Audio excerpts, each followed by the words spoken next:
Upon his sudden rebirth, Lin Shi found himself dragged by the school beauty to obtain a marriage certificate. Who could possibly comprehend such a predicament? He had returned to the very day he confessed his feelings to his childhood sweetheart. In his previous life, he had devoted himself to nurturing her, transforming her into a swan, only for her to become someone else's delicacy. After finally feeling a spark of affection, you have made me lose so utterly. How frustrating. Determined not to fall in love again in this new life, Lin Shi initially resolved to focus solely on accumulating wealth.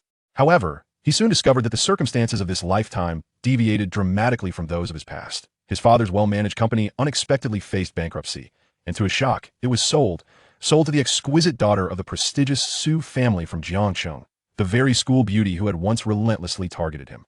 Now, this same beauty was eager to whisk him away to register their marriage. With a demeanor that was cold on the outside, yet warm within, Lin Shi quickly sensed something amiss. If you like me, then simply admit it. What is this possessive behavior all about? As their interactions unfolded, he realized that she, much like in his previous life, was obstructing his career pursuits. Come on, we are already married. There's no need to treat me as a rival as you did before. The school beauty retorted, no way, you shall not escape from me. It was only later that Lin Shi came to understand that her every action stemmed from a desire to protect him. The demise he faced in his previous life was no mere accident. One day, the school beauty inadvertently revealed her true nature, leading Lin Shi to a startling revelation. Wait, so you have also been reborn? Chapter 1. Just reborn, and my family is bankrupt.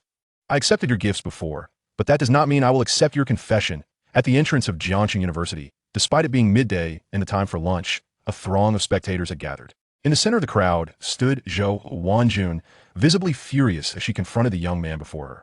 Lin Shi, do you really want to humiliate me in public? Around them, fellow students wore expressions of mockery, confessing in broad daylight. What a character. Does he fear no one will notice? Ha! I told you this infatuated fool would fail. You didn't believe me, did you? Spending so much on a phone, only to receive a disdainful glance from the goddess. How utterly pathetic. Shoo, keep your voice down. Don't let him hear. The crowd exchanged barbed comments, most laced with ridicule. Yet Lin Shi remained oblivious to their taunts, for he had just realized he had been reborn. In his previous life, he had suffered a devastating emotional blow during his university years, resulting in a heart sealed like concrete. After graduation, thanks to his father's connections and his own acumen in business, he eventually established a vast commercial empire. However, had it not been for that woman's interference, his corporation would have gone public much sooner. Due to her constant hindrance, his enterprise, which was projected to surpass $1 trillion in market value, remained privately held. He had pushed himself to the brink, believing success was just within reach. Yet, unexpectedly, on the eve of the company's IPO, he succumbed to exhaustion and passed away. Upon reopening his eyes, he found himself transported back 10 years to the day he had first confessed his childhood companion, Zhou Wanjun. Wanjun, look at this shameless fool. Confessing to you in broad daylight is nothing but an attempt to embarrass you. What use is there for a man like him? Giving a phone as a gift while expecting a confession. Does that mean giving a diamond ring entails marriage? How utterly ridiculous. Zhou Wanjun's friend, Lu Ping, rolled her eyes as if Lin Shi owed her a fortune. Wanjun, hurry and accept the phone. We still need to go out for lunch together. Zhou Wanjun considered this advice to be somewhat sensible. Reluctantly, she stepped forward, though her expression remained sour. I will accept the phone, but please refrain from confessing in public again. I'm concerned Jiangcheng might misunderstand. Lin Shi, upon hearing this, felt an absurd mix of anger and amusement. How could they be so audacious? Especially Zhou Wanjun, who had previously declared that as long as he confessed publicly by their third year, she would undoubtedly agree to be his girlfriend. She had even insisted on a daytime confession so that more people would witness his affection for her.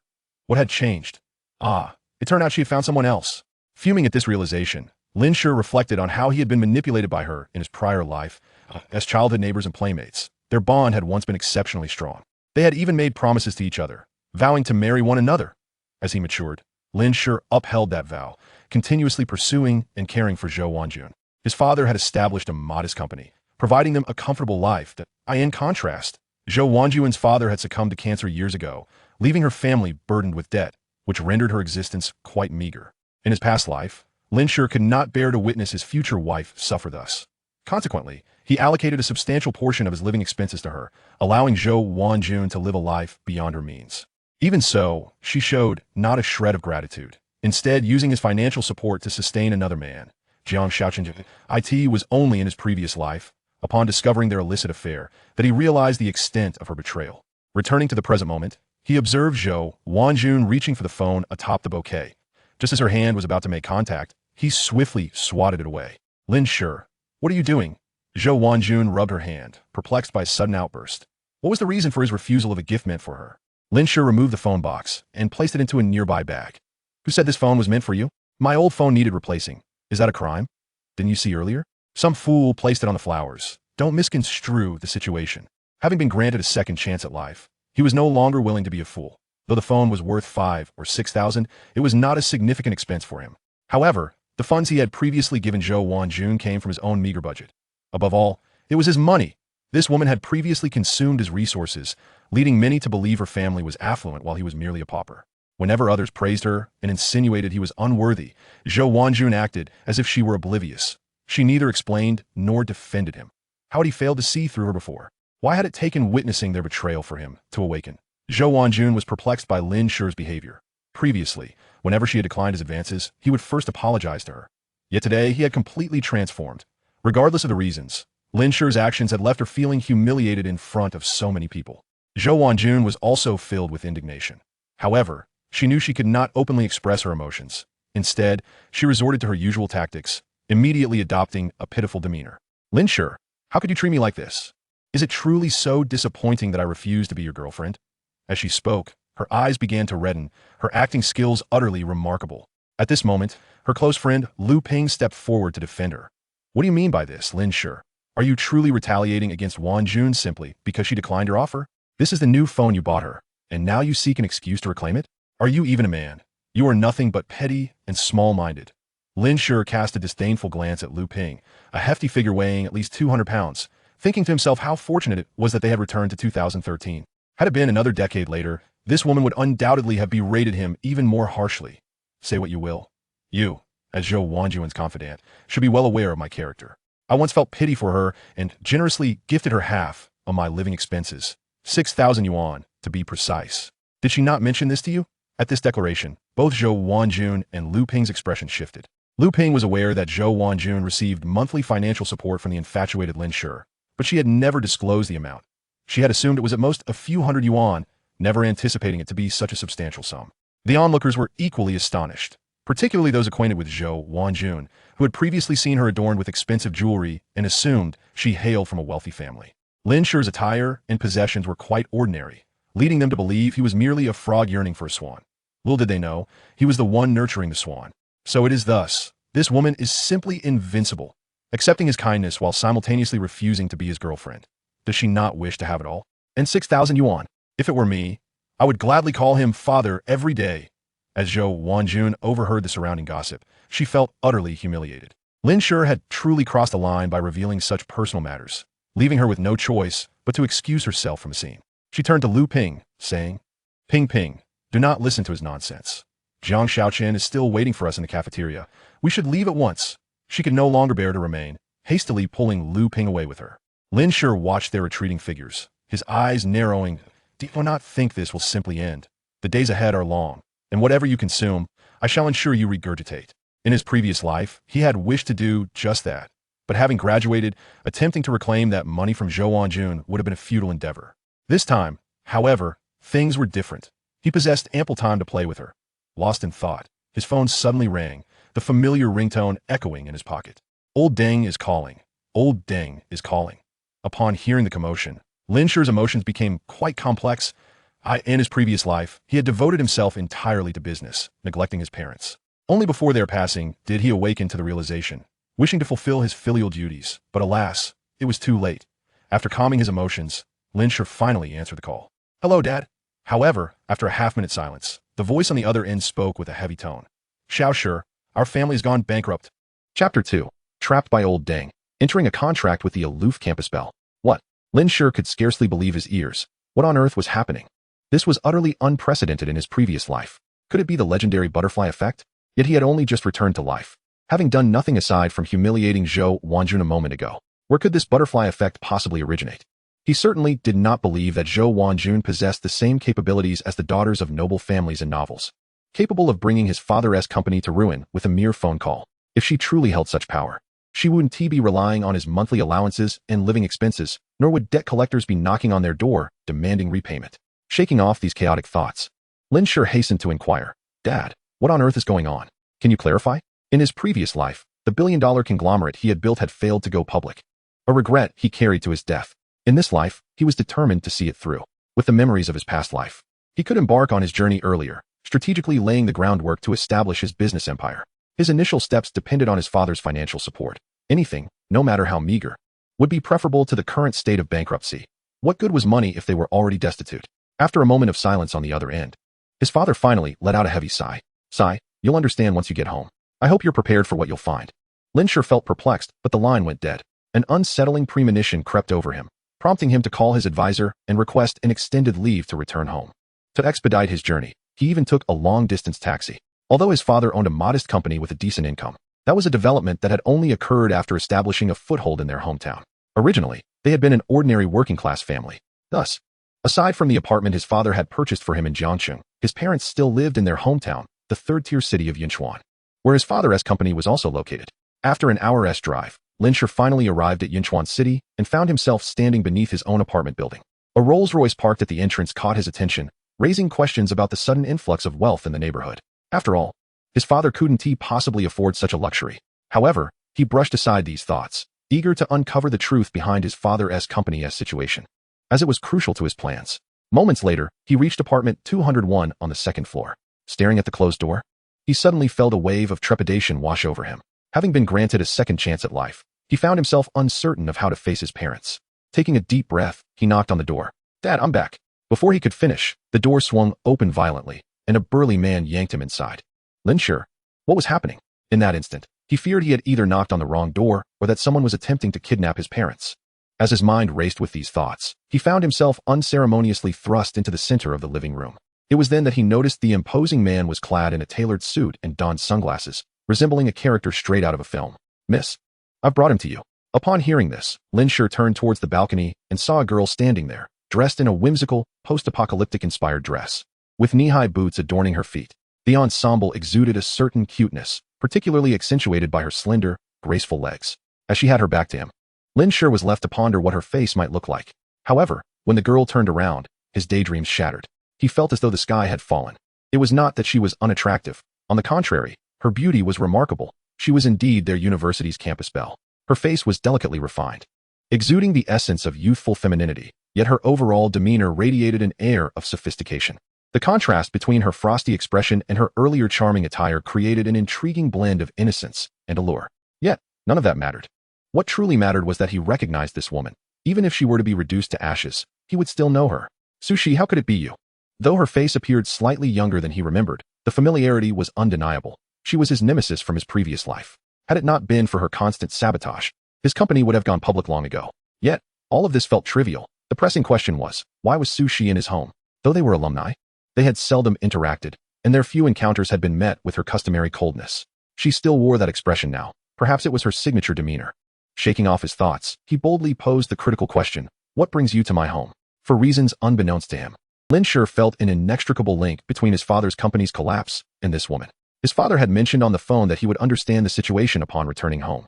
Now, to see Sushi here only fueled his suspicions. Before he could ponder further, the bodyguard beside him could no longer contain himself, cracking his knuckles ominously. "Kid, speak with my lady respectfully." Sushi raised a hand to halt the bodyguard, continuing to regard Lin Shi with her icy gaze. "I'm here specifically to thank you." Huh. Lin Shi was momentarily taken aback, unable to comprehend why she would express gratitude towards him. Sensing his confusion, Sushi elaborated, "Lin Shi, your memory truly leaves much to be desired. Have you forgotten the incident when you helped me retrieve my necklace from the river?" As her words sank in, a memory surfaced from the depths of his mind. He recalled a recent encounter where Sushi, seemingly lost in thought while strolling by the river, had accidentally let her necklace slip into the water. It appeared to hold significant value to her, prompting her to consider diving in to retrieve it. He happened to be passing by and, unable to stand idly by, had jumped in to assist her.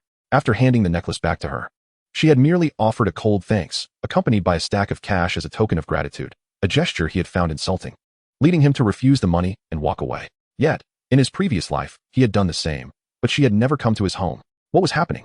Before he could delve deeper into his thoughts, his phone buzzed again, the familiar ringtone signaling an incoming call from old Deng.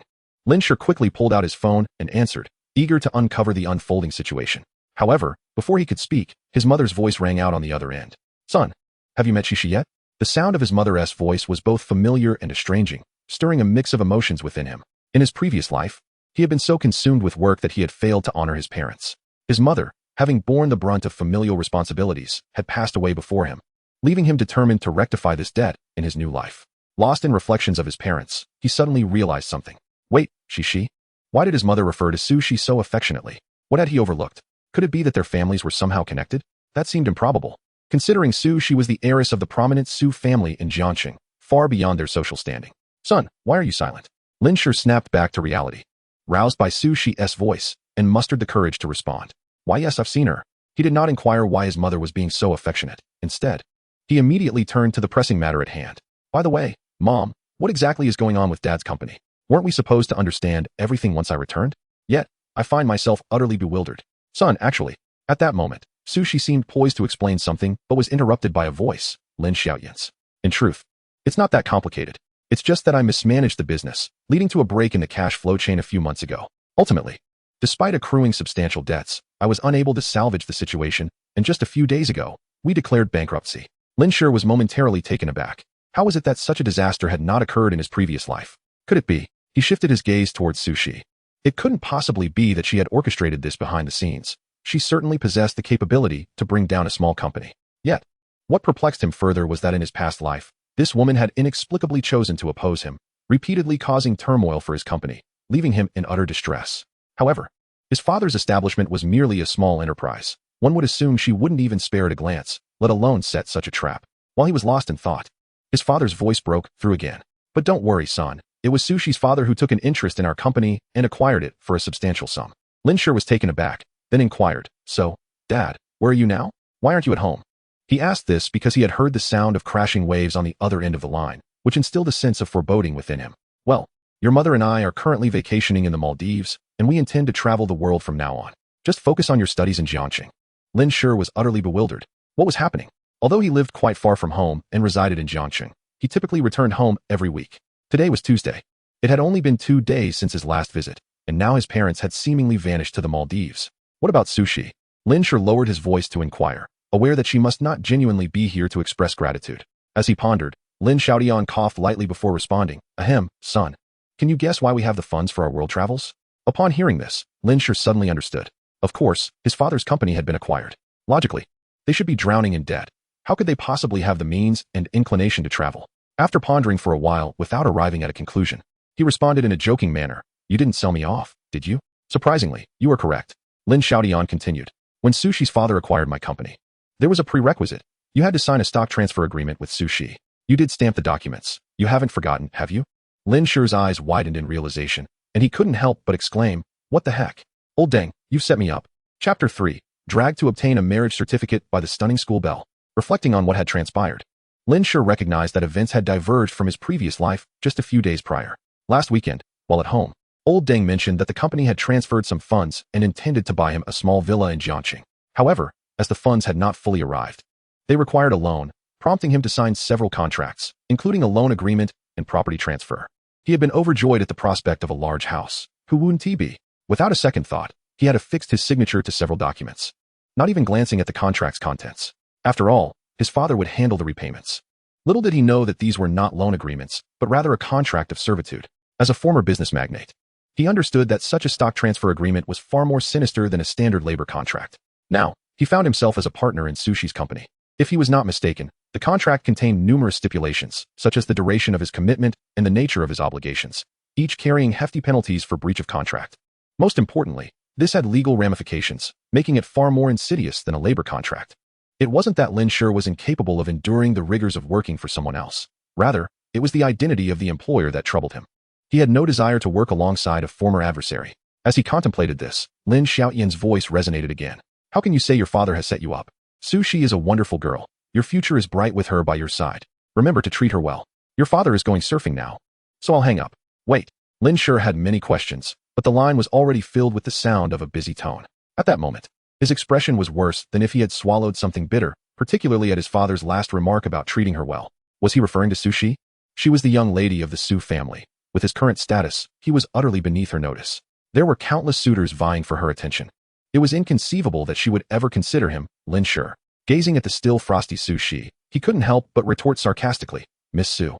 So this gratitude you speak of stems from acquiring my father's company? Well, I suppose I should thank you for that. Despite Lin Shi's reluctance to accept it, the fact remained that his father's company had indeed been acquired. However, a nagging suspicion lingered in his subconscious that Su Shi was behind it all. After all, how else could one explain her insistence on having him sign the contract? Perhaps having been burned by Su Shi in his previous life, Lin Shi grew wary.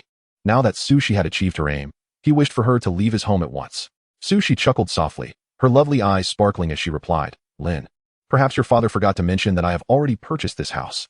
Therefore, this is my home. All right, fine, this is your home, is it? Then I shall take my leave, he declared, striding toward the door. He simply wished to distance himself from her. After all, whether in this life or the last. Encounters with Su Shi had never yielded anything good. Yet, just as he reached the door and pulled it open, the bodyguard behind him pressed it shut once more. You can't leave yet. Today, you must accompany me to a certain place. What place? Su Shi did not answer but instructed the bodyguard to escort him downstairs, where they entered a luxurious Rolls-Royce. Before long, the car came to a halt. Get out. Su Shi stepped out first, and Lin Shi followed suit. However, the moment he emerged from the vehicle, he found himself utterly dumbfounded to discover they were outside the Civil Affairs Bureau. What are we doing here? I want to obtain a marriage certificate with you, making you officially mine, Su Shi stated flatly. Wait, what? Why? Lin Shi could hardly believe his ears, feeling as though he had misheard. The belle of Jiangcheng University, the young lady of the illustrious Su family, a future board member of a Fortune 500 company, would willingly seek to marry him.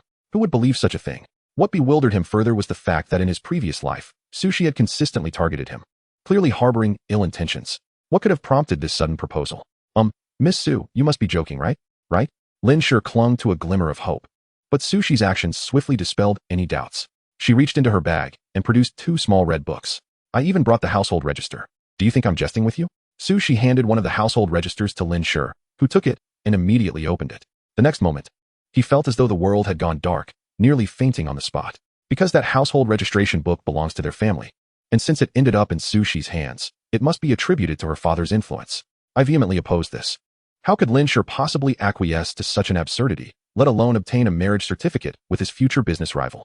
As if anticipating his retort, Su Shi's voice, reminiscent of the chilling winds of winter, resonated softly. Your dissent is inconsequential. After all, we have already signed a marriage contract. Should you breach it, you will be liable for compensation. At this juncture, Su Shi extended her slender, jade-like fingers, raising them one by one. It was only upon the 5th finger being lifted that she revealed the figure, 5 million. Lin Shi felt a wave of despair wash over him. He had thought he was merely signing documents related to the transfer of property. Little did he know that a marriage contract was concealed within. The specific clauses of that contract remained a mystery to him. Most importantly, he had signed in at least 5 or 6 places. Surely, not all of them could be contracts designed to ensnare him, could they? Observing Lin Shi's grim countenance, Su Shi recognized that she needed just a final push and continued to elucidate the consequences of breach. This is merely the lightest consequence. Do not forget that you also signed a contract for the transfer of equity, which pertains to a company burdened with debts. Should I decide to withdraw my financial support, you will find yourself in debt. With your shareholding, you would be liable for an additional 5 million. Do you truly believe that you can repay such a sum given your current circumstances? Upon hearing this, Lin Shi's expression darkened, and he finally managed to respond with great difficulty. Of course. After a prolonged pause, he forced a harmless smile at Su Shi. Of course I cannot repay it. Suda, let's hasten to obtain that marriage certificate. What a jest. That amounts to an entire 10 million. Even with his acumen in business, it would take time to strategize. There was no way to earn such a sum in the short term. Moreover, this woman had indeed acquired his father's company, effectively assisting in settling their debts. In his parents' eyes, it would be seen as a boon to their family. Considering that the household registration book was bestowed upon Su Shi by his father, he surmised that his parents must have consented to this arrangement. Perhaps obtaining a marriage certificate was not such a grave matter after all. In his previous life, he had been wounded by the likes of Zhou Wanjun and thus had never married. This had become a source of concern for his parents, who, whenever they called, would alternate between inquiring about his well-being and urging him to marry, only to be met with his evasive responses. Although he was unaware of how Su Shi had persuaded his parents, Lin Shi sensed that this was the outcome they had anticipated. Thus, even if it meant obtaining a marriage certificate with an adversary, it seemed inconsequential. Yet, he appeared to have no alternative. He had no intention of marrying again in this lifetime, and could only acquiesce to Su Shi's wishes. At worst, he would have the means to compensate for the breach of contract in the future, thereby liberating himself from Su Shi's grasp. Since you are in agreement, let us not waste any more time. Let us proceed inside. Su Shi maintained her icy demeanor, leading the way to the Civil Affairs Bureau. Lin Shi, resigned, followed suit, oblivious to the slight curve of a smile that played upon Su Shi's lips. Ah sure, you are finally mine. When they emerged half an hour later, Each held a small booklet, the freshly minted marriage certificate. Lin Shi opened the certificate to find their photographs displayed prominently. At that moment, he was momentarily taken aback. For Su Shi in the photograph bore a sweet smile. Chapter 4. Astonishment. To meet the parents of the school beauty? This was the first time Lin Shi had witnessed such a delightful smile from Su Shi throughout their acquaintance. Of course, he referred to his previous life. Back then, having been repeatedly thwarted by Su Shi, he had frequently invited her for discussions. Although this young lady had graciously accepted each invitation, her expressions had always conveyed disdain or cold amusement, never akin to the innocent sweetness captured in the photograph. As for his own image in the picture, it was rather unflattering, expressionless, with a hint of reluctance in his eyes, starkly contrasting with the charming girl beside him. Yet, his current demeanor mirrored Su Shi's usual poise. As if they had entirely swapped roles. Su Shi's smile, imbued with an infectious charm, compelled Lin Shi to gaze at the photograph for a moment longer. Just as he became engrossed, a stray hair brushed against his face, accompanied by Su Shi's voice. "What are you looking at?" Lin Shi turned slightly, realizing Su Shi had drawn near, her exquisite visage so close that he could detect the fragrance of her hair. At that instant, Lin Shi felt a sudden fluster. Perhaps it was due to his prolonged gaze at the photograph of Su Shi, causing a pang of awkwardness that he could only mask with a forced smile. "You look quite lovely when you smile, haha." However, Su Shi remained steadfastly aloof, rendering Lin Shi's smile rigid. He inwardly lamented the lack of emotional intelligence in this madwoman. Retracting his awkward grin, Lin Shi posed a crucial question. "By the way, Su School Beauty, why is it that you insist on obtaining a marriage certificate with me? Our statuses are hardly compatible." Previously overwhelmed by the shock of the situation, he had forgotten to inquire about this matter. In the presence of Su Shi, he felt like a mere inconspicuous figure. What could have prompted her to choose to marry him? Su Shi paused momentarily before responding candidly. "Would you believe me if I said it was to express my gratitude? After all, that necklace was a gift from my mother on my coming-of-age ceremony. It holds great significance for me." Upon finishing her statement, she turned to face Lin Shi, who was pouting, wearing an expression that seemed to question her sincerity. Yet, Su Shi appeared disinclined to elaborate further, leaving him with a curt remark. "Believe it or not." With that, she glided towards the waiting vehicle. Lin Shi stood in place, feeling that this woman remained as vexing as she had been in his previous life. Having concluded the matters at hand, he intended to hail a cab back to Jiangcheng. However, just as he took a few steps, Su Shi turned back to remind him. "What are you doing standing there? Don't you want to return to Jiangcheng?" Hearing this, Lin Shi hurriedly followed her, recognizing the folly of passing up a free luxury car. Once seated in the vehicle, Su Shi instructed the driver, to Jiangcheng. Upon hearing the destination, Lin Shi realized that Su Shi was not from this place, but rather from Jiangcheng. Did her arrival in Yunchuan City mean she intended to marry him? After all, this was his hometown, and any marriage formalities had to be conducted here. Lin Shi contemplated asking Su Shi, but recalling her previous evasive answer, he swallowed the question back down. On the journey home, Lin Shi felt his phone vibrate in his pocket once more, buzzing. It was only then that he retrieved it, curious about who had been sending him messages. To his surprise, the sender was none other than Zhou Wanjun, the very person who had rejected him at noon. To make matters more astonishing, she had sent him 52 messages. Initially reluctant to check, he was prompted by Su Shi's voice beside him. "Is this your girlfriend? It appears that you are quite concerned for him, as evidenced by the numerous messages you've sent." Su Shi's voice carried an air of calmness, devoid of any discernible emotion. Yet Lin Shi felt an oppressive atmosphere enveloping the vehicle. However, the mere thought that he had just obtained a marriage certificate with Su Shi, rendering them a couple in name, made the situation peculiar when she mentioned having a boyfriend. "No, she isn't. I don't have a girlfriend." Lin Shi vehemently denied it 3 times. Perhaps it was a psychological reaction. He believed that if he truly had a girlfriend at this moment, it would be tantamount to infidelity. Observing Lin Shi's fervent denials, a barely perceptible smile graced the corners of Su Shi's lips. "I was merely inquiring, why are you so anxious?" With that, she seemed intent on diverting the conversation, pointing to Lin Shi's phone screen and asking, "But why do you have this person saved as Little Cutie?" Upon hearing this, Lin Shi glanced at his phone again, realizing that he had indeed labeled Zhou Wanjun as Little Cutie, accompanied by a smiling emoji. At a loss for an explanation, he hastily concocted a justification. "Actually, that label is a derogatory term. I only just realized her true nature at noon, hence the change." Naturally, he added, "I believe blocking her would be a better choice." With that, Lin Shi decisively blacklisted the woman, preferring to keep her out of sight and out of mind. If his instincts were correct, Zhou Wanjun's messages to him would likely consist of a barrage of inquiries, along with demands for her phone back. Having pursued Zhou Wanjun for several years, he knew her all too well. Whenever she overstepped her bounds, if he, her suitor, became upset, her ire would only intensify. Coupled with a barrage of emotional manipulation, he would find himself comforting her to quell her anger. Her ultimate tactic was to ignore him for a while, making him feel insecure, only to return and seek his attention once more. Yet, such was the mindset of his youth. Now, he had fortified his heart, resolutely refusing to fall for any woman again. What Lin Shi failed to notice was that his abrupt decision to block her had caused Su Shi's eyes to curve into crescent moons of delight. At Jiangcheng University, within the campus, Zhou Wanjun, attending her specialized class, was utterly disengaged from the lecture. Her gaze was fixed on her phone, and she was seething with rage. She was infuriated that Lin Shi had yet to respond with an apology, fearing he might not care if she chose to ignore him. In truth, Zhou Wanjun felt a pang of confusion. Lin Shi had confessed to her earlier that afternoon, and she had merely rejected him publicly. It was as though he had transformed into an entirely different person. He even found an excuse not to give her the latest iPhone. How outrageous. Even more exasperating was Lin Shi's public declaration of providing her with a monthly allowance of 6,000 yuan. While this was indeed factual, did he wish to invite scorn upon himself by announcing it before others? Was he attempting to paint himself as an ungrateful wretch? After all, who pursues a girl without spending money? By granting Lin Shi the opportunity to spend on her, she had already shown him a measure of respect. Did he still expect to take advantage without reciprocation? Zhou Wanjun's anger continued to escalate. She had anticipated that Lin Shi would soon recognize his mistake, initiate an apology, and subsequently deliver her phone. Yet, after waiting for several hours, the anticipated message of contrition never arrived. With no other option, Zhou Wanjun was compelled to swallow her pride and inquire whether he acknowledged his fault. Still, there was no response. Even after she threatened to cease communication if he did not reply, her words vanished into the void. Had it been before, he would have been eager to apologize and appease her. That dense man, still ignoring me. Does he truly believe I am merely a decorative vase to be toyed with?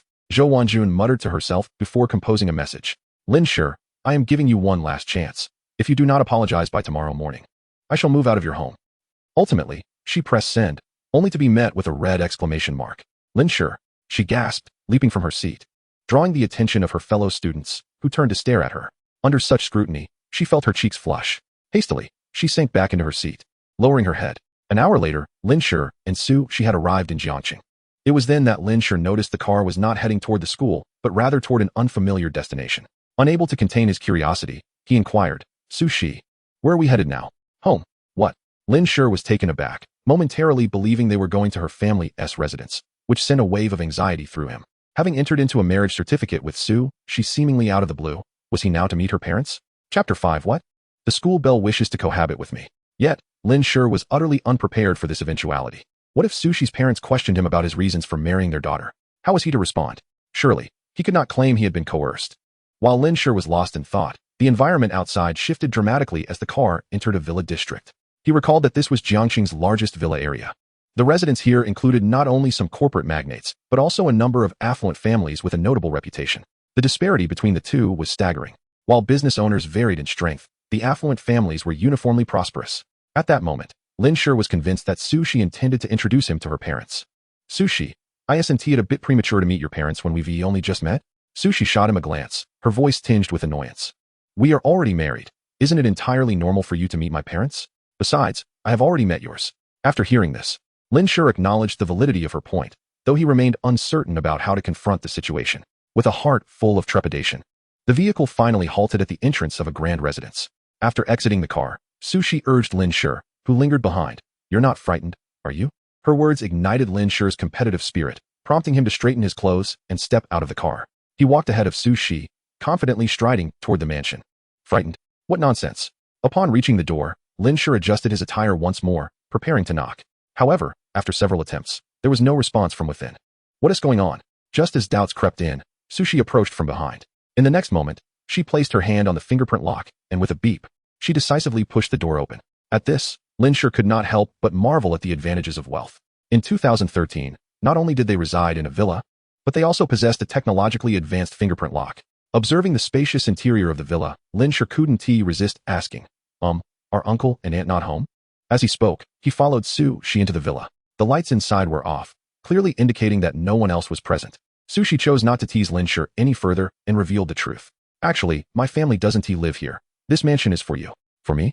Lin Shi pointed at himself, incredulous. Was this woman truly so generous? Do you recall the contracts that Dad asked you to print last week? Among them was a property transfer agreement. With an expression devoid of emotion, Su Shi explained, causing Lin Shi to feel as though he might explode. We have only just received our marriage certificate, and you're already involving my father in this matter. I'm still grappling with the idea of treating you as an aunt or uncle. Though internally he was astonished, he managed to suppress his reactions, vowing not to show weakness in front of this woman. In his previous life, he was a titan of industry, but now he was merely a moderately affluent youth. Utterly bewildered by Su Shi's audacity, Most perplexing of all was his uncertainty regarding Su Shi's motives. If she aimed to ensnare him, he had yet to provoke her. Their paths had not crossed in the realm of business. Yet, to suggest that Su Shi had developed feelings for him was utterly implausible. They had barely met a handful of times in this lifetime. Where could such emotions arise? As he pondered, Su Shi's voice broke through his thoughts once more.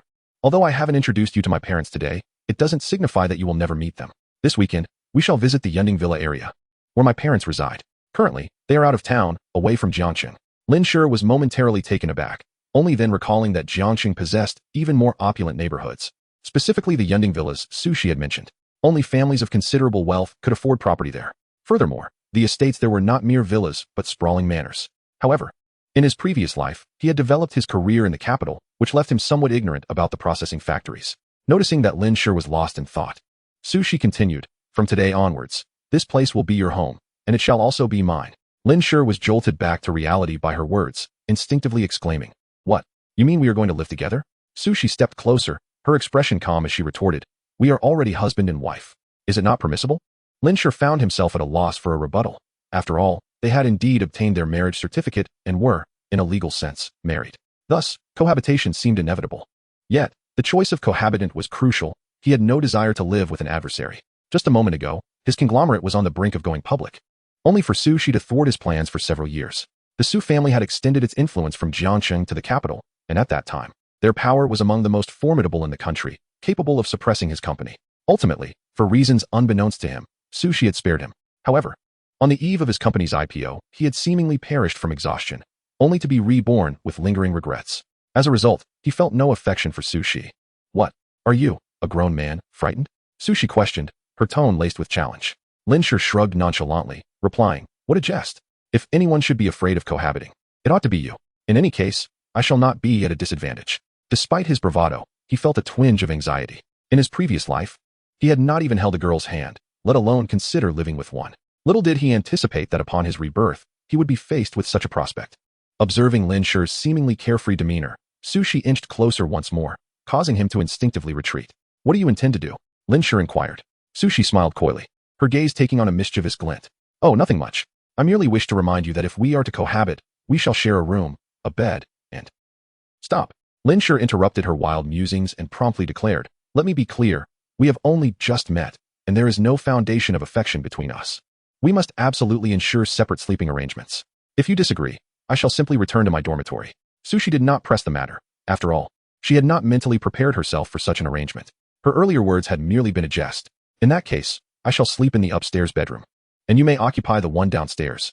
Lin Shi had no objections, and then informed Su Shi, "I have some matters to attend to this evening, so I shall head back to school for now." Despite the lack of feelings between them, he felt it was only polite to inform her of his departure, especially since she was, after all, his employer. Su Shi seemed to recall something, her voice suddenly growing cold. "Why would you go to school in the evening when you have no classes?" Lin Shi was somewhat displeased by her impertinent inquiry. "That is none of your concern. I will be spending the night in the school dormitory and will not be returning." In this second chance at life, he was determined to rectify past regrets, to re-establish his own conglomerate, and ultimately to achieve success. Though his circumstances now differed from his previous life, he believed that with his abilities and experience, success was within reach. Furthermore, he was now legally married to Su Shi. Surely, that would not hinder his ambitions? Just as Lin Shi was lost in thought, Su Shi's discontented voice interrupted him. "No, you cannot go." "Why not?" he asked. Rather than provide an answer, Su Shi countered. "Are you in such a hurry to return to school that you intend to apologize to that woman?" For reasons unknown, Lin Shi felt a pang of jealousy at her words. Yet, he quickly dismissed it. She did not truly harbor feelings for him, so there was no reason for jealousy. Most likely, she was a feminist at heart, believing that since they were now married, he ought not to engage with other women.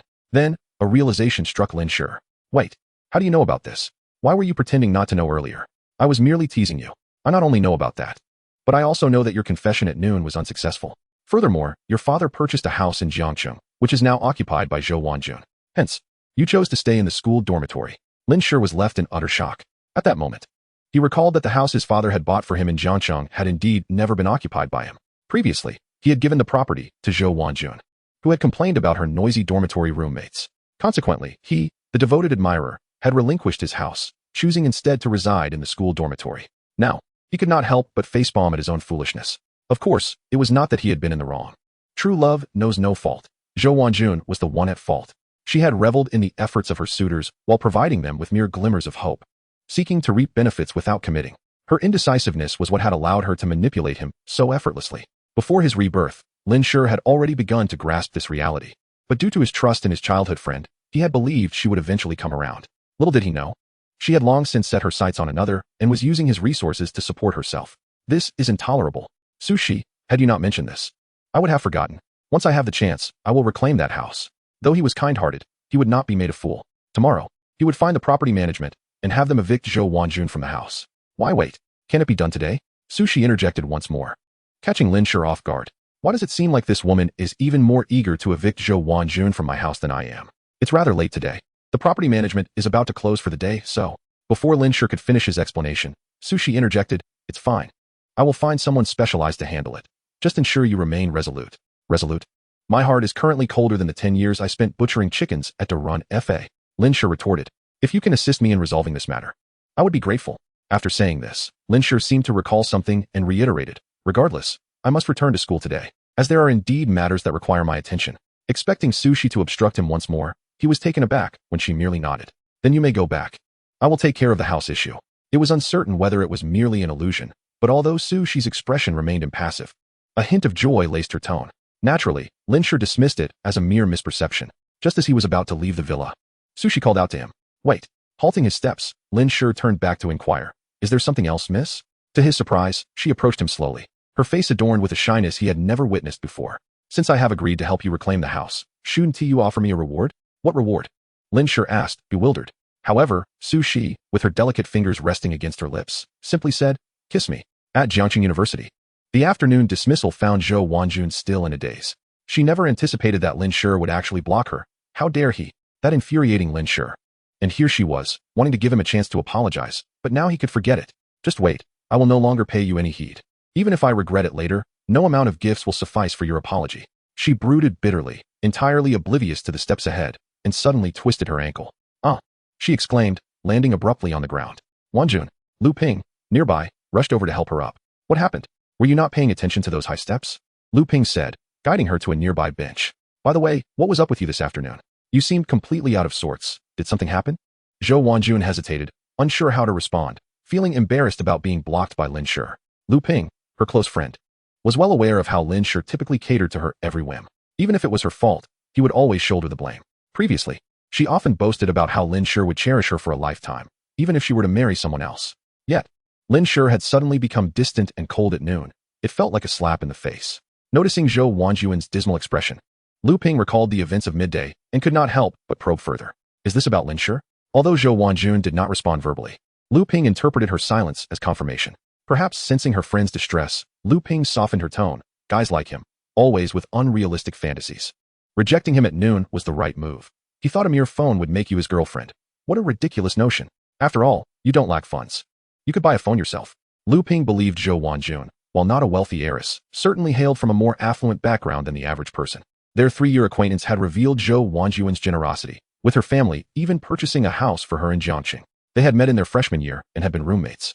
But within a week, Zhou Wanjun moved out, claiming poor sleep quality, prompting her family to buy a residence nearby. It was worth noting that this was the provincial capital, where property prices were steep, especially close to the university. Today, Lin Shi thought he could win Zhou Wanjun's affections with just a phone. It was sheer folly. Lu Ping perceived Lin Shi as a man attempting to ascend the social ladder by leveraging a woman's wealth. Yet, one could not deny his devotion. He had always been attentive to Zhou Wanjun, but wasn't he that merely his due? Granting him the opportunity to pursue her was already elevating him. Lu Ping firmly believed that Zhou Wanjun and Jiangcheng were a better match.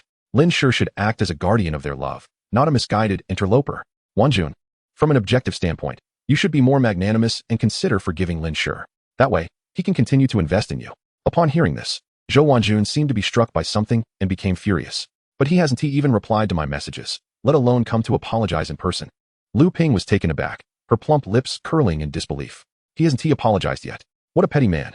In the past, regardless of fault, Lin Shi would have been the first to seek Zhou Wanjun out for an apology, often accompanied by gifts.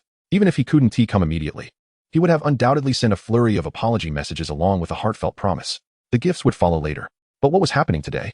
Lin Shi had made a mistake at noon, and now, hours later, he still had not apologized. Did he no longer wish to pursue Zhou Wanjun?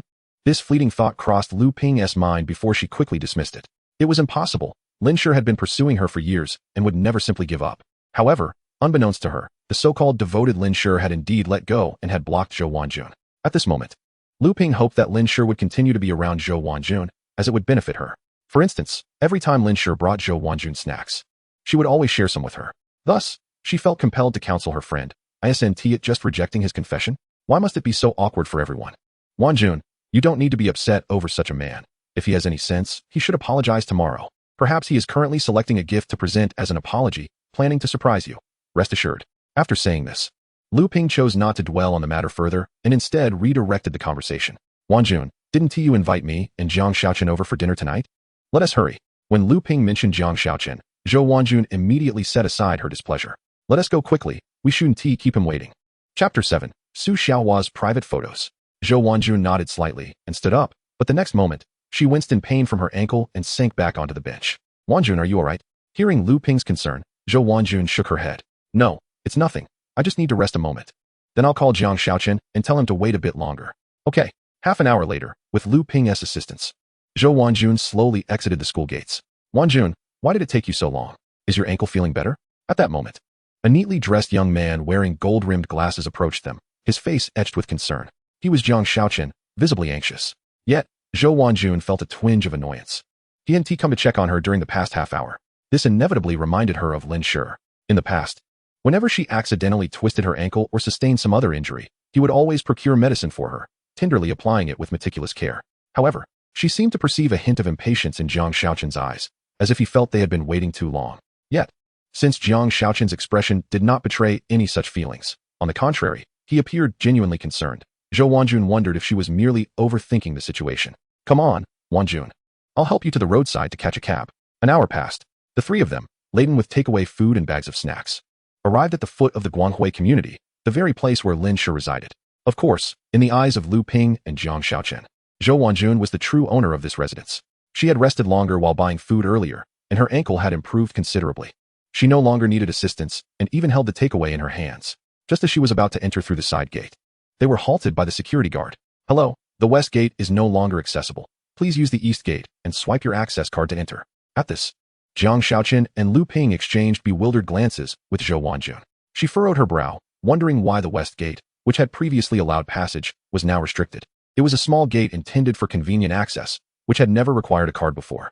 What had changed? Had something occurred in the vicinity that warranted stricter entry measures? She had lived here for 2 or 3 years, and the guard should have recognized her. Mr. Guard, you know I pass through here every day. I am indeed a resident of this community. Could you please make an exception for me? However, the guard appeared troubled. I'm afraid I can't do that. It's an order from higher-ups. There are cameras monitoring this area, and if I let you in, I might lose my job. Given the guard's firm stance, Zhou Wanjun had no other choice but to sigh. All right then, let us go through the east gate. I happen to have my access card with me today. With her hands full and her ankle still recovering, she was reluctant to take the longer route, but felt she had no alternative. Unbeknownst to Zhou Wanjun and her companions, just after they departed, another resident of the community passed through the small gate without any interference from the guard. Minutes later, they finally arrived at the main gate. Not wanting to place the food on the ground, the process of retrieving her access card proved somewhat challenging, and it took her half a minute to produce it for swiping. Just as she expected the gate to open, the card reader emitted a sound. Beep beep. Access card invalid. What on earth? Meanwhile, Lin Shi had already arrived at the campus from the villa area. He had taken a taxi, and although Shi had hoped to have the driver drop her off at the campus, he had firmly declined. The reason being that such an ostentatious gesture could invite unnecessary trouble. As for any advances towards Shi, he had certainly not acted on them. He had felt that she was merely toying with him, given how she had always opposed him in their previous life, and he doubted she would harbor any fondness for him in this one. Today, he had come to school intending to use his computer in the dormitory to develop a software application. Why not do it at the villa? Because he feared that Shi would hinder him. The shadows of his past were too daunting. Even though they were not enemies in this life, he had sensed her controlling tendencies during their interactions that afternoon. She often referenced contracts, clearly aiming to exert control over him. Therefore, he needed to earn money discreetly so that he could regain his freedom without concern for any breach of contract. Only minutes after Lin Shi returned to his dormitory, his roommates gathered around him. The ever-curious Hausi quickly inquired, Lindsay, so, did your queen forgive you? The others wore expressions of eager anticipation, eager to hear Lin Shi's response. They assumed that his request for leave earlier that afternoon was undoubtedly to buy a gift and apologize to Zhou Wanjun. He had done so before, so they were not surprised. What they were curious about was whether Lin Shi's goddess had indeed forgiven him. As Lin Shi contemplated how to respond, old Luo couldn't help but commend him. I must say, Lin Shi has improved significantly. This afternoon, after being rejected, you didn't even throw your phone away. Quite the display of masculinity. Indeed, there has been progress. The others chimed in. However, they were aware that he had likely sent the phone away again that afternoon. Otherwise, Zhou Wanjun would not have forgiven him. As they pondered this, Lin Shi's next words left them utterly astonished. She hasn't forgiven me because I didn't go to apologize. What? The other 5 in the dormitory couldn't suppress their exclamations. Immediately, Haozi placed his hand on Lin Shi's forehead, puzzled. You're not running a fever, are you? Why are you talking nonsense? Lin Shi, you're joking, right? You're such a devoted admirer. How could you possibly be so resolute? Understanding the suspicion his sudden change had aroused, Lin Shi concocted an excuse. After gathering his emotions, he feigned indignation. What rubbish love. I've seen through it. Zhou Wanjun has long had someone in her heart. I'm merely knocking on a door that won't open, damn. His response made it clear to everyone that he had awakened to reality. Lin Shi, you've finally come to this realization. We've always told you that woman doesn't truly like you. She's just stringing you along to extract your efforts. You used to be willing to be her devoted admirer, but it's not too late to turn back now. Old Luo declared, while Haozi added his consolation. Old Luo is right. There are plenty of fish in the sea. Why fixate on just one flower? With your qualities, Lin Shi, you can definitely find someone better than Zhou Wanjun. In their eyes, Lin Shi had undoubtedly wrestled with inner turmoil before making this difficult decision. Typically, Lin Shi treated them well, and the camaraderie among the dorm mates was strong, so they all offered their support. Come on, Lin Shi, it's just one woman. I, Qinggu, can juggle 7 or 8 at the same time and still be a wolf in the wild. If any of them give me the cold shoulder, I simply stop my advances for a while, making them anxious, and in the end, they'll still come begging for my affection. As Qin Yueping spoke, a smug smile graced his face, which prompted the others to consider giving him a few playful kicks. Lin Shi, don't listen to old Qin's nonsense. He hasn't succeeded with a single one yet. He's just an old bachelor. Old Luo's comment left Qin Yueping feeling somewhat embarrassed. Who says I'm an old bachelor? I've already had my share of experiences. As they exchanged playful banter, it was also a means to help Lin Shi lighten his heart. Lin Shi felt a warmth in his chest. In his previous life, during his 4th year, when Zhou Wanjun had shattered his heart, it was the same group of friends who had comforted him. Without them, it would have been challenging for him to move on from that relationship. Unfortunately, after he achieved success in his career, when he sought to reconnect with those old friends, everything had changed. Old Luo struggled to make a living in the country and eventually went abroad, after which there was no news. Haozi had a run-in with road rage while driving, leading to both of them ending up in the emergency room, but it was Haozi who did not survive. As for old Qin, he faced even worse fate. After flirting online, he was discovered by someone's husband, resulting in a broken leg. However, until the moment old Qin broke his leg, he remained oblivious to the fact that the woman had a family. Alas, the unpredictability of life is indeed remarkable. Lin Shi, on the other hand, felt that these occurrences were far too coincidental. Why did calamities befall those around him? In the end, even he succumbed to a sudden death before the company's public listing. Surely, it couldn't have been orchestrated by someone? With this thought, Lin Shi gently shook his head, convinced he was overthinking the matter. After all, he was hardly an important figure. No one would go to such lengths to orchestrate his downfall. Henceforth, he resolved to awaken his ambitions, sealing his heart with cement, vowing to embark on a personal journey of success while still in the prime of his youth. By uttering this declaration, Lin Shi intended to prepare his companions for the future adventures he would lead them on. Little did he know, this very statement would soon incite their deep-seated resentment towards him. Subsequently, Lin Shi ceased his musings. He climbed onto his bed and opened his notebook, aiming to develop a software application that would eclipse even the most popular ones of the future. Yet before diving into his work, he first perused his phone, refreshing his memory of recent activities, lest anyone suspect him of harboring secrets. After all, his recollections from school had become rather hazy. By chance, he stumbled upon a recent post from Su Shi, a friend he'd only recently added on the Green Bubble platform. Just moments ago, she had shared a photo of herself clad in a purple nightgown, her long, toned legs prominently displayed, with her alabaster neck and an expression of innocent allure. She radiated the essence of a captivating seductress. What prompted such a private post? Lin Shi murmured to himself, yet soon dismissed the thought, considering it akin to a photo shoot, and chose not to dwell on it further.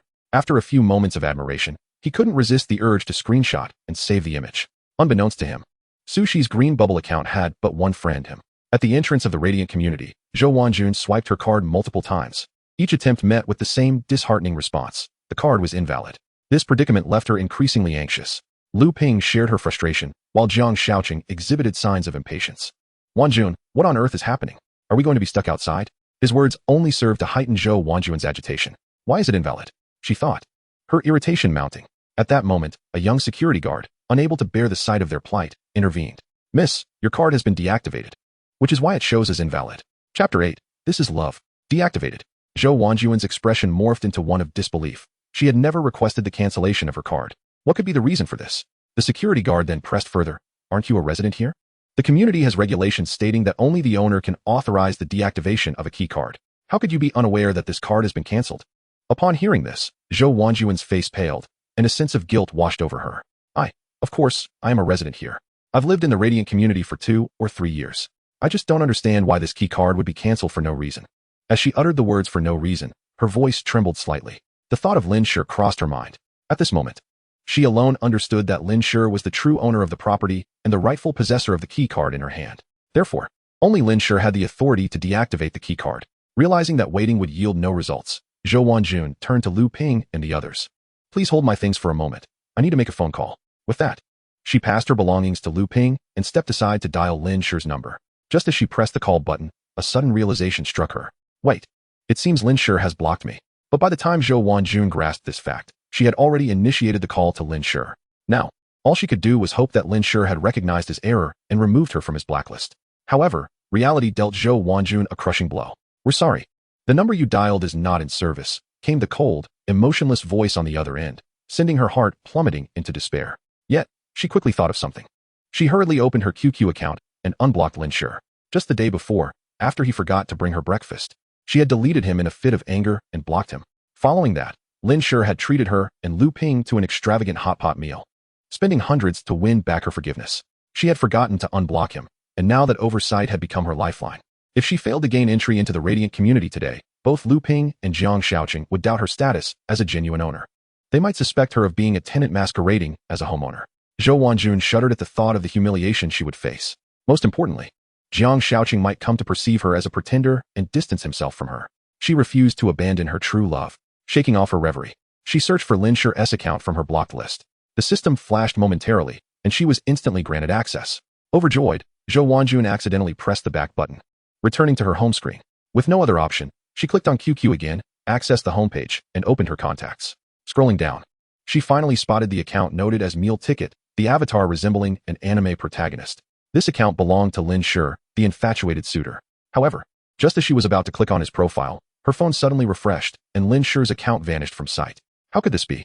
She gazed in disbelief, then continued to search for his contact, but found nothing. The sole explanation for this outcome was that Lin Shi had blocked her. Yet she couldn't ascertain whether he had just done so, or if it had been earlier. Meanwhile, Lin Shi, ensconced in his dormitory, felt a momentary surge of relief upon glancing at his phone. In fact, it had indeed been him who had just blocked Zhou Wanjun.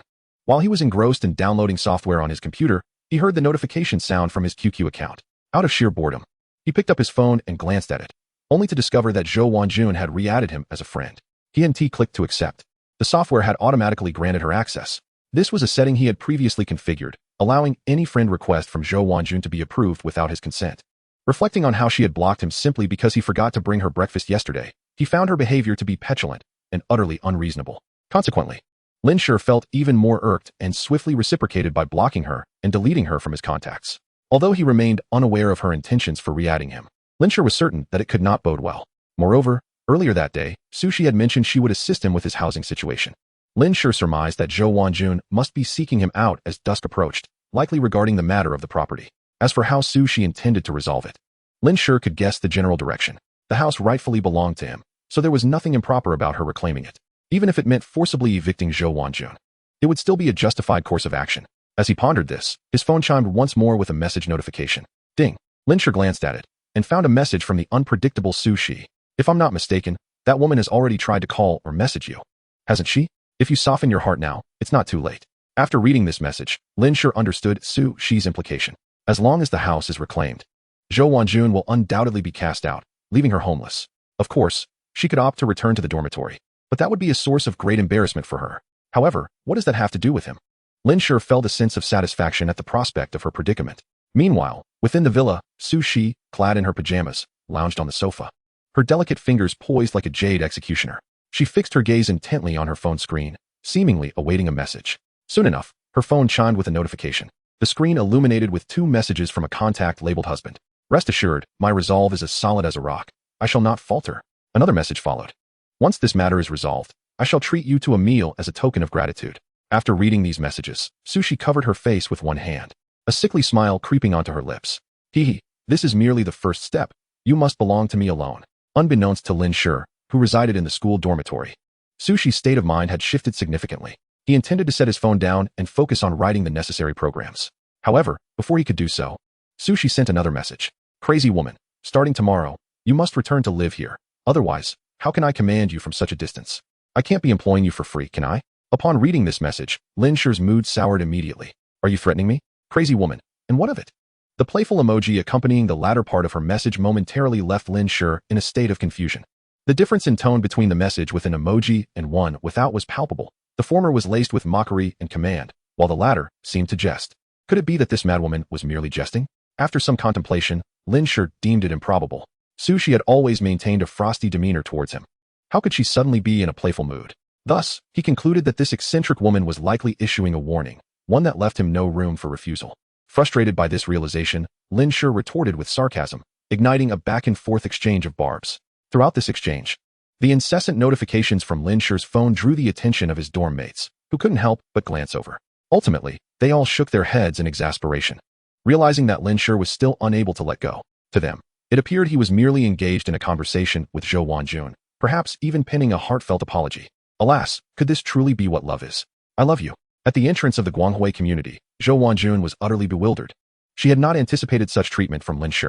With no other recourse, she resorted to borrowing Ping Ping's phone to call him. After a soft murmur, she approached the entrance to ask Lu Ping for her phone. Lu Ping, may I borrow your phone to make a call? My phone has run out of credit. Lu Ping, without a second thought, promptly retrieved her phone from her pocket. Yet, before she could hand it to Zhou Wanjun, a young security guard nearby pressed a button on his remote. Beep. The card reader chimed, and the gate slowly opened. Zhou Wanjun and her companions were taken aback, exchanging incredulous glances with the guard. The guard waved dismissively. The captain has instructed that you may enter. Upon hearing this, Zhou Wanjun's face lit up with joy, and Jiangcheng quickly urged, since the gate is open, let us hurry inside. Indeed, Lu Ping and Zhou Wanjun nodded in agreement, and the three of them entered the community. Minutes later, they arrived at Building 3, Unit 2, taking the elevator to the third floor. While they had been chatting and laughing, Zhou Wanjun's expression changed drastically upon seeing the scene at the entrance of room 302. How could this be? After recovering from her shock, Zhou Wanjun immediately demanded, who are you people? Why have you broken into my home? At that moment, Lu Ping and Jiang Shaoqing noticed that the door to room 302 was ajar. More importantly, a few burly men in suits were busily hauling items out of the house. As for Zhou Wanjun's inquiry, the men seemed oblivious to her presence, continuing with their task. In the corridor, a refrigerator, washing machine, electric cooker, and other furniture were already piled up, along with clothes and boxes, as if they intended to empty the premises. Witnessing this scene, Zhou Wanjun could no longer be concerned about anything else. She hurriedly set down her belongings and rushed forward to confront the apparent thieves. What are you doing? Why have you opened my house's lock and taken out my belongings? Are you attempting to steal everything? Upon hearing this, Lu Ping seemed to grasp the situation and pointed an accusatory finger at the burly men. You robbers are exceedingly audacious. It is broad daylight. Do you believe I won't call the police and have the law enforcement apprehend you? As her words faded, a woman emerged from within the house. She appeared to be in her late 20s, dressed in a fitted blue suit, with her hair elegantly styled. Her sharp gaze exuded an air of confidence. She merely cast a cold glance at Lu Ping, who fell silent, unable to meet the woman's piercing eyes. Call the law enforcement on us. What qualifications do you possess? Upon hearing the woman's unapologetic retort, Lu Ping was taken aback. This was the first time she had encountered someone so brazen, leading her to believe the woman was merely bluffing. Thus emboldened, Lu Ping pointed at the men moving furniture out. You have intruded into someone else's home, taking their belongings. So what do you mean by qualifications? Moreover, this is no longer theft, it is outright robbery. To invade someone's home and commit robbery is a far more heinous act. Lu Ping believed her words would easily intimidate these individuals, including the audacious woman before her. After all, we live in a society governed by law. Surely, they could not act with impunity, could they? Robbery? Theft? Su Lin scoffed, turning her attention to the visibly flustered Zhou Wanjun, addressing her directly. Ms. Zhou Wanjun, may I ask if moving one's own belongings constitutes theft or robbery? Upon hearing this, Lu Ping and Jiang Shaoqing's expressions shifted dramatically. They turned to Zhou Wanjun, their eyes filled with disbelief, as if seeking an explanation. I don't know. This is clearly my house. Although Zhou Wanjun felt an ominous premonition, she steeled herself to lie. The thought of Jiang Shaoqing and Lu Ping discovering that the house belonged to Lin Shi was unbearable. Your house? Su Lin regarded Zhou Wanjun with disdain. utterly shocked by the woman's audacity. "This is clearly the residence of our young master, and we possess the property deed." With that, she pointed at Zhou Wanjun. "This woman merely resides in our young master's house. Now that he intends to reclaim it, she must vacate." "What did you say?" Jiangcheng and Lu Ping exclaimed in unison. The most bewildered of all was Zhou Wanjun. Was this not Lin Shi's house? How had it suddenly become the property of her young master? Is there some misunderstanding here? This house. She hesitated, almost revealing that the house belonged to Lin Shi, but the words caught in her throat. How could she believe that Lin Shi was the young master this woman spoke of? "Enough with the nonsense. We have a contract." Su Lin, unwilling to squander any more time on the trio, pointed towards the clothing in the hallway. "All the garments and daily necessities have been gathered. You may take her belongings and leave at once." After uttering this, she seemed to recall something, narrowing her eyes at Zhou Wanjun. "As for the furniture, it was all purchased by my esteemed young master. It was merely utilized by you, and now it too shall be sold as second-hand. Such a pity." Meanwhile, Lin Shi clutched his notebook as he rode back to the villa district. Indeed, he had just departed from school. He was engulfed in regret, wishing he had not engaged in a quarrel with that lady. Initially, the two had exchanged playful jabs over their phones, mocking each other's flaws. Yet, when he expressed his weariness of her incessant pressure, Sushi fell silent for several minutes. Ultimately, she insisted he return home that very night, to the villa she had procured for him. Lin Shi would have certainly declined. Why should he heed the words of this madwoman? However, the allure of Suda, the campus belle's offer was too great. She promised him a substantial sum of 100,000 yuan for living expenses if he returned that night. It was not that Lin Shi was particularly fond of money, but he found himself in dire need of funds to support his venture into entrepreneurship, which encompassed costs such as rent, labor, and promotion. All of these required financial backing. Unfortunately, his father's company had declared bankruptcy. Earlier that afternoon, he had called his father to inquire about the situation, only to be met with vague reassurances. She is a good girl. It is a stroke of luck for you to have captured her interest." Following that, his father remarked that he was now of age and ought to learn to fend for himself, stating that they would no longer provide him with living expenses and that he must find a way on his own. The weight of this revelation felt as if the sky had fallen upon him. Setting aside the need for startup capital, his aging computer was barely sufficient for his needs. He would require a high-end device for future operations. There was no point in dwelling on why he had not upgraded earlier, in the past. He had been loath to part with his funds. He had previously given Zhou Wanjun half of his living expenses and even supplemented her in other ways. Coupled with the gifts he had purchased, he had never managed to save a dime from his monthly allowance. "Alas, why did my father have to go bankrupt just when I returned to this life?" he lamented. "Now I find myself at the mercy of Su Shi. While he could earn the startup funds himself, that would take time. It seemed more prudent to cater to the whims of this affluent lady." Lost in thought, the taxi suddenly came to a halt. "Young man, this villa district has strict regulations. Residents must present identification," the driver explained. Lin Shi glanced forward and noticed a barrier manned by security personnel. This puzzled him, as he had not seen the driver present identification earlier when entering with Su Shi. Did the guards recognize the license plate? He did not dwell on it and merely smiled. "I moved in only today and was unaware of such a regulation." Upon hearing this, the driver couldn't help but compliment him.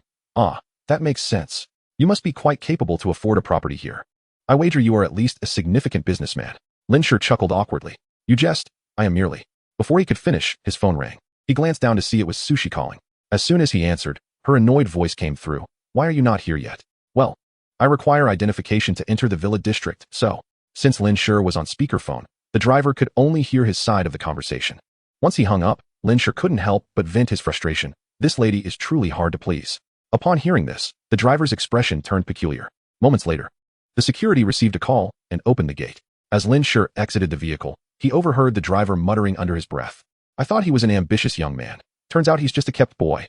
How infuriating. Why am I not a kept boy?" Lin Shi was acutely aware that he was being perceived as a gold digger clinging to a wealthy woman. As the driver sped away, he found himself in a state of confusion. Wait, he suddenly realized that he had indeed been forced into a position of dependency. Yet, he could hardly blame himself. Having been granted a second chance at life, he had hoped to leverage his past memories to thrive swiftly. Little did he know that the narrative had diverged from his previous life, and he remained oblivious to the reasons behind this. Shaking off these chaotic thoughts, Lin Shi approached the villa before him. Upon using his fingerprint to unlock the door, he was met with an enveloping darkness. Having visited earlier that day, he was unaware of the location of the light switch. Just as he contemplated using his phone's flashlight, a cold voice resonated from the sofa. "You're back." Startled, Lin Shi quickly directed his flashlight towards the source of the voice, revealing a woman clad in a purple nightgown, her delicate legs exposed as she sat gracefully on the sofa. He found himself captivated not only by the garment, but also by her figure. The purple hue exuded an air of elegance, and Su Shi radiated charm. Even having seen her in photographs, the reality of her beauty left him in awe. Shi, why are the lights off? He inquired, having located the switch, only to be interrupted by her exclamation, wait. But it was too late. With a click, the lights illuminated the room, revealing Shi in all her glory. The sheer fabric of her nightgown rendered her appearance significantly more alluring than before. Chapter 10, The Enigmatic Campus Belle, Alone Tonight. Shi appeared far more emotional than he had previously witnessed, and her allure was undeniable. Lin Shi could not resist stealing glances, which caused her cheeks to flush. What are you staring at? Huh? He hadn't realized his gaze was so apparent. Although he harbored a deep-seated disdain for this woman from his past life, he could not deny her physical appeal. However, the Shi he had known in his previous life was now in her 30s, her appearance markedly more mature. The only constant was her aura. She remained unchanged in that regard. Lin Shi wished to dispel any misconceptions, particularly the notion that he harbored feelings for her. He feigned ignorance, tilting his head slightly. What are you imagining? Surely, you don't think I was looking at you just now?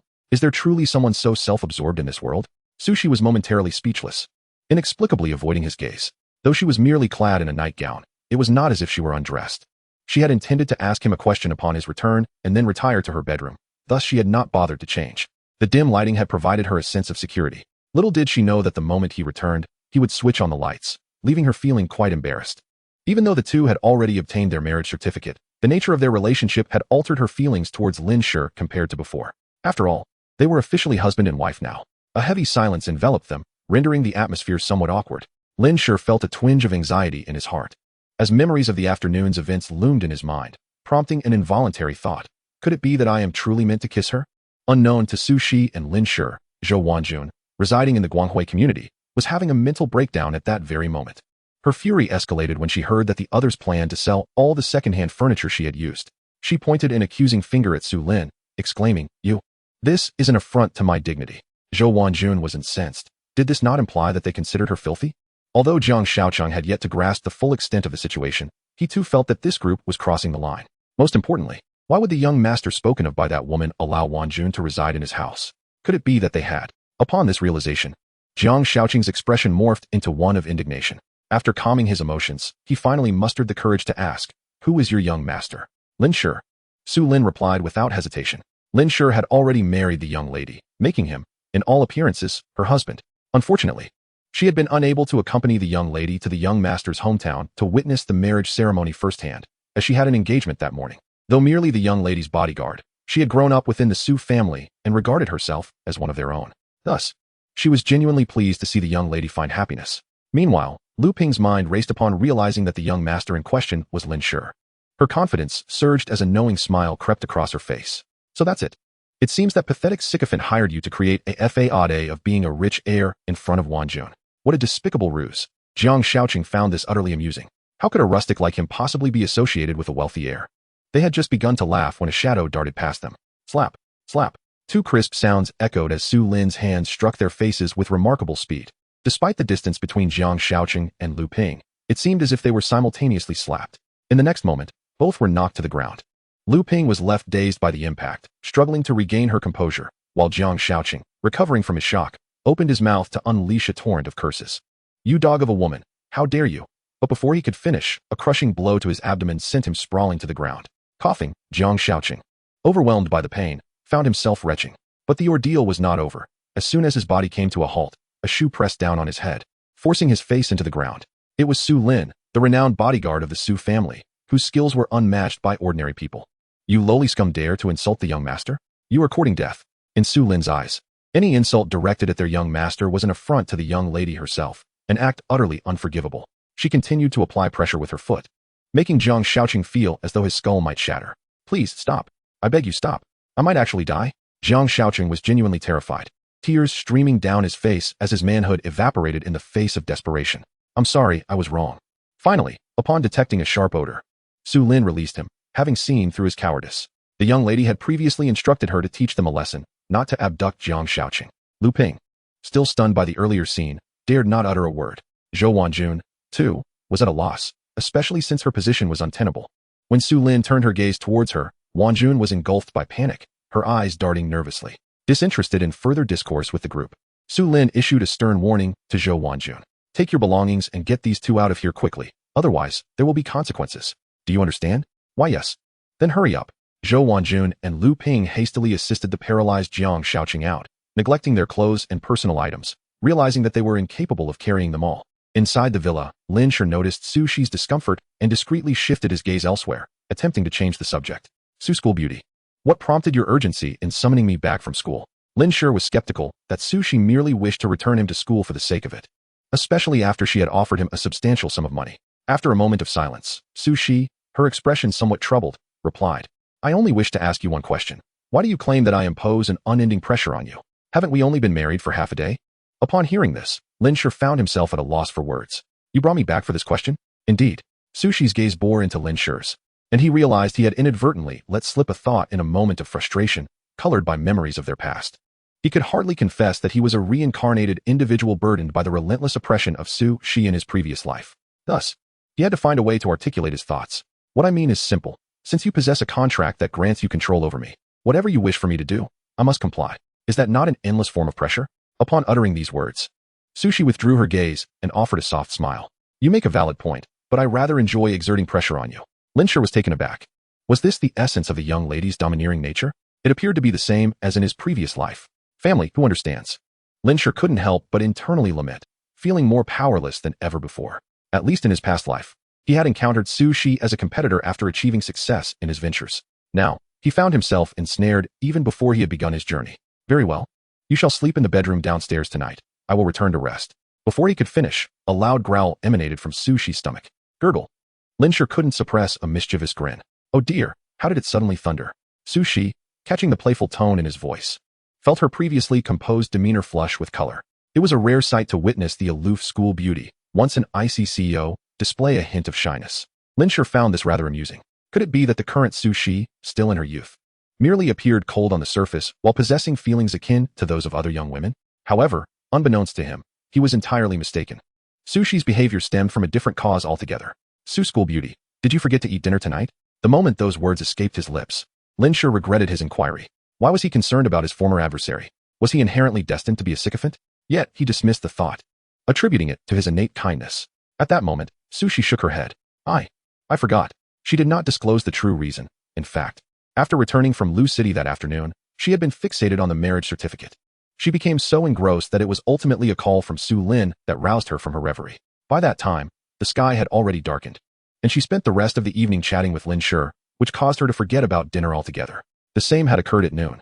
She was so excited before obtaining the certificate that she could hardly eat. Now, as she finally held the man before her, she relaxed and indeed felt hunger pangs. Lin Shi glanced around the empty villa, his brow furrowing in suspicion. By the way, you, as a young lady, usually have bodyguards accompanying you to school. Why is there not even a maid arranged in this villa? He suspected that Su Shi's forgetfulness regarding meals stemmed from the absence of a maid. A young lady of her stature would typically have everything handed to her, and the sudden lack of a cooking maid likely posed a challenge to her self-sufficiency. As evidenced by her current hunger, Su Shi merely wished to spend time alone with Lin Shi, but could not articulate this desire, opting instead to concoct a casual excuse. I enjoy tranquility. Upon hearing Su Shi's stomach rumble once more, Lin Shi became increasingly convinced of his thoughts. He needed to develop his software. If he could popularize it quickly and capture the market, everyone would benefit. The software he was creating was related to food, akin to a delivery app from his past life, but with an additional unique feature, a functionality that would ensure its immense success. Is there any food in the fridge? If not, I can prepare something.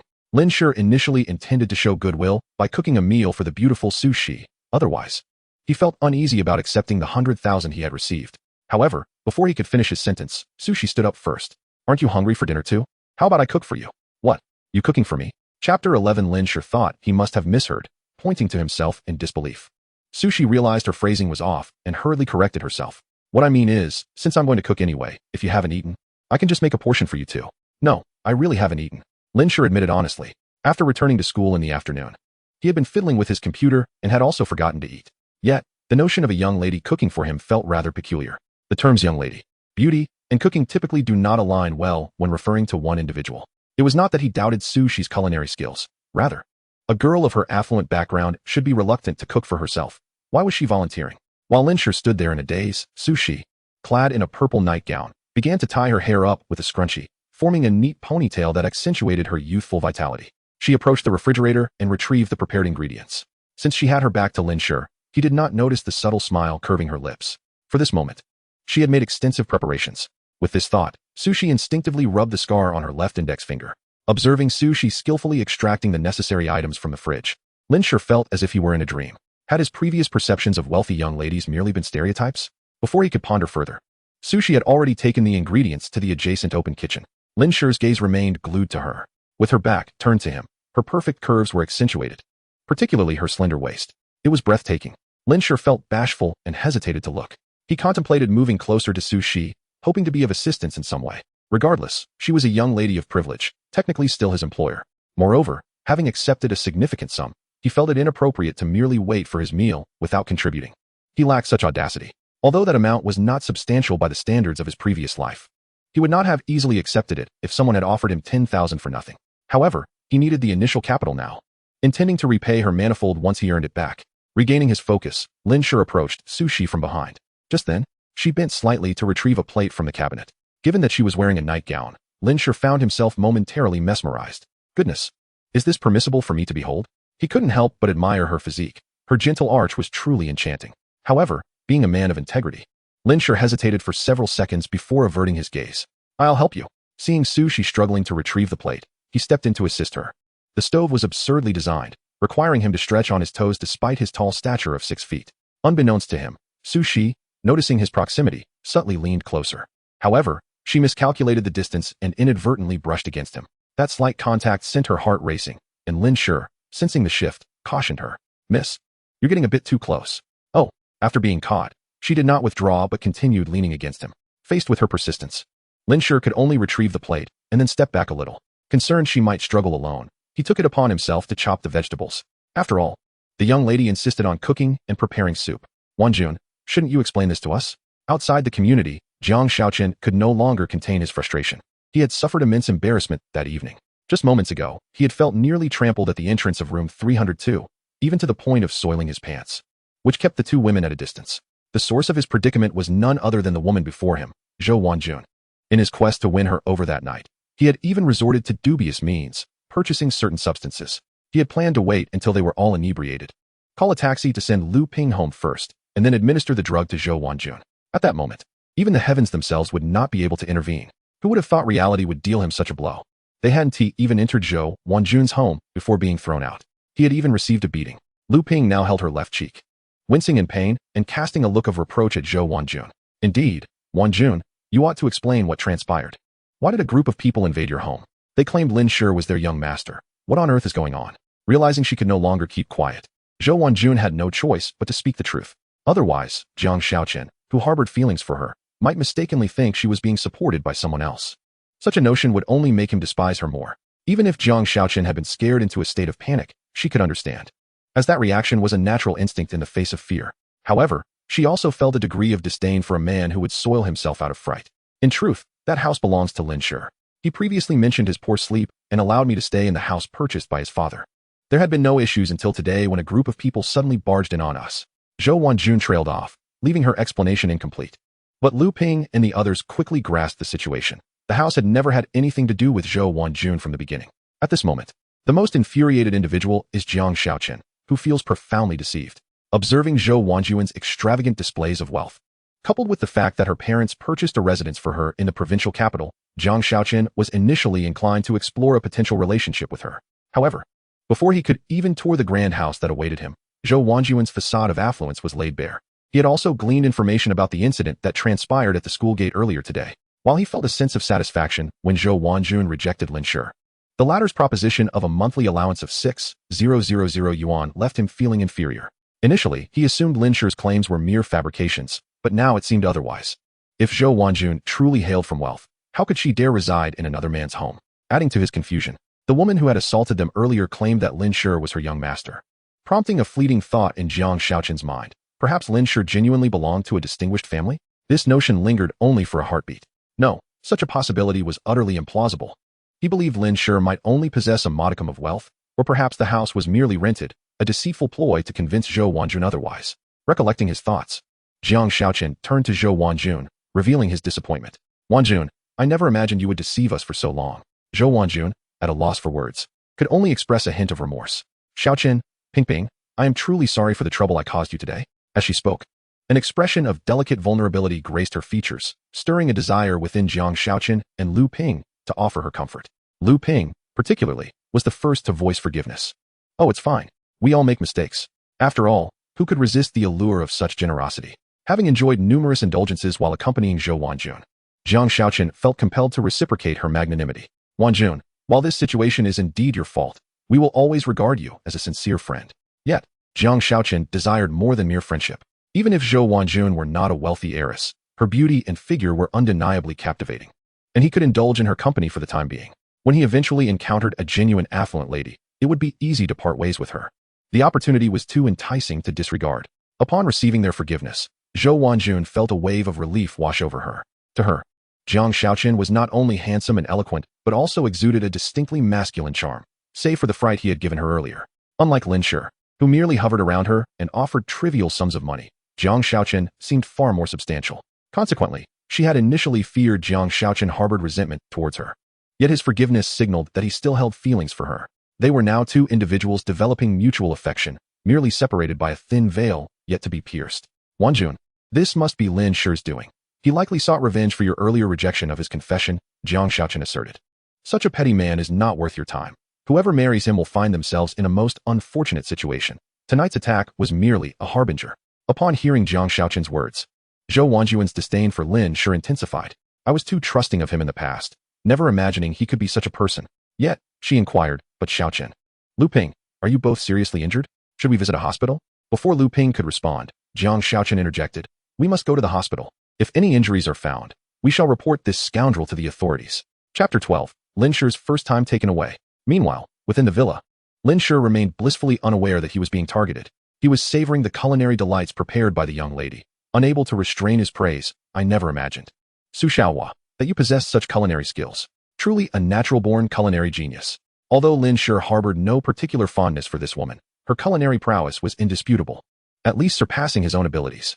He had once endeavored to learn cooking to care for Zhou Wanjun, yet his skills in controlling heat and ingredient doneness were far from professional. Even the presentation was exquisitely refined. However, as he continued to eat, he began to sense something amiss. Why was the woman across from him not eating? Instead, she was intently observing him.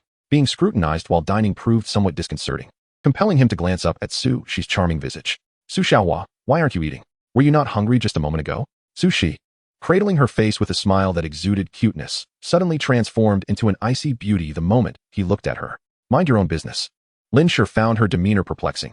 How could she shift from a warm smile to an aloof facade in an instant? Was she a practitioner of the art of transformation? What a pity you aren't performing. Su Shi, unperturbed, responded, by the way, a traitor has surfaced among my associates. They've informed my parents about our marriage certificate from today. Therefore, they will return tomorrow and wish to meet you. Her tone was calm, as if discussing a trivial matter. Lin Shi was momentarily taken aback. What? Are you jesting? Earlier that afternoon, when he heard about meeting Su Shi's parents over the weekend, he had already felt a twinge of pressure. In his previous life, he had achieved success in business, but in matters of the heart, he was a novice. After being hurt by Zhou Wanjun, he had not pursued any romantic relationships, let alone met a girlfriend's parents. Sensing Lin Shi's potential anxiety, Su Shi intended to reassure him by saying she would handle everything. However, Lin Shi's voice interrupted her. Well, if they want to meet, let them. I suppose I have no choice. Lin Shi knew he could not evade this encounter, so he might as well face it. Regrettably, he felt ill-prepared to meet the head of the Su family in Jiangcheng. If only he had more time. Upon hearing Lin Shi's acceptance, Su Shi's expression brightened. Rest assured, I will take care of everything. It must be said, her smile was indeed reassuring and instilled a sense of reliability. Truly, the icy beauty appeared far more enchanting when she smiled. After finishing their meal, Lin Shi voluntarily stood to clear the dishes. Even if it was merely to place them in the dishwasher, he did not wish to take advantage of the young lady's hospitality, as it would weigh heavily on him. To his surprise, Su Shi joined him, insisting even when he suggested it was unnecessary. This left Lin Shi bewildered. He felt as though this young lady possessed an innate compulsion to work, unable to relax unless she was engaged in some task. Yet, he was unaware that Su Shi relished the opportunity to work alongside him, savoring the scent of the man beside her. Before long, Su Shi's phone chimed. After glancing at it, she turned to Lin Shi and said, "The house my father purchased for you has been reclaimed. However, since you are residing here, I hope that property remains unoccupied and does not fall into anyone else's hands." As she spoke, her gaze locked onto Lin Shi's eyes. Under the weight of her penetrating stare, he felt a flicker of warning emanating from her gaze. Simultaneously, he understood that Su Shi was likely alluding to Zhou Wanjun. Rest assured, I won't allow anyone to move in. Let it remain as an investment. It was 2013, and the housing market was still at a low. Prices would undoubtedly soar in the years to come. Certainly, this house utterly fails to satisfy his aspirations. Once he earns some money, he will plunge into the real estate market with fervor. He is already devising plans for the future when, unexpectedly, the nightmarish voice of She pierces through. Right. You won't need to do anything in the future. Don't even think about making money, for I shall support you. Upon hearing this, Lin Shi felt utterly disheartened.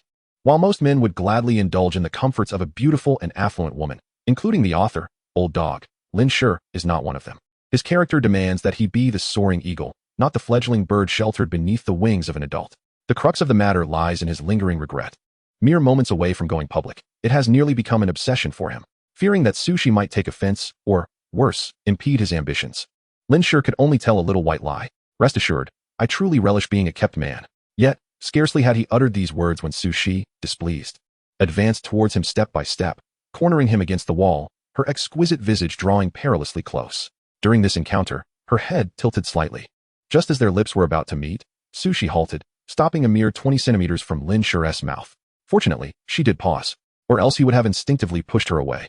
The proximity, coupled with her alluring attire and intoxicating fragrance, was nothing short of scandalous. Were it not for his extraordinary self-control, he would have leaned in to kiss those luscious lips. You are not merely a kept man. You are my man. Lin Shi was taken aback, never imagining such words could escape the lips of this young lady. While he was momentarily stunned, Shi pressed her lips against his. At the moment their lips touched, Lin Shi was rendered speechless, his mind a blank slate, as if robbed of the ability to think. Before he could fully comprehend the situation, Shi had already pulled away and ascended the stairs. It was getting late. Good night. The joy in her voice was barely concealed. Left standing in a daze, Lin Shi could hardly fathom what had just transpired. He had been forcefully kissed. Even if it was merely a gentle brush, devoid of deeper intimacy, it was still his first time. Damn it. What? You claim we are uninjured? Upon arriving at the hospital, Jiangcheng was taken aback. The middle-aged, balding doctor before him was audaciously fabricating lies. How could he assert that they were uninjured when Jiang's abdomen was already reddened, and his face bore the marks of a slap? Beside him, Lu Ping incredulously pointed at her own face. You say we are uninjured. What, then, is this? In response to her fury, the balding doctor merely shook his head slightly. Your injuries? Had you arrived half an hour later, they would have healed on their own. There was no need for examination at all. The expressions of the two darkened at his words. As it stood, they would be unable to retaliate against Lin Shi. The doctor glanced at them and continued his explanation. If you do not believe me, feel free to seek another hospital. However, I must caution you that at this hour, the doctors in other hospitals have already clocked out. Our hospital is unique. I am on duty tonight, or else you wouldn't even have the opportunity to address your external injuries. Perhaps Zhou Wanjun wished to maintain a semblance of normalcy with Lin Shi, so she refrained from escalating matters and suggested to the two, why not let it go? This is the best hospital in Jiangcheng City. Since the doctor has said so, we cannot pursue any grievances against Lin Shi. Though Lu Ping and Jiangcheng felt reluctant, they had no choice but to resign themselves to fate. This brat is merely fortunate. After the three departed, the balding doctor picked up the phone on his desk and called the hospital director. Director, I have followed your instructions and settled the matter. Upon hearing this, a single phrase rang out from the other end of the line. Just ensure it is handled. Once the director hung up, he too breathed a sigh of relief. With this, the Su family should no longer trouble me. Chapter 13 Shi. From now on, just call me old. I hope it pleases the Su family. The director murmured to himself before dialing another number. The following day, Lin Shi rode in a Rolls-Royce to school. He had not intended to draw such attention. But alas, the young lady from the Su family attended the same institution. Moreover, they resided under the same roof. No, rather, in the same grand house. This woman was accustomed to being chauffeured in luxury vehicles, and thus Lin Shi was forcibly swept along. Yet, turmoil brewed within him. The kiss from the previous night lingered like a fleeting dragonfly skimming the surface of water, ephemeral, yet indelibly stamped upon his heart, refusing to fade. To admit his weakness. He spent the entire night reliving that kiss, tormented to the utmost degree. Sleep had eluded him entirely. Yet, as he glanced at She seated beside him, she appeared utterly unfazed, as if nothing had transpired the night before. Lin Shi, however, was genuinely compelled to inquire why she had acted as she did. After all, it was his first experience. Observing Lin Shi's hesitance to speak, Shi broke the silence first. Why are you staring at me like that? He was momentarily rendered speechless, wishing to address the previous night's events, but unsure how to broach the subject. About last night. Despite the multiple attempts to articulate his thoughts, he could not voice them. Yet She leaned closer, her body inching towards him as she licked her lips. What? Do you wish to repeat last night's escapade? Upon hearing her words, Lin Shi was momentarily at a loss. The driver, Su Lin, suddenly coughed violently, breaking the tension in the car. Once the vehicle fell silent, she realized the awkwardness and hastily offered an apology. My apologies, miss. I am feeling somewhat unwell today. She said nothing but continued to gaze at Lin Shi. Embarrassed, Lin Shi's toes curled tightly, acutely aware that the driver must have misinterpreted their exchange. What had merely been a kiss the previous night was now being misconstrued as something far more inappropriate. Su Xiaohua, you're too close. He found himself entirely confounded by this young lady. Was she not supposed to remain aloof? Why was she so readily engaging him in such flirtation? The warmth of her breath enveloped him, leaving Lin Shi, a man in his 30s, feeling somewhat bashful. Upon reflection, it occurred to him that in his past life, she had similarly teased him. At that time, he regarded her as an annoyance, perceiving her antics as mere business tactics. Yet now, it seemed far more complex than he had previously thought.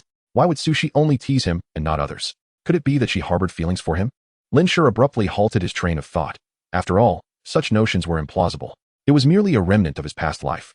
A final flicker of hope towards an adversary, or perhaps an embellishment of the woman before him. Just then, Su Shi leaned in closer again, and fearing a repetition of the previous night's incident, Lin Shi quickly raised his hand to shield their lips. Su Xiaohua, please maintain your decorum. He was utterly overwhelmed, especially at the thought of repeating the previous night's events before others. Perhaps considering Su Lin's presence, or perhaps granting Lin Shi a moment of respite. Su Shi finally retreated to her seat, her expression reverting to its previous icy demeanor. Do not call me Su Xiaohua in the future. We've already obtained our marriage certificate.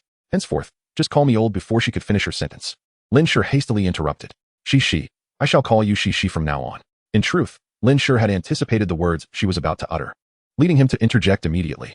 He is currently attending university and cannot possibly address Su Shi's wife in front of everyone in the future. Su Shi appears to be quite pleased with this title, giving a subtle nod in agreement. A few minutes later, as the Rolls-Royce came to a halt at the school gate, students approaching the entrance were irresistibly drawn to the spectacle. Many who recognized the distinctive license plate 01 were aware that the campus belle of Jiangcheng University, or the esteemed young lady of the Su family, had arrived. In truth, this was already sufficiently low-key for Su Shi. Previously, she had been escorted by a convoy to school, but for reasons unknown, it had been reduced to a single vehicle. Today, it was a fortunate coincidence to encounter the campus belle at the entrance. One curious student glanced toward the Rolls-Royce, prompting a disdainful look from another student beside him. What's so surprising about this? Su Shi comes to school every day. Look at your pathetic demeanor. Just as he uttered these words, his roommate playfully kicked him. How dare you say that about others when you're the one who waits here every day? Aren't you here with me? Of course, many were eager to linger and watch, including several female students. As the most beautiful girl on campus and the heiress of Jiangcheng's most affluent family, it was only natural that even those who might not be interested would find themselves captivated. Amid the anticipation of the crowd, the driver, clad in a suit, exited the vehicle and opened the door. However, the first person to step out was, surprisingly, a man. His attire was somewhat ordinary, yet stepping out from such a luxury car rendered him out of place. The only noteworthy aspect was his striking good looks, which could easily be deemed handsome. This endorsement came even from the male students. Especially notable was the confidence he exuded. It was apparent he was no ordinary individual. As onlookers scrutinized him, one individual suddenly grasped the crux of the matter. Wait a minute, who is this guy? Why is he getting out of Su Shi's car? The moment these words were spoken, the crowd erupted in excitement. Yeah, what is going on? Could it be that he is also part of the Su family? Amidst the confusion, one male student seemed to have an epiphany, unable to contain himself. Isn't that the guy who confessed at the school gate yesterday? His remark triggered a wave of recognition. I didn't realize it until you mentioned it. He asked that devoted admirer from computer science class 2, Lin Shi. He confessed to our goddess yesterday, but was rejected. As soon as this was said, another voice chimed in with a correction. Clearly, you weren't present for the finale yesterday. That guy was revealed to be supported by Zhou Wanjun, the girl from finance class 1. All along, such revelations were explosive. Even Lin Shi, who had just exited the vehicle, heard the murmurs surrounding him. He was taken aback by how his story had been exaggerated. However, he was too preoccupied to focus on this chatter. Even though he had disembarked, he felt drenched in sweat. The brief journey of merely a few minutes had felt like an eternity, despite often being belittled by this woman in his previous life, reducing him to a shadow of himself. He had never felt as flustered as he did now. At least then, he had the courage to face Su Shi. Now, he felt a twinge of trepidation. Yet, the command from his employer, no, his boss, had been clear, and he had no choice but to comply. The next moment, Lin Shi steeled himself and, before all, took Su Shi's hand as they exited the vehicle. It must be said, her hand was truly smooth. The moment their hands touched, he nearly lost his grip. She seemed unaware of the implications of this action. After all, wouldn't the students witnessing this not wonder about their relationship? Bringing his thoughts back to the present, Lin Shi noticed that Su Shi's attire today was rather conservative. She wore a pure white long-sleeved outfit, with a white camisole beneath. Against her 170-centimeter stature, her aura appeared significantly more mature, standing in stark contrast to her cute ensemble from yesterday. Lin Shi found the stark difference in her attire puzzling. Yesterday, she had at least revealed a hint of her calves. Today, even her collarbone was scarcely visible. Yet, despite this, Su Shi's grace and beauty overshadowed all, becoming the focal point for everyone around. As the crowd was momentarily dazzled by her appearance, they failed to notice a crucial detail. As the two approached the school entrance, someone suddenly exclaimed, "Wait, did I just see what I think I saw?" Lin Shi is holding hands with the campus belle. Chapter 14, Butler. I want all the information on this man in 3 minutes. What? He is actually holding hands with Su Shi. The first person to voice this observation had ignited a frenzy among the crowd. Everyone reacted in disbelief, unable to fathom their eyes. The untouchable beauty had seemingly been claimed by someone. Most astonishingly, who was the one who dared to claim her? Butler. I need all the information on this man within 3 minutes. The crowd was in utter chaos, yearning to transform into domineering CEOs to acquire this man's information. Although Lin Shi, the devoted admirer, had some notoriety within his major, it was largely confined to that circle. Even though his confession from yesterday had caused quite a stir, most people still did not recognize him. After all, Jiangcheng University had a vast student body, and it was impossible for everyone to have crossed paths. Even those who had seen him could not connect him with the Su family heiress. Only those truly acquainted with him felt the profound shock. Is this a dream? How could Lin Shi, of all people, emerge from the same car as Su Shi and hold her hand? At this point, they were so distressed that their lamentations could not continue. It felt akin to having their cherished moonlight snatched away. Previously, many wealthy heirs had pursued Su Shi. Yet for reasons unknown, they had all retreated. Speculation abounded that this was somehow linked to the Su family. However, those who knew Lin Shi were well aware that he lacked any influential background. How then could he be seen with the campus belle? Feeling the piercing gazes of the crowd, Lin Shi, though still able to endure it, dreaded the thought of facing such scrutiny daily. He had more pressing matters to attend to and did not wish to squander time on these trivialities. Thus, he lowered his voice. Su Shi, perhaps we should refrain from appearing together in the future. These people view me as an enemy, eager to devour me whole. Su Shi paused, turning to him with a challenging gaze. What? Are you afraid? Afraid? How could that be? I simply find it bothersome. A man typically harbors a competitive spirit, especially in front of a woman. More importantly, Su Shi was his rival from his past life, and he couldn't afford to show weakness. This is not up to you. Remember, I have a contract in hand, and you must adhere to my wishes. Su Shi's words plunged Lin Shi into despair. This only solidified his resolve to earn. For as long as he could pay the penalties for breaching the contract, he would no longer have to heed a woman's orders. Although he was unaware of the contract specifics, he was certain it contained clauses that restrained him. Most critically, if he were to upset the young lady of the Su family, she might withdraw her investment from his company, leaving him in dire straits. With a heavy heart, Lin Shi muttered a phrase, forcing himself to disregard the gazes around him as he strode into the campus. Yet, before he could take more than a few steps, Su Shi's voice reached his ears. By the way, I'll take you shopping for some decent clothes at noon. Seizing the opportunity, Lin Shi mockingly remarked, What? Do you find my attire so unworthy that it embarrasses the esteemed Miss Su? He suddenly recalled that his parents were to meet her that evening. Would she truly don this outfit? Realizing the gravity of the situation, Lin Shi was momentarily taken aback. After all, the Su family was the most illustrious clan in Jiangcheng, and having already registered their union, he could not afford to lose face. He too had dignity to uphold. With that, Lin Shi and his companion departed, leaving a throng of onlookers engrossed in discussion. Initially, many wore expressions of indignation. However, it wasn't long before some speculated that the two might be related. Given their vast disparity in status, how could the illustrious Su school belle possibly be romantically involved with Lin Shi? Most male students shared this sentiment, convinced that such fortune could not possibly befall Lin Shi, a mere student at Jiangcheng University. Indeed, how could that scoundrel Lin Shi possibly have the luck to court our campus beauty? They lamented amongst themselves. After all, she is a daughter of the Su family, a pinnacle of status and influence that Lin Shi could never hope to attain in his lifetime. As the male students continued their chatter, a female student could no longer contain herself. But they just held hands. Are they truly related? The crowd collectively gasped. How could we have overlooked such a crucial detail? What kind of relatives hold hands in public? Outrageous. Before long, news of Su's hand-holding spread like wildfire throughout the school. While few were acquainted with Lin Shi, many knew of Su, whose fame had cast a long shadow, prompting numerous students to seek a glimpse of Jiangcheng's premier beauty. Even freshmen, who had yet to encounter her, quickly learned of her reputation. When the majority of students discovered that Su had been seen with Lin Shi, they erupted in indignation. I hereby declare Lin Shi our common enemy, cried a particularly zealous student. Many expressed a desire to confront Lin Shi, yet they hesitated, fearing the repercussions of inciting the Su family, given the ambiguity surrounding their relationship. Meanwhile, Zhou Wanjun, engrossed in her professional class, remained oblivious to the unfolding drama. Her mood, however, was abysmal. That wretched Lin Shi, how could he leave me homeless? Her eyes brimmed with resentment and sorrow as memories of being ousted from his home lingered vividly in her mind. After exiting the hospital with Jiangcheng and Lu Ping, she had sought their assistance to retrieve her belongings from Guanghui community. With no way back to Lin Shi's residence, she resolved to return to her original dormitory, grateful that her bed remained reserved for her. To her dismay, however, both friends concocted excuses to escape. Late at night, she found herself unable to hire a moving truck, and as the hour grew late, she reluctantly spent the night in a hotel.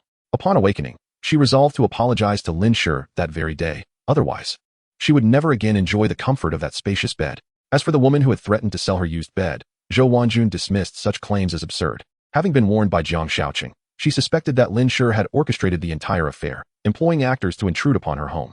His motive, she believed, stemmed from her refusal to be his girlfriend, compelling him to employ such tactics to force her hand. Thus, she reasoned that an apology might win back his favor, allowing her to reclaim her place in the grand abode. She also contemplated sweetening the deal for Lin Shi to keep him on her string. After all, she was convinced that this devoted admirer still held feelings for her. How could he simply let go after 3 years of pursuit?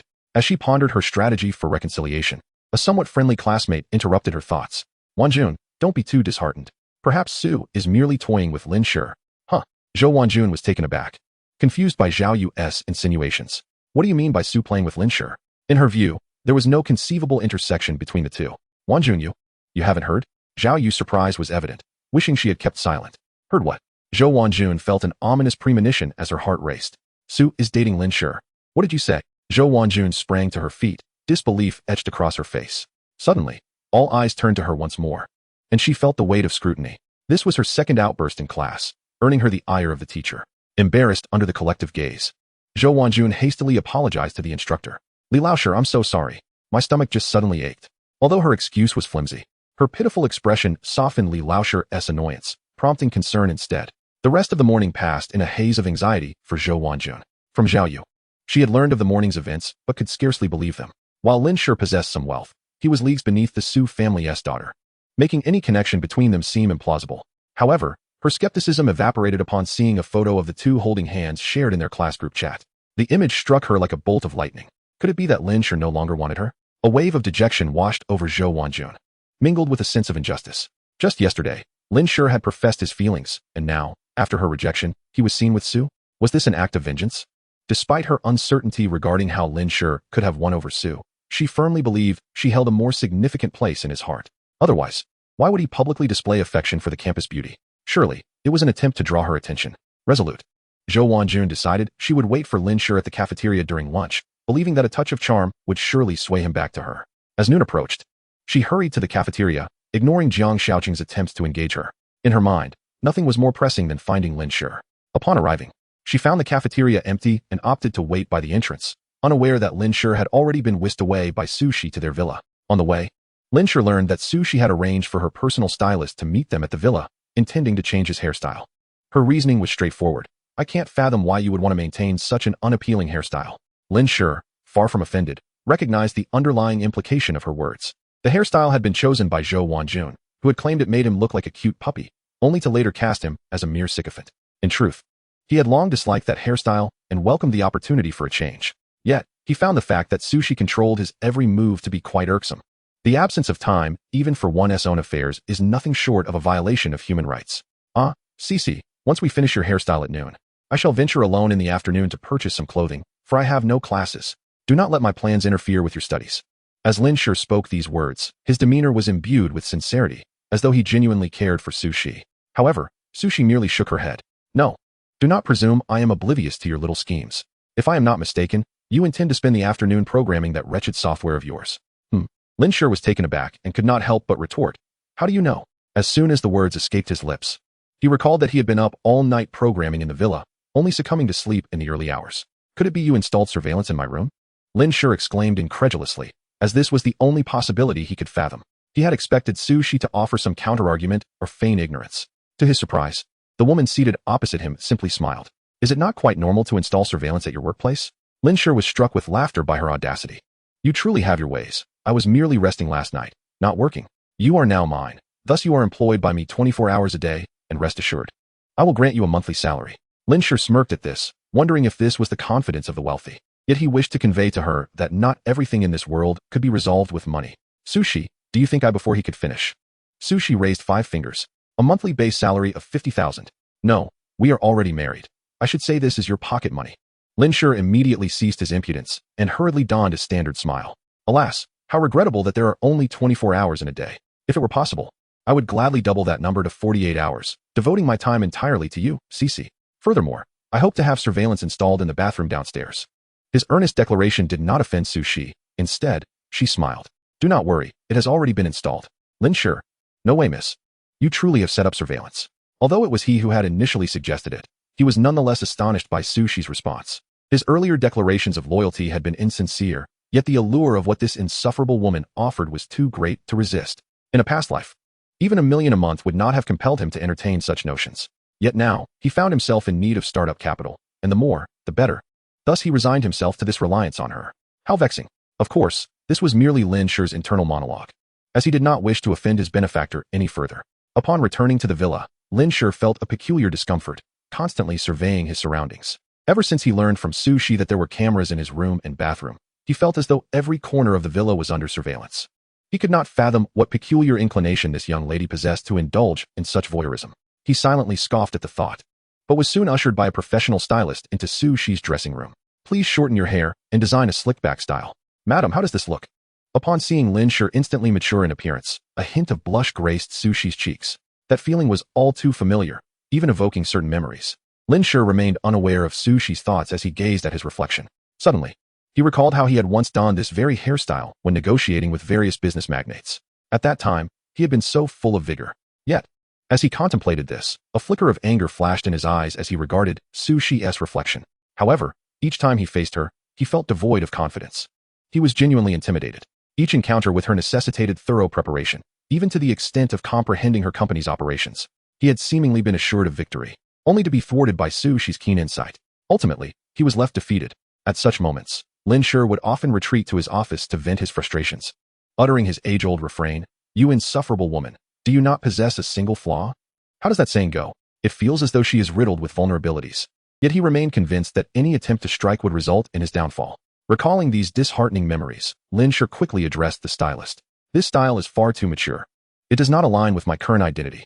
Su Shi was reluctant, but ultimately respected Lin Shi's wishes. Schwer, please change his hairstyle. Upon hearing this, Chen Schweder smirked slightly, believing this hairstyle quite suited the young master. He appeared just like a domineering gentleman. Coupled with that high nose and blood-red lips, he exuded an aura of chastity. However, it did verge on being overly mature. Subsequently, under the deft hands of this top-tier stylist, Lin Shi underwent a remarkable transformation. The previous bob was replaced with a sharp, contemporary cut. Retaining a handsome visage while shedding any semblance of boyishness, he now emanated an aura of cleanliness and vitality. Splendid. Su Shi nodded in satisfaction. Yet Lin Shi pondered whether her approval was directed at his face or the stylist's handiwork. He assumed it was the latter. If she were truly pleased with his appearance, she would not have been so adversarial in their past encounters. After all, his looks had once played a role in negotiations, particularly with female clients who were invariably more accommodating. Of course, that did not apply to the woman before him, who consistently challenged him. Let us proceed. I shall take you to the mall to select a few outfits. Previously, I was unaware of your measurements, and now it is too late for custom fitting. Chen Schweder stood there, dumbfounded. It was her first time witnessing the once aloof lady show such concern for a man. Although the lady's demeanor appeared icy, it was evident she held a keen interest in Lin Shi. While styling her hair, she had maintained her gaze fixed upon him. Minutes later, they returned to the car. Before Su Lin could inform Su Shi of their destination, the bodyguard and driver hesitated before reporting. "Miss, the master and madam called earlier, saying your phone was unreachable, and instructed me to convey that at this juncture." She glanced at Lin Shi in the back seat. After receiving Su Shi's nonchalant response, she continued. "The matter of your marriage certificate, for some reason, has reached the old master. He mentioned he would come to Jiangcheng tonight to meet the Su family's soon-to-be son-in-law." Chapter 16. The school belle is a numbers freak. Upon concluding, Su Lin appeared somewhat hesitant, fearing the lady's displeasure. Yet she soon resolved to relay another piece of news. "Additionally, miss, the old master has brought along the entire Su Hui family, and they have all expressed a desire to assist you in this matter." Upon hearing this, Su Shi's previously cold countenance darkened. "Who do they think they are, to presume they can offer me assistance? My affairs do not require their meddling." Lin Shi, witnessing Su Shi's intense reaction, found himself reflecting back on their conversation. In his previous life, he had conducted an investigation into Su Shi and the Su family's background. At this juncture, although the head of the Su family was Su Shi's father, the actual power was predominantly held by the former patriarch. The elderly gentleman referred to by Su Lin. In his youth, The old man's first child had been secretly swapped by the family's maid. Indeed, it was a dramatic tale reminiscent of a soap opera, where a child was replaced. It was only after the Su family had raised the maid's child, Su Shi's uncle, Su Hui, that the old man uncovered the truth. Infuriated, he immediately sought to locate the original maid, only to discover that she had long since taken her own life. The old man yearned to reclaim his child, but all he found was a grave. It was said that the child had succumbed to illness under the maid's care. Although the old man was furious, the die had been cast. Su Hui had been nurtured by him for decades, and a bond had formed. Consequently, rather than expelling them from the Su household, he permitted the entire family to partake in the family business. However, the old man was not foolish. The majority of the family assets remained under the control of his biological son, Su Shi's father. Lin Shi recalled that in his previous life, upon assuming control of the family business, Su Shi swiftly eliminated Su Hui's family, incarcerating them all. She had unearthed a plethora of incriminating evidence, ensuring that none of them could ever rise again. This alone was sufficient to demonstrate Su Shi's formidable capabilities. Reflecting on this, Lin Shi suddenly felt that being defeated by her in his past life was not an occasion for shame. It was merely a testament to her exceptional prowess. At that moment, Su Shi approached him within the hall, her collarbone radiating an air of pride. Truly, she was an anomaly. Lin Shi cast a sidelong glance at her haughtiness before hastily averting his gaze. Miss, the head of the family has mentioned that the old gentleman's health has not been well recently, advising you to adopt a more agreeable demeanor upon your return. Understood. Su Shi replied coolly, seemingly harboring a less than amiable relationship with the old gentleman, before urging Su Lin to hasten to the shopping mall. Observing this, Lin Shi couldn't help but furrow his brow. In the past, he would have been indifferent to the affairs of the Su family. Yet now that he was officially wed to Su Shi, he was, in essence, half a member of the Su family, and thus compelled to take matters more seriously. A sense of foreboding lingered within him, for he suspected that tonight's meeting with her family would not unfold as peacefully as he had envisioned. At the university cafeteria entrance, Zhou Wanjun was still waiting. Even though Jiangcheng had implored her to cease her pursuit of Lin Shi, she remained resolute. Wanjun, you clearly have feelings for me. Why do you insist on seeing that infatuated fool? At that moment, Jiangcheng, feeling a surge of urgency, decisively attempted to clarify their relationship. In his view, there had always been a mutual attraction between them, merely a step away from something deeper. Zhou Wanjun spent the entire morning preoccupied with thoughts of Lin Shi and Su Shi. Even now, upon hearing Jiang Shaoqing mention their relationship, she felt little emotional upheaval. Shaoqing, I am compelled by circumstance. She still wished to maintain their connection and refrained from lashing out at Jiang Shaoqing, instead expressing her current predicament. I find myself homeless. I must speak with Lin Shi. Upon hearing this, Jiang Shaoqing could not comprehend. Isn't there a dormitory at the school? Must you insist on living at his house? Zhou Wanjun was at a loss for words, for she genuinely wished to reside in that spacious home. The school's dormitory, with its inferior beds and cramped quarters, was simply unbearable for her. Shaoqing, it's not as you think. Before she could elaborate, Jiang Shaoqing erupted with anger. What more can you say? If it's not as I think, why are you still here waiting for Lin Shi? His voice rang loudly, drawing the attention of numerous students nearby. Zhou Wanjun, sensing their gazes, felt a wave of embarrassment wash over her and could only urge Jiang Shaoqing to temper his tone. I've already made my feelings clear. We both like each other, yet you continue to dwell on Lin Shi. Have you considered my feelings? After saying this, Jiang Shaoqing seemed to recall something, a self-deprecating smile appearing on his lips. Or do you believe I am inferior to Lin Shi, lacking the means to purchase a home for you in Jiangcheng? As the saying goes, lies do not wound. It is the truth that cuts deep. Jiang Shaoqing's words struck directly at Zhou Wanjun's heart. She was already aware of Jiang Shaoqing's challenging circumstances, a gambling father, a gravely ill mother, and indifferent sisters. When Zhou Wanjun fell silent, Jiang Shaoqing felt as though he had been struck by 1,000 blows. You materialistic girl. Without Lin Shi, you wouldn't even be able to pay your tuition. All the money I've given you was his. Zhou Wanjun could no longer contain herself and revealed the truth. She feared that if Jiang Shaoqing continued, the entire school would perceive her as a gold digger, clinging to some wealthy older man. Initially, she had merely pitted him, using Lin Shi's funds to support him, hoping he would not forget her when he eventually found his footing. If Lin Shi ceased to provide her with living expenses, she feared she would no longer be able to support him. Jiang Shaoqing was taken aback. He had believed that the money Zhou Wanjun provided came solely from her family. To his astonishment, her benefactor was Lin Shi. Wanjun, what I said earlier was too harsh. Please do not take it to heart. He offered an awkward smile, eager to avoid further angering Zhou Wanjun. Zhou Wanjun still wished to continue the conversation with Jiang Shaoqing, so she waved her hand dismissively. Forget it. I was the one who deceived you first. Concerned about being overheard, Jiang Shaoqing leaned in closer, lowering his voice. However, I did hear rumors this morning about Lin Shi and Su Shi being together, but I believe they are unfounded. What status does Su Shi hold? How could she possibly be interested in him? Zhou Wanjun was not entirely convinced, yet she had witnessed the evidence for herself. What about the photos of the two of them circulating in the group? Jiangcheng pondered for a moment before concluding, you must remember, in recent years, photo editing has become quite popular. It could very well be the work of some mischief maker. It remains uncertain whether Lin Shi, or both were manipulated in those images. His words began to persuade Zhou Wanjun. However, just then, the voice of Lu Ping pierced through their conversation. What do you mean edited? I saw the two of them leave the campus together at noon. They were holding hands and appeared quite affectionate. Chapter 17 Lin Shi, huh? Is that true? In Jiangcheng, at the Guijin Center, a bastion of luxury shopping, Lin Shi exited the vehicle, following Su Shi closely. Wherever she went, whatever she chose to purchase, he was merely to comply with her directives. There was no alternative. He could not afford to offend this affluent benefactor, and thus, he had to acquiesce to her whims. As they entered the men's clothing section, Su Shi insisted on purchasing a suit for him. At this point, Lin Shi felt somewhat reluctant. Isn't it a bit inappropriate for someone my age to wear a suit? Besides, I'm just a student. It feels rather strange. His hesitance stemmed from the fact that his career had yet to take flight.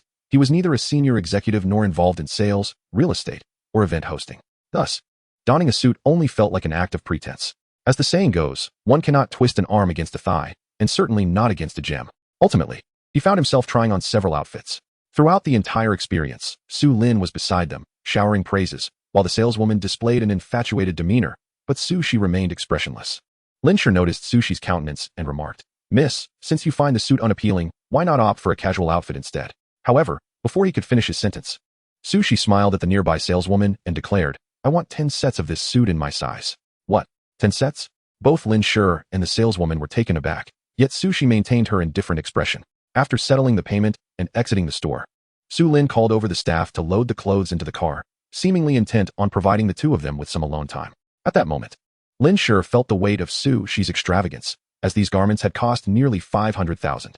Furthermore, Su Shi mentioned that upon returning, she would have a top-tier tailor measure her for a few bespoke suits suitable for high-profile occasions. Lin Shi understood that this would require a considerable sum, having commissioned custom suits himself in his previous life, often exceeding 1 million. However, that had been his own money. Now, he was spending a woman's wealth, which left him somewhat astonished. In his view, they were merely ordinary classmates in this life. Why would she treat him with such generosity? Was there a hidden agenda? As this thought crossed his mind, he promptly dismissed it. Given his current lack of wealth and opportunity, it stood to reason that a woman of Su Shi's stature would have no ulterior motives regarding him. Could it be one of life's great delusions? Does she harbor feelings for me? Lost in his musings, Su Shi suddenly took hold of his arm and pulled him forward. What are you dawdling for? I'm buying you some casual attire. Although Lin Shi relished the feeling of being spoiled, it was not the life he envisioned for himself. He had lofty aspirations and unresolved regrets from his previous life. My benefactor, Shi, those clothes will suffice for me, so there's no need for further purchases. Absolutely not. The way you look in a suit is something only I should see. When you meet my parents tonight, there's no need for formality. After all, your status is merely that of a student. Lin Shi found her reasoning somewhat valid. It seemed disingenuous to present oneself with excessive polish when lacking power and influence. After all, they were going to meet her future in-laws, and authenticity would serve them better. Given the Su family's resources, they could easily uncover his true background. If everything were a fade, once exposed, it would only lead to disapproval from Su Shi's parents. However, as Lin Shi pondered this, he sensed something amiss. Wait, why should I care if they approve of me? He was compelled to marry. There was no need to seek their approval. Yet, seeing Su Shi's expression soften for once, he found himself reluctant to disappoint her. Primarily, he did not wish to offend his benefactor. He certainly did not want to start his new life burdened with debt. Let's go check out the front. But before they could take more than a few steps, a commotion erupted behind them. Lin Shi, possessing a naturally keen sense, instinctively turned to see what was happening. What is going on? Just as he turned, a middle-aged woman with a heavily made-up face and fiery red lips shouted, Quick! Catch that man! He stole my bag. However, before her voice faded, Lin Shi spotted a man in black, wearing a mask, sprinting towards them, brandishing a sharp dagger. Although he was inclined to act heroically, when faced with someone wielding a deadly weapon, self-preservation took precedence. In the next instant, he instinctively pulled Su Shi aside. Yet the assailant was too swift, colliding with pedestrians and forcing them aside. As the danger drew closer, Lin Shi sensed something was amiss. Despite everyone moving aside, this individual was still barreling towards them. Moreover, he detected a palpable intent to kill emanating from the masked man. Indeed, it was a murderous intent. With his sharp instincts and ability to read the situation, Lin Shi was confident he had not misjudged. He also realized that the target was not him, but Su Shi. Realizing this, he had no time for further contemplation as the assailant closed in. The dagger was reversed and raised, aimed directly at Su Shi. Watch out. Perhaps out of gratitude towards his parents or a sudden surge of righteous indignation, Lin Shi, in a moment of impulsive bravery, stepped in front of Su Shi, seizing the assailant's arm that wielded the knife. The thug, caught off guard by Lin Shi's interference, exclaimed, "You're looking for death, aren't you?" Despite being younger, Lin Shi found himself evenly matched in strength, leading to a tense stalemate. Meanwhile, bystanders scattered in panic. Lin Shi, having maintained a regular fitness regimen, was physically fit, but he was using his left hand to restrain the assailant's right, putting him at a disadvantage. Just as he pondered how to counter this threat, a white blur flashed past him. Bang! A dull thud resonated as the assailant's jaw was struck by a white boot, sending him reeling backward. Lin Shi turned to see that the person who had intervened was none other than Su Shi. Her expression had reverted to its usual icy demeanor, and before the thug could recover, she delivered another swift kick to his face. Moments later, the assailant collapsed, unconscious, with the dagger slipping from his grasp. Is this right? Lin Shi stood in disbelief, his jaw nearly dropping. The esteemed eldest daughter of the Su family, the aloof campus queen of Jiangcheng University, possessed such formidable prowess hidden beneath her composed exterior. The fierce display moments ago had filled Lin Shi with immense admiration. Truly, a woman who is the equal of any man. You actually know martial arts. It took Lin Shi a while to recover from the shock, still unable to fully grasp the reality before him. In his previous life, he thought he had uncovered everything about Su Shi, knowing only that she was an elite business executive, completely unaware of her martial skills. Furthermore, Lin Shi was not the type to resort to underhanded tactics. When faced with a challenging opponent, he would engage them in the realm of business, never threatening their safety or that of their loved ones. He had never taken any hostile action against Su Shi, which explained why he had been oblivious to her capabilities. "I'm a girl. It's only reasonable to learn some self-defense techniques." Su Shi's explanation fell on deaf ears for Lin Shi, who could tell she was unwilling to divulge the true reason behind her skills. Just then, Su Lin forcibly dragged the middle-aged woman with the gaudy makeup over, clearly suspecting her of being an accomplice of the earlier assailant. After all, the thug's target had been Su Shi, and the robbery seemed merely a facade. "Miss, are you all right?" Su Lin expressed her remorse. "It's my fault for not being by your side. Otherwise, you wouldn't have found yourself in such peril." Su Shi waved her hand, signaling that she was unharmed. "This isn't your fault." Afterward, she cast a frosty glance at Lin Shi, her voice tinged with reproach. "Who told you to be so reckless? Weren't you afraid for your life?" Although her expression was cold, Lin Shi could clearly sense her concern through her words. Before he could respond, Su Shi stepped forward to check his injuries. "Let me see, are you hurt?" Upon hearing these words, Lin Shi instinctively took a step back, feeling a twinge of guilt. No. Yet, his life faltered before Su Shi in less than a heartbeat. Almost immediately, a delicate hand grasped his left arm and gently twisted it. In the next moment, Su Lin, who stood nearby, witnessed a wound of 5 or 6 centimeters appear on Lin Shi's arm. Although the injury was not deep, blood began to flow. Seeing this, Su Shi's eyes brimmed with concern, leaving Lin Shi at a loss for words. However, Su Lin's expression suddenly shifted, her face paling. "Miss, that dagger is poisoned. We need to handle this urgently." Lin Shi, startled by her words, instinctively glanced at his left arm. But before he could see, a slender hand abruptly covered his eyes. "Don't look. Aren't you afraid of blood since childhood?" As her voice faded, a waft of violet fragrance enveloped his senses, evoking a profound sense of comfort. It didn't take long for him to realize something was amiss, and he blurted out, "How do you know I'm afraid of blood?" Typically, outside of injuries, Lin Shi seldom encountered blood, and this was a secret known only to his parents. "Of course, your parents told me." Su Shi offered a casual explanation, then swiftly instructed Su Lin to alert the Su family's private medical team, informing them of the situation. Have them bring equipment, along with the antidote for the unusual poison. After giving her orders, she turned her gaze to Lin Shi's slightly darkening wound. Fortunately, the injury was shallow, and the toxin wouldn't spread immediately. "I must act quickly to draw out the poisoned blood." At this moment, Su Shi suddenly felt a wave of embarrassment. "Just bear with me." Without heeding Su Lin's protests, she bent down to assist Lin Shi. Within mere minutes, Su Shi ceased her actions, having expelled a bright crimson blood. "All right, but let a bit more blood flow." Lin Shi exhaled in relief. Thankfully, it wasn't like in the movies, where one is struck by poisoned arrows or blades and immediately perishes. Regardless, Su Shi risked herself to draw out the toxic blood with her mouth, which deeply moved Lin Shi. In essence, she was saving him with her life. "Thank you," he uttered, unable to resist glancing at Su Shi. Yet, that fleeting glance revealed the blood-red stain at the corner of her mouth. "Oh no." Su Shi hastily turned her head away, but Lin Shi stood frozen, momentarily dazed. The world around him dimmed slightly, but fortunately, he no longer saw the vivid crimson blood, allowing him to regain his senses quickly. At that moment, he was drenched in a cold sweat, as if all vitality had been drained from him. "Miss, just now."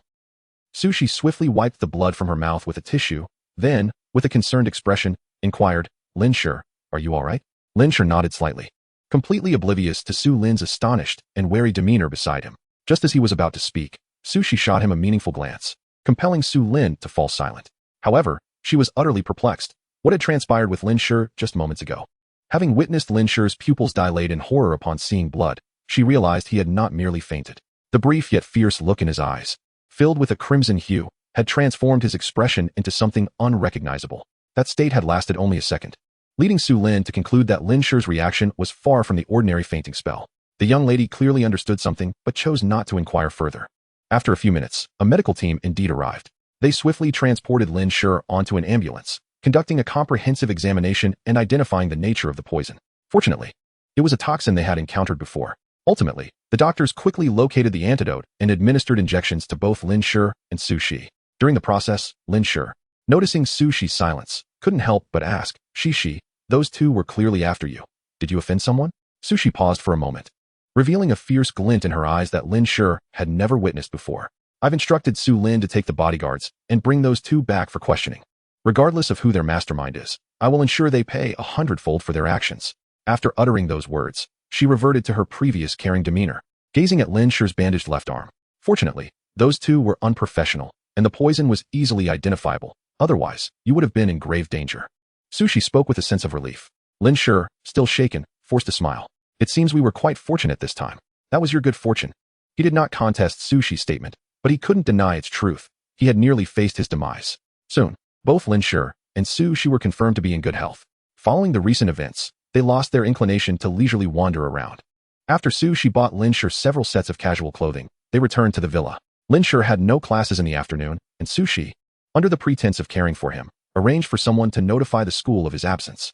Upon returning to the villa, Su Lin and the bodyguards summoned by Su Shi placed the clothing into the wardrobe.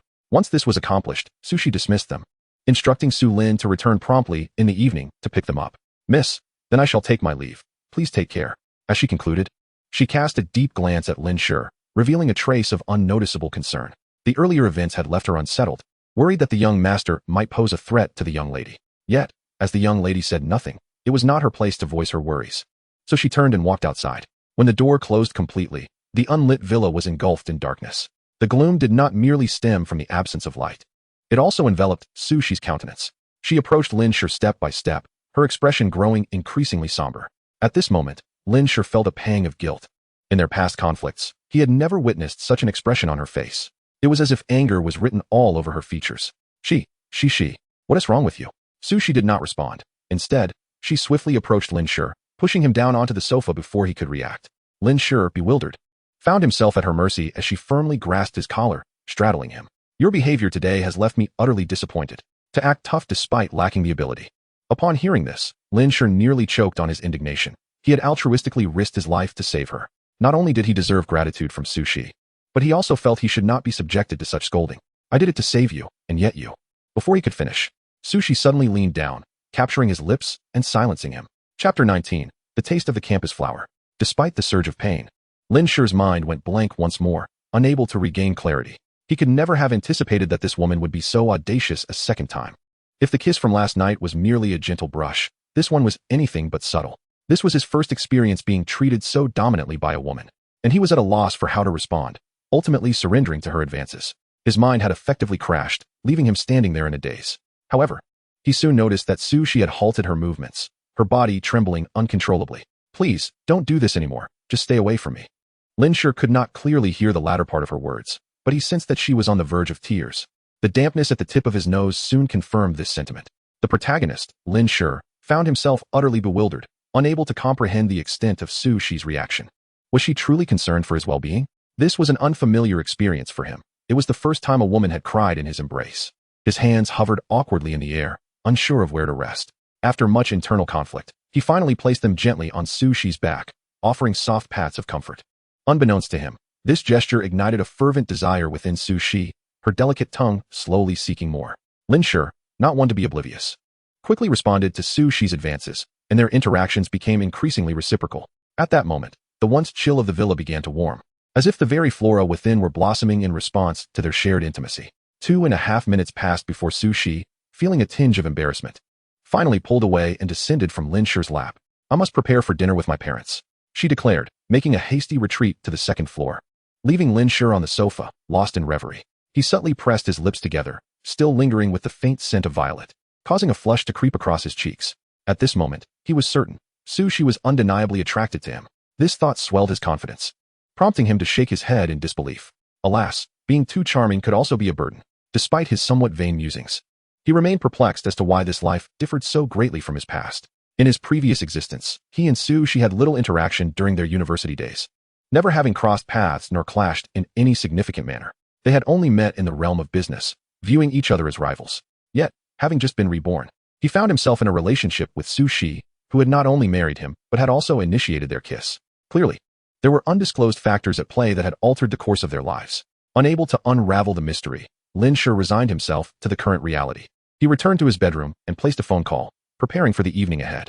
After finishing the call, a yawn escaped him. Although the poison from his earlier injury had been neutralized, he still felt somewhat weak, prompting him to message Su Shi upstairs, requesting a brief rest until she was ready to call for him. Meanwhile, in the second-floor bedroom, Su Shi read Lin Shi's message, the rosy hue on her cheeks remaining unabated. She gently licked her lips, seemingly savoring the moment, and a smile of delight graced her features. "You can only belong to me," she whispered, just as her phone vibrated. Upon seeing Su Lin's name on the screen, Su Shi composed herself and answered the call. "Miss, we have extracted information from our subjects. They seem rather deranged, referring to themselves as the Black and White Twins, elite assassins in their field. A few days ago, they were paid by an unknown man to carry out your assassination. They have been observing you for several days, and this afternoon, they followed us to the Guojin Center, attempting to stage a robbery." Su Shi fell silent, contemplating the inept methods these two assassins employed. If their intent had genuinely been to kill her, a discreet approach would have been far more effective than their theatrical antics. Were they, perhaps, overly influenced by the films they had watched? As she pondered, Su Lin's voice broke through her thoughts once more. "Miss, they were unaware of the stranger's identity, so the trail has gone cold." Su Shi furrowed her brows, realizing that someone indeed wished her harm. While she could infer the motives of the mastermind behind these events, she hadn't anticipated such an early attempt on her life. Could it be related to Lin Shi? Given that she had married him, it would be more prudent for her to take over the Su family affairs, inevitably making her a target for those with malicious intent. After a moment's hesitation, Su Lin continued, "Miss, I must report another matter. The payment for these two was a mere 20,000. Su Shi was taken aback. 20,000 for a hit. These assassins truly had no standards. Was her life so undervalued? It was no wonder they displayed such unprofessionalism.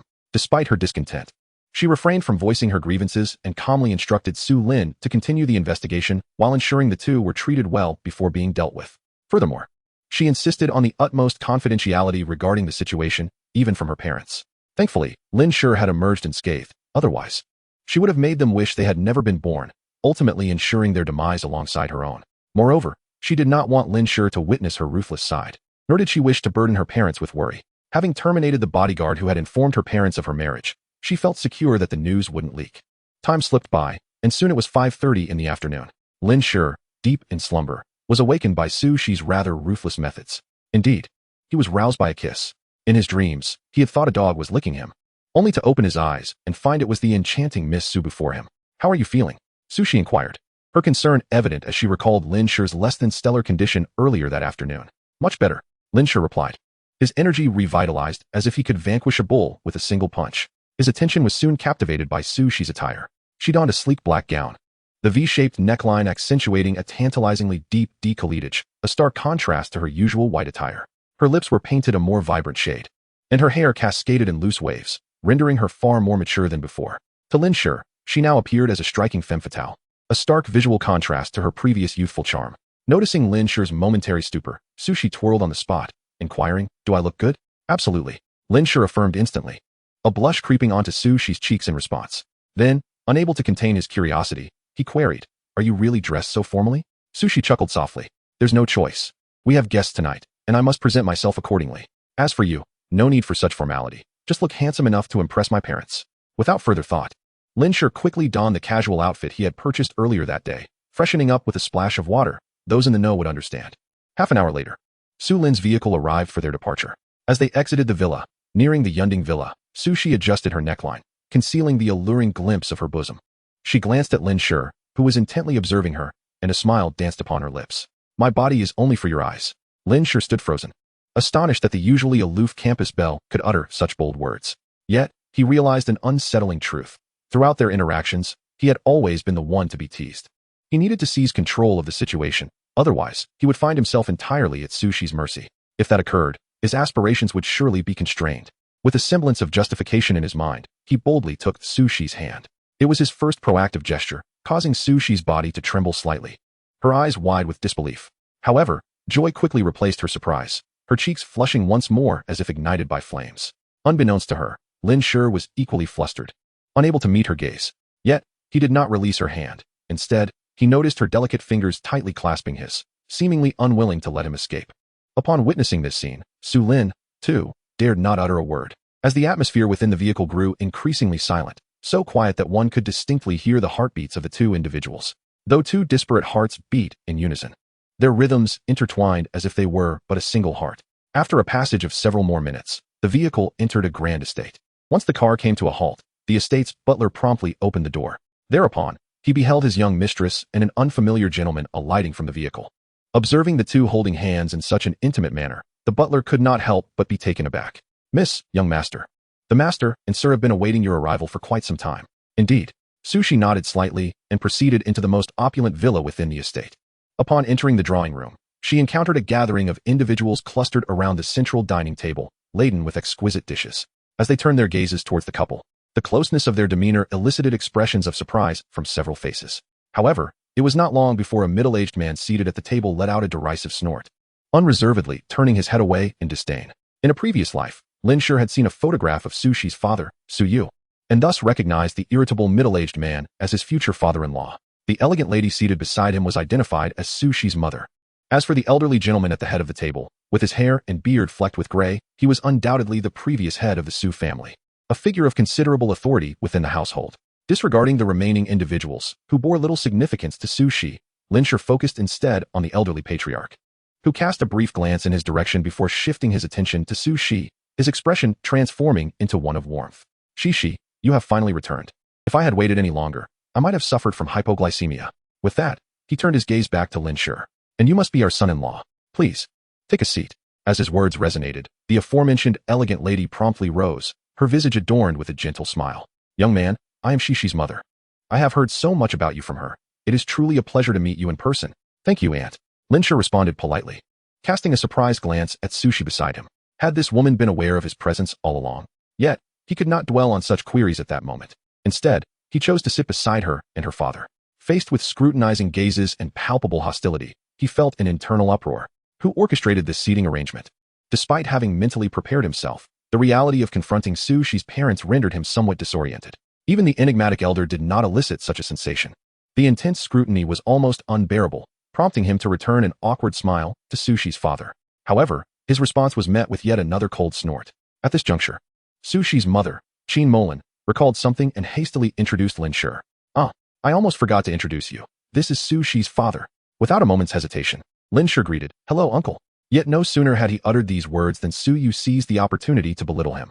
"You have the audacity to secretly obtain a marriage certificate with Shi, and yet you dare to call me uncle? It seems you do not regard me at all." Before he could finish his sentence, a sharp pain in his arm silenced him instantly. Lowering his gaze, he discovered that his wife was pinching him. "Molan, you," he began, but his words were cut short as he noticed Qin Molan's warning gaze.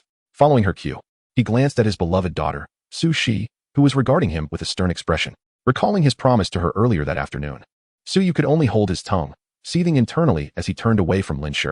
Qin Molan understood that her husband, a devoted father to their daughter, harbored dissatisfaction towards the unexpected son-in-law, yet they were bound to respect their daughter's choices.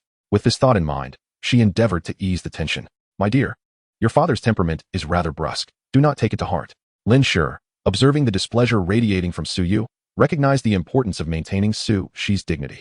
After a moment of contemplation, he mustered the courage to speak. "Father, I was simply nervous earlier and misspoke. I sincerely apologize." "Huh." Su Yu nearly spat out the water he had just sipped, feeling as though he had suddenly gained a son. The sensation was peculiar, far less preferable than the previous address, though this young man had used sweet words to ensnare his daughter and even secured a marriage certificate. Su Yu remained resolute in denying his acceptance of the son-in-law. Just yesterday, while attending a meeting in the capital, he received a call from a bodyguard informing him that Su Shi had married a man named Lin Shi. He was utterly taken aback.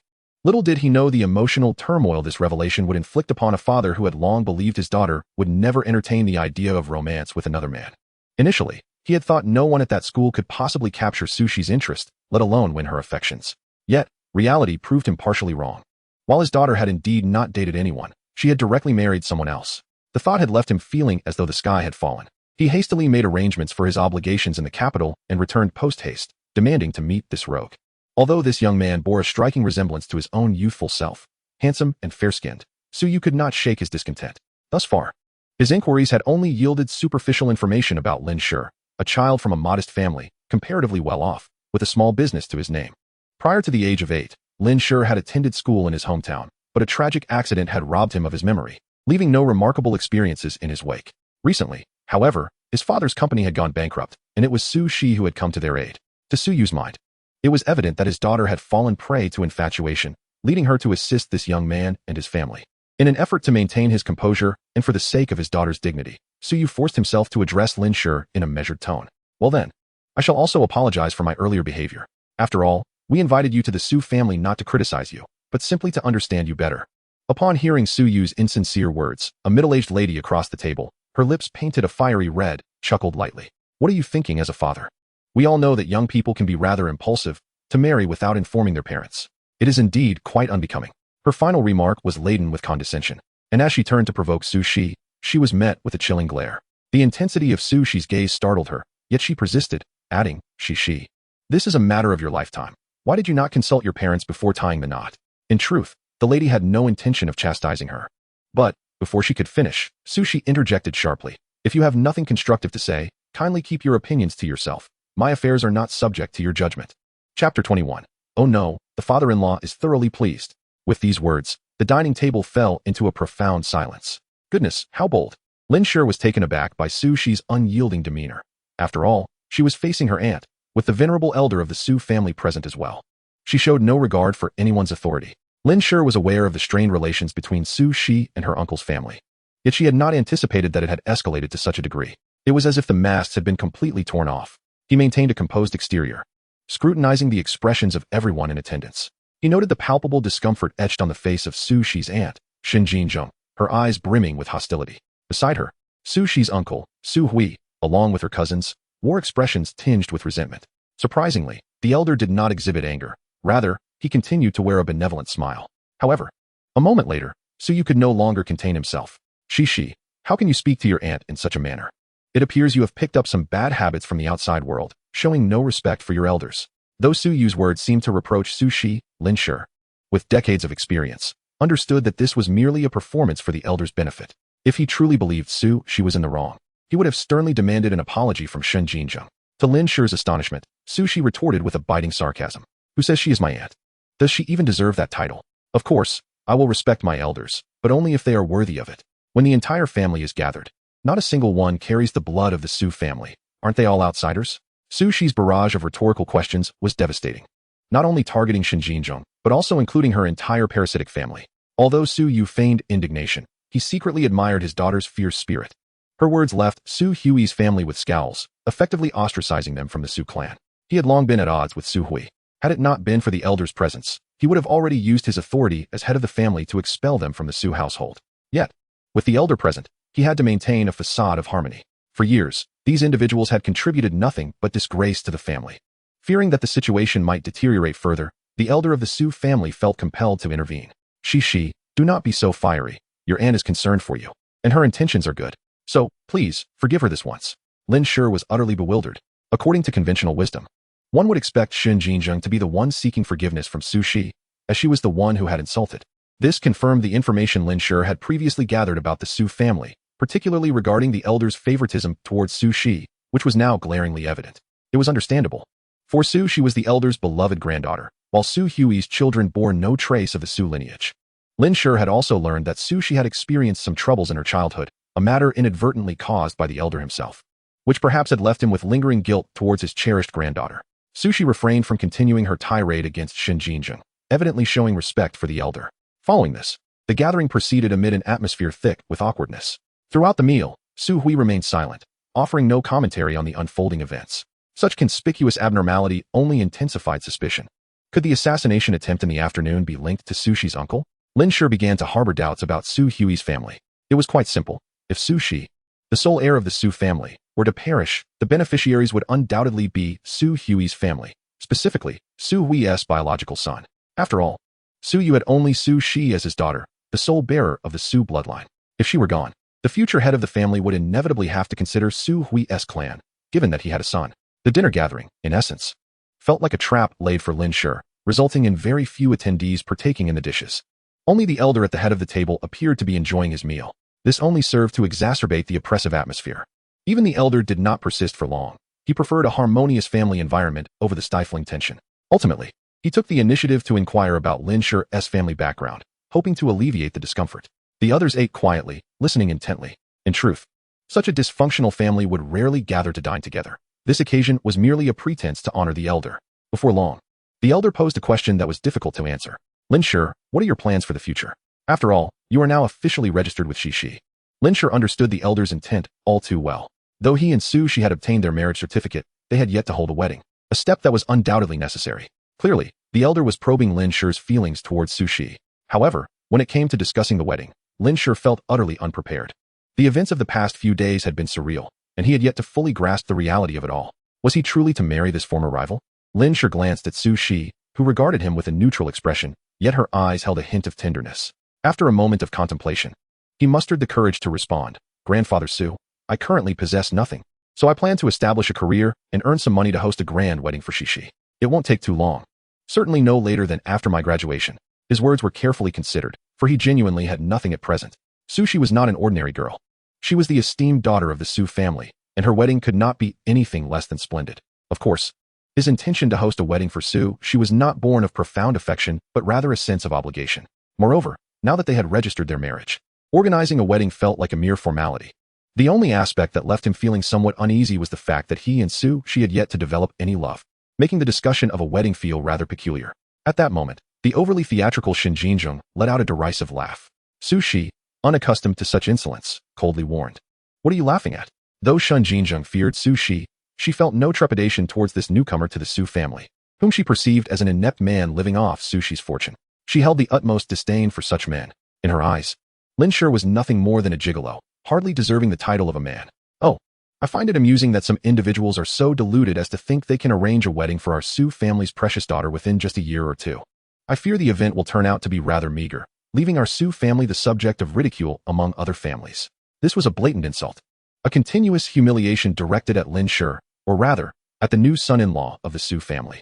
Su Shi was instantly incensed, ready to rise and overturn the table, only to be restrained by Lin Shi. "Fear not, I can handle this." After exchanging a glance of reassurance, he turned his focus back to Jiangcheng. Initially reluctant to engage with her in front of Su Shi's parents, he found her persistent attacks intolerable. He had no intention of submitting to such treatment and felt it was time to teach them a lesson. "Oh, so what you're implying, aunt, is that I lack capability?" Jiangcheng offered no response, her cold laugh serving as an affirmation. Nearby, Su Shi's cousin, Su Jinyu, swiftly took on the role of Jiangcheng's spokesperson. "Is my mother wrong? What abilities do you possess? Do you truly believe that your decade of diligent study can rival the prowess of our family's 3 generations in commerce?" Upon hearing these words, Lin Shi reacted not with anger, but with a bemused smile, for it was his moment to shine. "Oh, so you are indeed of a lineage steeped in trade." The smile gracing his lips, however, sent a shiver down Jiangcheng's spine, premonitions of misfortune creeping in. What followed was an onslaught of Lin Shi's scathing remarks. "Yet, I recall Shi mentioning that if you delve 2 generations deeper, you'll discover a maidservant in your ancestry. And if I am not mistaken, that maidservant's husband is a notorious gambler. Is this what you deem a lineage of commerce?"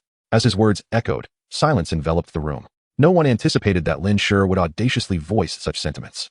Upon regaining her composure, Su Shi felt an exhilarating sense of vindication. She had long harbored disdain for her ostensibly non-biological brother, Su Hui, and his entire family. The thought that this audacious young man had a temperament that resonated with her own, unwilling to suffer indignities, filled her with delight. Chapter 22. 2 utterances that led to Su Jinyu's immediate unemployment. Su Jinyu was at a loss for words, his fury rendering him speechless.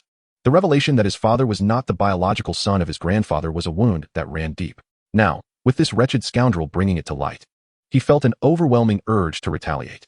Aware that he must maintain decorum in his grandfather's presence to avoid disappointment, he struggled to keep his composure. Meanwhile, Su Shi cast an unexpectedly affectionate glance at Lin Shi, a hint of admiration glimmering in her eyes. The unspoken praise was invigorating, yet he found himself unable to meet her fervent gaze. His audacity in publicly addressing such matters was not without forethought. On the journey here, he had deliberately inquired about the Su Hui family, ensuring that when he spoke now, suspicions would not arise. After all, with the knowledge gleaned from his past life. He felt the necessity of disguise. Across the table, Shen Jingjin fumed, but when she noticed her husband, Su Hui, remaining silent, her anger dissipated. Their family's origins were indeed a sore point, the very reason they could never claim the position of family head. However, should Su Shi meet an untimely demise, her son and daughter would stand to gain immensely. With this in mind, she resolved to endure a little longer alongside Su Hui. Yet Su Jinyu, oblivious to his mother's thoughts, was consumed with the desire to retaliate. He could endure humiliation from Su Shi, as she was indeed a true daughter of the Su family, but he would not tolerate derision from an outsider. Lin Shi's earlier remarks had not only insulted his father, but had also cast aspersions on their entire family, a monumental affront. His father's inherent meekness allowed him to endure such indignities, but as his son, he could not remain passive. After nearly half a minute of contemplation, Su Jinyu finally crafted a rebuttal. Being born into humble beginnings is not a disgrace. Sometimes fortune is an integral aspect of strength. Moreover, it is one's acquired abilities that ultimately determine one's destiny. Upon uttering this noble sentiment, the elder nodded slightly in acknowledgement. Even the disgruntled Su Yu had to concede that those who achieve greatness often rely on a blend of luck, innate capability, and considerable effort. While the words may have lacked polish, the underlying truth resonated. Individuals lacking ability often labor in misguided efforts, ultimately sealing their fate as failures. Shen Jingjin, witnessing her son articulate such an inspiring sentiment, refrained from interjecting. She too wished to see the new son-in-law of the Su family humiliated. After all, he had dared to expose their vulnerabilities. Most importantly, his words served as a stark reminder to the elder that they were not genuine members of the Su family, merely outsiders descended from maidservants. This realization would surely diminish the elder's regard for them. Seeing his mother abstain from silencing him, Su Jinyu continued with pride. At merely 26, I am capable of managing 3 companies under the Su family umbrella, all running like clockwork. As he spoke, his gaze fixed upon Lin Shi, brimming with provocation. Could you achieve such feats by my age?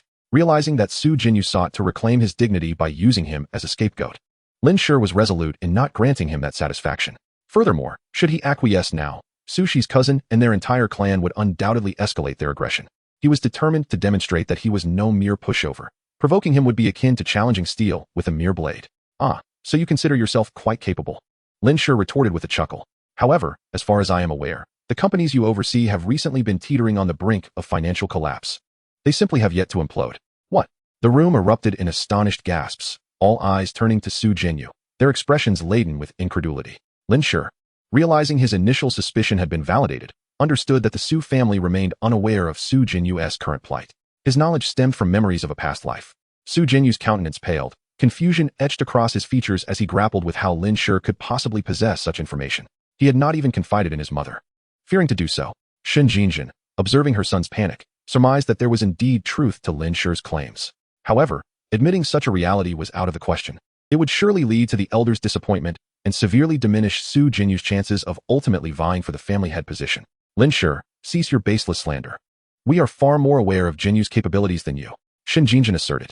The 3 small companies he managed have flourished into mid-sized enterprises under his careful stewardship.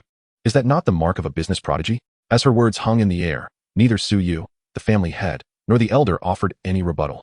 The truth of her statement was undeniable, yet Su Shi regarded them with a look of disdain, as though she had seen through their facade. What intrigued her, however, was how her partner had acquired such insights. Shen Jingjin seethed with fury. She had always viewed Lin Shi with disdain, and now he had dared to provoke them.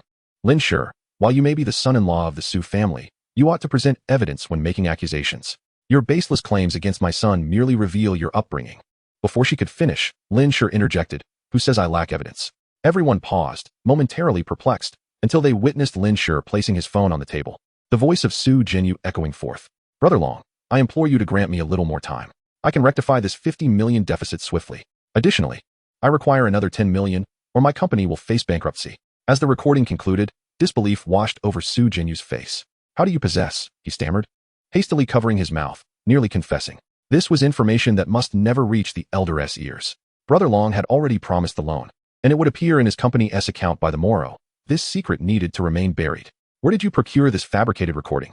Su Jinyu demanded. But Lin Shi seemed to anticipate his reaction, shrugging nonchalantly. Whether it's authentic, you alone know. If the Su family sends someone to investigate, the truth will be unveiled. Before Su Jinyu could mount further defense, Su Yu had already placed a call to have inquiries made into the companies under Su Jinyu's management. As the family head, such a significant matter required his utmost attention. Su Yu harbored doubts that Lin Shi, who had never met Su Jinyu, would concoct a false recording to malign the latter. Upon witnessing Su Yu's determination to investigate the matter, Su Jinyu could no longer remain composed. Uncle Yu, is it truly necessary to conduct an inquiry? Do you not trust my integrity? Yet Su Yu resolutely responded, I am sorry, Jinyu, but this is my duty as the head of the family. Meanwhile, Su Hui, who had been silent, clearly recognized his son's unease, suspecting that there might indeed be some truth to the allegations. He understood that revealing the truth in front of the old man would entail a heavier price than simply admitting to the misdeed. Thus, he rose to his feet. His voice firm, Jinyu, you must clarify this matter for me today? Faced with his father's wrath and his mother's helplessness, Su Jinyu could no longer hold his ground, and tears began to well in his eyes. It wasn't intentional. The money was actually for. Once dinner concluded, Su Shi and the others escorted the irate elder and the guilt-ridden Su Hui family away. The elder chose to reside in the ancestral home of the Su family, while Su Yu's family dwelled in the Su estate. And Su Hui's family settled in a villa community. From this arrangement, Lin Shi discerned the underlying dynamics. In the elder's eyes, he still favored Su Yu and Su Shi's family, yet he could not openly display this preference. Hence, he chose to live alone in the ancestral home, avoiding cohabitation with any family. As the vehicles gradually receded from view, Su Yu could not help but pat Lin Shi on the shoulder, laughing heartily. Ha ha ha. It seems I underestimated you, young man. You truly held your ground just now. This encounter not only altered Su Yu's perception of Lin Shi, but also significantly weakened the influence of his elder brother. The elder's proclamation to suspend Su Jinyu from his position and appoint Su Yu to manage the three companies effectively rendered Lin Shi's recording a catalyst for Su Jinyu's unemployment. Although burdened with debt, Su Yu was confident that with proper management, the situation could be turned around. After all, Su Jinyu's debts were primarily investments in the company, and his inability to manage finances led him to hire numerous expensive talents. Coupled with his extravagant lifestyle, it could be said that he squandered his wealth. Indeed, he had misappropriated company funds for his own indulgences. In contrast to that individual, Lin Shi appeared much more agreeable to Su Yu, who consequently offered him a measure of approval. Indeed, you possess a semblance of my former spirit. However, scarcely had these words left his lips when the playful laughter of his daughter, Su Shi, interrupted. Dad, how come I remember Mom saying that when you were young? You didn't even dare to speak loudly in front of Grandpa? You were like a quail, feeling a flush of embarrassment. Su Yu could only awkwardly chuckle and lean closer to Su Shi, lowering his voice. Shi, could you possibly give your old man some dignity in public? Yet, Su Shi dismissed his concern. What is the issue with being candid? There are no outsiders here. Do you still feel embarrassed? Upon hearing this, Su Yu instinctively glanced at Lin Shi. He perceived Su Shi's remarks emphasized that Lin Shi was now part of their family, while also expressing her dissatisfaction with how he had treated Lin Shi during their earlier meal. It was evident that had the elder not been present, along with the Su Hui family, Su Yu's daughter would have likely spoken her mind. Sighing internally, Su Yu lamented, indeed, once a daughter finds a suitor, she forgets her father. Nevertheless, he noted that Su Shi genuinely liked this young man. Fortunately, Lin Shi did not strike him as a deceitful character, which somewhat assuaged his concerns. Yet to become a suitable son-in-law of the Su family, Lin Shi still had much to prove. While wealth was not a prerequisite, capability was. For he needed someone to assist his daughter in managing the Su family in the future. After all, sharing the burden would alleviate the strain. By the way, Shi, how did you come by that recording? Su Yu still suspected that Su Shi had orchestrated the recording to empower Lin Shi against Su Jinyu. And how did you discover the extent of Su Jinyu's debts? Su Shi shook her head. Dad, that recording was sent from Lin Shi's phone. Shouldn't you be asking him? Even she was unaware of how her partner had accomplished this feat, which only heightened her curiosity. And I had never investigated Su Jinyu. Tonight was the first time I learned of his extensive debts. Su Yu turned his gaze back to Lin Shi, his eyes questioning. Noticing that Su Shi was unwilling to shield him, Lin Shi could only admit, Dad, indeed, I acquired that recording. It was sent to me by a friend. A friend? What sort of friend? Su Yu inquired, puzzled. He struggled to comprehend how this young man had a connection capable of intercepting such confidential recordings. It's that brother Long from the recording. Upon hearing this, not only did Su Yu and his wife Qin Molan express surprise, but even Su Shi's eyes widened with astonishment. Lin Shi knows Li Jianglong. How come I was not aware of this? Had he lied? Unbeknownst to Su Shi, Lin Shi's claim was not a fabrication. He had indeed known Long from his past life. The latter's company primarily engaged in providing loans to various enterprises, and they had shared some acquaintance. Upon learning that he would meet Su Shi's parents, along with the elder and other family members, a sense of foreboding loomed over him. Moreover, these individuals had a history of discord with the Su family. Rather than risk being implicated later, he decided to prepare in advance, hence contacting Long. Since he was not yet acquainted with his current self, Lin Shi had to trade on the other man's secrets to procure the recording. In truth, he had a backup plan. Should Long prove uncooperative, he would send him enticing links. Given Long's notorious character, he would undoubtedly click on them.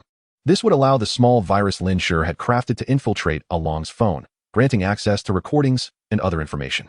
However, such actions were dubious and illegal. At that moment, Su Yu wished to inquire further, but Su Shi interjected, "Dad, Mom, since you have met Lin Shi, it's time for me to take him home. We have classes tomorrow." Upon hearing this, Su Yu was reminded that his precious daughter had spent the night with this young man. He believed that what was meant to happen had already transpired, which filled him with a sense of sorrow. "Very well, you may go, but do remember to be safe." After speaking, he approached Lin Shi with a congenial smile. "Young man, do take care, and ensure that I do not see my granddaughter before witnessing your wedding." As Su Yu uttered these words, his teeth clenched, yet his tone remained low, wary of being overheard by Su Shi. Simultaneously, he felt a twinge of embarrassment. However, he was resolute. His daughter must not be harmed. He mentally reassured himself that all was for the sake of his daughter. Unbeknownst to him, Lin Shi was blushing, momentarily at a loss for words. Oh dear, how should I respond? Having been scarred by heartbreak in his previous life, he had shunned intimacy with women, remaining untouched until his demise. After leaving school, he had thrown himself into the business realm. In the midst of a bustling routine, he found little time to ponder over trivial matters. Had it not been for his relentless ambition, he would not have established a trillion-dollar conglomerate by his early 30s. Now, confronted with the implicit expectations from Su Shi's father, Lin Shi was at a loss for words. Most troubling was the assumption that something had already transpired between him and Su Shi. With this thought, he felt his cheeks flush with embarrassment. Beside him, Qin and Molan seemed to perceive the tension and stepped forward to speak candidly. "Old Yu, do not frighten the boy. After all, he is as good as your own son." Upon hearing this, Su Yu let out a cold huff and strode towards the villa, secretly feeling quite pleased. Although he had little affection for his son, finding his sole daughter, Shi, sufficient, he couldn't help but envy those who had children of both genders. As the saying goes, a son-in-law is akin to a son, allowing him a glimpse into that experience. Half an hour later, Su Shi and Lin Shi finally arrived at the villa district. Meanwhile, Su Hui and his family had returned to their own residence. Upon entering the house, Shen Jinzhen quickly concocted an excuse to slip away to the upstairs bathroom. After locking the door, she climbed onto a stool to retrieve a concealed mobile phone hidden within the ceiling. She powered it on and dialed an unlisted number. "How are you handling this? I paid you 5 million.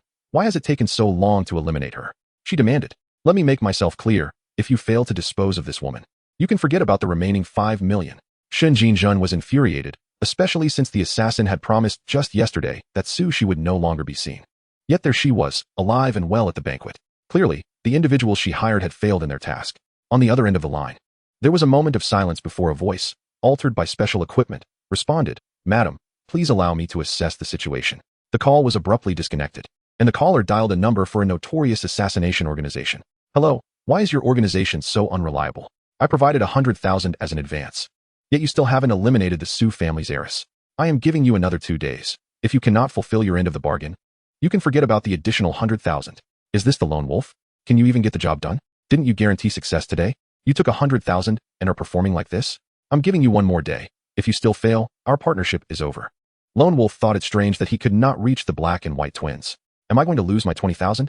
Chapter 24, The Surprise Attack by the Su School Beauty. Lone Wolf was acutely aware that failing to eliminate the eldest daughter of the Su family would cost him the additional 10,000 as well. He also suspected that the black and white twins might have faltered. They had previously indicated that they would act within the next couple of days. But now there was no word from them at all. If they had indeed failed, he needed to make a hasty exit with the money. He understood the Su family's capabilities and knew they could trace him back through the black and white twins at any time. While he was caught in this turmoil, his target had already returned safely to the villa. Su Shi first sent Su Lin away before inquiring of Lin Shi. "Before we left the Yunding villa, what did my father say to you?" Upon hearing this, Lin Shi instinctively recalled the conversation, his face reddening. The meaning behind her father's words was rather straightforward: to ensure they took precautions to prevent Su Shi from becoming pregnant. Though somewhat embarrassing, he understood Su Yu's paternal concern for his daughter's well-being. Yet, facing the stunning Su Shi, he found it difficult to articulate. After much internal struggle, he merely countered, "Why do you ask?" Noticing Lin Shi's flushed countenance, Su Shi's lips curled into a teasing smile. "Oh, nothing much. I just wanted to know if he said anything inappropriate." Lin Shi soon realized that she was worried her father might have uttered something that would bruise her pride. "No, Uncle, Dad didn't say anything bad. Just checking in on us." As he finished speaking, Lin Shi noticed Su Shi stepping closer, prompting him to instinctively retreat. What was more disconcerting was the mischievous smile adorning her face. "But how did I hear him caution us to be careful? What kind of safety was he referring to?" As she spoke, Su Shi advanced another step, effectively cornering him against the wall. Her face was now perilously close, her delicate nostrils flaring with each breath. The warmth of her exhalation felt akin to steam rising from boiling water, igniting a fervent heat within Lin Shi. He was acutely aware of the tantalizing allure of Su Shi as she returned, lowering her gown to reveal an enticing silhouette. Her full lips beckoned him, stirring thoughts of desire. With his throat parched and dry, he thought, this heat is unbearable. I should perhaps take a shower. Fearing that he might succumb to temptation, Lin Shi sought an excuse to escape. However, just as he took a couple of steps, Sushi seized his hand from behind. Forget the first-floor bathroom. Go to the one in my room upstairs. Lin Shi turned back in confusion, ready to question her reasoning, only to find Sushi gazing at him with an enchanting look that sent shivers through him. Her delicate fingers traced circles in his palm, an unmistakable invitation. Though inexperienced, Lin Shi had seen enough films to recognize this as an overt seduction. Caught off guard, he felt as if he were in a dream. Just when he contemplated a refusal, Sushi's soft lips brushed against his ear, whispering, "Darling, have you forgotten that the first-floor bathroom has cameras? That's why I want you to use the one upstairs." For reasons unknown, the term darling sent chills down Lin Shi's spine, and he felt as though he were being playfully teased. Yet, he could hardly withstand such trials, being a pure-hearted young man. "Sushi, although we are legally married, we have only known each other for a few days. Calling me darling feels rather strange. Could you perhaps use another term?" As he spoke, he couldn't bear to meet her gaze, for she was simply too captivating. Her dark eyes seemed to sparkle with mischievous hearts. Yet, to his astonishment, Sushi escalated her teasing. She leaned in closer, her lips brushing against his ear once more. "Then shall I call you dear?" His ears burned with heat, and his heart raced uncontrollably, prompting him to push her away. He feared that if this continued, he would lose control of his primal instincts. "Just call me by my name. Sushi, I'll hurry and take a shower." With that, he fled towards the stairs leading to the second floor, unable to resist the need to wash up.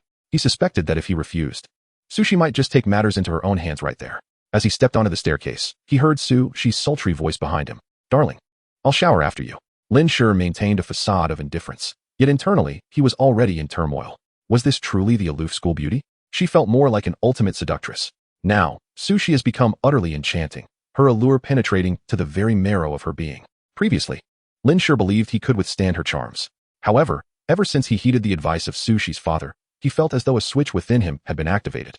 Not daring to linger, Lin Shi hastened his steps, anxious to evade Sushi, who might discover his current state of disarray. After a refreshing shower, Lin Shi finally felt the heat dissipate from his body.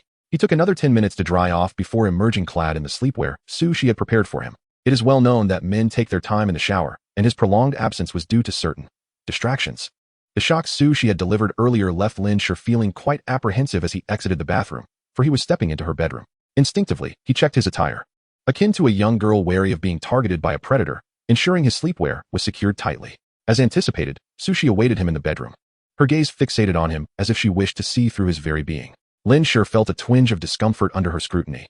Perplexed by her transformation into a lovesick maiden upon returning from the villa, could it be that her father's words had reached her ears, and she misinterpreted them as permission to act upon her desires, provided she took the necessary precautions? Of course, this was merely Lin Shi's conjecture, and in the end, he had no choice but to muster the courage to speak. "Shishi, you should go wash up." Sushi nodded, then added, "You remember to wait in this bedroom." "Why?" Lin Shi inquired, but Sushi simply smiled in response. "Because you can sleep here tonight." Upon hearing this, Lin Shi realized he had been playfully teased and promptly turned to exit the bedroom. Were it not for Sushi's intimidating demeanor, he would have gladly lingered, for her room was filled with an inviting fragrance that beckoned him closer. Back in his bedroom on the first floor, Lin Shi composed himself, determined to resume his software development. His previous efforts had led him to complete half of his work, and within 2 days, his initial app would be fully developed. He would then need to acquire a server or rent a cloud server for subsequent user downloads, logins, and data connections. As he coded, he awaited a message from Sushi. For reasons unknown, Lin Shi found himself anticipating her correspondence, eager to engage in conversation. Yet, to his surprise, even at midnight, Sushi had not sent a single message. Perhaps she had fallen asleep, he mused, though a subtle disappointment lingered in his heart. What was happening to him? After working for another half hour, Lin Shi decided it was time to sleep. However, just as he settled down, a sudden commotion outside caught his attention. It was raining. Heavy rain often accompanies thunder, and soon, Lin Shi witnessed a flash of blue lightning illuminating the night sky. The sound was thunderous, yet he relished the ambience, finding it conducive to sleep.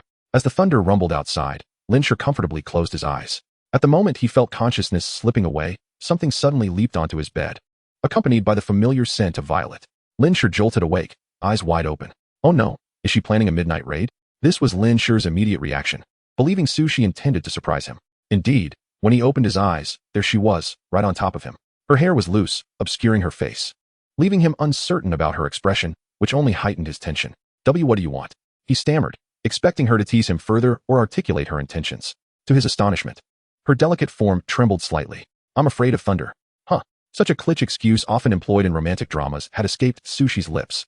This only deepened Lin Shi's suspicions that she harbored ulterior motives. Don't use such tired excuses. I don't believe you. You should head back upstairs to sleep. It's getting late, he urged, attempting to push her away, but she clung to him even tighter. No, don't let me go. I'm scared. Though unsure of the sincerity behind her words, Lin Shi felt a surge of compassion. Then how about I sleep on the sofa outside? He proposed. Yet, Sushi refused to relent, her tone turning almost petulant. No, I want to sleep holding you. Otherwise, I'll be scared. Upon hearing her sultry tone, Lin Shi's eyes widened in disbelief, his mouth agape, nearly dropping his jaw in astonishment. Was this truly the icy beauty, the aloof campus goddess? How could she exhibit such a stark contrast? At that moment, Sushi tucked her hair behind her ear, revealing her face. Those large, innocent eyes and the slight pout of her lips made it impossible for Lin Shi to turn her down. Noticing his silence, Sushi pressed on with feigned disappointment. I've let you work until now. Can't you fulfill this small request? Lin Shi realized he was being monitored yet felt no anger. Instead, he acquiesced. All right, you can sleep here, but we mustn't share a blanket. Little did Lin Shi know the tremendous courage it took to agree to this arrangement. It wasn't that he was overly virtuous. Rather, he feared acting impulsively and causing harm to Sushi. Although they had been rivals in a past life, their current existence bore no such grudges. Moreover, he was uncertain of Sushi's true feelings towards him, thus refraining from indulging in too much joy, as their relationship had yet to reach that level of intimacy. After retrieving another blanket from the cupboard, Lin Shi handed it to Sushi, only then noticing her change into sleepwear. If her previous purple pajamas were alluring, this new ensemble was the epitome of temptation, truly a sight for sore eyes. It was his first time witnessing a woman in a cropped pajama top. And what were those cat ear hairpins? They made Sushi resemble a demure little kitten, undeniably cute. Lin Shi chuckled softly, his gaze lingering longer than intended. Alas, she was simply too captivating. Sushi felt the weight of his stare, her skin flushing a delicate shade of crimson. Fortunately, the room was dimly lit by a table lamp, allowing Lin Shi to remain oblivious to her embarrassment. In truth, Sushi understood that she did not typically present herself this way, but upon seeing Lin Shi, she wished to reveal her most enchanting side. This sleepwear had been meticulously chosen for him, crafted with the intention of capturing his attention. Observing Lin Shi's current expression, she felt a wave of satisfaction wash over her. Eventually, they lay on the same bed, yet their bodies remained at a respectful distance. Although Sushi yearned for him to hold her as she slept, she knew he would not agree. Thus, she settled for merely draping an arm across him. Lin Shi, the paragon of virtue, fell asleep early, oblivious to the mischief unfolding as someone slipped beneath his covers. Of course, it was merely an embrace and nothing more. While the two of them drifted into slumber, Zhou Wanjun, residing in the female dormitory of Jiangcheng University, continued to toss and turn restlessly, unable to find sleep. She truly never anticipated that after Lin Shi departed from school at noon, he would never return. After inquiring, she discovered that this fellow had no classes in the afternoon, and no one knew his whereabouts. It was only known that he had left the school with the campus belle at noon. This further convinced her that the two might have established a romantic relationship. The thought that they did not return to school that night left her with a tumult of dark imaginings, which she found increasingly intolerable. As she pondered, her eyes filled with fury and resentment, her body writhing and her teeth gnashing into the blanket. Clearly, Lin Shi was my pet. Why must he be taken away from me? Now, Zhou Wanjun harbored an intense loathing for Sushi, questioning her right to be the campus beauty. Feeling she was less attractive than herself. Her family was wealthy. Perhaps she had undergone cosmetic surgery. Unlike her, who possessed a purely natural beauty, numerous men pursued her. What vexed her most was why Sushi deserved Lin Shi. Zhou Wanjun was engulfed by a profound sense of defeat and anxiety about how to navigate her future. Once, the living expenses Lin Shi provided were substantial enough to see her through to graduation. However, she could no longer support Jiangcheng, as she simply could not afford it. Furthermore, she now felt exceedingly guilty in front of her roommates, claiming she had grown weary of her off-campus residence and felt a bit lonely. Thus, she decided to move back and asked Lu Ping to keep it a secret. Tomorrow, she must find Lin Shi to sincerely apologize and coax him back into her fold. Only then could she continue residing in the grand house. With these thoughts swirling in her mind, Zhou Wanjun gradually drifted into slumber. In her dreams, Lin Shi not only forgave her, but also showered her with gifts as an apology. In her dream, Lin Shi remained the chairman of a company valued in the trillions, allowing her to drive luxury cars and reside in a villa. Even at the age of 48, Lin Shi, with his youthful visage, still loved her deeply. The following day, sunlight streamed through the window, illuminating Lin Shi's face. Blinded by the dazzling rays, he awoke, puzzled. Hadn't he drawn the curtains last night? Before he could ponder further, he quickly realized the awkwardness of the situation. After being stimulated by Sushi's seductive attire the previous night, he found himself in a rather normal physiological state, causing him to rise earlier than usual. Instinctively glancing beside him, he sighed in relief upon noticing Su Shi was absent. As he threw off the covers, a waft of violet fragrance filled the air, instantly reminding him of last night's dream. He had dreamt of someone lifting the covers and snuggling into bed with him. Thankfully, it was merely a dream, a rather terrifying one at that. Even powerful individuals must maintain a sense of security before sleeping. They should lock their doors and windows to avoid being taken advantage of by mischievous spirits. Once the unusual sensation subsided, Lin Shi hurriedly dressed. Upon stepping out of his room, he spotted a bustling figure. Su Shi was carrying breakfast freshly prepared from the kitchen to the dining room. Lin Shi could hardly believe his eyes, feeling as if he had not yet fully awakened. Was this a divine fantasy? Just then, noticing Lin Shi, Su Shi beamed at him. "Ah sure, you're finally awake." "Ah sure." Though the nickname felt somewhat peculiar, it was certainly more palatable than hubby or darling, which he found unbearable. Why are you making breakfast?" Su Shi appeared somewhat perplexed. "Isn't it reasonable for me to prepare breakfast for my husband?" Lin Shi thought, am I dreaming? Chapter 26. Campus Belle Su stands up for me. To be honest, Lin Shi, who had never experienced such attention before, felt utterly flabbergasted. He immediately stepped forward to assist, taking the other breakfast items Su Shi had prepared from the kitchen to the dining table. Not only that, he placed the used pots into the dishwasher. Returning to the table, Lin Shi beheld heart-shaped fried eggs, freshly brewed coffee, steamed corn, and high-quality congee, alongside toasted bread and milk. He found it hard to believe that all this had been prepared by Su Shi, the esteemed young lady. Although the breakfast didn't feature extravagant ingredients, it was undeniably nutritious and healthful. "Shi, did you really make all this?" "Why not?"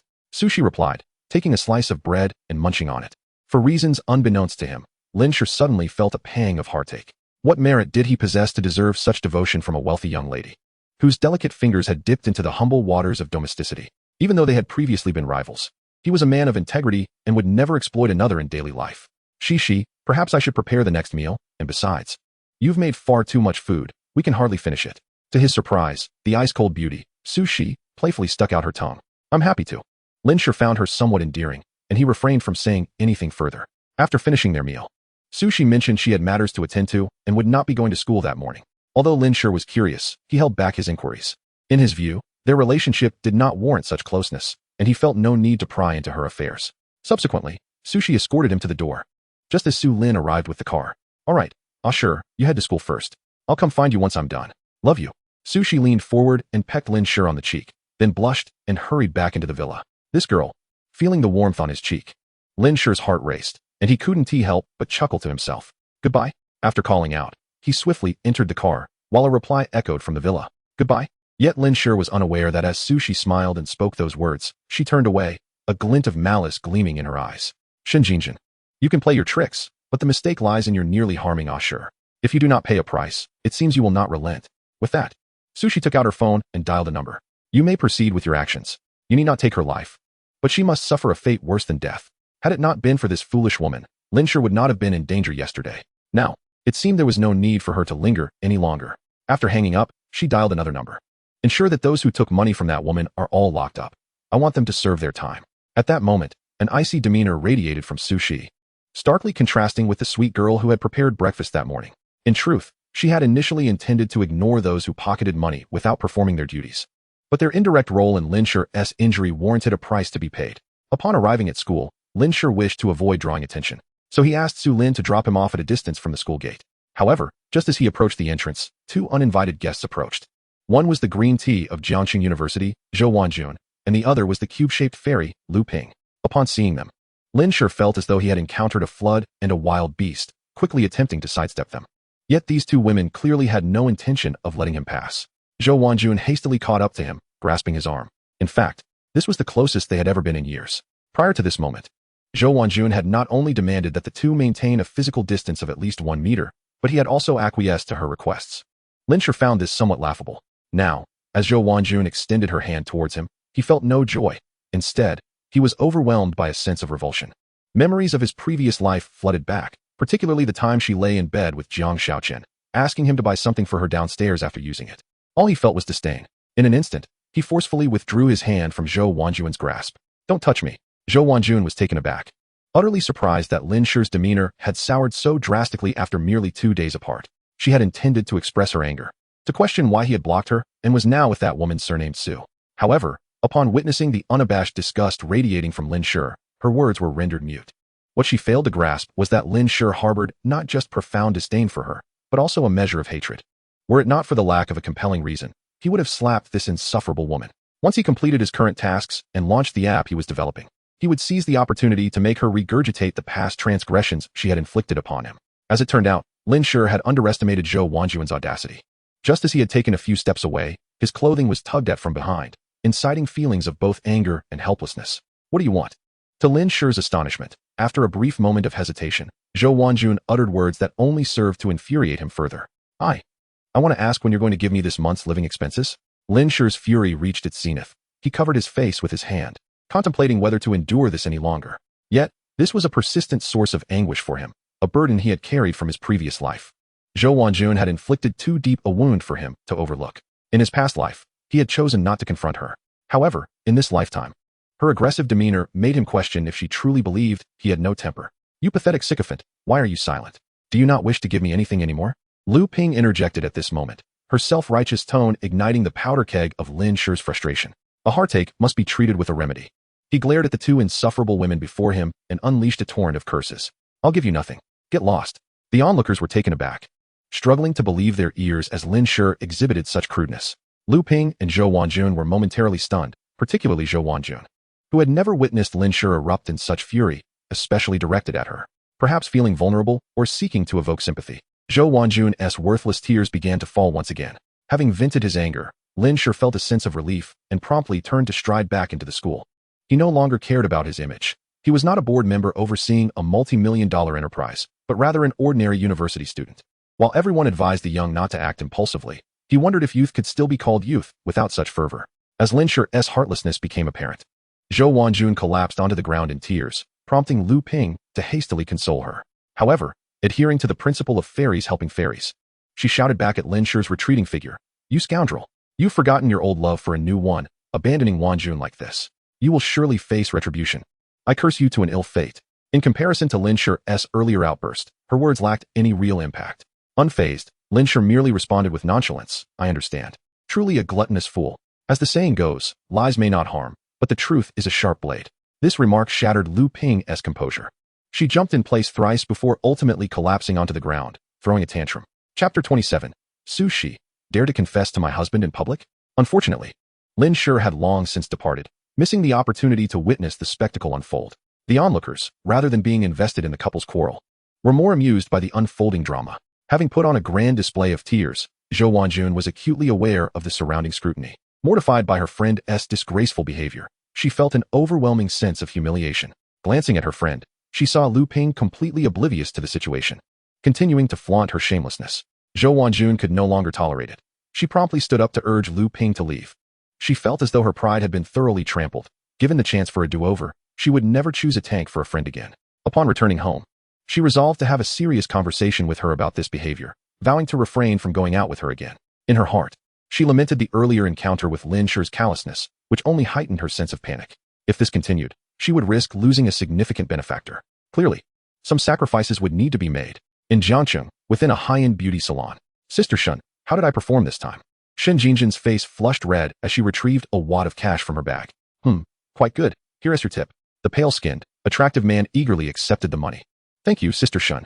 Shall I serve you once more?" "No, I have matters to attend to and must return swiftly." She frequently visited this beauty salon, ostensibly for skincare treatments, but in reality, she sought the pleasures provided by her young, handsome companion. The salon appeared reputable, yet it discreetly catered to the desires of affluent women like her. In truth, her husband, Su Hui, had never been particularly adept in that regard, and now that he was older, he was even less capable. It had been over 6 months since they had been intimate. However, her desires were insatiable, and, encouraged by her close friend, she had begun visiting this salon. Initially hesitant, fearing that Su Hui would cast her out of the Su family should he discover her infidelity, she eventually succumbed to temptation and engaged with a younger, dashing man. They had been involved for several months, and thus far, no one in the Su household was aware. The salon's service model was crucial. In addition to the publicly accessible rooms, there existed a secret chamber, soundproof and discreet, ensuring that no commotion would alert outsiders. Having been well attended to, Shen Jinjin knew she must leave promptly. To avoid suspicion, she had arrived early in the morning and had already spent over 2 hours there. Remaining any longer could raise Su Hui's eyebrows. Recently, a man named Wang Cheng, whom she had been seeing, insisted on a post-coital cigarette. That evening, while with Su Hui, he detected something amiss, and she had to concoct an excuse to placate him. Such incidents could not become commonplace. If Su Hui grew suspicious, he might employ someone to keep her under surveillance. All right, I'm leaving. I'll come back the day after tomorrow. To her surprise, Wang Cheng hurriedly poured her another glass of red wine. Sister Xin, why not have another drink before you go? As they say, a drink after the deed prolongs life. Seeing Wang Cheng's persuasive demeanor, Shun Jingjin acquiesced and drank the glass of fortune. With a radiant glow, she exited the salon, climbed into her red sports car, and headed towards her residential villa. Unbeknownst to her, as she left the beauty salon, someone captured her photo alongside her car and sent it to Wang Cheng. Brother Cheng, the target has left. Without hesitation, Wang Cheng swiftly replied. Seizing the moment, let us hastily venture abroad. Shin Jingjing drove her car, humming a tune, reveling in what she perceived to be the life of an empress, oblivious to the fact that her young paramour was on the verge of fleeing. The surroundings began to thin out as she traversed the route leading to the villa district, which housed only a select few residents. The mere thought of that wretched girl, Su Shi, residing in the same area soured Shen Jingjing's mood. Alas, when might the assassins rid us of this nuisance? Once she is eliminated, the Su family shall belong to my son. No one knows, save for her, that both her children are not of the Su lineage, specifically, not the biological offspring of Su Hui. This secret has been concealed for decades, and she intends to keep it hidden for a lifetime. As these thoughts occupied her mind, an unexpected wave of heat coursed through her body. The satisfaction she once felt now morphed into a profound emptiness. What is happening to me? Overwhelmed by discomfort, she lost her focus on driving.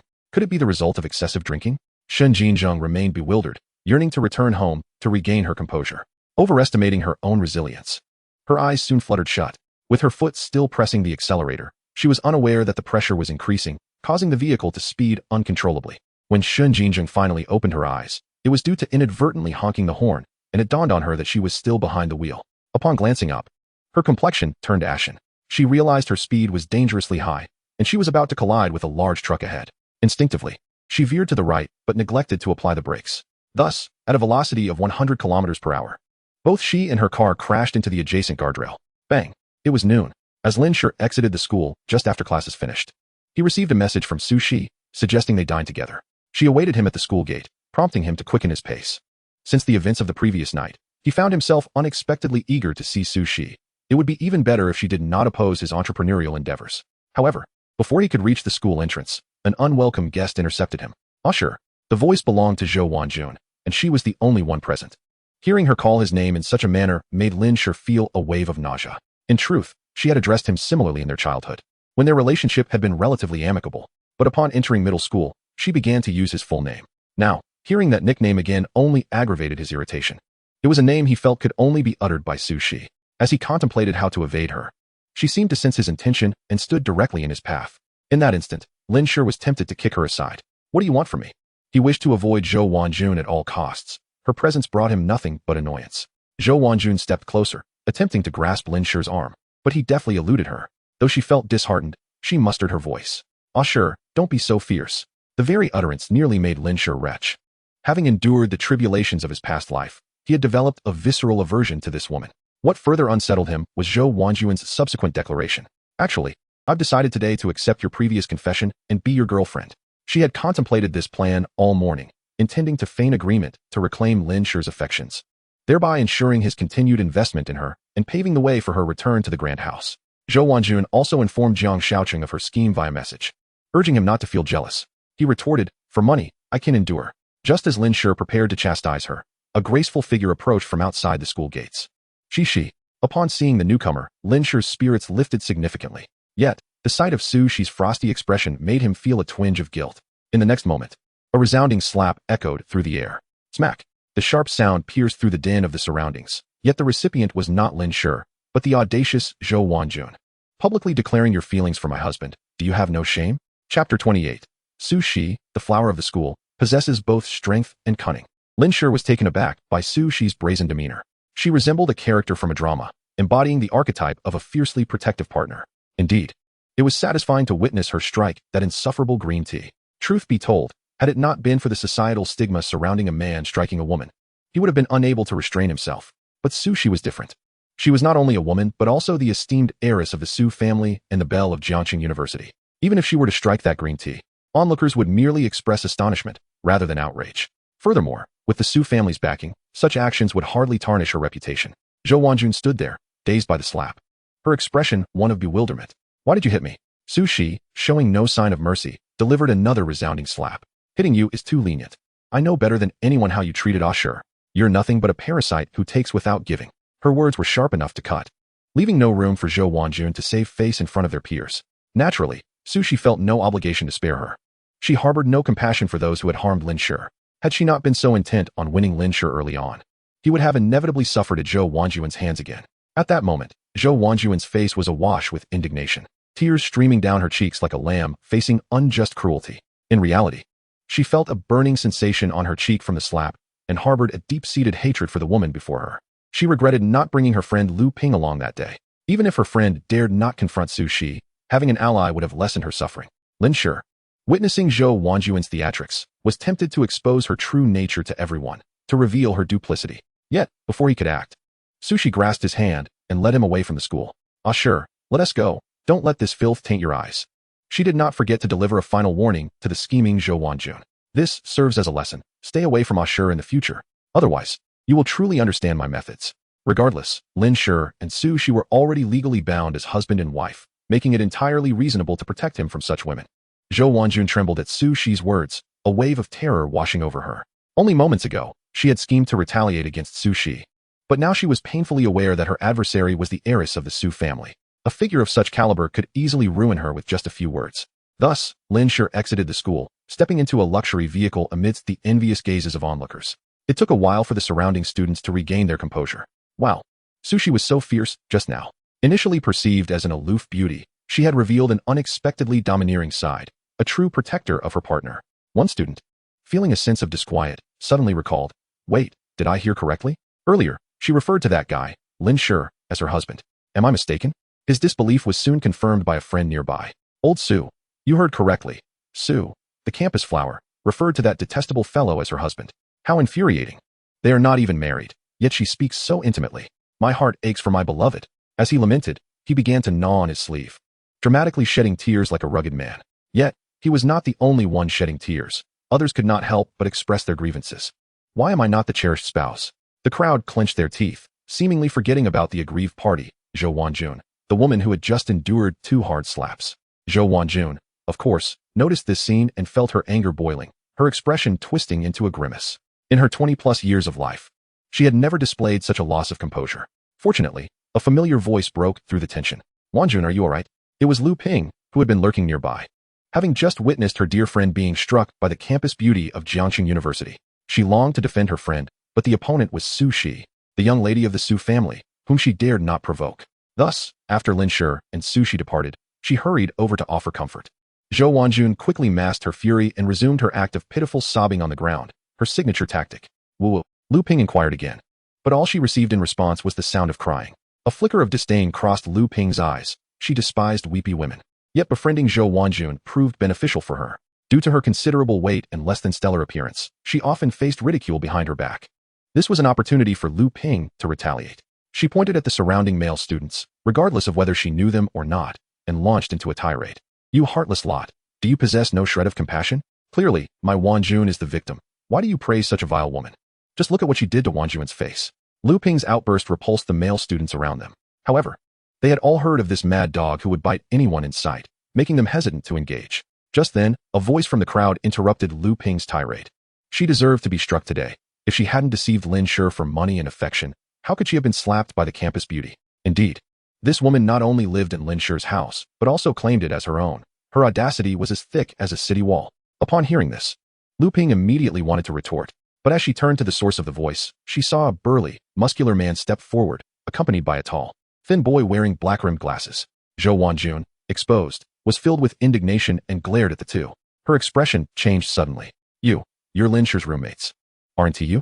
Indeed, the individuals speaking up for Lin Shi were none other than his roommates, Qin Yueping and Lao Luo. If we were not Lin Shi's roommates, how would we know of your shamelessness? Qin Yueping, although large in stature, was quick-witted and silenced Zhou Wanjun with a single remark. The surrounding students, not blind to the truth, shifted their focus onto Zhou Wanjun. Who would have thought this woman could be so shameless? She pretends to be innocent, truly. Who is she trying to fool? Isn't she the quintessential green tea BTCH? Faced with the murmurs of the crowd, Zhou Wanjun felt at a loss. She knew further explanations would be futile and quickly pulled Lu Ping away in disgrace. Seeing the two depart in such a state, the onlookers could not suppress their laughter. including Qin Yueping and Lao Luo. Finally, Lin Shi can breathe a sigh of relief. But this kid is truly inconsiderate. He didn't even inform us about dating the campus beauty. When he returns, we must give him a lesson. Achoo! At that moment, Lin Shi, sitting in the car, sneezed.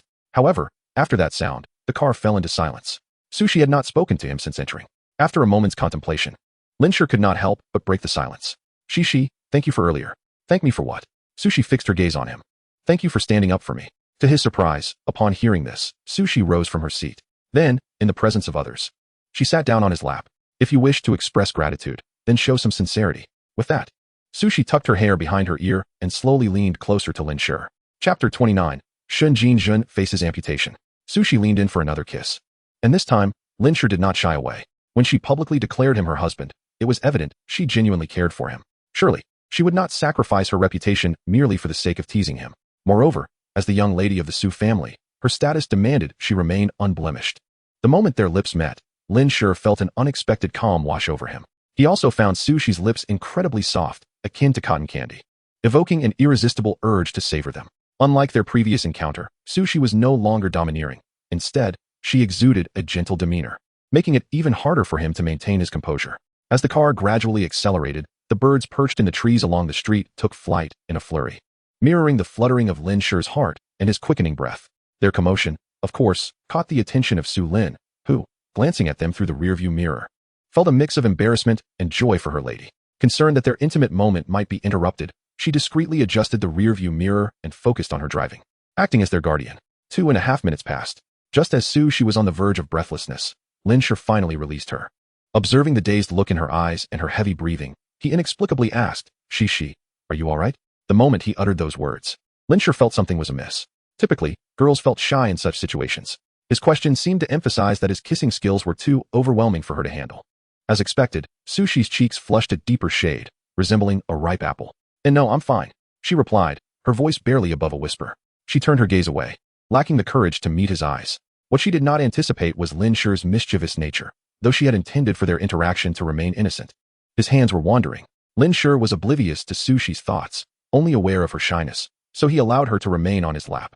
However, being so close, the familiar scent of violet filled his nostrils, leaving him somewhat disoriented. Sushi wore a white long dress that accentuated her delicate collarbone. Her fair, swan-like neck made her even more enchanting. Oh no! As Lin Shi's mind wandered, he quickly realized the situation was spiraling out of control. He wanted Sushi to get off, but did not know how to articulate it. Suddenly, at a traffic light, Su Lin slammed on the brakes. Due to inertia, Sushi leaned back, and without thinking, Lin Shi instinctively wrapped his arms around her waist. Be careful. In truth, the force of the brake was not particularly strong. Even without his support, she would not have fallen. One can only say that Lin Shi's reaction was somewhat exaggerated. However, in Sushi's eyes, Lin Shi's concern for her was profoundly touching, and the affection she harbored could no longer be concealed. Just as she was about to steal another kiss, her face suddenly froze, and she turned a deep shade of crimson. Oh sure, what's wrong? Lin Shi feigned ignorance. Sushi chose not to respond and hurriedly descended, taking her place. After gazing out the window for a while, she gently remarked, "Ah sure, I've already made a reservation at a Western restaurant. Their dishes are quite exquisite. Let us savor them at noon." Lin Shi replied with a slight nod. The driver, Su Lin, was left perplexed by the sudden politeness between the two. What on earth was happening? Had they quarreled? How could she have missed such a thing? Upon arriving at the restaurant, they ordered several dishes and began discussing the matter of Zhou Wanjun. Shi, regardless of everything, I want to thank you this time. If it weren't for your intervention, I might still be entangled with that woman. The decision to discuss this vexing individual stemmed from the awkwardness in the car. They could only use her as a topic of conversation. Sushi understood Lin Shi's intentions and thus responded in kind. You're my man. Of course. I must help you. Her words caused Lin Shi to flush once more, yet he felt no aversion. After a moment's hesitation, he spoke again. Shi, please refrain from doing such things for me in the future. I'm concerned about the impact on your reputation as the school beauty. Sushi paused for a moment before bursting into laughter. Her laughter bore no hint of mockery. Instead, it genuinely expressed her emotions. It was a contagious sound, leaving Su Lin astounded, as she had never seen her mistress so joyfully animated in the years she had served her. Soon, Sushi realized she had lost her composure and stifled her laughter. Ah sure, it's merely a hollow title. I don't mind it at all. I would do anything for you. As she uttered these words, her expression turned serious. Lin Shi believed in her sincerity but still felt compelled to maintain his stance. Shi, the matter with Zhou Wanjun arose because of me. Let me handle it. Besides, given her treatment of me, I cannot swallow this indignation without taking action. Seeing Lin Shi's insistence, Shi refrained from further argument. Soon, the dishes began to arrive at their table. Lin Shi sampled the food and found it indeed delectable.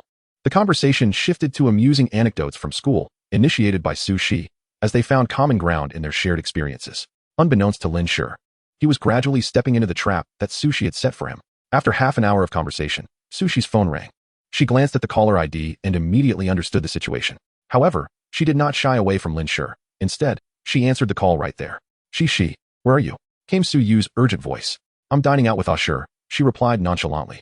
Finish your meal and return quickly. Also, come by the hospital in Nancheng. Su Yu's tone was frantic. Since She did not activate the speakerphone, Lin Shi could only hear her side of the conversation. Observing her calm demeanor, he assumed it was a trivial matter. However, the next moment, Shi stood up abruptly. What? Aunt Shin had a car accident. Shock flooded her features, and there was no hint of pretense in her expression. Lin Shi furrowed his brow. He had just shared a meal with that woman yesterday. And now she had suffered an accident? Without further contemplation, Shi led Lin Shi out of the restaurant, and they drove to the hospital designated by Su Yu. On the way, Lin Shi learned that although the Shun family had a strained relationship with theirs, they were, in the eyes of the elders, still family by name. As long as the old patriarch was alive, showing indifference would surely cause him distress. This was why Su Yu had emphasized that Shi finish her meal before returning, rather than rushing back immediately. Upon arriving at the hospital, they headed straight to the emergency department, quickly reuniting with Su Yu. Su Hui, along with his children. The old patriarch and Qin Mulan were also present, alongside other individuals whom Lin Shi did not recognize. He assumed they must be other members of the Su family or relatives. The wait felt interminable, and after half an hour, a doctor emerged from the emergency room. Su Hui was the first to rush forward, anxious. Doctor, how is my wife? The doctor glanced at the gathered crowd before delivering the grim news. The patient's life is stable, but both legs are beyond saving and require immediate amputation. Chapter 30. The Revelation of Shun Jinjin's Secret. We must act swiftly to amputate, otherwise, if we delay too long, it could lead to an infection, and we may not be able to save her life. The doctor's words struck Su Hui and his children like a bolt from the blue. How can this be? Su Hui's daughter, Su Ronger, was filled with disbelief. Doctor, you must be mistaken. My mother merely bumped into the guardrail. It can't be that serious. Su Ronger was unable to process the news. Given her father's taciturn nature, many privileges had been secured by her mother through their grandfather. If her mother were to lose her legs, managing a company in the future would become exceedingly difficult without her support. On the surface, her uncle Su Yu was the head of the Su family, overseeing all its enterprises. However, whenever her mother made a request to their grandfather, he would relay it to Su Yu, who would typically acquiesce. Meanwhile, Su Jinyu harbored similar thoughts, beginning to resent his mother. Why did she have to be involved in such an accident? If this incident cost him his chance at the family head position, he would never forgive Shin Jinjin for the rest of his life. Fortunately, the others present were oblivious to their thoughts. Otherwise, they would surely be condemned as ungrateful ingrates. Witnessing the girl before him in such despair, the doctor felt a mix of understanding, relief, and sorrow. He was relieved that the accident victim had such a devoted daughter, yet saddened that this mother, at her age, still engaged in reckless behavior. Soon after, another doctor emerged from the emergency room. He wore a badge identifying him as the head of the emergency department. Having served in this capacity for decades, Director Tang knew such grave matters could not be conveyed to a child. He needed to speak to someone who could take charge. Who is the patient's husband? I am. Su Hui's eyes were also red-rimmed, as he faced the woman he had shared decades with, who had never strayed during their marriage. Time was of the essence, and Director Tang quickly outlined the severity of the situation. This accident is extremely serious. The patient's vehicle was severely damaged. It is impossible to save her legs, and we must prioritize saving her life. We need your signature to proceed with the surgery. Su Hui understood that since the situation had already unfolded, further discussion was futile. Very well, I will sign. With that, Su Hui was led away by Director Tang, and the atmosphere in the room grew even more oppressive. Su Yu and Qin Mulan wore similarly somber expressions. Despite the discord between the two families, she remains their sister-in-law, and one cannot help but feel a twinge of pity for her. With the old patriarch still alive, it would be unseemly to gloat in front of the emergency room. The elderly man's once dull, yellowed eyes now glimmer with sharpness. I had someone retrieve the surveillance footage, revealing that Jinjin's car inexplicably accelerated before the incident. Ultimately, the vehicle reached speeds exceeding 100 miles per hour. In an attempt to avoid colliding with the truck ahead, Jinjin swerved violently, losing control and crashing into the roadside barrier. At this juncture, the patriarch turned his gaze towards Su Jinyu, stating bluntly, "The vehicle has been examined by professionals and found to have no faults. The only plausible explanation now is that Jinjin was driving while fatigued, inadvertently pressing the accelerator, which led to this tragic outcome." His words did little to quell Su Jinyu's suspicions. "Grandfather, do you think it's possible we were set up? Perhaps someone drugged her before she got into the car?" He glanced at Su Yu, Qin Molan, and Su Shi, clearly casting doubt on his uncle's family. Not only had the two families long harbored animosity, but he had also overheard his mother's phone call last night, where she had dispatched someone to kill Su Shi. The revelation left him utterly stunned. He never imagined his mother could be so audacious. Upon further reflection, he understood the implications. Su Yu had only this one descendant. If Su Shi were to perish, the next head of the family would undoubtedly fall to him. Even though his father was the adopted son of the patriarch, he would then be the sole male heir of the Su family. The patriarch could not possibly entrust the family to outsiders. Su Jinyu found it hard to believe that his uncle, Su Yu, at such an advanced age, would still seek to father another child. Thus, he chose to disregard what he had overheard and awaited good news from his mother. Little did he expect that the anticipated news of Su Shi's demise would be overshadowed by the dreadful tidings of his mother's condition. This led him to suspect Su Yu, who was undeniably a doting father. If he were to learn that someone intended to harm his daughter, he would likely retaliate without mercy, even against his own sister-in-law. Moreover, as the current head of the Su family, he possessed the means to do so. Jinyu, I've contemplated your theory as well. Jiangcheng was returning from her usual beauty salon. She wouldn't have encountered any strangers. However, I have already instructed the doctor to test for any traces of drugs in her system. We must await the results, the patriarch remarked, casting a brief glance at Su Yu before redirecting his attention. Though his voice was low, Su Shi heard clearly. Yet, her expression remained unchanged. She yearned to escape this tedious place and no longer wished to feign interest. She preferred to find a secluded spot to be close to Lin Shi. Unbeknownst to Su Shi, Lin Shi had also briefly entertained suspicions regarding Su Yu. On the day Su Shi was attacked, he had been present at the scene and bore a minor cut on his arm. While the wound was not severe and did not hinder his ability to shower, he recalled Su Shi's insistence that he not inform her father, fearing it would cause him undue worry. Now, upon further reflection, it was clear that as the head of the Su family, Su Yu undoubtedly wielded considerable influence, and it was plausible he had learned of the incident through some channel. If indeed Jiangcheng played a role in this affair, he would likely not show mercy. Could it truly be the work of her father? Minutes later, Su Jinyu could no longer contain himself. I'll go find the doctor for more information. He attempted to force his way into the emergency room, only to be halted by the voice of his father, Su Hui. There's no need to inquire further. I have already learned from Director Tang that your mother has no traces of drugs in her system. It appears she was merely driving fatigued and accidentally caused this calamity. With this declaration, Su Jinyu found himself at a loss for words. Such matters were resigned to fate. However, Lin Shi noted that Su Hui's countenance was far from pleasant. His expression did not convey concern for his wife's condition, nor did it reflect sorrow. Rather, it appeared he was suppressing something. Was there a deeper secret at play? In truth, Lin Shi's intuition had hit the mark. The doctor had discreetly informed Su Hui that traces of an X-stimulant had been detected in Shen Jinzhen's system. Furthermore, there were signs of recent sexual activity, leading the doctor to conclude that the drug, combined with fatigue, had resulted in this unfortunate incident. Upon learning this, Su Hui's mood plummeted. He had not been intimate with his wife in 6 months. It was evident that Shen Jinzhen had been unfaithful, indulging in reckless behavior that culminated in this disaster. As for the notion that Shen Jinzhen had been coerced, he dismissed it outright. The patriarch possessed surveillance footage capturing her leaving the beauty salon, where she appeared flirtatious and flushed, completely devoid of any signs of duress. At this moment, Su Hui harbored murderous intentions towards Shen Jinzhen. Betrayal was his greatest taboo, a line he would not allow to be crossed. This shameless harlot shall suffer a fate worse than death. He seethed inwardly. Chapter 31. The shadowy manipulator, Su Xiaohua, the true puppet master. Su Hui raged internally before a sudden thought struck him, and his expression shifted dramatically. Could it be that Jinyu and Rong are not my biological children? At this moment, he felt as though the ground had crumbled beneath him. If that were true, what had been the purpose of his decades of effort? Nevertheless, Su Hui did not completely lose his composure. The notion that his children were not his own was merely speculation. Perhaps Shen Jinzhen had once been loyal to him. It could be that his own inadequacies had driven her to seek solace in the arms of a younger man. Indeed, that must be it. Su Hui convinced himself. Yet the thought gnawed at him. Rather than continue living in ignorance, he yearned for clarity. He resolved to confront Shen Jinzhen not, at least for the time being, feigning ignorance. Secretly, he would collect hair samples from both his son and daughter to conduct a DNA paternity test. If the children were indeed his, he could carry on as if nothing had transpired, even arranging for a caretaker to attend to Shen Jinzhen for the rest of her life. However, if both children were not his, he would ensure Shen Jinzhen met a gruesome end, with her offspring accompanying her in death. For if it came to that, his entire existence would be irrevocably shattered. Feeling increasingly agitated, Su Hui sought solitude and addressed the patriarch. Father, there's no need for you all to wait here any longer. It has been confirmed that Jinzhen requires amputation, and she is unlikely to face any life-threatening dangers. This is a hospital after all. Lingering here for too long is unwise. I wish to wait alone. I will inform you once there is news.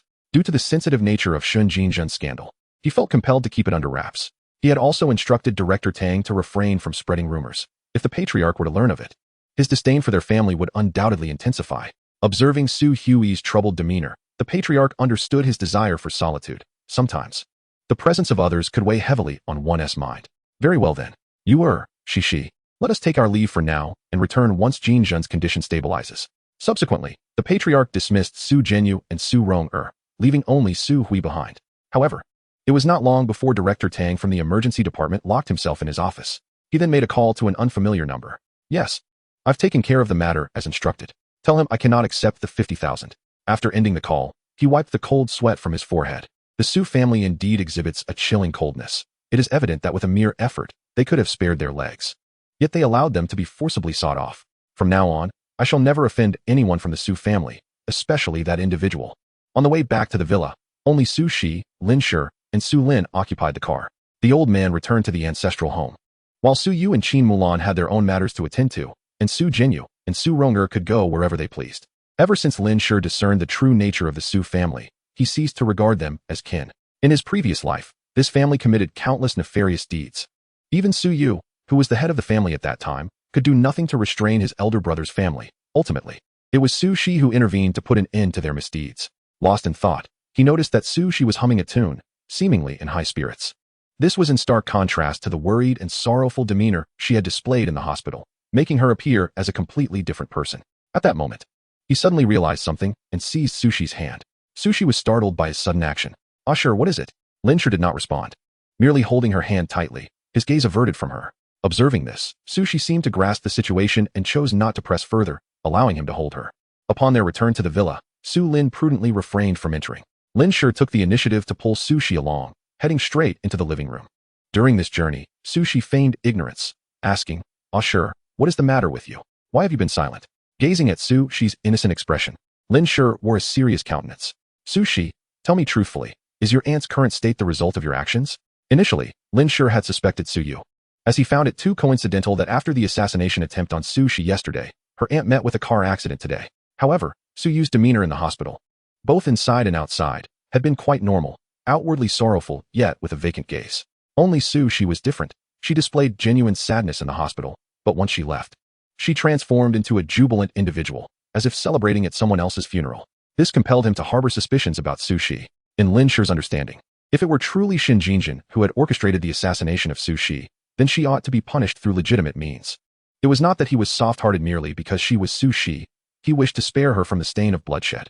Once bloodied, she would be ensnared in a fatalistic cycle of kill or be killed.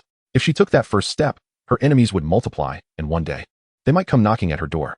Having once occupied a high position himself, he had witnessed many fall victim to revenge, disappearing or succumbing to illness under mysterious circumstances. Thus, he believed that wealth and the ability to live well were equally indispensable. After a moment of silence, Su Shi slowly spoke. Sure, do you trust me? Of course. Lin Shi replied without hesitation. He had assumed her question was a precursor to withholding information. However, to his surprise, Su Shi motioned for him to sit on the sofa and began to explain. Since you trust me, I must tell you the truth. The incident with Xin Jingjin was not of my doing. It was orchestrated by Grandpa behind the scenes, as he intended to deliver some punishment to that woman. What? Lin Shi was taken aback, momentarily unable to comprehend why the old man would act so unexpectedly. Yet at that moment, a sickly smile appeared on Su Shi's face. Hee. In truth, I guided Grandpa to do so. When I discovered that the two individuals who harmed you were actually under Xin Jingjin's command, I deliberately called my bodyguards to punish her. Of course, I instructed them to wait until tomorrow night to act. I knew that among my bodyguards were Grandpa's people. Once they learned of my intent against Xin Jingjin, they would undoubtedly inform him. Upon hearing this, Lin Shi began to piece together the puzzle. Su Shi intended to use her grandfather's hand to make Xin Jingjin pay the price.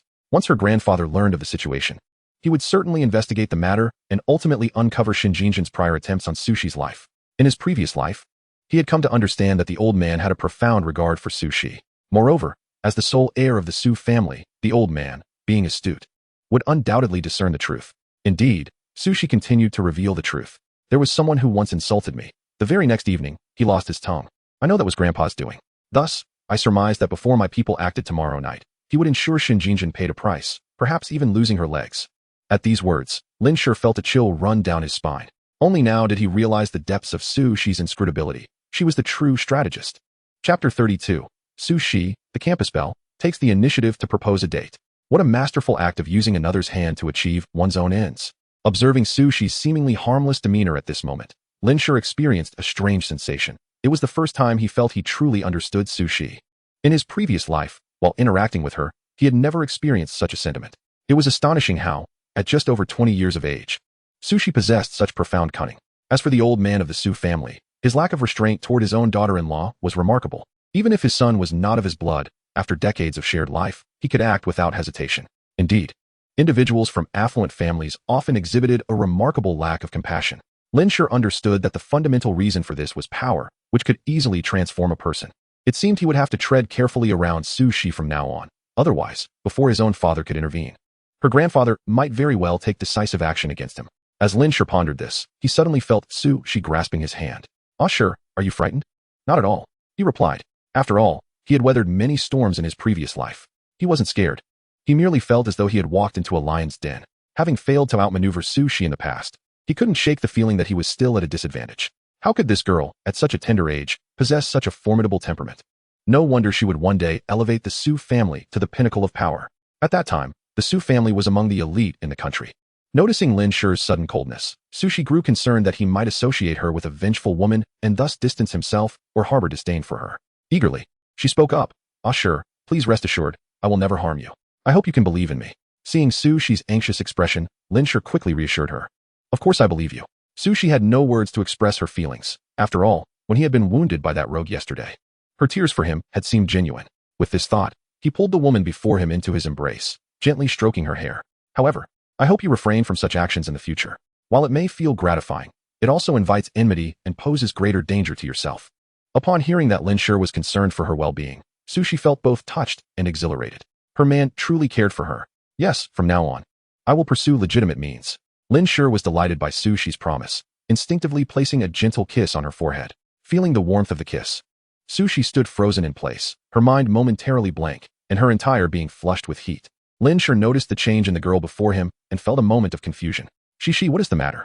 He did not suspect that her reaction was due to his earlier gesture. After all, he had merely brushed his lips against her forehead. Previously, they had been entangled in a web of emotions, yet she had never exhibited such a pronounced reaction. "No, it's nothing. I'll just go upstairs to do my makeup." With those words, Su Shi fled from Lin Shi's embrace, hastily ascending to the second floor. She felt a burning sensation coursing through her entire being. Although she had previously shared moments of intimacy with Lin Shi, such as kisses, she had always taken the initiative, which gave her a sense of control over the situation. This time, however, it was Lin Shi who was in command, causing her heart to flutter like a startled fawn. This indicated that he not only did not harbor any disdain for her, but might even have feelings for her. Feelings? Su Shi beamed like a naive girl, and if Lin Shi could witness her expression, he would surely think she had been possessed. Was this still the aloof goddess of the campus? Clearly, it was a sweet and charming girl. After returning to her bedroom, Lin Shi, still in the living room downstairs, suddenly realized something and hurriedly sent her a message. Shi, didn't you already do your makeup this morning? Why would you need to redo it at noon?"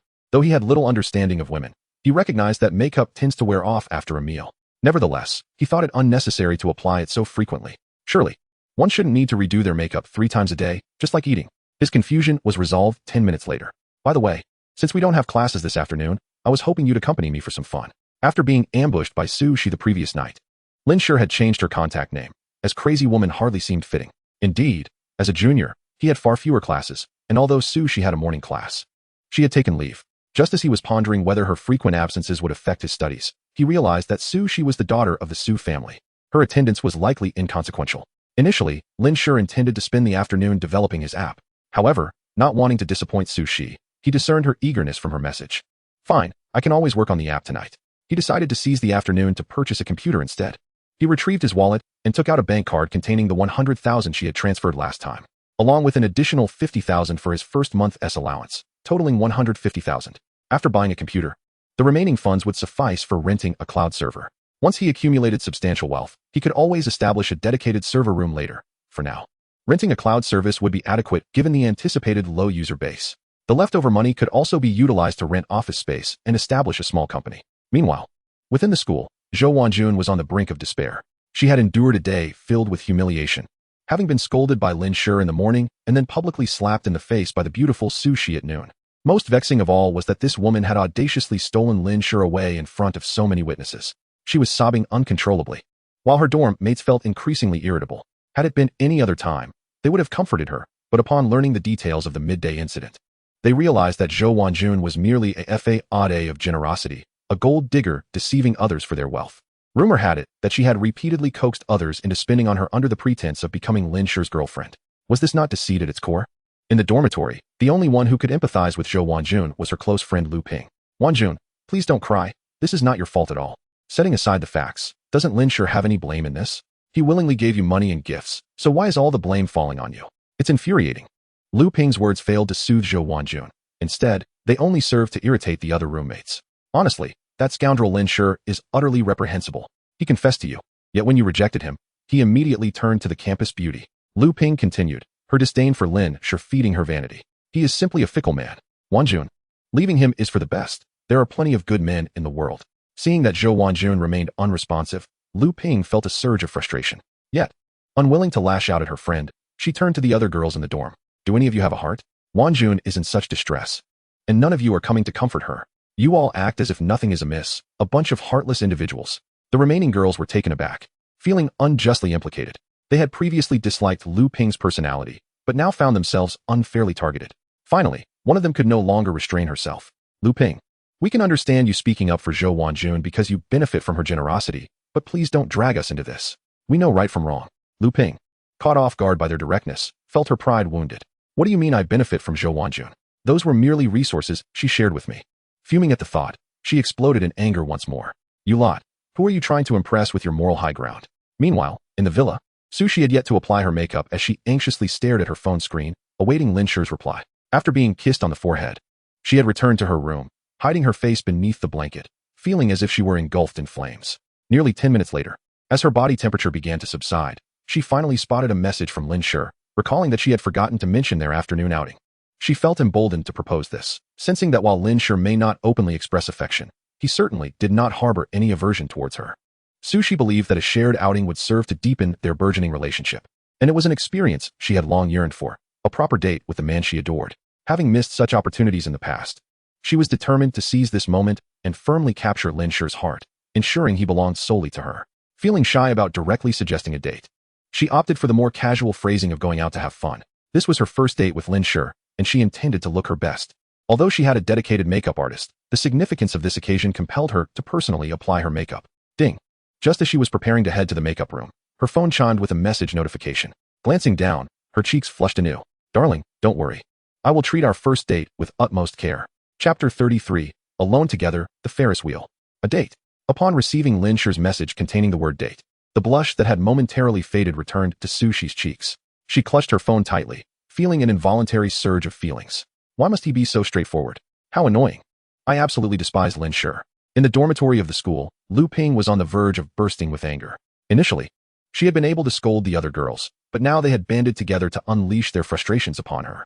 Most frustratingly, Zhou Wanjun sat beside her, crying without offering any assistance. She was on the verge of being utterly exasperated. In response to Lu Ping's warning, the other girls remained unfazed. Oh, how we tremble in fear. With your weight, you could easily crush us. The ground shakes beneath your heavy footsteps. Truly, you resemble a rotund matron. The girls around her had taken to speaking quite harshly. This cannot be entirely blamed on them, as Lu Ping had initiated the foul language, and they felt this was already a show of civility. They had suffered Lu Ping's antics for far too long and had longed to give her a piece of their minds. This insufferable woman not only possessed a thick skin but often used her substantial physique to intimidate others, even going so far as to feign weakness. For instance, whenever someone brought back tasty snacks, Lu Ping would shamelessly extend her hand for a share. If you dared to refuse, well, she would then play the victim, claiming that others looked down on her for her size. Being roommates, they could only helplessly share their snacks, but this only emboldened Lu Ping's arrogance. She would also mooch off daily necessities from her roommates, and when confronted by those with weaker personalities, she would bully them. When faced with more formidable roommates, she would resort to moral coercion. Now that the fade had been torn away, why not speak openly and let loose? Lu Ping, you narcissistic fool. Take a good look in the mirror and see what you truly resemble. You previously claimed that my boyfriend was always sneaking glances at you. Who would be interested in such a hefty creature? In truth, none of these girls harbored any disdain for plus-sized individuals. They understood that true beauty lies beyond mere appearances. A kind heart is the essence of beauty. The root of their disdain lay in Lu Ping's abhorrent personality. Shortly after the beginning of their freshman year, no one in the dorm wished to associate with her. She would traipse around, trailing behind the rather attractive Zhou Wanjun. However, after Zhou Wanjun's scandal came to light, they realized the truth of the saying, birds of a feather flock together. Given this woman's cunning, it was likely that Lu Ping clung to Zhou Wanjun merely to highlight her own attractiveness. Zhou Wanjun now felt deeply embarrassed. The reason she avoided looking up was because of her association with Lu Ping. If she continued to speak, the others would surely turn their ire towards her as well. Realizing this, she quickly grasped Lu Ping, who was eager to continue her tirade. Ping Ping, please don't act this way. They actually, before she could finish, Lu Ping launched her own attack. Zhou Wanjun, stop pretending. When others insulted me, you didn't come to my aid, and now you feign concern. What a shameful excuse for a friend. With that, Lu Ping disregarded the bewildered Zhou Wanjun and stormed out of the dormitory. She feared that if she lingered any longer, she might suffer a stroke from indignation. Ping Ping, it's not as you think. Zhou Wanjun, regaining her senses, hurriedly pursued her. 2.5 hours later, Lin Shi, having packed everything up, finally received a message from Su Shi. Sure, I'm ready. I'll be down in 3 minutes. He shut down his work computer and promptly made his way to the living room downstairs. Before long, he heard Su Shi's hurried voice from above. Sure. I'm so sorry to have kept you waiting. Lin Shi looked up and was instantly captivated. She wore a white dress, holding a matching white bag, resembling a delicate princess. With her exquisite makeup complementing her delicate features, Lin Shi found himself momentarily spellbound. If Su Shi had appeared regal and composed in her gown the previous night, today she radiated the innocence of youth. Beautiful, utterly breathtaking.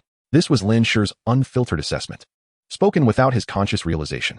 His voice, though soft, was still caught by Su Shi, causing her ears to flush red, and she dared not meet his gaze. Realizing his faux pas, Lin Shi hastily retracted his statement. Well, it's only a little past 3. It's not too late. Su Shi hurried down the stairs, regretting her indecision regarding her outfit. Initially, she had wanted to dress more alluringly, with makeup to match, hoping to capture Lin Shi's attention. However, she feared that such an appearance might lead him to believe she was a frivolous woman. Ultimately, after much deliberation, she settled on her current attire and makeup. The pair quickly exited, where Su Lin awaited them at the door. Su Shi had already chosen their destination, a theme park located in the western part of the city. On the way, Lin Shi sought to alleviate any awkwardness and could not help but ask Su Shi, why did you choose to meet at an amusement park? He felt that at their age, such a choice seemed rather juvenile. Su Shi's response seemed to plunge her into thought, and after a brief silence, she replied, in truth, I have only visited an amusement park once in my life, and it ended in a rather severe accident. Since then, I developed a psychological aversion and never returned. Throughout her explanation, Lin Shi's gaze remained fixed on her, failing to notice Su Lin's slight tremor, as if she were privy to something. Since this is a childhood trauma for you, why must we go to an amusement park today? Su Shi, upon hearing this, took his arm and smiled. Actually, I have longed to go back. With you by my side, I feel no fear. Lin Shi found this response hard to believe, but he reasoned that indulging in a single visit would not be amiss. It might even help fill the gaps of Su Shi's childhood. En route, Su Lin glanced in the rearview mirror and reported to Su Shi, Miss, I had instructed the other bodyguards to remain at the estate today. Yet a few still followed us. Should I send them back? No need. She was aware these were sent by her grandfather for her protection. As long as they did not interfere with her date with Ashur, it was acceptable. Upon arriving at the amusement park, the trio purchased tickets and entered together. Su Shi mentioned that there was a zoo adjacent to the amusement park, suggesting they visit it later. The park was relatively uncrowded, being a weekday, allowing them to enjoy the attractions without long queues. Sure, I want to ride that, and I want you to join me. She pointed toward the carousel, which left Lin Shi feeling somewhat embarrassed. It seemed more suited for children, while it was acceptable for girls. He, as a grown man, found it difficult to muster the courage. However, since this was a part of Su Shi's lost childhood, he felt he could not dampen her spirits and reluctantly nodded. All right. Subsequently, she insisted they ride a single horse together. Though it was a bit cramped, neither of them was particularly large, so they managed to fit comfortably. The only issue was the operator of the carousel, who wore a perpetual scowl, clearly worried they might damage his little horses. Su Lin, finding him rather a buzzkill, discreetly slipped him some cash to step aside. As Su Shi's bodyguard and driver, Su Lin felt it was her duty to protect her mistress's budding romance, and she captured the moments with a hidden camera. Lin Shi sat behind Su Shi, observing her joy from the side, yet he felt a bit uneasy. It wasn't that he was unhappy. Rather, their close proximity allowed him to catch the faint scent of her perfume, which made him feel somewhat flustered. He repeatedly reminded himself, form is emptiness, emptiness is form. The excruciating minutes finally passed, and as he dismounted from the carousel, he found himself slightly hunched over, appearing exhausted. Sure, are you all right? Su Shi's face flashed with concern, but Lin Shi awkwardly responded, no, it's nothing. I think the space was a bit too tight. I just needed to catch my breath. He casually fabricated a reason and soon stood up again, intending to partake in other amusement activities. Unbeknownst to him, a hint of shyness graced Su Shi's delicate face behind him. What a mischievous fellow. Although neither of them uttered a word, their hearts brimmed with joy. However, they were oblivious to a pair of eyes not far away, fixated on them. The gaze was not directed at Su Shi, but rather at Lin Shi beside her. After a few glances, he hastily departed from the scene. Time flew by, and 2.5 hours passed. Although they were having a delightful time, the sky gradually darkened. "Ah, sure, let us ride the Ferris wheel together." "Sure." Lin Shi readily agreed, without a moment's hesitation, for he cherished witnessing Su Shi's joyful demeanor. Especially when she smiled, she was truly enchanting. It wasn't that he had been influenced by the television's portrayal of lonely men and women on a Ferris wheel, leading to some romantic developments. Chapter 34. Tender moments on the Ferris wheel. Moreover, he was a true gentleman. He would never entertain such sordid thoughts. Yet, for reasons unknown, Lin Shi felt a flicker of anticipation, causing his heart to race uncontrollably. Feeling as though his heart might leap from his chest, he cursed himself for being so weak. After all, Su Shi had been his nemesis in his past life, preventing his group from ever going public. Yet now, he found it impossible to harbor any animosity. Before he could ponder further, Su Shi had already taken his hand, leading him to the ticket booth for the Ferris wheel. For Su Shi, this was a rare moment for the two of them, so she paid a premium to reserve a cabin just for themselves. As they prepared to board the Ferris wheel, she suddenly recalled something and turned to her sister, Su Lin. "Sister Lin, you." Before she could finish, Su Lin hastily interjected, "Miss, I have a fear of heights. You and the young master go ahead. I'll wait for you down here." With that, Su Lin cast a cautious glance at the towering Ferris wheel, feigning trepidation. Very well. Su Shi had initially wanted Su Lin to sit in a separate cabin, but it seemed unnecessary now. "Ah, sure, let us hurry and get inside," she exclaimed, pulling Lin Shi's arm as they entered the Ferris wheel. Once the cabin door closed, the Ferris wheel began to turn. At that moment, both Su Shi and Lin Shi found themselves at a loss for words, the atmosphere turning exceedingly awkward. Before long, they both felt the cabin warming, causing their bodies to flush. They stole glances at each other intermittently, but whenever their eyes met, they would hurriedly avert their gaze, feigning interest in the view outside. As time passed, and the Ferris wheel completed nearly half a rotation, Lin Shi finally mustered the courage to speak first. "The night view outside is truly beautiful." Su Shi's gaze was also drawn to the window, where they could see the city below adorned with a myriad of colorful lights. This scene was genuinely mesmerizing. With the Ferris wheel now elevated 100 meters above the ground, and the cabin well sealed, all external noise had vanished. At this moment, Lin Shi could even hear the rhythmic pounding of their hearts and their quickened breaths. Half a minute later, as the Ferris wheel completed half a turn, they reached the apex, gazing down at the surrounding scenery. Suddenly, a series of radiant orbs shot skyward in the distance, blossoming into beautiful flowers against the night sky. The sound of fireworks followed closely, captivating both of them, as if they were ensconced within a magnificent painting. The colorful lights of the fireworks reflected against Su Shi's face through the glass, rendering her even more breathtaking and pure. As Lin Shi admired Su Shi, she too was gazing at him, each drawn to the other, gradually leaning closer. In that moment, there was no longer any pretense. Their heads tilted at an angle. Their lips met in a gentle touch. The fireworks that continued to illuminate the sky seemed to cheer for them. The explosive crackle of the fireworks infused the air with warmth. Sparks and air fused in that instant, blooming into radiant flowers. Yet, inevitably, the brilliance of the flames would extinguish, and the explosive powder would quickly cool, leaving only the warmth that lingered from their fiery union. "Ah, sure, I like you." Uncertain of how much time had passed, the Ferris wheel finally completed its full rotation. The cabin came to a halt, and Su Shi was the first to exit, her left hand gently pulling Lin Shi along. At that moment, neither dared to look at each other. Their gazes were fixed on the surroundings. Though their hands were merely intertwined, it felt as though an invisible cord bound them tightly together. Su Shi's hand was exceptionally soft, her skin smooth, stirring Lin Shi's heart. Moreover, just moments ago on the Ferris wheel, Su Shi had confessed her feelings for him. He had heard the rapid beating of her heart, indicating that her words were likely sincere. However, in the next moment, he sensed a tremor in Su Shi's hand. "Wait, where is everyone?" Lin Shi suddenly realized that there was not a single person around, not even the operator of the Ferris wheel. A wave of unease washed over him, relieved only by the knowledge that the Ferris wheel had stopped as per its program. If it had been manually controlled, they, along with the other passengers, might have been stranded for an indefinite period. Su Shi attempted to contact Su Lin via her phone, only to discover she had lost signal. Just then, a figure rushed by in the distance, shouting a warning. "Hurry, get away from there. The wolves from the zoo have gone berserk." Lin Shi's expression shifted slightly. He anticipated that their outing would lead to such an unexpected crisis. He was acutely aware that the zoo was located behind them, and they needed to vacate the area immediately. One wolf was not particularly frightening, but a pack of wolves could indeed be terrifying. Such an absurd situation would likely be beyond the realm of even the most sensational headlines. Yet he questioned how the zoo could have so many uncontrollable wolves. Surely, it couldn't be human-induced, could it?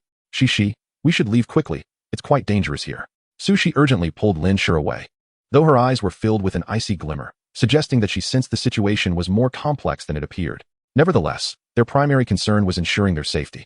Let's south exit the amusement park this way. They hurried towards the east gate, but after taking only a few steps, they heard the distant sound of a little girl crying from the left. Sushi immediately halted, realizing the sound originated from behind the pirate ship. Could it be a lost child? Lin Shi proposed, and Sushi agreed, feeling that it was indeed a possibility. She resolved to go and bring the child to safety. After all, with the wolf pack on the loose, encountering this child could lead to a grievous tragedy. They swiftly made their way to the rear of the pirate ship, only to find a dozen gray wolves surrounding two girls on the lawn ahead. The older girl, dressed in a black long dress, wielded a small wooden stick, desperately trying to fend off the frenzied wolves that approached. She was shielding a younger girl, who appeared to be no older than 10, and the cries were emanating from her. Both girls looked utterly helpless. Most alarmingly, the wolf pack was inching closer, as if ready to pounce at any moment. Lin Shi did not consider himself a hero, yet he could not stand idly by in such a situation. As he took a step towards the girls, Sushi tugged at his arm from behind. Wait, sure, if you go over there unarmed, you'll be putting yourself in danger. Let me handle this. With that, Sushi slightly lifted her right leg and drew a dagger from her white boot. Is that the right choice? Lin Shi could hardly believe his eyes. Sushi was on their date, and she was brandishing a knife throughout. What if he inadvertently offended her or provoked her ire? Would she not simply dispatch him? Of course, he recognized that such an outcome was highly improbable. It was most likely due to her previous encounter with an assailant that she felt the need for a dagger for self-defense. As he pondered, Sushi unexpectedly handed him the blade, withdrawing another dagger from her other boot. Take this, in case of any danger, she instructed, producing a second knife from her left boot. Without granting Lin Shi a moment to respond, she strode purposefully toward the pack of wolves. Seeing this, Lin Shi felt a pang of discomfort. While the woman was unflinchingly rushing to save others, how could he, a grown man, remain passive? Therefore, he tightly gripped the dagger and advanced step by step toward the wolves. Initially, he was concerned for Sushi's safety, but his apprehensions soon proved unwarranted. Upon reaching the wolves, Sushi delivered a swift kick with her white boot to a wolf that attempted to bite her. Thud! A dull thud echoed as her boot struck the wolf's head with tremendous force. To his astonishment, the wolf's skull shattered as if it were a watermelon. By heavens! Lin Shi exclaimed, startled not by a lack of composure, but by the sheer visual impact of the scene before him. Fortunately, it was nighttime, and the poor lighting on Sushi's side spared him from fainting at the sight of blood. Had he known she was trained in martial arts, he would not have anticipated such ferocity. As Sushi dispatched another wolf with the same precise technique, Lin Shi noticed something sharp protruding from his boot. This revelation lent a semblance of reason to the situation. Even if Sushi had slain only 2 wolves, the remaining ones instinctively recoiled, creating a gap in their encirclement. She swiftly signaled to the young girl and her sister to move from the center of the wolf pack. Hurry over. The 2 girls wasted no time and quickly navigated through the opening to find refuge behind Sushi. Thank you, big sister. The girl expressed her gratitude before explaining. I heard that wolves had escaped from the zoo. Suddenly, I heard this little girl crying. She said she was separated from her parents. I wanted to take her away, but we stumbled right into the pack. If you hadn't come, we might have been mauled by those wolves. The girl's pitiable demeanor stirred a protective instinct within Sushi, particularly as her delicate features evoked a deep sense of compassion. Shishi, are you all right? Lin Shi rushed to her side, avoiding the sight of the wolf corpses on the ground, fearing he might faint and burden Sushi further. Sure. You must take them away quickly. If I become preoccupied, I won't be able to protect you. Upon hearing this, Lin Shi hesitated. He did not wish to abandon Sushi. Even if she was capable of defending herself, she was still a woman, and such situations were fraught with peril. Reluctantly, he urged the girl, you must take this little one and leave at once. The girl did not hesitate, and promptly turned toward the exit. Sushi's gaze remained fixed on the frenzied wolves, certain they would launch an attack at any moment. In truth, while she was indeed capable of self-defense, she could not guarantee Lin Shi's safety. The sheer number of rabid wolves was daunting, and she feared she might not be able to protect him in time. Resolving herself, Sushi coldly turned to Lin Shi. You should leave. Staying here is merely a liability. Lin Shi, upon hearing this, felt no anger. He understood Sushi's desire to see him safe. Recognizing that his usual routine of simple exercise would not suffice to aid her, he reluctantly turned to depart. Be careful. I will wait for you at the entrance. With Lin Shi finally willing to leave, Sushi's anxiety began to dissipate. She was now certain that tonight's events were intentionally orchestrated. Originally, bodyguards had been dispatched by her grandfather, but after descending from the Ferris wheel, they had mysteriously disappeared alongside Su Lin. It was evident they had encountered trouble. With no signal on her phone, she suspected someone had employed a jammer, determined to uncover the mastermind behind these events once she escaped. She recalled her previous confrontation with Shun Jinjin and wondered if this incident was connected to her or those around her. Her thoughts were abruptly interrupted as wolves lunged at her. Reacting instinctively, she swiftly plunged her knife into the neck of a gray wolf in mid-leap. Blood gushed forth, igniting a primal thirst within her, almost compelling her to taste it. This was one reason she had wished Lin Shi was not present. Not only could he not bear the sight of blood, but witnessing her in such a savage state might terrify him. Next, she employed both hands and feet in her assault, each strike efficiently dispatching a gray wolf. Meanwhile, Lin Shi approached the entrance, contemplating whether he could find someone to procure weapons to assist Su Shi. However, he found the area deserted. Even the girl and her sister had vanished. Did they leave so quickly? He pulled out his phone, intending to call for help, only to discover that there was still no signal. Just as he pondered alternative solutions, he suddenly heard rapid footsteps nearby, as if something were charging toward him. Instinctively, he turned to see a leopard racing toward him at an alarming speed. It was a substantial beast, heavier than he was. Oh no, this is bad, he thought, realizing his average speed would never match that of the leopard. Before he could contemplate further, the leopard leaped at him, aiming to sink its teeth into his neck. He instinctively raised his arm to shield himself. Should he be bitten, it would surely mean his end. As he grappled with the absurdity of his situation, why had his second chance at life turned so drastically different from his previous existence? The leopard's fangs pierced his arm, and a wave of pain surged through him, overwhelming his senses. The force of the leopard's assault sent him sprawling to the ground, his dagger slipping from his grasp.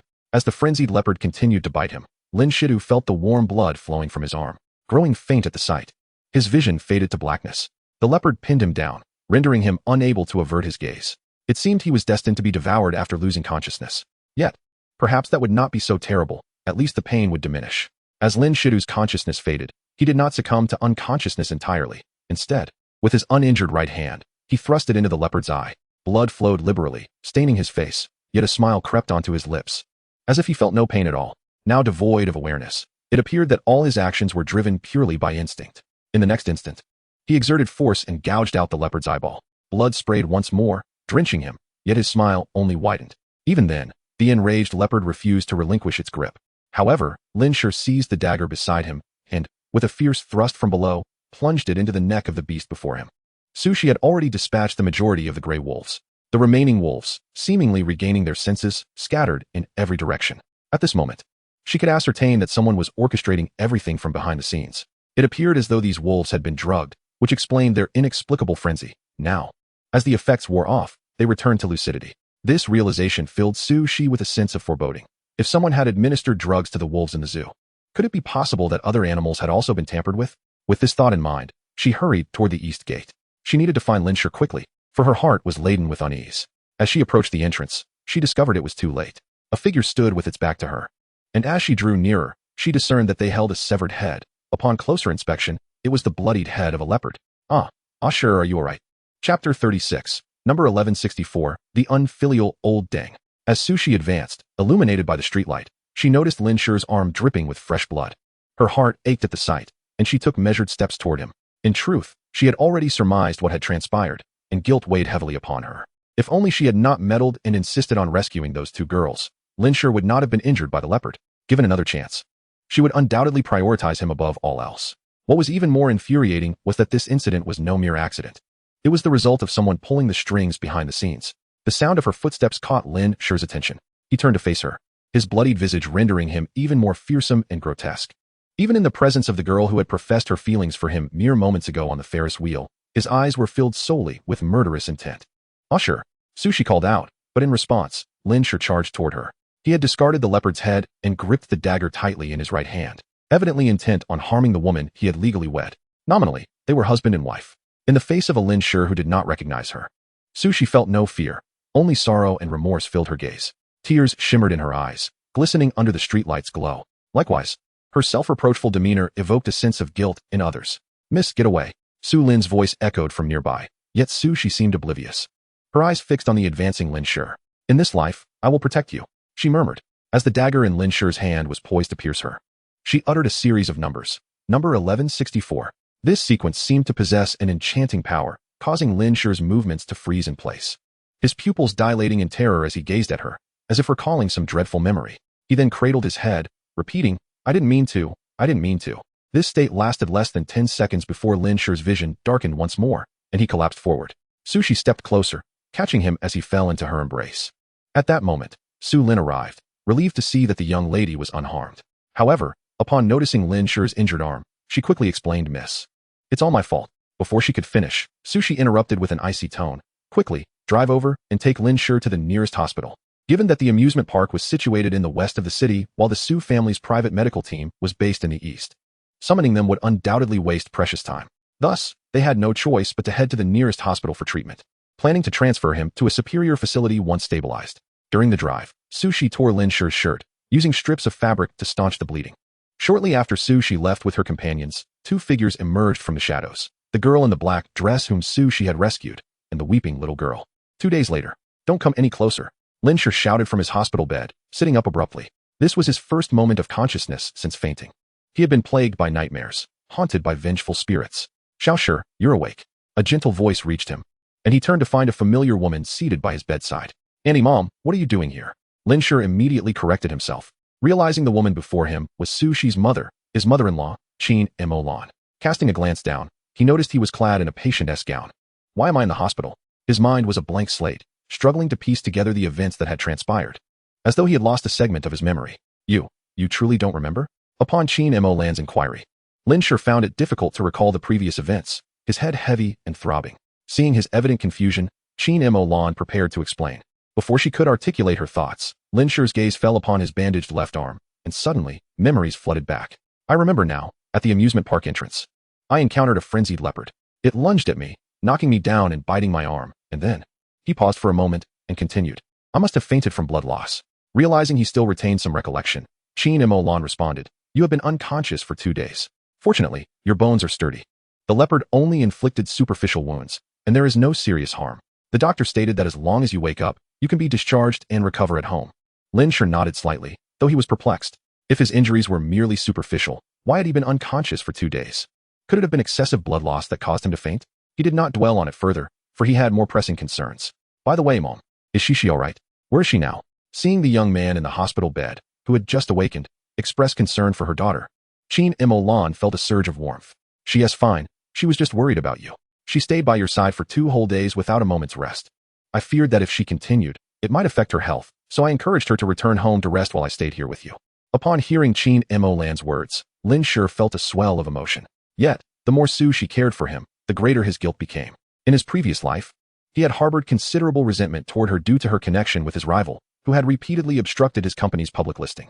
Thus, even if Lin Shi felt no animosity toward the current Sushi, he struggled to confront the complexities of their relationship. Just like that night on the Ferris wheel, when the girl had sincerely confessed her feelings, his initial reaction had been excitement, followed by a sense of confusion, concerned that his conflicted feelings might inadvertently hurt her. He had refrained from responding to her declaration that night. However, the first thing on his mind upon awakening was a desire to know Sushi's well-being. He was eager to see her again. This internal conflict left him feeling like a cad, accepting her affections while failing to respond in kind. Xiao Shi, you're awake, and you must be hungry. Here, have an apple. While Lin Shi was lost in thought, Qin Mo Lan had already peeled an apple. He hesitated to take it, feeling somewhat awkward about being attended to by an elder.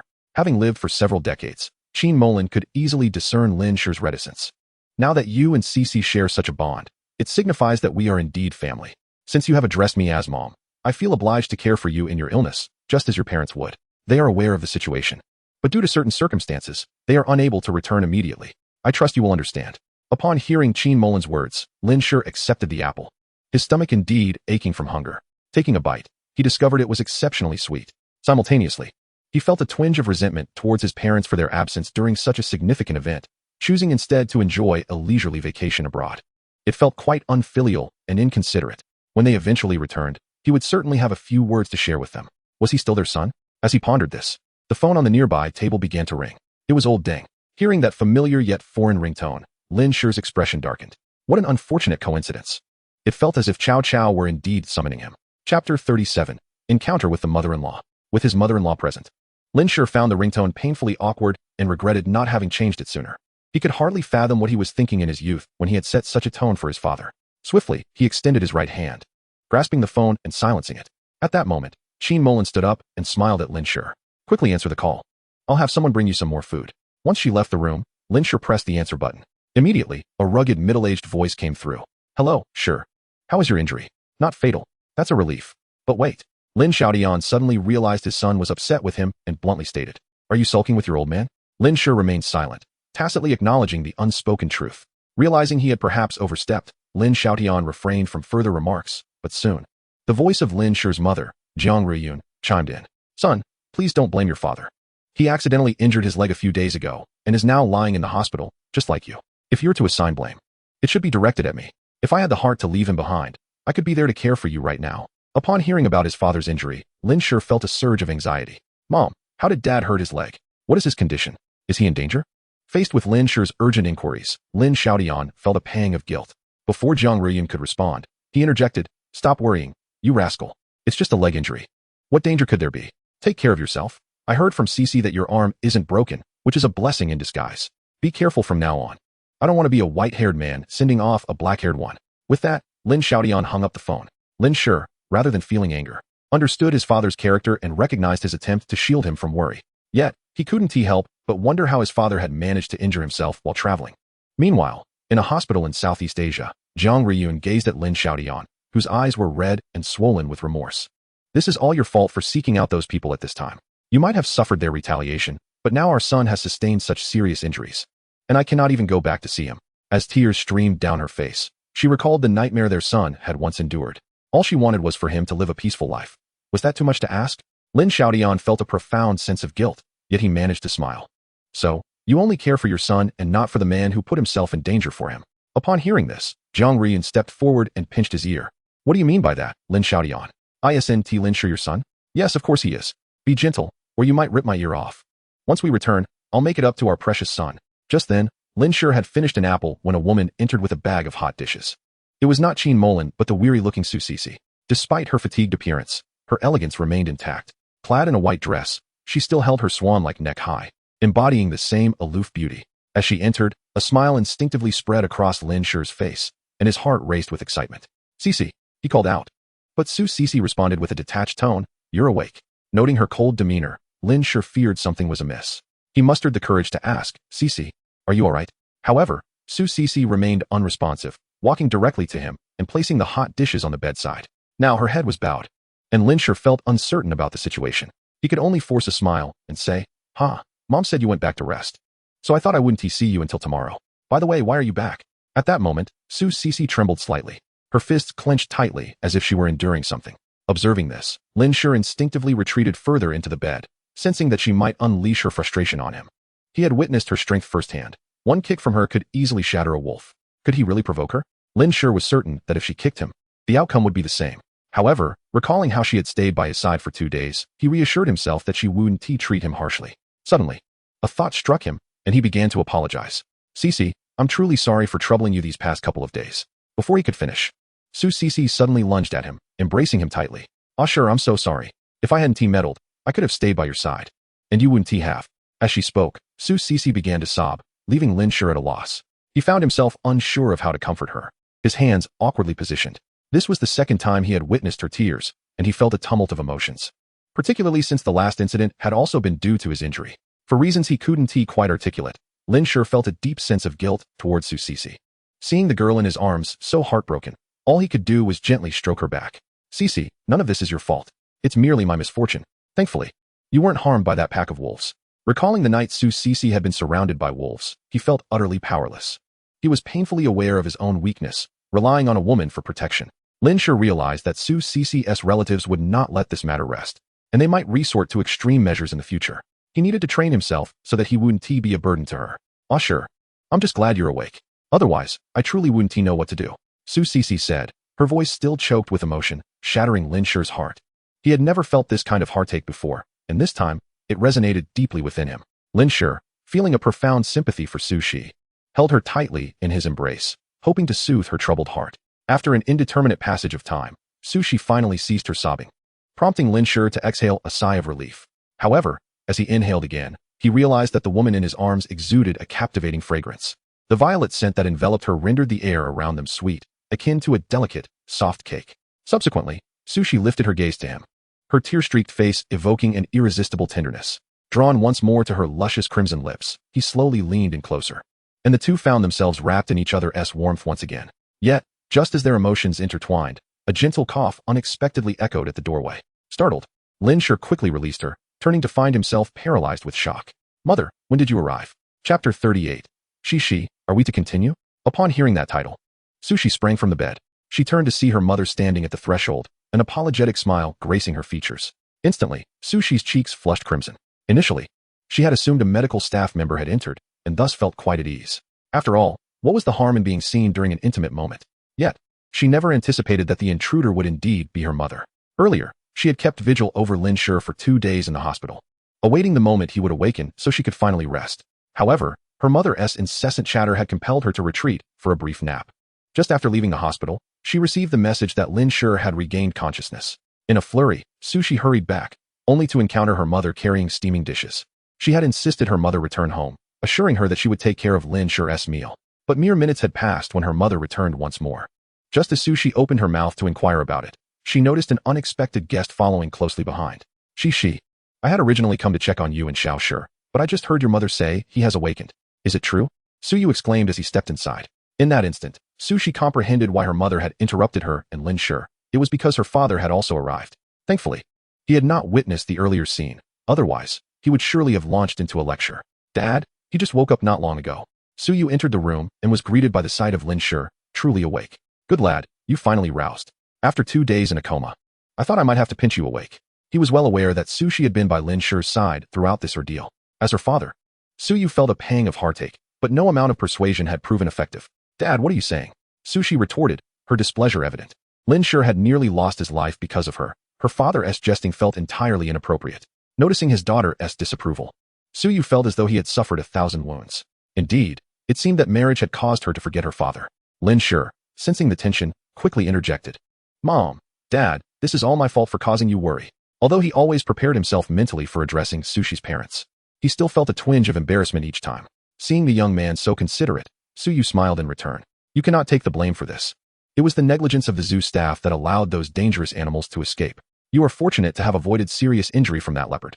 Before he could finish, Sushi let out a sudden cough, her eyes narrowing at him. Instantly, Suyu halted, offering an awkward chuckle. Well, regardless, the most important thing is that you survived. To avoid further aggravating his daughter, Suyu turned his attention to Lin Shi, intent on expressing further concern. However, as he did, he noticed something peculiar and approached Lin Shi with a concerned inquiry. Xiao Shi, why is your face so flushed? Are you running a fever? Suyu recalled that upon entering, he had noticed Lin Shi's face was quite red, which naturally raised his suspicions. A fever could pose a danger, potentially leading to infection of the wound, and in severe cases, it could threaten his life. Lin Shi touched his warm cheek. Fully aware of the cause, his earlier intimate moment with Sushi, Qin Molan, understanding the situation as well, took hold of Suyu's arm, guiding him toward the door. I checked Xiao Shi's temperature earlier. He does not have a fever. The 2 children are preparing to eat, so let us not disturb them. Now that we know they're fine, we can relax. Thus, Suyu, bewildered, was escorted out of the room. As they departed, Qin Molan turned back to Sushi and Lin Shi, offering a warm smile. You two enjoy your meal. We have some matters to attend to. With that, she gently closed the door behind her. In that moment, tranquility enveloped the room, allowing the two to hear each other's breaths. Suddenly, Lin Shi's mind jolted. Shi, shall we continue? Sushi trembled slightly, her face turning a deep shade of crimson as she regarded him. Sure, how could you say such a thing? Seeing Sushi's flustered demeanor, which was irresistibly adorable, her cheeks resembling ripe apples, Lin Shi, reflecting on her sleepless nights, decided to refrain from teasing further. Instead, he gestured toward the hot dishes on the table. Shi, it is just about noon. You must be hungry. Let us share a meal. I'm famished. That one apple hardly sufficed. In another ward of the same hospital, different departments were housing their patients. Slap, slap, slap. Shen Jinjin furiously slapped her own face while sobbing. Unable to be restrained by her son, Su Jinyu, and daughter, Su Ronger. Mother, please stop. If you hurt yourself, what will Ronger and I do? Su Jinyu's eyes glistened with unshed tears, yet internally, he found his mother quite troublesome. Since waking to discover both her legs had been amputated, she had been inconsolable. While he could empathize, Hu Wunti crumbled mentally upon losing 2 limbs. He was merely her son, not her emotional punching bag. If it weren't for the fact that his mother still had some utility, he would have been indifferent to her plight. To silence Shen Jinjin, Su Jinyu raised his voice. Mother, even father is neglecting us. If something happens to you, how will Ronger and I survive the wrath of the Su family? Upon hearing his words, Shen Jinjin's emotions began to stabilize slightly, though she still pounded her fist against her waist, though there were no legs to strike. Unable to contain herself, she broke into tears once more. Mother has lost her legs. I can no longer protect you. You both should leave. I wish to be alone. Su Jinyu and his sister complied, offering a few words of comfort before exiting the ward. Once they were gone, Shen Jinjin's sobs grew more heart-wrenching. After a considerable time, She ceased crying, but her eyes now brimmed with hatred. In that moment, while in the car, she had realized she had been drugged. The only plausible culprit was the glass of red wine she had consumed before leaving the beauty salon, poured for her by her young paramour, Wang Cheng. Thus, she discreetly made a call to have someone investigate the whereabouts of Wang Cheng, ideally to apprehend him first. This way, she could seize a favorable opportunity to confront the dandy who had drugged her. To her surprise, they failed to capture him, returning instead with a piece of alarming news. Madam Shun, Wang Cheng has long since departed the beauty salon and has traveled abroad to Southeast Asia. Upon hearing this, Shen Jinjin's mind buzzed. It was evident that Wang Cheng was indeed a figure of concern. She suspected this affair was connected to Su Yu, as she had previously dispatched an assassin to target Su Shi. Should that daughter-slave discover her involvement, he would undoubtedly pursue her to the ends of the earth. However, the clandestine nature of her entanglement with Wang Cheng must remain a secret. She resolved to conduct a thorough investigation once her wounds had healed. Su Yu, should I uncover your involvement in this, I will not spare you, nor your precious daughter, she muttered with venomous resentment, entirely oblivious to the miniature listening device concealed within the leg of the table nearby. Every word uttered by Shen Jinjin was captured by the eavesdropper on the other end. Chapter 39, Oppressed by the Schoolflower Su. In the Su family's ancestral home, the elder Mr. Su sat in an antique wooden chair, flanked by a bodyguard clad in black, who stood holding a mobile phone. At that moment, Shen Jinjin's voice resonated from the device. In this instant, the elder's previously murky eyes ignited with a sharp glimmer. It seemed he had yet to learn his lesson, since he were so ungrateful. Do not blame this old man for his ruthlessness, he declared, and after a moment of contemplation, he turned to his bodyguard and inquired, have we identified the individual who administered the drugs to the animals that day? The bodyguard shook his head. Sir, all leads have gone cold. The only person of interest is the girl who emerged from the amusement park that day. We have been unable to obtain any information about her.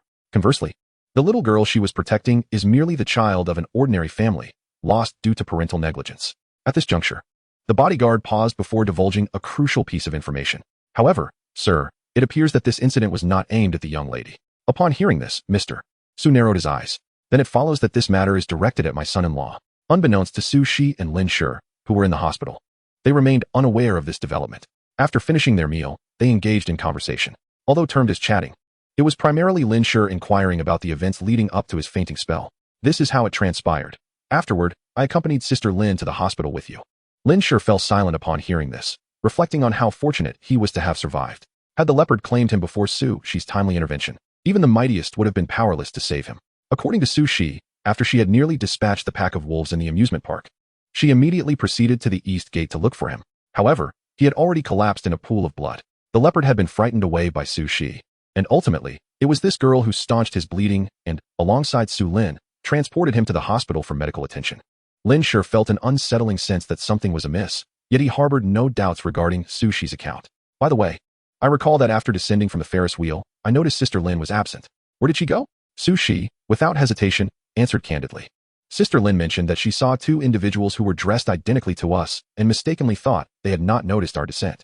She immediately pursued them, but those two, clad in similar attire, swiftly vanished into the crowd. After searching several locations without success, she sensed something was amiss and hurried back to find us. Lin Shi nodded slightly. He sensed that there was more to Su Lin's experience than met the eye. Could it be that someone was orchestrating events from behind the scenes?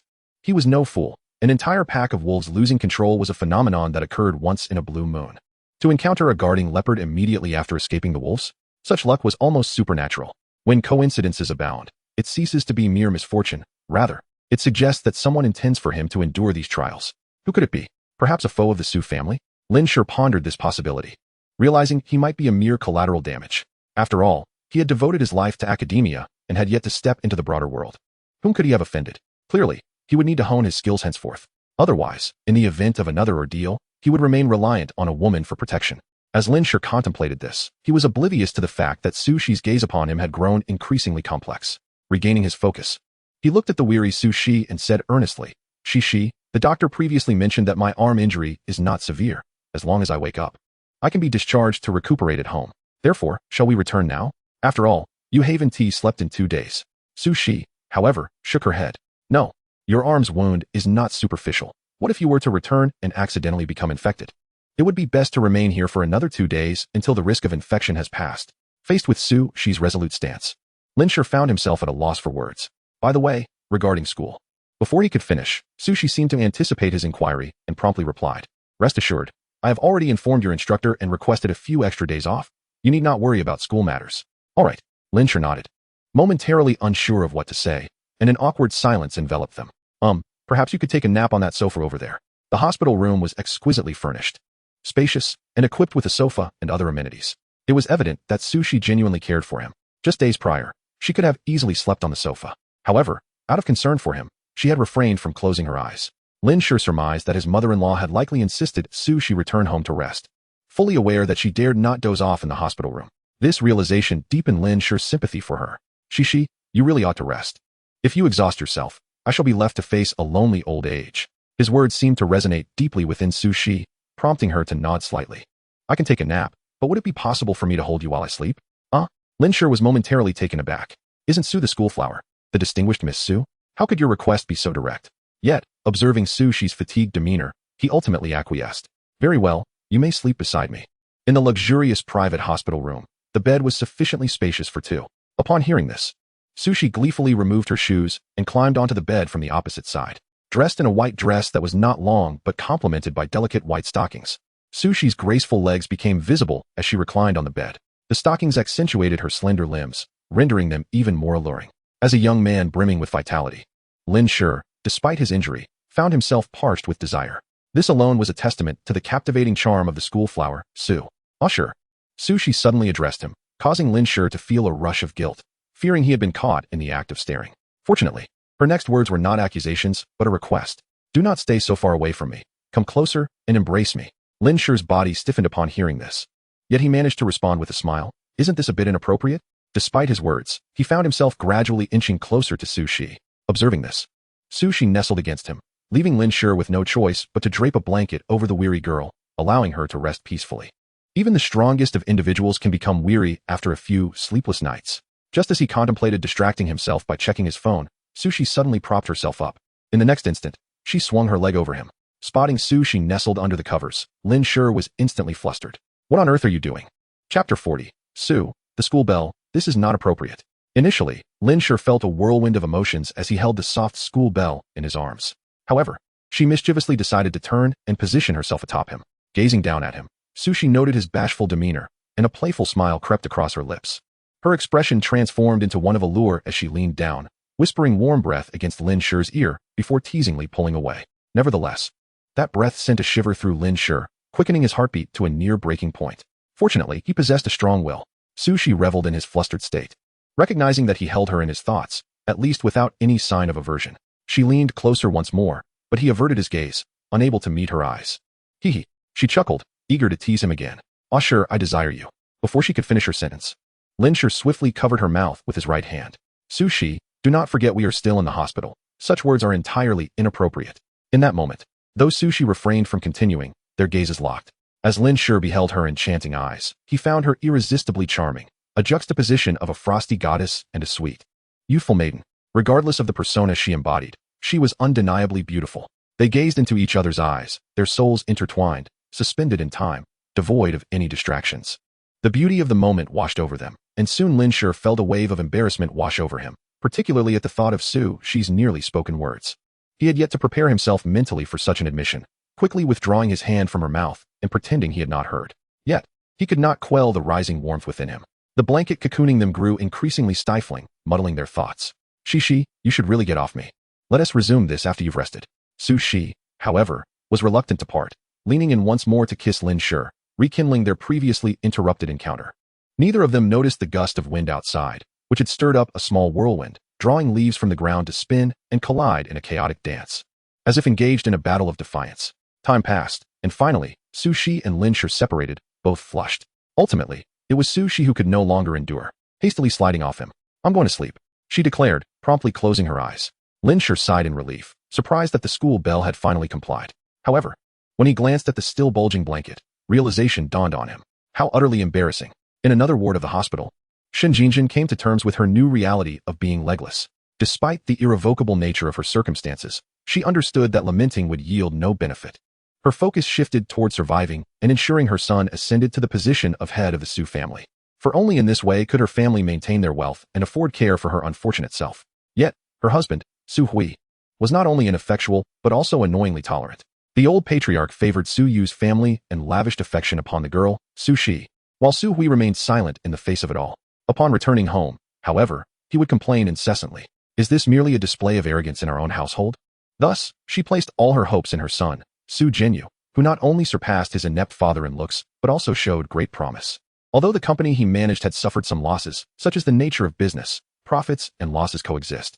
Once her leg healed completely, she planned to beseech the old patriarch to allocate a few companies for her son to manage. Previously, she might have worried that the old patriarch would refuse her request. But now that she was legless, she believed he would feel sympathy for her plight and agree to make Su Jinyu the president of a company. Mom, open your mouth. Su Jinyu scooped another spoonful of kanji and fed it to Shen Jinjin. Seeing this, she felt a swell of emotion. Her son was not only capable, but also incredibly filial. Although her injury was to her leg, and her hands were unscathed, he insisted on feeding her nonetheless. Little did Shen Jinjin know that Su Jinyu had been scolding both her and his sister, Su Ronger, for her pettiness. It was just a bet.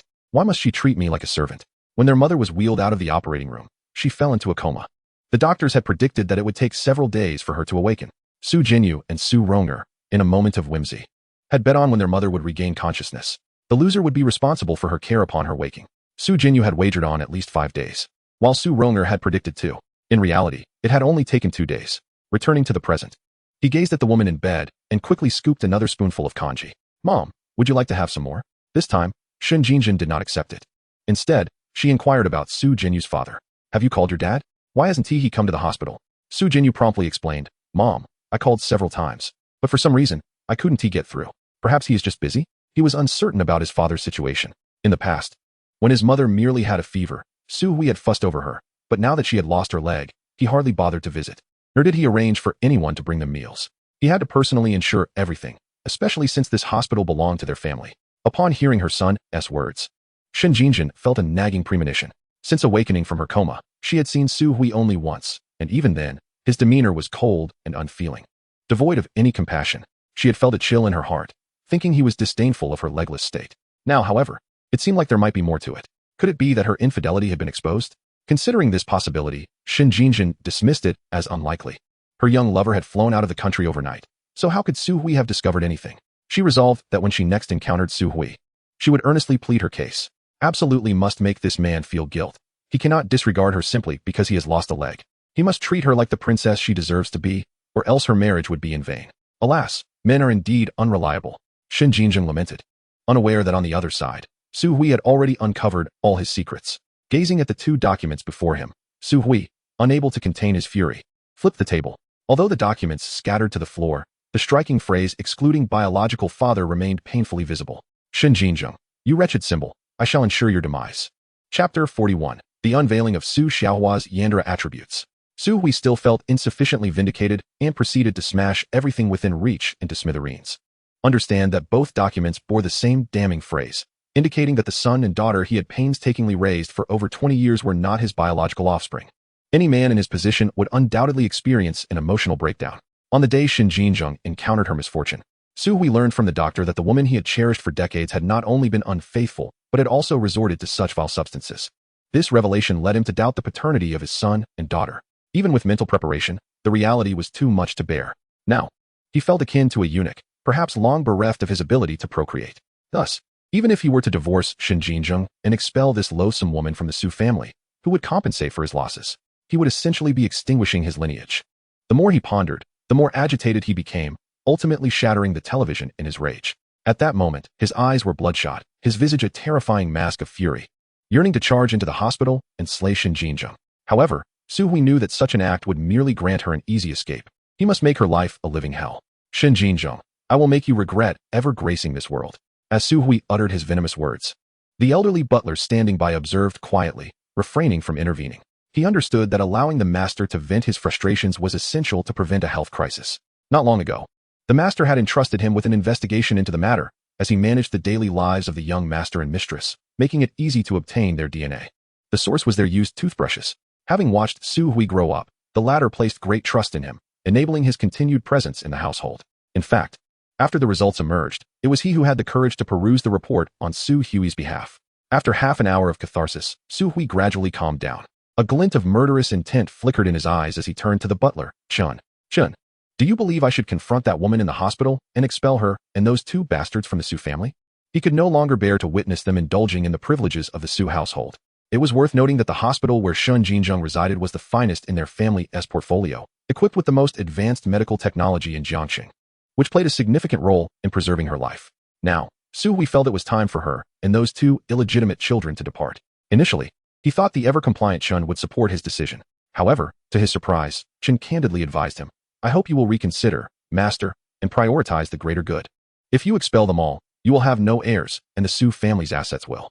Chen hesitated, aware that the master understood the implications all too well. After hearing this, Su Hui conceded that there was merit to Chen's argument. He had been too consumed by rage to consider the consequences of banishing those three outsiders from the Su family. Reflecting on it, such a course of action would effectively sever any avenue of retreat. If Su Hui were left without an heir, the Su family would inevitably fall to his younger brother, Su Yu. At that moment, he refrained from making a decision and instead inquired of Chen, "What do you suggest I do?" After a moment of contemplation, Chen proposed a plan. "Master, allow me to present a suggestion for your consideration. Since you require an heir, you could declare one of these two children as your biological offspring. The other can be expelled from the Su family. Thus, not only would you find relief, but you would also preserve the opportunity to vie for the head of the family." Chen's proposal immediately resonated with Su Hui. "Chen, that idea is quite astute. I shall fabricate a DNA report forthwith." He had already decided whom he would designate as his biological child. With that, Su Hui promptly departed the villa, and after seeing him off, Chen made a phone call. "Old Master Su, I have executed your instructions as directed." The following day, Su Shi finally awoke after sleeping for over 10 hours in the hospital. Lin Shi understood this well, as the girl had hardly closed her eyes in the previous days. However, she clung to him excessively, mumbling in her sleep for him to hold her. Whenever he attempted to shift his arm, she would grasp it tightly once more, leaving him with a numb right arm. Shi, how about I discharge myself today?" Lin Shi mused, believing that as long as he changed the dressing on his left arm punctually, he would be fine. Remaining in the hospital without purpose was indeed tedious, and he was eager to pursue his entrepreneurial plans. Only by excelling could he stand beside Su Shi. Though his left arm was restricted in movement, his fingers were still functional. His software was just a few steps away from completion, and he found himself impatient. However, Su Shi flatly refused his request. "No, you must wait 2 more days. If something were to happen to you, I would be left a widow." Though he understood Su Shi's concern for his well-being, he yearned to accomplish something meaningful. "If I can't return, could you at least provide me with a laptop? I have some minor matters to attend to." Upon hearing this, Su Shi's expression shifted dramatically, though it quickly returned to her innocent demeanor as she crossed her arms. "Not a chance.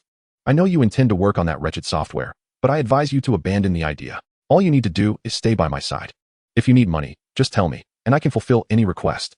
She was resolute in her opposition to his entrepreneurial pursuits, leaving Lin Shi feeling somewhat helpless. He had no desire to become a man living off another, despite the allure of it. He had his own aspirations. Suddenly, he detected a hint of something amiss in Su Shi's earlier words. Shi, why did you mention me starting another business? Have I started a business before?" Su Shi froze, realizing her slip of the tongue. All she could do was defend herself. "Ah sure, that was merely a verbal blunder. But you truly need not start another venture. If you bring this up again, I'll delete all the source files for your software, binding you to me forever. Please, don't delete the source files. I won't mention it again." Lin Shi panicked, fully believing Su Shi would follow through with her threat. To him, it was just a college student's hastily developed software, but it represented his key to financial success. Time flew by. After spending 2 days in the hospital, Lin Shi finally returned to the villa. As soon as he returned, he immediately discerned that Su Shi was not in a good mood. In fact, earlier in the car, he had noticed her sullen expression, and when he had inquired, she had offered no response. Now, stripped of the presence of others, he pressed Su Shi once more. Shi, have you encountered something distressing?" Su Shi remained silent, instead retrieving her phone to show him its contents. Lin Shi cast a quick glance, and his complexion shifted dramatically. "How do you possess this?" The screen displayed a screenshot of a message posted in their roommates group, revealing his intentions to start a small company and request assistance in finding an office space. "You've been watching me." Lin Shi's face paled, and upon looking back at Su Shi, his heart trembled further. At that moment, Su Shi bore no trace of her previous innocence. Instead, a sickly smile adorned her face. "I told you not to embark on another venture, yet you refused to heed my warnings. Ah sure, it appears you are still not mine." An ominous energy surged forth. Chapter 42. Ensnared by the campus belle. In that instant, Lin Shi found Su Shi utterly terrifying. Her demeanor felt profoundly alien to him. Just hours prior, they had shared tender embraces in the hospital, with Su Shi displaying a bashful countenance. Their relationship had rapidly intensified over the past few days, progressing to a point where their conversations were no longer awkward. He had assumed that under such circumstances, even if he proposed starting a business, Su Shi would not object. Yet, he could never have anticipated that she had begun to surveil him. She had only sent that request to their roommates that morning and had learned of it so swiftly. The abrupt shift in Su Shi's demeanor left him utterly unprepared. Shi, are you all right? Lin Shi was uncertain of Su Shi's state, but she offered no reply, instead advancing toward him step by step. Feeling guilty, Lin Shi instinctively retreated until his back met the wall. Shi, please don't do this. It's quite frightening. Haha. After a forced laugh, he noticed the mockery etched across Su Shi's features, her eyes gleaming with a hint of desire. She scrutinized him without reserve, sending a shiver down his spine. Escape. This thought surged within Lin Shi, compelling him to flee lest he regret it for eternity. However, as he shifted his feet, Su Shi suddenly quickened her pace, pinning him against the wall. Well, it seemed he had no chance to flee now. Isn't this a bit too intimate? Gazing into Su Shi's close proximity and inhaling her unique fragrance, Lin Shi, despite previous encounters, found himself unable to restrain his impulses. Up until now, their most intimate moments had merely consisted of hugs and kisses. Ah sure, you are being far too dishonest. This instills in me a profound sense of insecurity. Upon hearing this, Lin Shi was momentarily bewildered. He could not fathom why Su Shi would utter such words or how he had been dishonest. Yet, even he could discern that Su Shi's current state was decidedly abnormal, prompting him to offer some words of reassurance. Shi, we have already registered our relationship. How can you feel insecure? I would never simply vanish. No, that is insufficient. Lin Shi intended to inquire what would suffice, but before he could, Su Shi unexpectedly produced a cloth and covered his mouth and nose.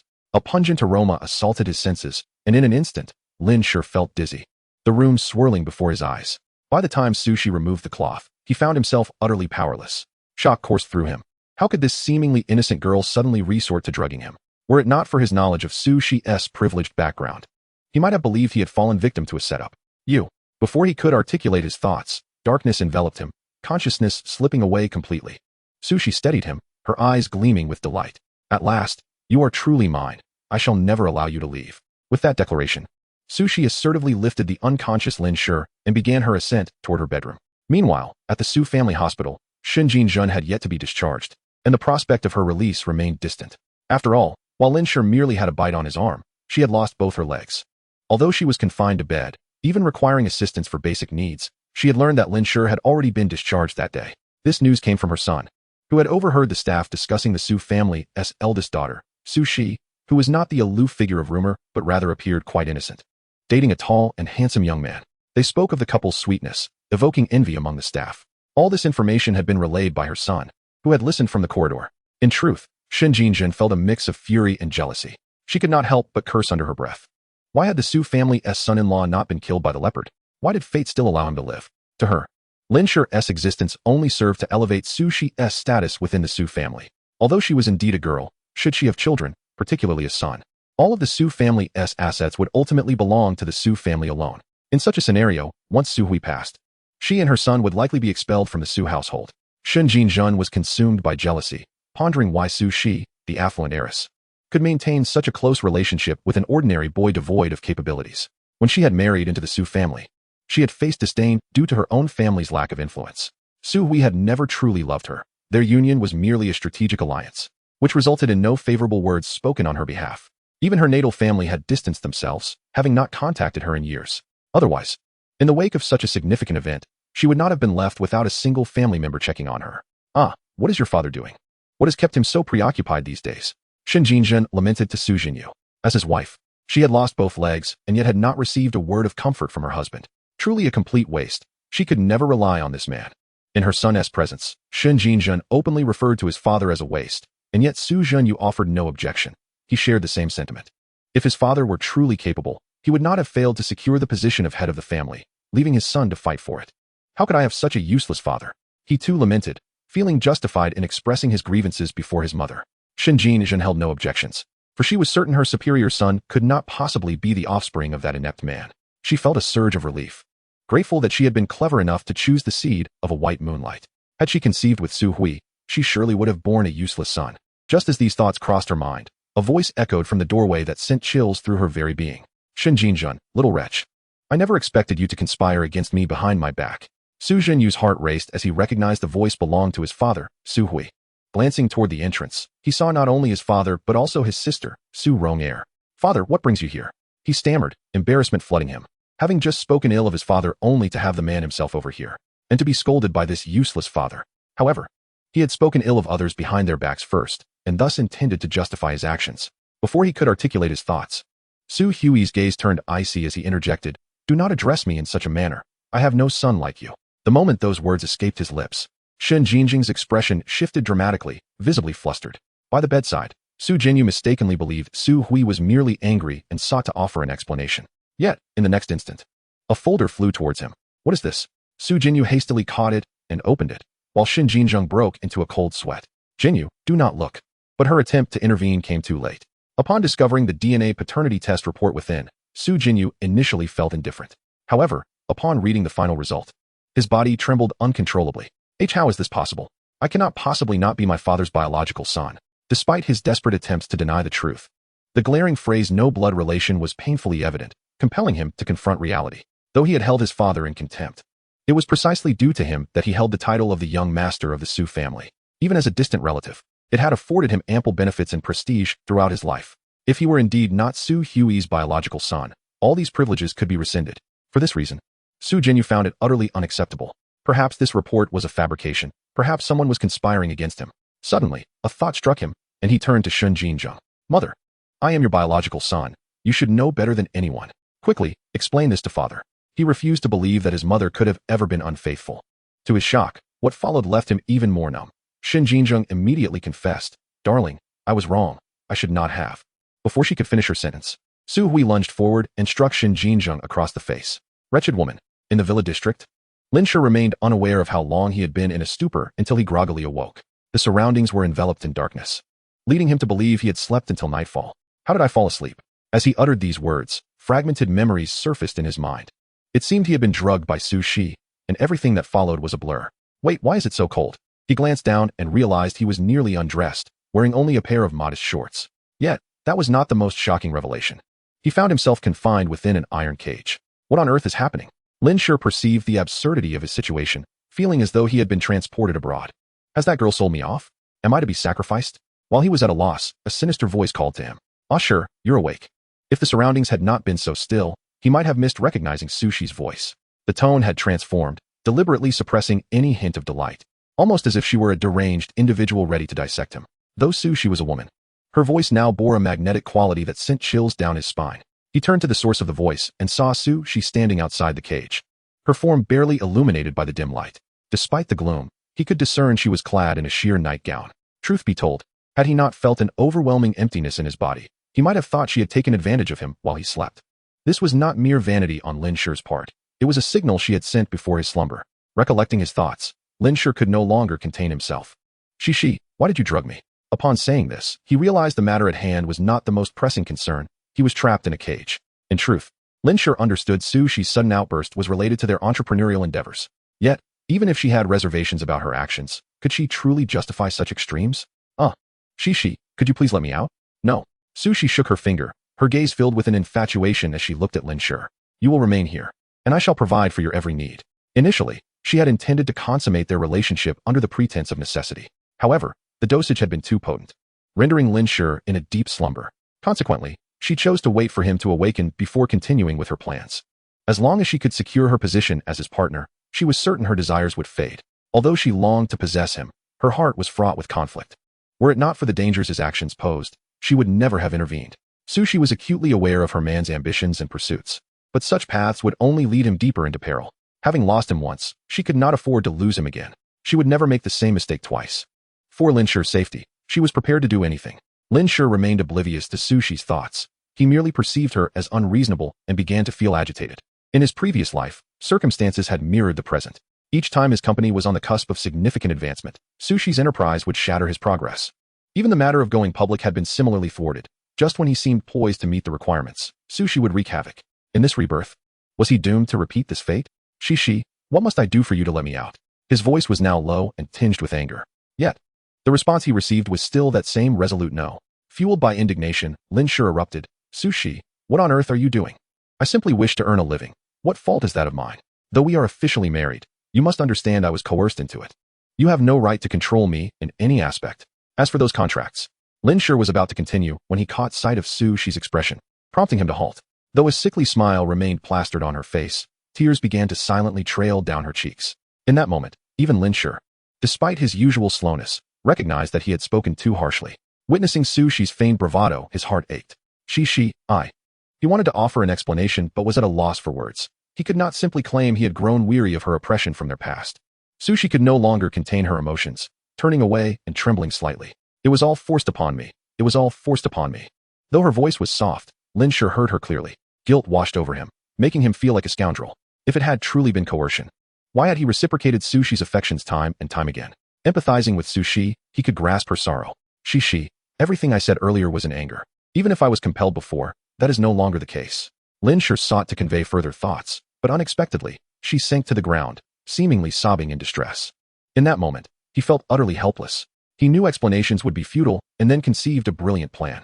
With his hands clasped together and his mouth nestled within the crevice of his palms, he began to whistle. The sound, sweet and melodious, flowed forth as his fingers skillfully controlled the rhythm, producing an enchanting tune that resonated softly. This whistled song seemed to possess an enchanting power, swiftly calming his restless heart.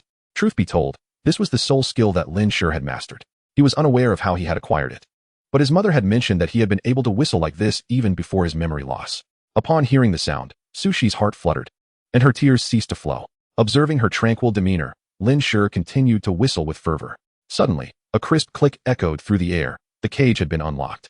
In an instant, Sushi dashed toward him with remarkable speed, enveloping him in a tight embrace. Ah sure, we meet again. Chapter 44. School bell, just take it easy. Huh. Lin Shi found himself momentarily bewildered. Had they known each other previously? This made him ponder the memories he had lost over the past decade. He could not recall anything from his childhood. To claim he was not curious about his early experiences would be a falsehood, especially since his parents possessed photographs of him from ages 1 to 10. In those images, he appeared not only adorable and handsome, but also wore a bright, cheerful smile. Yet, he could not shake the feeling that the boy in the photos bore little resemblance to himself. In the past, he dismissed this as mere illusion, reasoning that with his memories gone, a change in character was entirely plausible. Snapping back to the present, he noticed Sushi clutching him even tighter, as if fearful that he might vanish in the next moment. At this juncture, Lin Shi was uncertain about Sushi's circumstances, so he cautiously inquired, Shi, have we met before? Sushi shuddered at his question, and after nearly half a minute of silence, she finally released her grip on him. Aside from her slightly reddened eyes, her face bore no traces of tears. All of them had soaked into Lin Shi's shirt. He glanced down to see his chest dampened by her tears. Since he was bare from the waist up, the glistening droplets were unmistakably evident. It was like a celestial dew. The girl before him blinked her large eyes, her cheeks flushed as if she had just applied blush. And no, we haven't met. Lin Shi had asked the question merely to ease the atmosphere, but Sushi's response seemed to confirm otherwise. It appeared they had indeed crossed paths before. This revelation left him feeling somewhat numb, but upon further reflection, he began to see a pattern. Perhaps Sushi's previous attempts to approach him and insist on getting their marriage certificate were related to their past. It seemed they had once shared a very close bond. However, upon deeper consideration, this notion felt inconsistent. Why had he not encountered such circumstances in his previous life, where he and Sushi were bitter adversaries? Shi, are you certain we didn't know each other before? Lin Shi pressed further, but Sushi merely shook her head. We didn't know each other. I was just too excited earlier and accidentally misspoke. It was evident that Sushi was lying, yet Lin Shi was determined to seize this opportunity to uncover the truth. Gradually, he leaned closer to her, a knowing smile gracing his face. Then why were you so agitated, Shi? Feeling cornered, Sushi instinctively took a step back, but soon realized that such an action would be tantamount to an admission. She quickly halted, a devilish grin returning to her features. I'll soon have your body. Why wouldn't I be excited? With that, she boldly moved toward Lin Shi.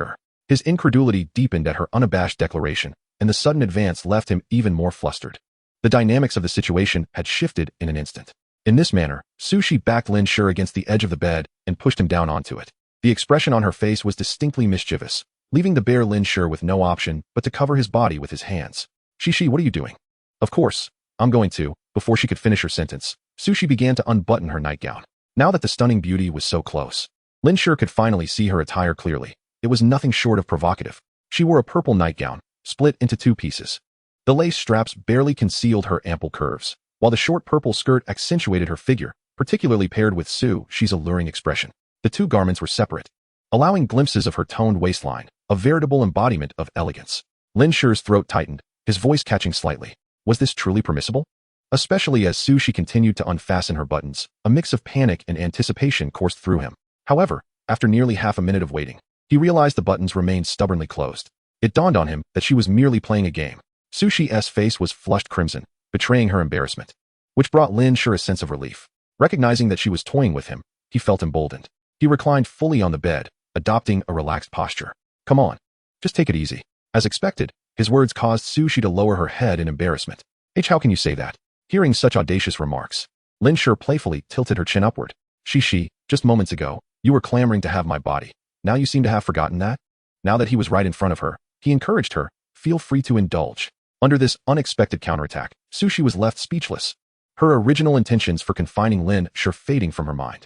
Yet, this was a rare opportunity. If she surrendered entirely to him, she could secure him by her side for good. Subsequently, she leaned in to kiss Lin Shi, wrapping her arms around him and turning them over. Before long, their lips parted, the icy atmosphere of the room dissipating, replaced by an unmistakable warmth. Shi gazed at the man before her, her face a tapestry of charm interwoven with shyness. As a girl experiencing such moments for the first time, she felt too bashful to take the initiative, resorting instead to entwining her arms around Lin Shi's neck, adopting an inviting demeanor. Ah sure, please take care of me. Meanwhile, chaos erupted at the hospital. Shun Jinjin sat at the entrance, wailing loudly, accusing Su Hui of lacking any sense of conscience. She lamented how he had abandoned his wife and child for a younger mistress, unceremoniously discarding his original family. Shun Jinjin, disregarding her dignity, unleashed a torrent of insults because, not long ago, she and her son had been expelled from the hospital. Initially, while in the ward, she had been slapped by Su Hui, and even Su Jinyu, who tried to mediate, had been struck by his father. Not only did Su Hui belittle her as a mere trophy wife, but he also branded her son as illegitimate, demanding they both leave immediately. This hospital belonged to the Su family, and Su Hui had summoned a group of security personnel. In no time, they unceremoniously carried the legless woman and her fatherless son onto the street outside the hospital. Shun Jinjin, once a lady of a prominent family, had never endured such humiliation.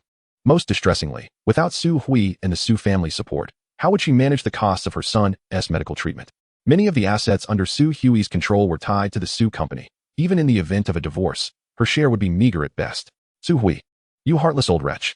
After all these years of dedicated service to the Su family, is this how you repay me? Shun Jinjun continued to scream, drawing a crowd around them, all eager to capture this extraordinary moment on their phones. With the rise of short video platforms, they were sharing the spectacle in their circles. Behind Shun Jinjun, Su Jinyu, who had remained silent until now, wore an especially menacing expression. He glared coldly at the mother who had once fought for the family's interests, disdainfully uttering the words, "What a disgrace." Chapter 45. At a critical moment, Lao Deng called. Su Jinyu truly felt at a loss for words. Being forcibly ejected by the hospital's security had already humiliated him enough. His mother's unreasonable behavior only intensified his embarrassment, for he was acutely aware of the truth. The mother he had once revered had indeed worn the crown of infidelity in her youth. The revelation that his sister was Su Hui's biological child only deepened the wound in his heart. If one of them could be a true offspring, why could he not claim the same? It was not that he desired to be Su Hui's son. Rather, the person in question belonged to the Su family and was, after all, the nominal son of Old Master Su. Even if Old Master Su favored Su Yu's family, he would undoubtedly ensure that they continued to bask in opulence and splendor. Yet, now, a mere DNA report had obliterated his prospects of wealth and privilege. The most disheartening part was that he did not even know who his real father was, while he was burdened with the care of Shun Jinjing, this useless woman. The thought of having to cater to this biological mother's every need, as well as the subsequent treatment of her legs, made Su Jinyu feel as though the sky was collapsing around him. Mother, please, cease your shouting. Regardless of the circumstances, Su Hui is still a member of the Su family. If he decides to retaliate against us, we will stand no chance of resistance. He believed his words were reasonable. However, Shun Jinjung retorted furiously, silence. He is your father, my husband. How could he treat us this way? Shun Jinjing's confidence stemmed from the fact that Su Ronger was still Su Hui's biological daughter. As the person at the center of this turmoil, she was equally taken aback by the outcome. She recalled that, based on the timeline from years ago, Su Ronger was likely not Su Hui's biological child. However, having seen her daughter's DNA report confirming the relationship, she felt a surge of disdain toward her daughter. What good could come from a daughter born of such a useless woman? Unfortunately, her daughter was now her lifeline, as long as she held on tightly to her. Perhaps she could regain her place in the Su family. At the very least, it might prevent Su Hui from hastily seeking a divorce. After all, they had a child together. Having finished admonishing Su Jinyu, Shun Jinjun continued to shout, aiming to sway public opinion against Su Hui.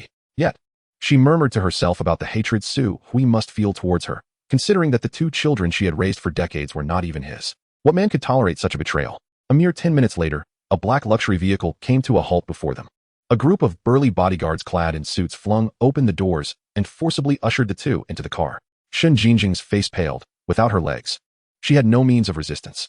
Su Jinyu was equally feeble, his attempts at defiance little more than a mere tickle to the imposing bodyguards. In a panic, Shun Jinjing instinctively questioned, "Who are you?"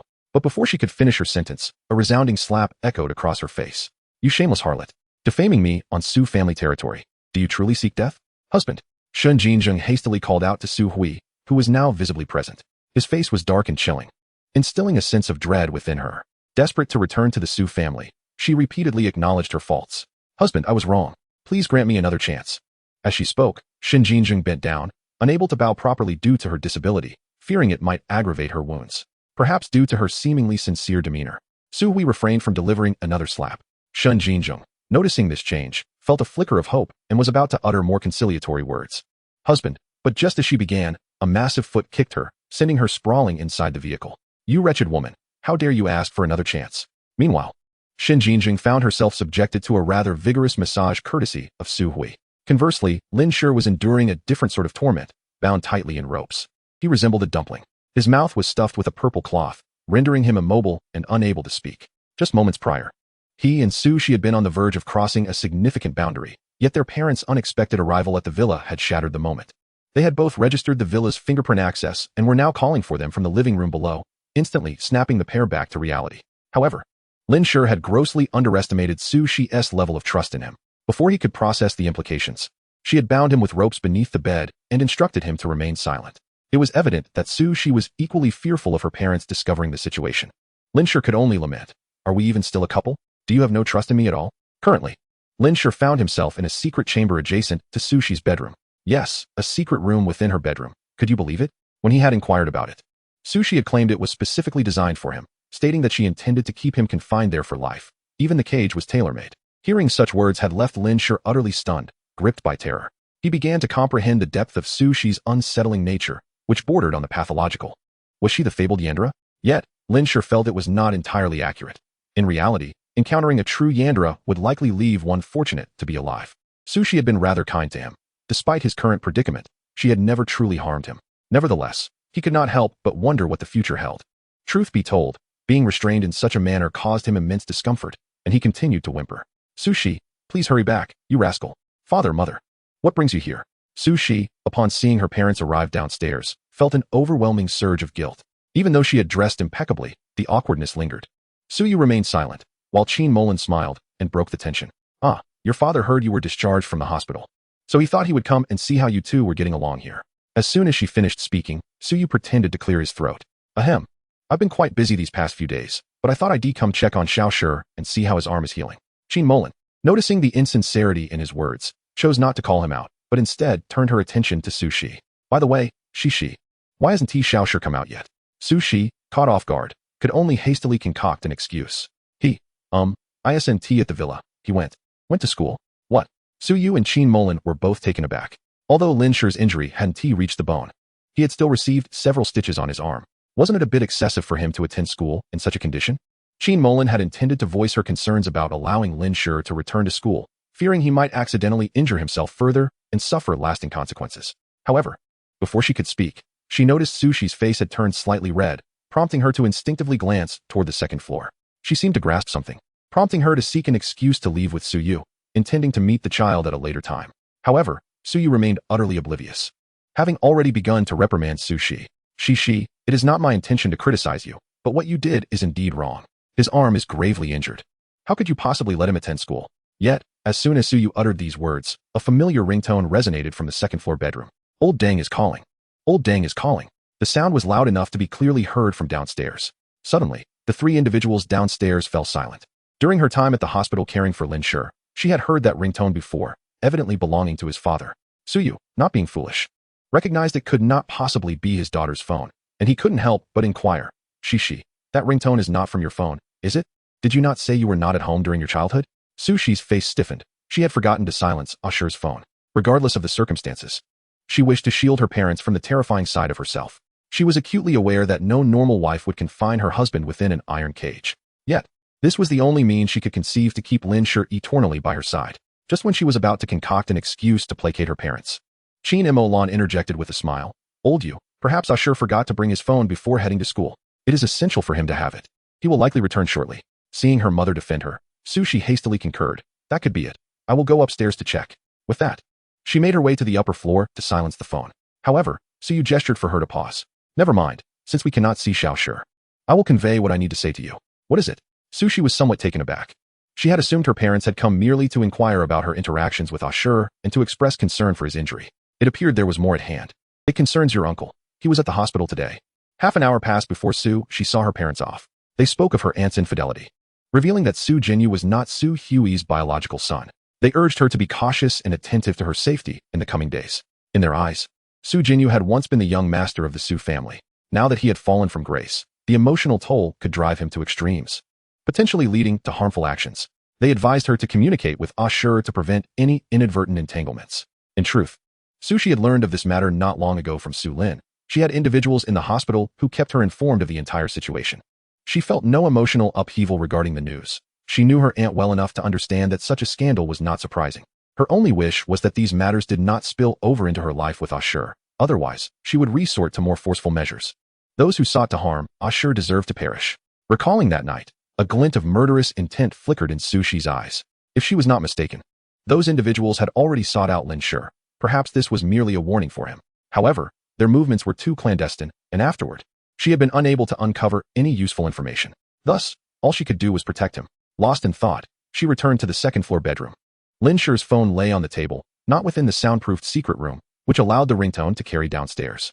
The secret room she had constructed was relatively soundproof, but it contained numerous recording devices that could capture sounds from all over the villa. This was why she had been able to clearly hear her parents' voices while inside. Su Shi picked up Lin Shi's phone and turned on the bedside lamp, opening the hidden room behind the wardrobe. Since Ashur's father had called, he must have some matter to discuss with him.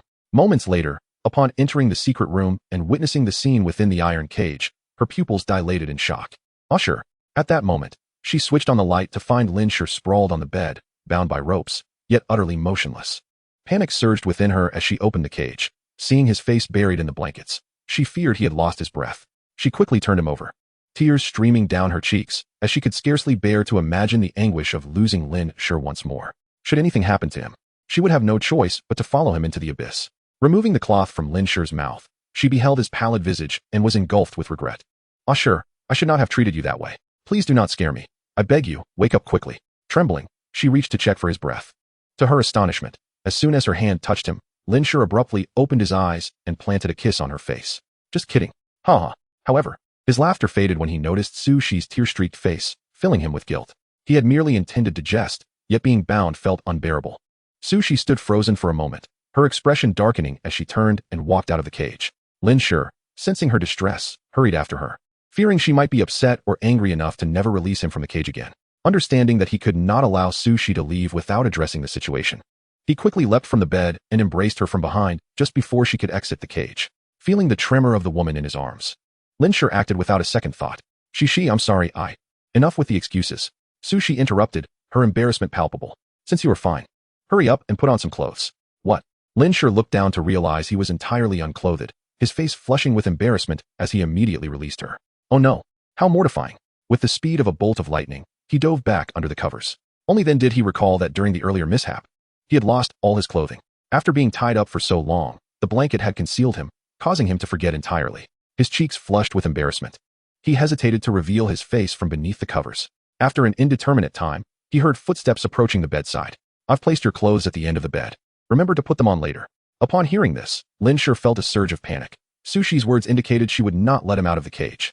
Without a moment's hesitation, he emerged from the covers, prepared to plead. Shi, please let me out. I've decided not to pursue my own ventures anymore. Is it acceptable if I only spend your money? Though this confession was somewhat shameless, Lin Shi understood that Su Shi yearned for his concession. Su Shi halted, turning back to ask uncertainly, are you certain you've made up your mind? I have. Lin Shi replied earnestly, though internally he was conflicted. His promise to abandon his entrepreneurial pursuits was merely a temporary measure. If he did not express this, he would forever be Su Shi's pampered pet, which was not the life he desired. Su Shi scrutinized his eyes for what felt like an eternity before ultimately choosing to trust her man. As long as you are resolute, I hope you are not deceiving me. With that, she stepped forward to lift Lin Shi's chin. Ashur, if I ever discover that you have resumed your entrepreneurial endeavors, I shall confine you in this cage for eternity. This way, we can remain together forever. Her devilish smile reemerged, sending chills down Lin Shi's spine. At that moment, Ashur, you deceived me just now, and you must face some punishment. After Su Shi finished speaking, she kissed Lin Shi once more. Chapter 47. Encountering the amusement park girl again. Su Wei, you scoundrel. How dare you treat your loyal wife in such a way? At that moment in the hospital, Shen Jinjun unleashed a torrent of curses. Yet the fists and kicks from those around her fell upon her like relentless rain. This woman now appeared somewhat pitiable, yet Su Hui felt no compassion. In fact, he wished fervently for her demise. Once, he had loved her deeply, even rejecting numerous young secretaries in her favor, yet she had betrayed him in the most egregious manner. What infuriated him further was that, after being exposed, she dared to retaliate, accusing him of abandoning his wife and child. It was simply intolerable. Were it not for the belief that killing her would be too merciful, he would have eagerly sent Shen Jinjun to hell to repent. Without her legs, her existence would undoubtedly be a torment. Perhaps the beating had finally pushed Shen Jinjun to her limits. She ceased her vitriolic tirade against Su Hui and instead began to plead for mercy. Husband, I recognize my mistakes. For Rongner's sake, please spare me any further torment. If I, as her mother, were to die, Rongner would be left an orphan. Could you bear such a fate? Faced with her emotional appeal, Su Hui remained unmoved. He was acutely aware that Su Rongner was also an illegitimate child. Had she not served a purpose, he would have kicked her to the curb long ago. Continue beating her. As long as she does not die, strike her as hard as you can. Beside him, Su Jinyu trembled in fear at the sight, realizing for the first time just how terrifying his non-biological father could be, regardless of his biological ties to Shen Jinjun. Witnessing the horrific scene made him want to intervene, yet he lacked the courage. What if Su Hui's wrath turned upon him? He truly feared for his life. Yet he was reluctant to admit it, merely convinced that as long as the mountain stood, there would be no lack of firewood. Unable to bear the sight, he closed his eyes. Were it not for the hands holding him in place, he might have even covered his ears, his mind racing with thoughts. Mom, go in peace. When I achieve my ambitions, I will surely avenge you. Shen Jinjun, driven to desperation by the beating, caught sight of Su Jinyu with his eyes closed and could not help but shout, Su Jinyu, how did I give birth to such an ungrateful wretch? Hurry and plead with your father on my behalf. Yet Su Jinyu was no fool. Knowing he shared no blood ties with Su Hui, he realized that if the latter took a disliking to him, he would be mercilessly punished. Thus, he feigned ignorance. On the other side, Lin Shi had finished dressing and exited the private room. One must admit, the air outside was far superior. At that moment, he spoke with a tremor in his voice, as his lips had been bitten by Su Shi, who had unexpectedly shown such ferocity. After a brief pause, Lin Shi intended to return his father's call, only to discover that the latter had already called him first. As soon as the call connected, his mother's worried voice came through. Son, have you encountered some trouble? Why didn't you answer my previous call? Naturally, Lin Shi dared not speak the truth, so he concocted an excuse. Nothing's wrong. I simply didn't see it. Just as the words left his mouth, his father's voice seemed to take over the call, filled with laughter. Xiao Shi, the day after tomorrow. Your mother and I will be flying back home. Are you excited? Make sure to bring sushi along. We can have a family reunion dinner. Lin Shi was somewhat taken aback. His parents were returning the day after tomorrow? To be honest, he had not prepared himself at all. While he was eager to see them, having not truly met them since his rebirth, the situation with Su Shi left him conflicted. Unsure of how to broach the subject with his parents. He knew their character well. They would never truly sell him for money. And there must be some underlying reason he was unaware of. As he pondered this, his father's voice interrupted his thoughts. By the way, since you and Su Shi have already registered your marriage, when do you plan to hold the wedding? After a moment of silence, Lin Shi finally expressed his thoughts. It's a bit premature to discuss this now. I plan to wait until after graduation. Additionally, he lacked the funds at present. So he began to speak of entrepreneurship when Lin Xiaotian abruptly interrupted him. You needn't worry about money. Your father will handle it. Rest assured. I won't let you suffer any embarrassment. We'll hold a proper wedding for you. After exchanging a few more words, the call returned to his mother, Jiang Ruoyun, who inquired about his well-being before Lin Shi finally hung up. At this moment, he felt a complex swirl of emotions. It seemed that both Su Shi and his parents had been overly protective of him. Although his father hadn't explicitly stated it, he had nonetheless conveyed that during these university years, academics should take precedence. In essence, he did not wish for Lin Shi to pursue entrepreneurship. Clearly, there was more to this than met the eye. Husband, have you finished your call? The term of endearment sent a jolt through Lin Shi's heart. Earlier, in the private room, she had called him that, teasing him incessantly until both felt quite awkward. Pulling himself from his thoughts, he looked at Su Shi, who had just descended from the upper floor after showering, and directly addressed the matter at hand. Shi, I wish to go to school tomorrow. What he considered a serious matter was perceived by Su Shi as something troublesome. She quickly descended the stairs and stood beside Lin Shi, firmly rejecting his request. No way. With that, she poked his chest with her finger. You're not thinking of collaborating with those roommates to start a company, are you? Absolutely not. Lin Shi replied with conviction. I've already assured you that I want to pursue entrepreneurship again. You must have heard my father's words too. He wants me to focus on my studies, and I need to return to school for classes. I've already taken so many days off. I've fallen behind in many courses. With that, he took Su Shi's hand and held it tightly. Now that we are married, do you not trust your husband? Upon hearing this, Su Shi's cheeks flushed. While she did not fully trust Lin Shi, his words pleased her, indicating his acknowledgement of their relationship. All right then. But your arm is still injured, so make sure you're really going back to school tomorrow. Lin Shi nodded in agreement. Don't worry. I'm merely going to attend some classes, not engage in any strenuous activities. Thankfully, it's my left arm that's injured. If it were my right, I would need assistance even to use the restroom. Very well. I'll also go to school tomorrow. Perhaps due to the earlier awkwardness, Sushi did not go to Lin Shi's bedroom that night, and they retired to separate rooms. However, they continued to converse on the phone, even as they fell asleep. The following day, after finishing breakfast, Lin Shi and Sushi set off for Jiangcheng University. Though they did not speak during the ride, their hands gradually intertwined. Both were too shy to look at each other, their gazes directed out the window. Just as the car was approaching the campus, Lin Shi suddenly spotted a familiar figure in the distance behind the greenery. Upon closer inspection, his expression shifted slightly. It was indeed her. Although the distance was considerable, he recognized the girl from the amusement park. At that time, she and a little girl had been surrounded by a pack of wolves. Had it not been for Sushi's timely intervention, they would have met a dire fate. After that incident, the two girls had vanished, leaving Lin Shi, the injured party, without even a word of thanks. The vicissitudes of society are truly disheartening. Just as he pondered this, he was taken aback to notice that the young girl had bestowed upon him a peculiar smile. Lin Shi. Chapter 48. Rumors of his father-in-law wanting to break his legs. In an instant, a chill surged from Lin Shi's feet, prompting him to rub his eyes in disbelief. Had he been seeing things? Upon casting his gaze once more towards the greenery, he found the girl had vanished. Just as doubt began to creep in, he heard Sushi's inquiry. Ah sure, what are you looking at? Lin Shi chose not to conceal the matter, for he sensed something was amiss. It would certainly be better to have someone to confer with. I believe I just caught a glimpse of the girl from the amusement park over there in the greenery. And she even smiled at me. That eerie smile sent a shiver down his spine, as he felt an unsettling notion that she was aware of his presence in the vehicle. Sushi furrowed her delicate brows and promptly dialed a number. Compile all surveillance footage from Guangling Avenue and send it to me shortly. Until this moment, only she and Lin Shi had encountered the girl rescued from the amusement park, and Sushi had always harbored suspicions about her. Afterward, she had dispatched someone to investigate the amusement park, but they could uncover no information about the girl. Only about another little girl. The background of the latter had been thoroughly examined, revealing no issues, save for the mystery of how she had become separated from her parents. Additionally, some surveillance cameras near the amusement park were malfunctioning, failing to capture any footage of that night's girl. It was highly probable that the girl posed a threat. Sushi suspected she was affiliated with those nefarious individuals, yet she lacked concrete evidence. The girl's reappearance only served to reinforce her suspicions. At this juncture, she regretted having released Lin Shi from his confinement. The outside world was perilously treacherous. Observing the icy demeanor of Sushi, Lin Shi began to piece together the situation. Shi, tell me honestly, was the chaos at the zoo instigated by someone? That girl was likely involved. Sushi's heart raced as she cast an incredulous glance at Lin Shi. She had never anticipated he would grasp that detail. It was only natural, considering Lin Shi's exceptional intelligence. The last incident, wherein she had been targeted for assassination by Jinjin, had also been uncovered by him. To be frank, Sushi wished to shield him from this grim reality, as it would only instill fear and anxiety. Yet, she could not remain silent, ultimately conceding with a slight nod. I previously ordered an investigation into the zoo, and it appears those animals did not simply go mad spontaneously. Moreover, that girl from that night is indeed suspicious.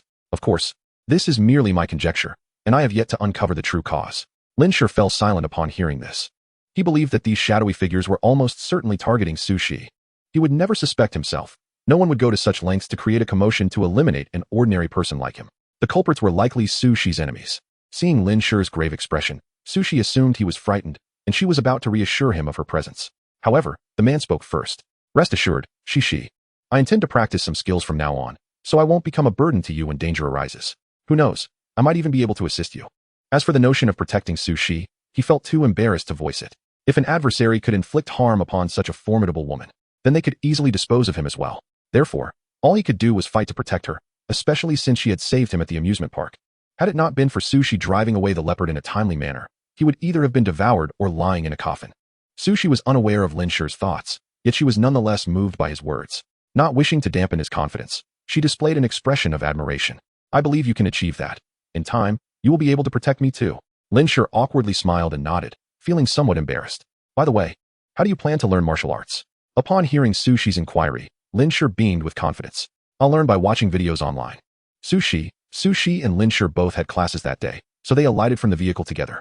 As the first beauty of Jiangcheng University and the esteemed daughter of the Su family, Sushi attracted the attention of everyone around her the moment she stepped out. Similarly, Lin Shi, who was holding her hand, also became the focus of scrutiny, along with jealousy and criticism. Why is the campus beauty holding hands with this guy again?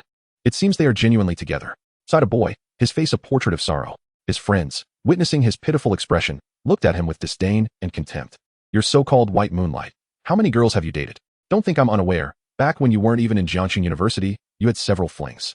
At being mercilessly exposed by his friend, the boy could no longer maintain his composure and retorted. That's still better than you. You're a senior and still have never had a girlfriend. You probably haven't even held a girl's hand, have you? His friend was momentarily speechless, but quickly thought of something and seized his hand. Look, I'm holding hands right now. Get lost. Just then, someone in the vicinity couldn't help but ask, by the way, does anyone know what has happened with the Su family lately? The campus beauty and that guy named Lin Shi haven't shown up at school for days. I heard they both took leave from the instructor. Once these words were uttered, curiosity surged among the crowd. No wonder they hadn't seen Su Shi at the school gate for several days. Some had even waited until class was about to start without catching a glimpse of her. People began to murmur among themselves, while Su Shi remained undeterred, passing by them and stepping into the campus. Once the two had walked far enough away, a wealthy second-generation heir, clad in designer attire, finally dared to feign nonchalance as he spoke. It seems you all are still in the dark about the recent major incident involving the Su family. As soon as he said this, the crowd's interest was piqued. What happened? They all drew closer to him, and after a moment of anticipation, he continued. A relative of mine works at the best hospital in our city. She mentioned to my father that the guy who has been constantly by Su Shi's side recently suffered an arm injury. This revelation left everyone astonished, and they were eager to know what had transpired with Lin Shi. But why did his arm get injured? The wealthy heir's face stiffened. He actually didn't know, as his relative was also unaware. However, he didn't want to appear ignorant, so he hastily concocted an excuse. I heard that the campus beauty's father disapproved of this guy and ordered him to stay away from his daughter. When the beauty refused to listen, her father broke Lin Shi's arm. As soon as these words escaped his lips, the crowd erupted in murmurs, their thoughts oscillating between disdain for the boy and a flicker of sympathy for him. Yet, many felt a sense of indignation. So you mean Lin Shi is just a pawn? If he can win the heart of the campus beauty, why can't I? Moreover, this guy is incredibly bold. Even after having his arm broken, he still wants to be with the campus beauty. Doesn't he fear having his legs broken next time? It seems he is truly in love. Lin Shi Achu. Chapter 49. Not sisters, is that right? As a group of students lamented, one suddenly exclaimed, wow, how adorable. Upon hearing this, everyone around began to search frantically. Ultimately, they discovered a petite girl approaching from not far outside the campus. She donned a black dress, and her black thigh-high stockings accentuated the slenderness of her legs. Most striking was her porcelain doll-like visage, undeniably petite and charming, evoking a sense of protectiveness in those who beheld her. Who is this girl? How is it that I am seeing her for the first time? The other students shared in the confusion, as they too had never encountered a girl in the school radiating such an aura of cuteness and fragility. Although she may have paled in comparison to the renowned school beauty, she nonetheless stood out distinctly amidst the crowd. The luxurious necklace that graced her collarbone immediately suggested that she hailed from an extraordinary background, perhaps the offspring of a wealthy family. This piqued the interest of Jiangcheng, who had recently abandoned his intentions of marrying into the family of Zhou Wanjun upon discovering her fade as a false heiress, and was now on the lookout for a new target. Initially, he had entertained thoughts of pursuing the school beauty. Given her status as the daughter of Jiangcheng's most affluent family, securing such a match would have ensured his own rise to prominence. However, upon hearing that previous suitors had met with dire fates, being unceremoniously discarded into the river, he relinquished that aspiration. Yet, it was shocking to witness that the aloof and unapproachable school beauty had been ensnared by the ineffectual Lin Shi. This revelation dealt a severe blow to his pride. Most importantly, he was further incensed to learn that Zhou Wanjun had also been kept by Lin Shi, intensifying his animosity towards the latter. Now, an opportunity lay before him, and Jiangcheng resolved to seize it with unwavering determination. Observing her delicate demeanor, he adjusted his glasses. Having finally encountered such a fragile girl, it was imperative that he made a splendid impression. Surely, a girl of this nature possessed a gentle temperament. If he could demonstrate his masculine qualities through tender care, she would inevitably become enamored with him. Jiangcheng's confidence stemmed from his refined appearance and amiable nature. His audacity further fueled his ambition. Should the chance arise for him to ascend to greater heights, he would pursue it with relentless fervor. Typically, boys of his stature would shy away from courting girls of affluent backgrounds, possessing an innate understanding of their own limitations. However, Jiangcheng was different. While he recognized his own worth, he firmly believed he was deserving of such a girl. At this moment, he was concocting a plan to declare his affection. Yet, unbeknownst to him, to provoke this seemingly delicate rabbit of a woman would prove to be the most despairing decision of his life. Lin Shi and Su Shi soon parted ways, each heading off to their respective classes. However, Lin Shi encountered an unsettling situation that nearly made him regurgitate his breakfast. Before he could reach his classroom, he was intercepted by Zhou Wanjun and Lu Ping, who were clearly intent on confronting him. "Ah, Lin Shi, where have you been these past few days? May I have a moment to explain what transpired earlier?" Zhou Wanjun wore an expression of grievance, her familiar poise evident. Lin Shi had developed a visceral aversion to both her and the ethereal presence beside her.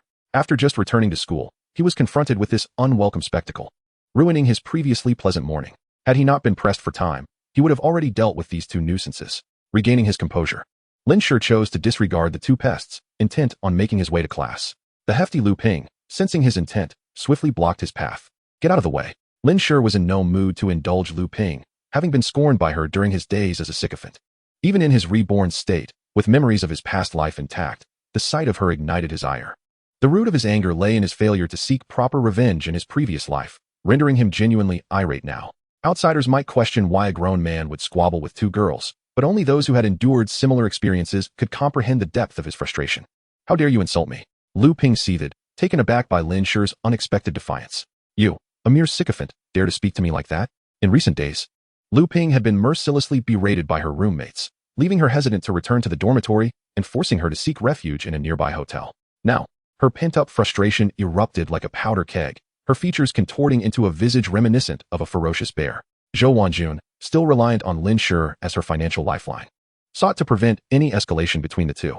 For days, she and Lu Ping had been lying in wait for Lin Shi at the school gate, only to find him entering the campus alongside the school beauty.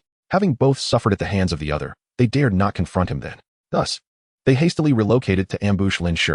With Lin Shi's absence from her life, Zhou Wanjun's standard of living had plummeted, compelling her to devise a plan to reclaim his affections, either by winning him back or by leveraging Su Shi's financial support. As Zhou Wanjun observed Lu Ping spiraling further into irrationality, relentlessly questioning Lin Shi about his audacity, she instinctively moved to intervene. However, slap. The sharp sound of a strike reverberated through the air as Lin Shi's unforgiving hand met Lu Ping's face. Stunned for a brief moment, Lu Ping only regained her senses when she saw Lin Shi wiping his hands with disdain. You actually dared to hit me." Lin Shi remained unfazed. "And what of it? If you persist in your provocations, I wouldn't hesitate to ensure you spend a lifetime in bed." Although he had never engaged in such behavior before, Lin Shi was not without his limits. He had once played the role of the underdog, albeit in a world of backstabbing.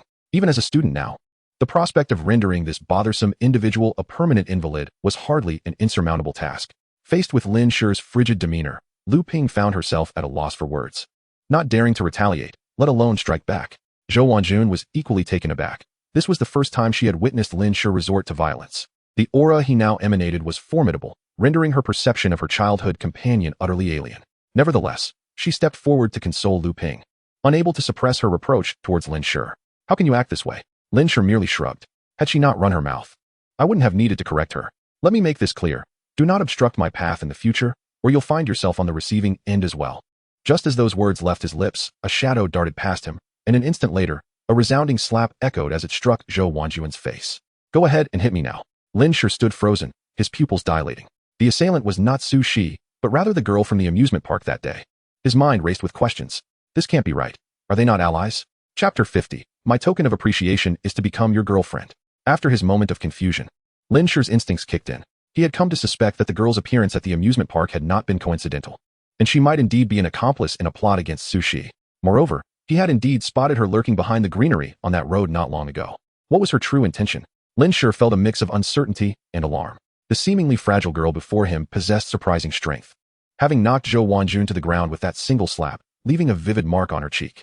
Stung by the fiery pain on her face, Zhou Wanjun sprang to her feet, fury radiating from her as she pointed at the girl who appeared delicate yet fierce. "Who are you? Why did you strike me?" She had attended Jiangcheng University for 3 years without ever encountering the other party. Could it be that she was an outsider? At this moment, Lin Shi chose not to intervene, as he too was curious about the identity of this girl, who was suspected of harming Su Shi. The girl revealed a mocking smile. Her previous fragile demeanor entirely vanished, and she now resembled a demon. "Heh, allow me to introduce myself. My name is Lin Shi. I am his girlfriend." Lin Shi pointed at Lin Shi. Lin Shi was even more bewildered, taking a while to process this revelation. Zhou Wanjun was similarly perplexed. She only knew that Lin Shi was with Su Shi, so what was this woman's role? Could he truly be the scoundrel who played both sides? What made Zhou Wanjun feel most humiliated was that both Su Shi, the campus belle, and the woman before her possessed a grace and beauty that far surpassed her own. Why did the dog that once groveled at her feet now have 2 girlfriends, both of whom were more attractive than her? In her exasperation, Zhou Wanjun quickly concocted a plan for revenge, regaining her confidence. If I'm not mistaken, Sushi is still unaware of your relationship with this woman, right? Just think. How would a wealthy heiress like her react if she discovered that you had been entangled with another woman? Upon noticing Lin Shi's lack of immediate denial, Zhou Wanjun felt vindicated. Surely, the other party must be trembling with fear. A twisted smile appeared on her bruised lips. Lin Shi, you wouldn't want her to find out, would you? At her words, Lin Shi's distaste for her reached its zenith, and he bluntly retorted. What business is it of yours? If you want to inform Sushi, then go ahead. You think you can use this to threaten me? Dream on. After saying this, Lin Shi turned to Lin Shi. Come with me. Although Lin Shi had defended him, the fact that the other party had found Jiangcheng University indicated she had ulterior motives. Most importantly, she could pose a threat to Sushi, and thus Lin Shi could not remain passive. Not to mention that their relationship had been rapidly intensifying, nearly akin to that of a legitimate couple, and they had even obtained a marriage certificate, making them officially husband and wife. Lin Shi said nothing and simply followed him. Before long, they arrived at a secluded area. Lin Shi immediately cut to the chase. Speak. What is your purpose? What puzzled Lin Shi the most was why Sushi, already aware of this girl's dubious nature, had not deterred her from coming to school to find him. Earlier, on their way to school, upon seeing Lin Shi, Sushi had even arranged for someone to check the surveillance footage to locate this girl. Was she eagerly walking into a trap? While leading Lin Shi over, he had slipped his hand into his pocket and, relying on memory, called Sushi. The call was connected, but he had turned the volume down to the lowest setting. As long as Sushi sensed something amiss, remaining silent would prevent her from being detected. One would think that Lin Shi, who had come with an agenda, would directly state her intentions. However, she merely smiled. What purpose could I possibly have? I just wanted to come and thank you. Thank you? Lin Shi nodded slightly. Indeed, but not just to thank you. I also wish to express my gratitude to the sister who saved me that day. Hearing this, Lin Shi's expression was one of disbelief. Do you truly take me for a fool? Lin Shi rolled her eyes. Believe it or not, the fact remains that you all saved me that day, and you even got injured in the process. You just got discharged from the hospital yesterday. As her words fell, Lin Shi seemed to grasp something and pressed further. You claim you have no issues. How do you know I was discharged yesterday? Yet, Lin Shi remained unfazed in her explanation. I overheard it outside the school. A relative of a wealthy second generation was working at that hospital, and you, being with my sister, also drew attention. Her response was flawless, yet Lin Shi remained skeptical. If you are here to thank me, why did you just claim to be my girlfriend? Don't say it's to stand up for me. If you truly wanted to do that, there are countless ways to do so. But this is certainly not one of them. Lin Shi had clearly located Jiangcheng University, so she must know about his relationship with Sushi. Her answer would only lead to misunderstandings. What followed was a response from this woman that left Lin Shi utterly speechless. Lin Shi Gij. My token of gratitude is to be your girlfriend. As she spoke, Lin Shi leaned closer, but Lin Shi instinctively recoiled. His expression turned furious. This joke was far from amusing. He sensed that she was concealing something and was using such a flimsy excuse. The call remained connected. And concerned that Sushi might become upset, Lin Shi firmly rejected her. Given that you have investigated me, you should know that I am married. I do not require you to be my girlfriend. On the other end of the line, Sushi felt elated upon hearing Lin Shi's response.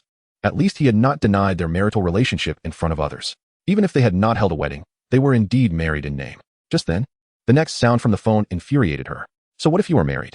There is no rule stating that married individuals cannot have a girlfriend. Lin Shi was taken aback. This was absurd. Sushi seethed with anger, wishing she could rush over and strangle this brazen woman. However, as Lin Shi was still probing for information, she could only message Su Lin, instructing her to bring a team of bodyguards to the school to confront this woman. Since the other party dared to appear at the school and directly approach Lin Shi, it was evident that she was thoroughly prepared. No matter what, this time she must not be allowed to escape.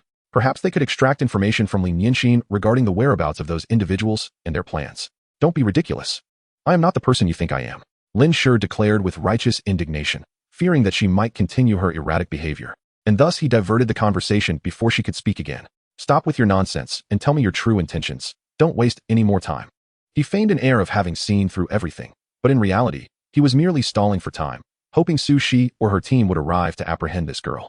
She was far too abnormal. It was essential to clarify everything for peace of mind. However, while Lin Shi persistently questioned her, Lin Shi maintained her same script, insisting she was there to express her gratitude. He could only continue to wear a disbelieving expression, finding various ways to voice his skepticism. Soon, 10 minutes passed, and just as Lin Shi felt his wits running dry, Lin Shi interrupted him. Lin Shi Gij, stop asking. Are you not tired? At this point, Lin Shi leaned forward, whispering in Lin Shi's ear, you keep asking, I snt it just to buy time. If I don't leave, what can you do? Her words made Lin Shi's heart skip a beat, and he instinctively took a step back. This girl seemed to know everything. What was more alarming was her complete calmness, leaving Lin Shi even more bewildered. Fine. Then he would wait here for Su Shi to arrive. He thought to himself while letting out a sigh. Truly, he was exasperated. He had merely intended to attend classes, yet he had stumbled into such a situation before even reaching the classroom. Fortunately, it wasn't long before Su Shi arrived, accompanied by a team of bodyguards. Upon seeing this, Lin Shi displayed no trace of fear, calmly observing the approaching group. Her expression was keenly observed by Lin Shi, who felt a twinge of surprise. Could it be that this woman had a hidden agenda? However, when Su Shi approached, the first words that escaped her lips were, "Ah sure, you should head to class." Huh. Lin Shi could hardly believe his ears. He had waited here for so long precisely to ascertain a conclusion. Yet, as soon as Shi arrived, she directly urged him to attend his class, clearly indicating her desire to exclude him from the matter at hand. As expected, Su Shi continued to persuade him, saying, "Ah sure, allow me to handle things here. You go to class first, and I'll come to fetch you at noon." Seeing her insistence, Lin Shi felt it futile to argue further and merely nodded slightly. "All right, but do take care." His concern stemmed from recognizing the extraordinary nature of Lin Shi. Though the girl appeared delicate and fragile, her mind was astoundingly astute, making him feel like a lamb in the presence of a wolf. Indeed, one must not judge by appearances. On his way to the classroom, he was relieved not to encounter the two fairies again. His mood lightened considerably, and he even managed to arrive on time for class, largely due to his early rise that day. Shortly after settling into his seat, Lin Shi's phone vibrated unexpectedly. Upon checking, he found that Housie had tagged him in their group chat. The message read that he had discovered a promising office building the previous night and inquired if Lin Shi would like to schedule a visit. Lin Shi was acutely aware that Su Shi was monitoring his phone. He could not afford to reveal any entrepreneurial intentions. After contemplating his response, he replied to Housie, "Forget it, Housie. I have no plans to start a business for now, as I realize my experiences are insufficient. I need to hone my skills first. I won't let my loyal brother's efforts go to waste. Once I find the time, I'll treat you all to a feast." Upon reading Lin Shi's message, Housie and the others were not angered by his sudden change of heart. Instead, they began to tease him. Midway through the class, as if sensing something, his roommates bombarded him with messages. Lao Luo remarked, "I told you, Lin, that you previously claimed to have injured your hand accidentally. Yet it turns out you were wounded by your father-in-law." Housie chimed in, "Truly, as the helmsman of the Su family, the strikes are indeed ruthless." Qin Yuepin cautioned, "You'd better be careful in the future. Even if you've won the heart of a beauty, you still need to protect yourself." Recently, they had caught wind of rumors on campus, believing he was in a relationship with the school beauty. During that time, the group chat had quickly turned into a hub of gossip. Following his injury, as he had taken too many days off, his loyal brothers had incessantly inquired about the situation. They even blamed him for being too dutiful. Ultimately, he had to concoct an excuse, claiming he had simply hurt his arm by accident. They had intended to visit him in the hospital, but fearing they might get entangled in danger, he had outright refused. However, none of that mattered. What truly puzzled him was why his roommates were saying he had been injured by his father-in-law, who was spreading such rumors. The truth was that the injury on his arm had resulted from an intense battle with a panther, leaving him with scars of victory. Unable to speak the truth, yet eager to salvage his dignity, he sent a message to the group. For 2.5 minutes, silence enveloped the chat, before his roommates quickly dismissed him as pretentious. Time swiftly passed, and the morning soon came to an end. After school, Zhou Wanjun, feeling dejected, walked outside the campus alongside Lu Ping. That morning, they had both suffered significant humiliation, leaving their spirits utterly crushed. With no classes scheduled for the afternoon, they planned to indulge in some fun and perhaps drown their sorrows at a bar that evening. As for seeking revenge, they lacked the audacity to do so.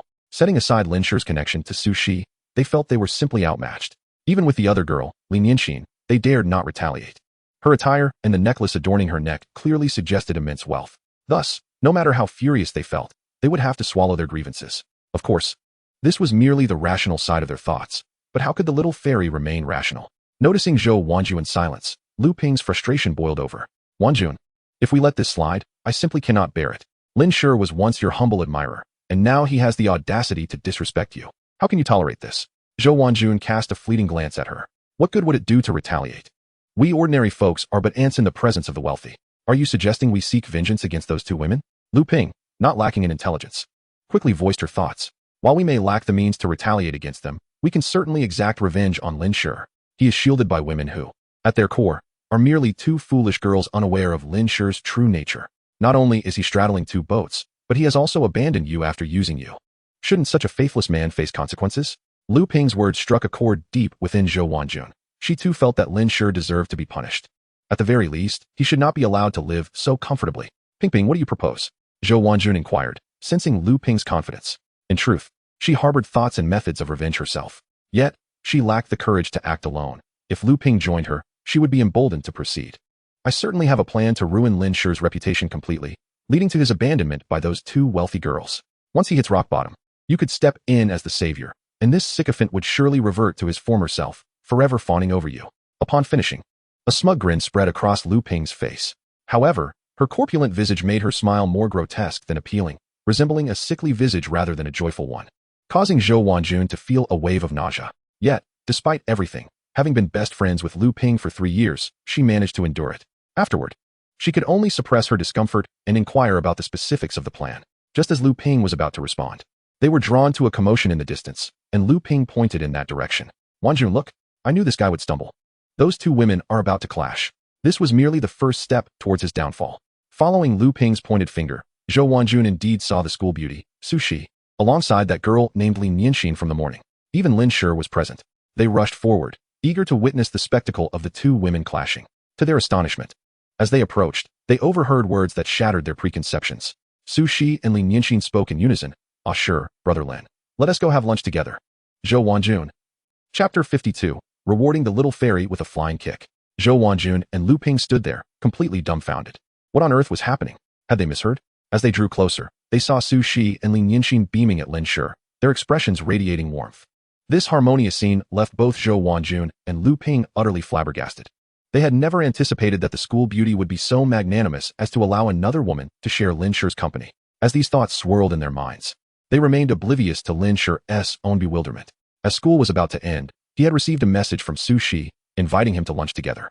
Naturally, he agreed, planning to subtly inquire about Lin Shi during their meal. Lin Shi believed that with the Su family's influence, a mere morning would suffice to coax a girl into revealing her secrets.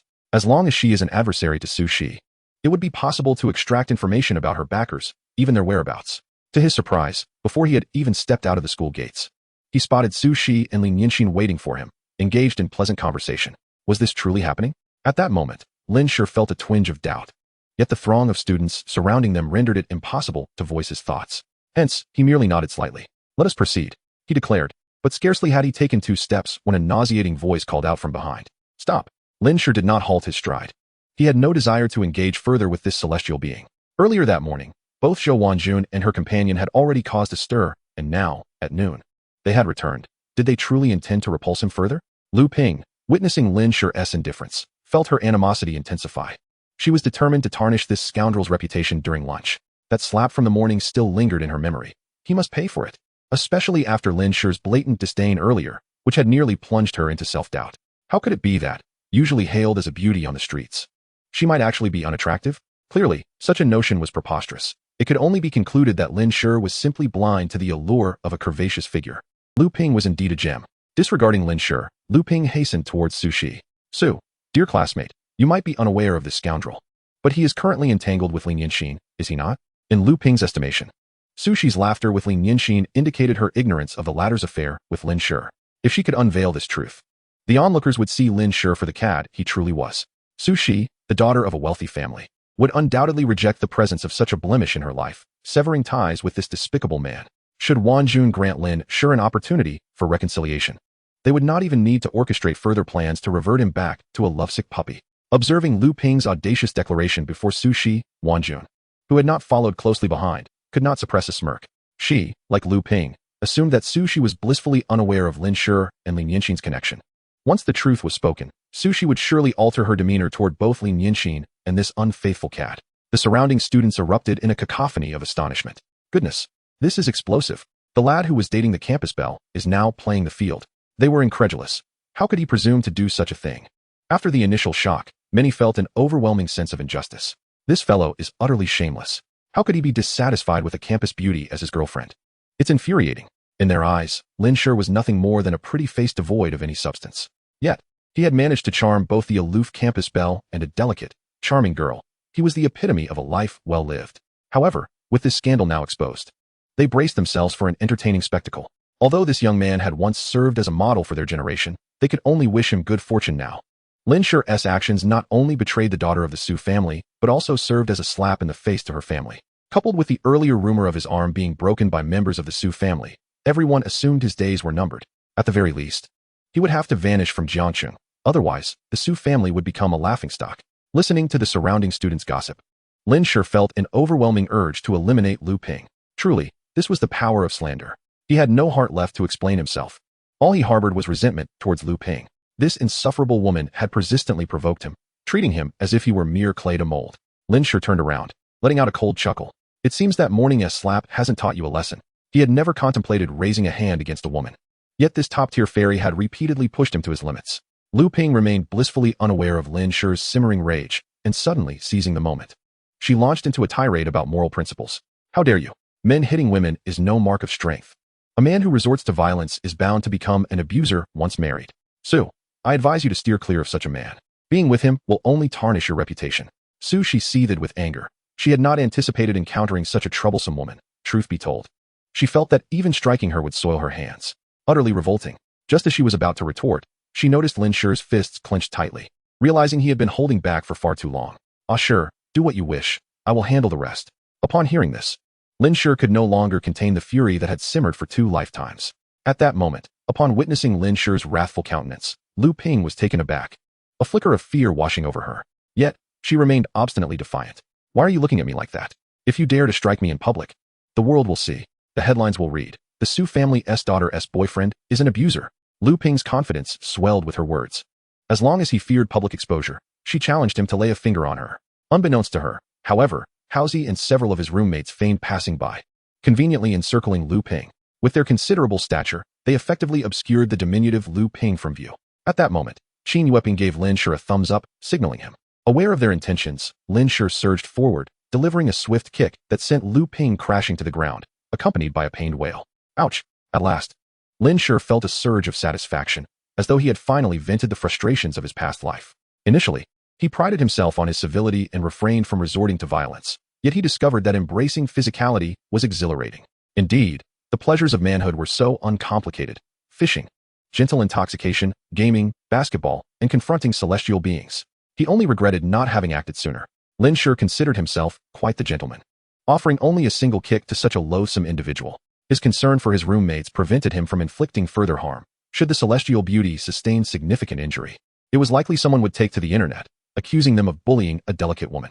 In that moment, he felt a swell of gratitude as his roommates shielded him from potential fallout, encircling Lu Ping within their ranks. Haozi and the others, witnessing Lin Shi's restraint, feigned surprise. Oh dear, Lu Ping, how clumsy of you. How could you trip over flat ground? We 6 shall assist you, Lu Ping, they proclaimed. Although their words were laced with mockery, they were reluctant to help her up. Throughout the ordeal, the usually sharp-tongued Qin Yueping pretended to struggle immensely. Dear lady, you ought to consider shedding a few pounds. Even 6 strapping lads find it difficult to lift you. All right, everyone, on the count of 3. 1, 2, 3, heave. Thus, under the weight of extreme humiliation, Lu Ping was forcibly hoisted to her feet, with no regard for her protests, and they marched her out of the school. As they had originally planned to dine together, they had intended to include Lin Shi, but he had opted to dine with the campus beauty, leaving them simultaneously heartbroken, yet genuinely pleased for him. Once, the adopted son who had been persistently enamored with the so-called childhood sweetheart, despite all attempts to dissuade him, finally found someone who truly cherished him. Regardless of the circumstances, Su Xiaohua is the esteemed daughter of the Su family, a young lady accustomed to a life of luxury. And thus, financial concerns are foreign to her. Therefore, her decision to be with Lin Zi was grounded in genuine affection for him, devoid of any extraneous factors. As for Lu Ping's earlier claim that Lin Zi was too timing, none of them believed a word of it. His unwavering devotion to his childhood sweetheart for so many years was ample evidence that he was not a man of frivolous affections. Lin Zi, we shall take our leave. After exchanging pleasantries, the group departed, having sensed Lin Shi's discontent and refrained from teasing him.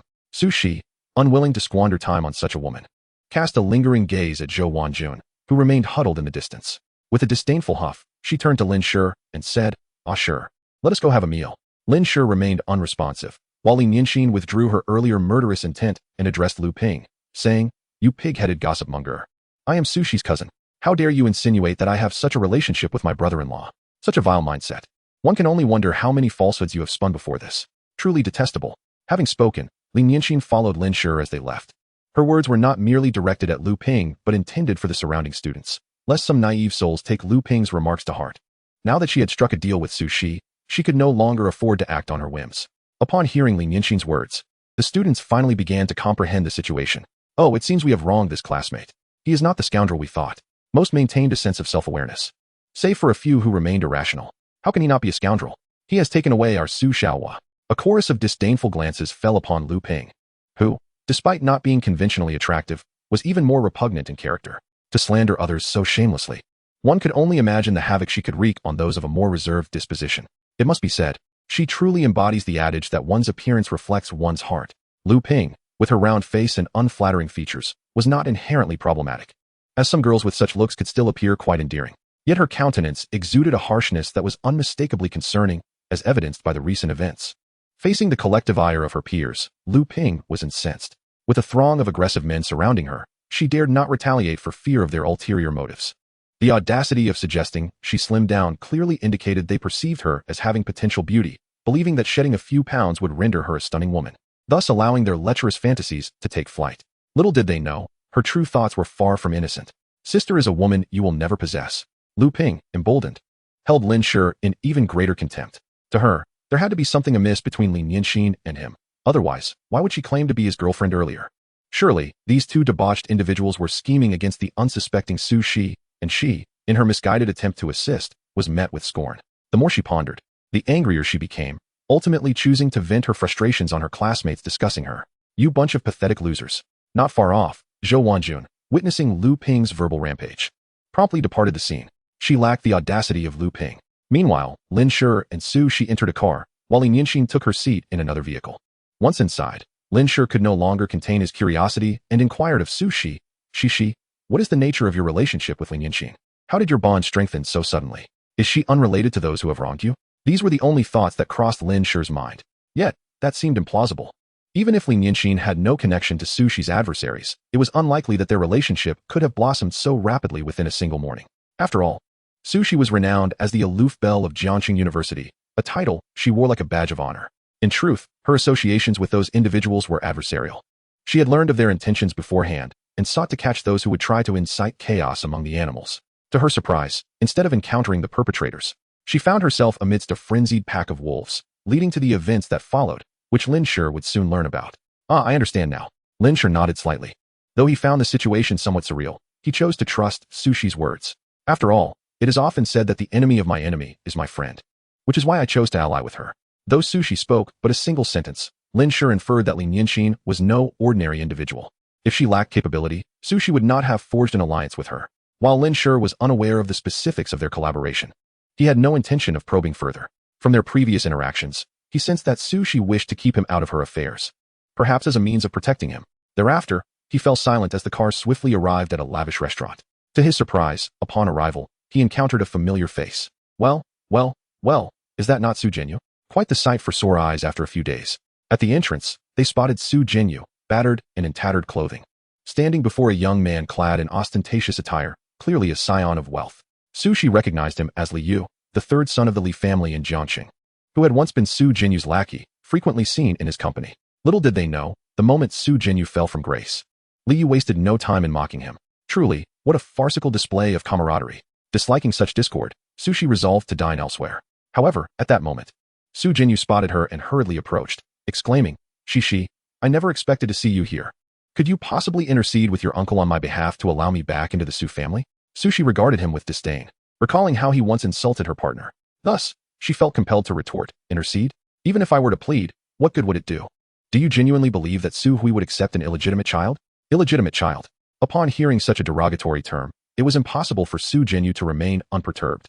However, having just been ousted from the Su family, he was in a precarious position.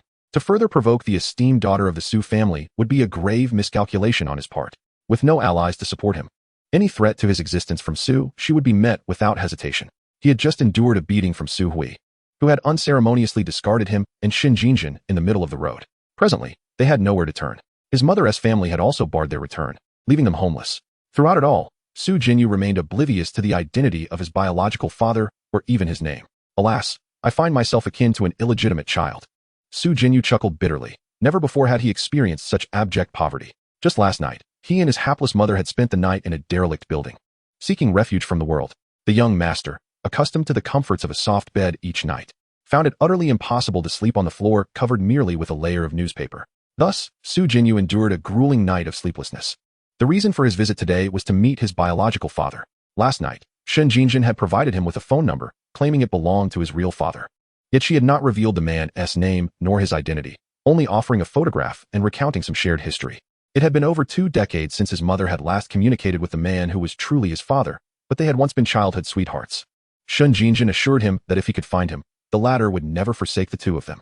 However, until now, his biological father had been entirely unaware of his existence, and now, in a state of decline, he felt compelled to seek him out. Upon hearing Sun Jinjin's words, Su Jinyu promptly borrowed someone's phone to make the call, as he relayed his identity and his mother's plight to the man on the other end. The response was immediate. The man declared he would return from abroad that very night. Moreover, they arranged to meet at this restaurant. Su Jinyu arrived first, only to be denied entry by the waiter, who insisted that pets and beggars were not allowed. This infuriated him, yet lacking the power he once wielded, he could only summon his patience. To his surprise, while waiting at the entrance, he encountered Li Yu, a former lackey. This individual not only knew that he had been cast out of the Su family, but also that he was not Su Hui's biological son, leading to unabashed mockery. To make matters worse, he unexpectedly came face to face with Su Shi. Initially, he had regarded her as a potential lifeline, hopeful that she might plead for him before Su Hui, allowing him a chance to return to the Su family. However, not only did she refuse to assist him, but she also derided him as a bastard. This was utterly intolerable. In a fit of rage, Su Jinyu could scarcely contain himself, given his current status. He truly could not afford to offend Su Shi, unless he was prepared to embrace death. Nonetheless, while he dared not retaliate, he still mustered the courage to voice a complaint. Sister Shi, regardless of our past, we were once family. Could you not show me a modicum of respect? No sooner had he uttered these words than Su Shi let out a cold laugh, completely dismissive. Family? Huh. You overestimate yourself. Setting aside the fact that you are not Su Hui's flesh and blood, even if you were, what difference would it make? You bear no blood relation to the Su family. From the very beginning, you have always been a mere outsider, so do not dare speak of family. Su Jinyu was utterly livid. He had not anticipated Su Shi would offer him no shred of courtesy, despite his past infatuation with her. After all, they were not blood siblings. Most importantly, should he succeed in marrying Su Shi, he would gain control over the entire Su family fortune. Alas, she had never regarded him with anything but disdain, leading to his bitterness. Even knowing that his mother intended to send someone to kill her, he remained tacitly complicit. In his eyes, ambition superseded personal feelings. At this moment, Su Jinyu's countenance darkened ominously, yet Su Shi paid him no mind, turning her attention to Lin Shi. Ah sure, let us proceed inside and dine. We cannot allow certain flies to mar our spirits. Were it not for her promise to Lin Shi to refrain from resolving matters through private channels in the future, she would have had Su Jinyu and Sun Jinjin bound and tossed into the sea to feed the fish.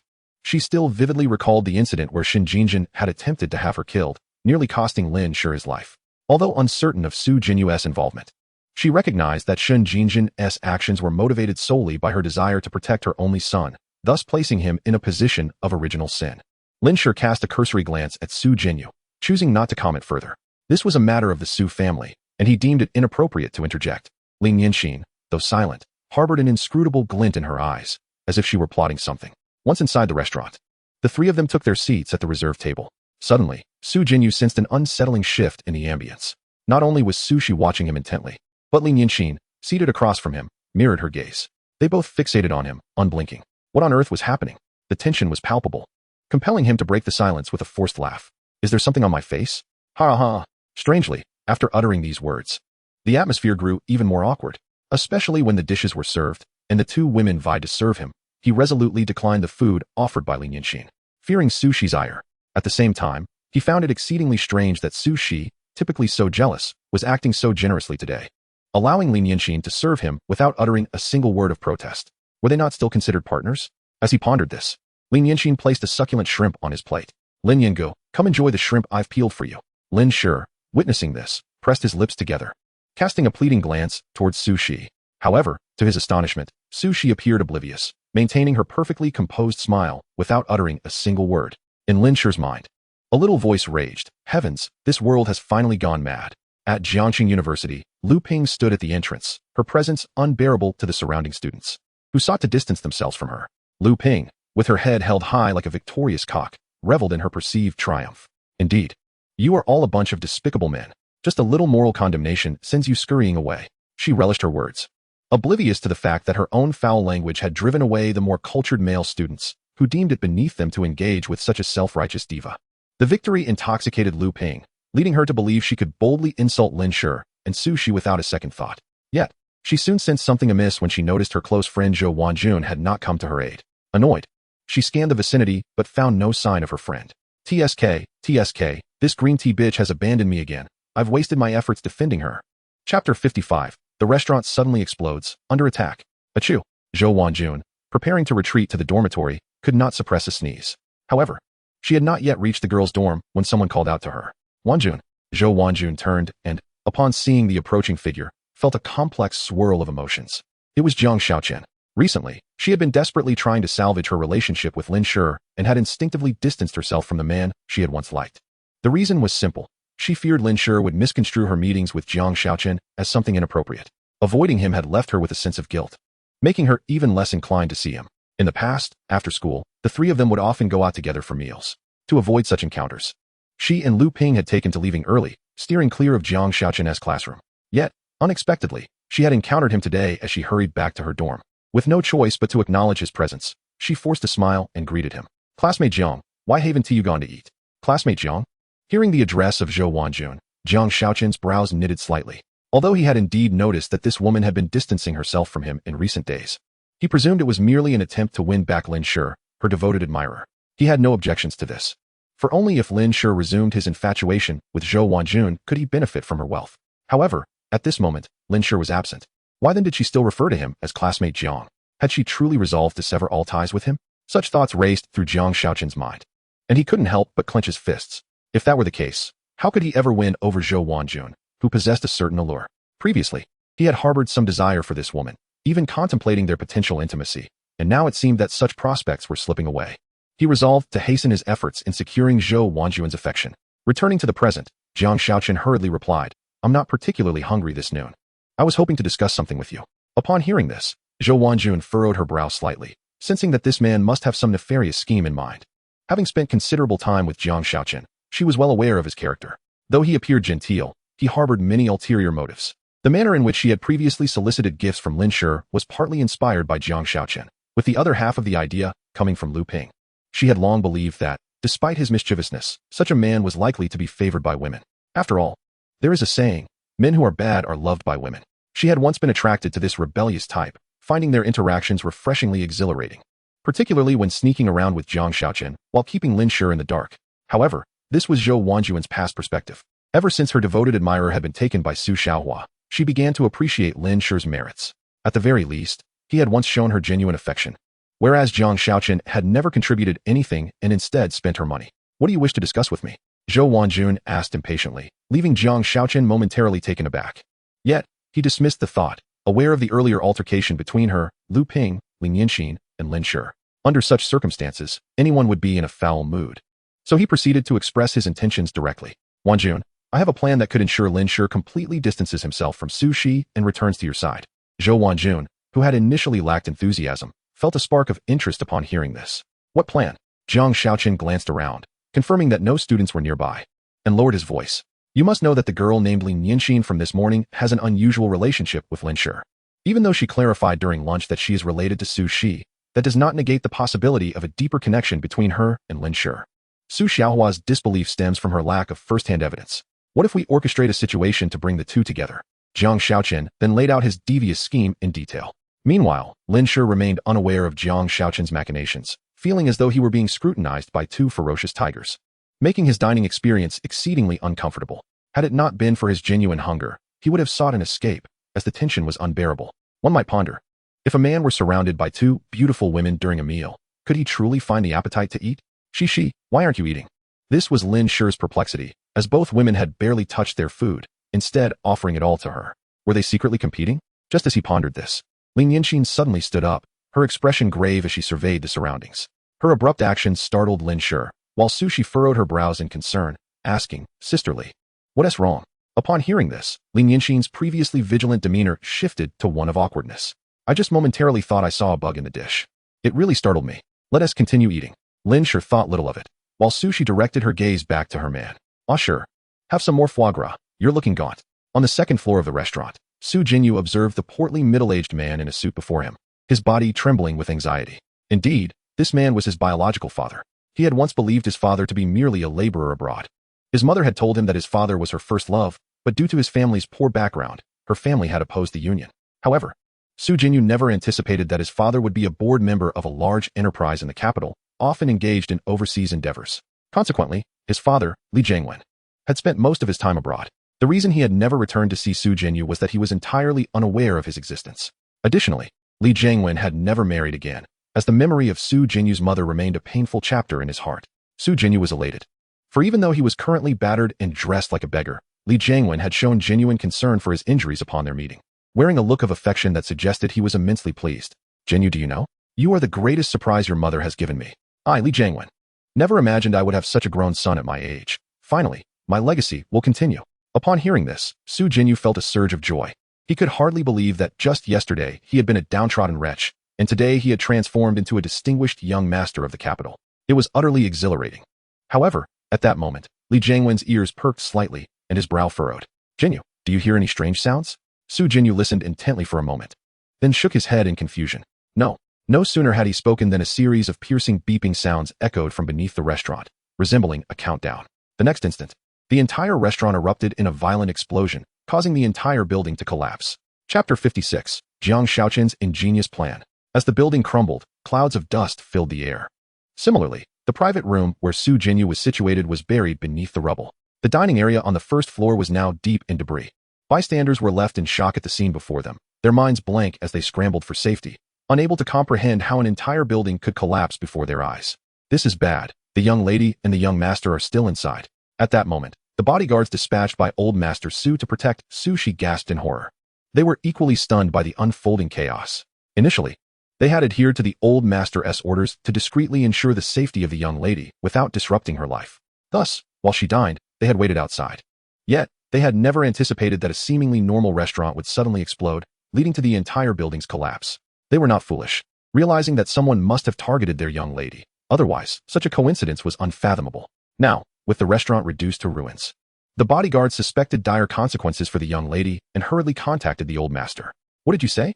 The venerable elder residing in the ancestral Su manor was utterly taken aback upon receiving the harrowing news via telephone that Su Shi had been entombed beneath the ruins. He could hardly fathom that despite having discreetly dispatched individuals to safeguard his granddaughter, she still fell victim to such peril. The most distressing aspect was the uncertainty surrounding Su Shi's fate. His mind was engulfed in a cacophony of anguish and remorse. It was his negligence and carelessness during Su Shi's childhood that had once placed her in grave danger, nearly costing her life. This incident had instilled within him a profound sense of indebtedness towards Su Shi, prompting him to indulge her every whim thereafter. In his eyes, she was to be cradled with utmost tenderness, as if she were a fragile gem, and his past missteps had only reinforced his resolve to protect her. In a fit of rage, he urged the bodyguard on the line. Why are you still hesitating? Quickly mobilize personnel to clear the debris and effect a rescue. As he spoke, the elder's breath came in rapid gasps, and he felt a piercing pain in his heart. His mind was a tempest of disbelief. Could it be true that his beloved granddaughter, the meticulously nurtured heir of the Su family, might meet her untimely demise in such an unforeseen manner? The butler, keenly aware of the elder's deteriorating state, swiftly retrieved a brown vial from his pocket and poured out a black pill. Master, please take this medication, he urged. The elder, regaining a semblance of clarity, resolved that he must survive, irrespective of Su Shi's fate.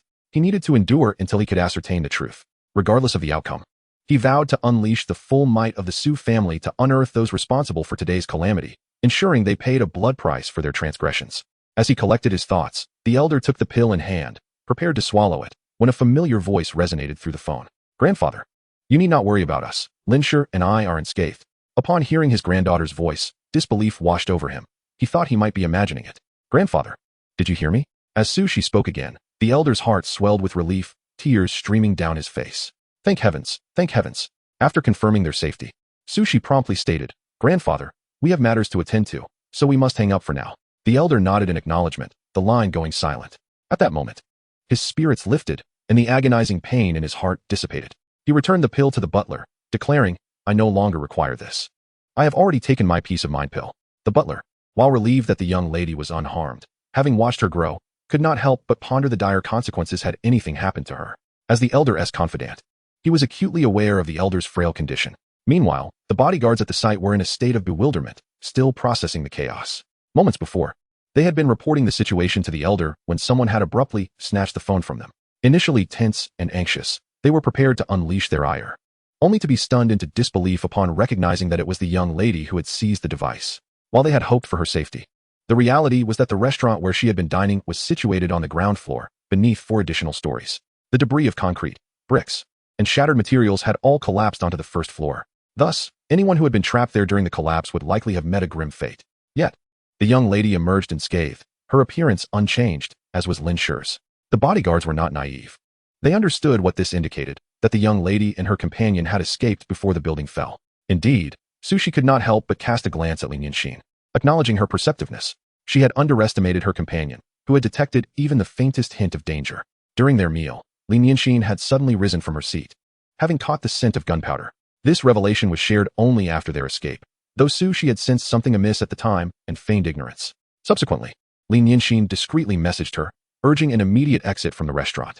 Although Sushi was unaware of the precise reason, she complied and led Lin Shi to follow suit. The three of them made their way to the restroom, where Lin Shi forcefully kicked open the window and pried apart the security bars, facilitating their escape.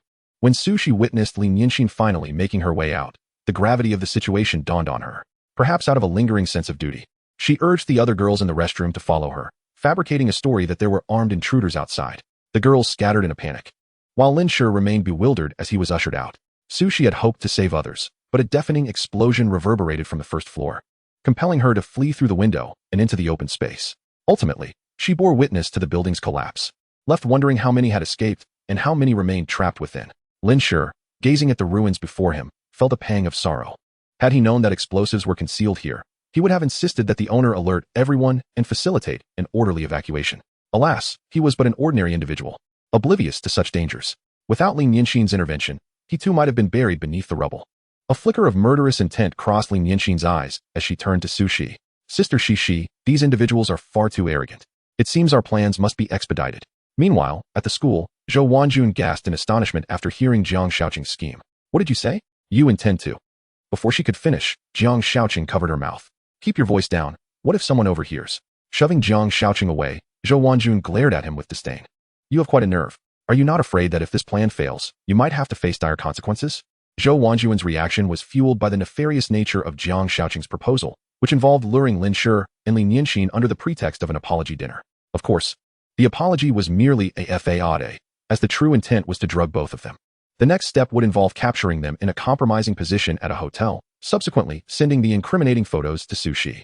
Ultimately, there would be no way for Sushi to deceive herself into believing that Lin Shi and Lin Shi had not been involved. At that point, Lin Shi would undoubtedly be cast aside. With a few fabricated details, they would ensure that Lin Shi believed Lin Shi had orchestrated the entire affair. Even if Lin Shi had not succeeded in winning her over, she would surely despise him for his treacherous actions. Once Lin Shi was abandoned, Zhou Wanjun would step in to offer a morsel of affection, transforming him back into the devoted admirer he once was. Zhou Wanjun conceded that this method could indeed achieve its intended purpose. However, it was rather audacious. If their scheme remained undiscovered, all would be well. But should it come to light, the repercussions would be severe. Jiang Shaoqing, discerning Zhou Wanjun's trepidation, continued to persuade her. Wanjun, it is precisely your indecisiveness that has driven Lin Shi away. Are you truly willing to witness him with Su Xiaohua, while still entangled with Lin Shi? Jiang Shaoqing's words struck a chord deep within Zhou Wanjun. She could hardly bear the thought of Lin Shi, who had once treated her with such kindness, now being with someone far superior to herself. The disparity was overwhelming, leaving her feeling utterly inadequate. Therefore, she resolved to reclaim Lin Shi, willing to endure anything for his affection, even to the point of offering herself. Fortunately, Jiang Shaoqing was oblivious to Zhou Wanjun's thoughts. Otherwise, he might have been driven to despair. But what if we fail? What if our actions are exposed? This is not something we can afford to have revealed. It seemed Jiang Shaoqing had anticipated her concerns, responding with unwavering confidence. Do not worry. Even if we do not succeed, it will pose no issue. The matter of the drug will remain a secret between us. They will never find out. Even if they awaken during the journey to the hotel, we can easily concoct an excuse. Upon hearing this, Zhou Wanjun felt a flicker of uncertainty within her. Given her current capabilities, she had no other means to wrest Lin Shi from Su Shi's grasp. The chasm between her and Su Shi was simply too vast. One was the belle of Jiangcheng University, a daughter of a wealthy family, while she herself was merely considered attractive, standing in stark contrast to Su Shi. Thus, she could conceive of no other way to win Lin Shi back. Perhaps Jiang Shaoqing's idea was worth exploring. Noting Zhou Wanjun's lingering hesitation, Jiang Shaoqing pondered briefly before stating candidly. Wanjun, you need not bear such immense psychological pressure. Simply administer the drug to Lin Shi, and leave the subsequent matters to me. Before Zhou Wanjun could respond, an unexpected voice interrupted. Quickly agree with him, Wanjun. The sudden intrusion startled both Jiang Shaoqing and Zhou Wanjun, prompting them to turn towards the source of the voice. Ping ping. Upon recognizing the newcomer, both sighed in relief. At that moment, Zhou Wanjun was the first to inquire. Ping Ping, you heard everything, didn't you? Lu Ping nodded with a smile, surprised that Wang Jun and Xiaocheng had aligned in their thinking. Of course, it's about drugging Lin Shi. She abruptly halted, nearly forgetting they were still in public. If anyone hears us, it would not be good. In any case, we'll take photos and make Sushi believe we genuinely intended to be together. Zhou Wanjun, do you know? The plan I wanted to discuss with you earlier is precisely this. With Lu Ping's endorsement, Zhou Wanjun resolved to take the risk. If it succeeded, it would indeed be worthwhile. Very well, let us proceed as you suggest. Due to the sensitivity of the situation, they refrained from detailed discussion, believing that the more they spoke, the greater the risk of exposure. However, the lack of coordination in their plans led to significant complications. Both Jiang Xiaoqing and Lu Ping intended to drug Lin Shi. Yet, Jiang Xiaoqing's plan also included drugging Lin Shi, which Lu Ping was unaware of. Her strategy involved incapacitating Lin Shi and then escorting him to a hotel, where she would capture a few compromising photographs of him and Zhou Wanjun together, ultimately sending them to Sushi to ensure she relinquished any attachment to Lin Shi. This slight divergence in their plans set off a chain of uncontrolled events. Meanwhile, Sushi was escorting Lin Shi and Lin Yinxin away from the desolate streets. Unbeknownst to them, shortly after their departure, rescue personnel unearthed Su Jinyu from the rubble, along with his biological father, Li Jiangwen. The latter, however, had perished while attempting to protect Su Jinyu from falling debris. Since neither Su Shi nor Lin Shi had classes that afternoon, and with Lin Yinxin being a recent transfer student, they decided against returning to school. The incident had clearly been an orchestrated attack against them, and they remained vigilant, particularly for Lin Shi, who was at greater risk. As if anticipating their peril, a convoy of black luxury vehicles soon approached, encircling the trio. A burly man emerged from one of the cars, announcing, "Miss, the old master requests your presence at the family estate, along with the young master." Following his lead, the remaining bodyguards exited their vehicles, their demeanor suggesting an element of coercion. Although She felt a flicker of displeasure, she concealed it for Lin Shi's sake, gently linking her arm with his. "Ah, sure, let us go." "All right." Lin Shi, sensing the gravity of the situation, nodded slightly as they walked towards the leading vehicle. Lin Yinxin did not follow but instead addressed them directly. "Sister Shi, I have some matters to attend to. We shall meet at school tomorrow." Sushi waved in acknowledgement. Throughout this exchange, Lin Yinxin's gaze remained fixed on Lin Shi. Seeing him remain silent, a glimmer of disappointment crossed her features. Nevertheless, she said nothing further, turning to leave without obstruction from the surrounding bodyguards. 20 minutes later, the vehicle arrived at the Su family estate. Su Shi and Lin Shi disembarked, spotting the elder Su approaching them. Before Lin Shi could greet him, the elder's voice boomed with gravitas. Shi, ah sure. You are to finalize your divorce proceedings today." Chapter 58. Once again facing the school bell's nighttime assault, Lin Shi was taken aback, fearing he had somehow displeased the elder, leading to his disapproval of their union. Initially, the elder had likely refrained from voicing his thoughts to spare Sushi's feelings, but now it seemed he had entirely dismissed Lin Shi. Lin Shi felt no surprise at this. He was acutely aware of the disparity in their social standings. This realization fueled his desire to forge his own path to success, relying on his intellect and past experiences, so that one day he could stand confidently beside Su Shi. However, it appeared the elder had no intention of granting him that opportunity, prompting Lin Shi to focus solely on Su Shi. The opinions of others were inconsequential. It was Su Shi's attitude that would ultimately influence his decisions. Regardless of his achievements in his past life, he had weathered many storms, and thus refrained from questioning the elder about the reason behind his decision. He understood that such inquiries would yield no fruitful outcome. Meanwhile, Su Shi's expression hardened, and she coldly demanded, "Grandfather, what do you mean by that?" Her tone unmistakably conveyed her anger. In her eyes, she had invested considerable effort to finally be with Lin Shi, and now her grandfather was insisting they divorce. How could she possibly acquiesce? Anticipating his granddaughter's discontent, the elder spoke plainly. Shi, I do this for Ah Shi's own good. This afternoon was perilous. You must realize that this is no mere coincidence. If Xiao Shi continues to follow you like this, she may unwittingly find herself implicated one day. As these words fell, Su Shi's countenance darkened. Though it appeared she spoke for Lin Shi's benefit, she was acutely aware that her grandfather wished to protect her from any potential fallout. Given her grandfather's prowess and connections, even if he could not ascertain the identities of those who sought to harm them, he could certainly deduce that these individuals were not targeting her. Therefore, it was reasonable to surmise that the true objective of the puppeteer behind the scenes was Lin Shi. After all, they were the only two involved. While she understood that her grandfather's decision was indeed made with her welfare in mind, she could no longer bear the thought of losing Lin Shi once more. If he were to perish, she would follow him into the abyss. Rest assured, grandfather, I will safeguard Lin Shi. Numerous eyes were fixated on the Su family. Even if I were to divorce him, there remained the possibility that others would retaliate against him, seeking to tarnish the Su family's reputation. Upon hearing Su Shi's declaration, the elder was momentarily rendered speechless. He had presumed Su Shi was unaware that the shadows harbored intentions toward Lin Shi, and keeping him close would pose significant danger. Thus, he resolved to discreetly offer a cautionary word later. The reason for not voicing his thoughts openly was that he, too, held a sense of pride. To state the truth would be tantamount to admitting that he, the patriarch of the Su family, was not only heartless and unjust, but also a coward who preyed on the weak. Though he acknowledged his advancing age, he did not wish to tarnish his legacy. Were it not for the fear of losing his beloved granddaughter, he would have boldly confronted those lurking in the shadows. After all, he had one foot in the grave. What was there to fear in death? Unbeknownst to him, Lin Shi genuinely believed the elder was acting in his best interest, prompting him to voice his thoughts. Grandfather, since she and I are now husband and wife, whatever challenges she faces, I shall bear them alongside her. Lin Shi's eyes radiated sincerity as he spoke. This not only moved Su Shi but also filled the elder with a sense of shame. He had investigated Lin Shi multiple times, discovering that he was an ordinary man. Yet, despite this, Lin Shi had stood steadfastly beside Su Shi even after suffering knife wounds from assailants, being mauled by beasts at the amusement park, and surviving the explosion at the restaurant. Such bravery was a rare commodity indeed. Lin Shi remained oblivious to the fact that those lurking in the shadows were specifically targeting him. Though the elder felt a pang of guilt, he remained resolute in prioritizing his granddaughter's safety. Su Shi was far too precious to the Su family. If anything were to happen to her, they would be left without a true heir. He could never allow the Su family legacy to fall into the hands of outsiders lacking blood ties. From the outset, he had never contemplated bequeathing the family business to Su Hui. Now that the latter had no descendants, there was even less reason to do so. With these thoughts swirling in his mind, the elder turned to Su Shi, saying, Shi, come with me for a moment. I have some matters to discuss privately.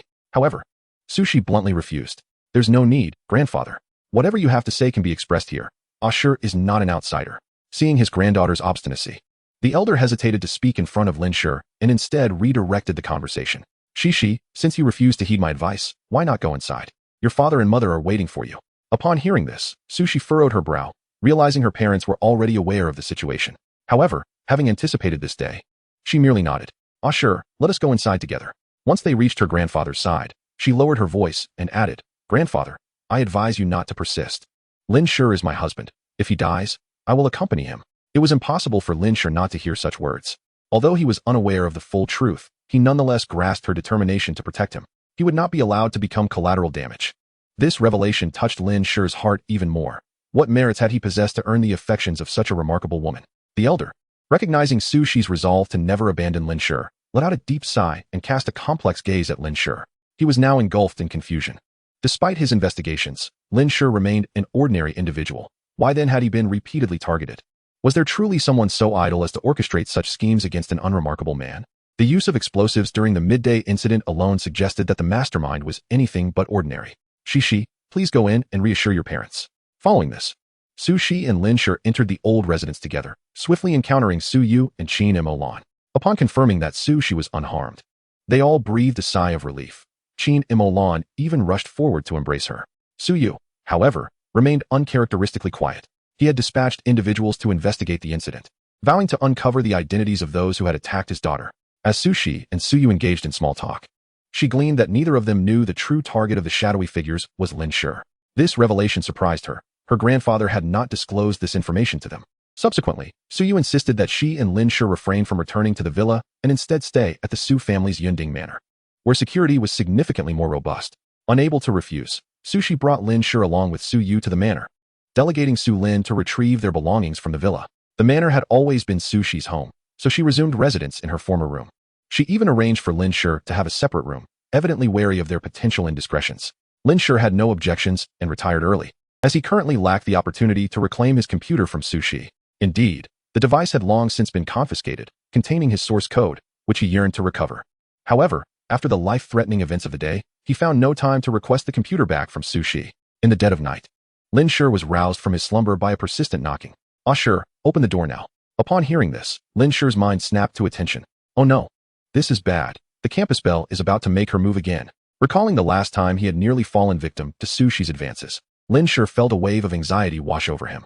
It wasn't that Lin Shi lacked interest in such matters. Rather, he simply wasn't prepared mentally. Moreover, with Su Shi's parents still in the villa, how could he possibly engage in such activities? Consequently, Lin Shi closed his eyes once more, feigning sleep and ignoring the commotion outside. Ultimately, he underestimated Su Shi's determination. After merely 2.5 minutes of silence, the knocking ceased, leading him to believe that she had given up and returned to bed. However, the moment of respite was short-lived, as an irritable voice soon emerged from outside. "Ah, sure. I saw you pretending to sleep on the monitor. Hurry up and open the door." Lin Shi's body jolted, and he felt utterly exasperated. He had assumed that upon returning to Su Shi's home, there would be no surveillance, but he had not considered the possibility of monitoring devices being present. To his surprise, this room indeed had surveillance equipment. Although it was not visible at first glance, Su Shi had clearly employed a pinhole camera that her parents were likely unaware of. Sighing in resignation, Lin Shi realized he could no longer maintain his charade. He reluctantly got out of bed and unlocked the door. Ever since the last encounter with Su Shi, he had instinctively taken to locking the door whenever he slept. As aspiring champions, we must always prioritize safety and maintain a sense of vigilance. After all, it is said that the safety of men lies in the hands of women. As Lin Shi retracted his thoughts and opened the door to his room, a graceful figure darted in, immediately leaping into his embrace.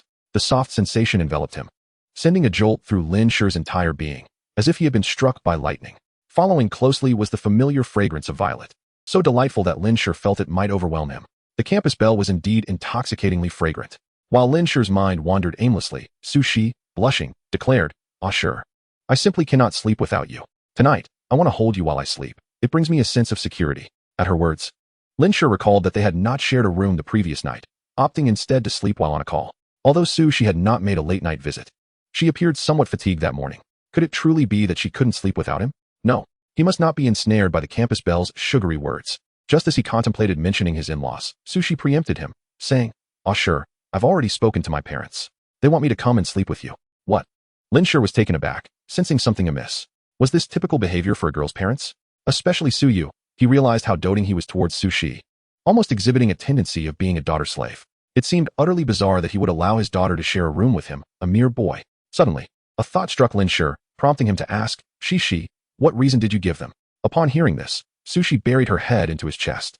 "I told them about what happened at noon, how it scared me and kept me awake, and they agreed." Lin Shi was taken aback. The word scared should not be associated with Su Shi, a girl who could shatter a wolf's head with a single kick. However, upon further reflection, it made sense. In the eyes of Su Yu and Qin Mulan, Su Shi would always be their daughter, forever a child. "Well, since your parents have approved, let us share this room tonight.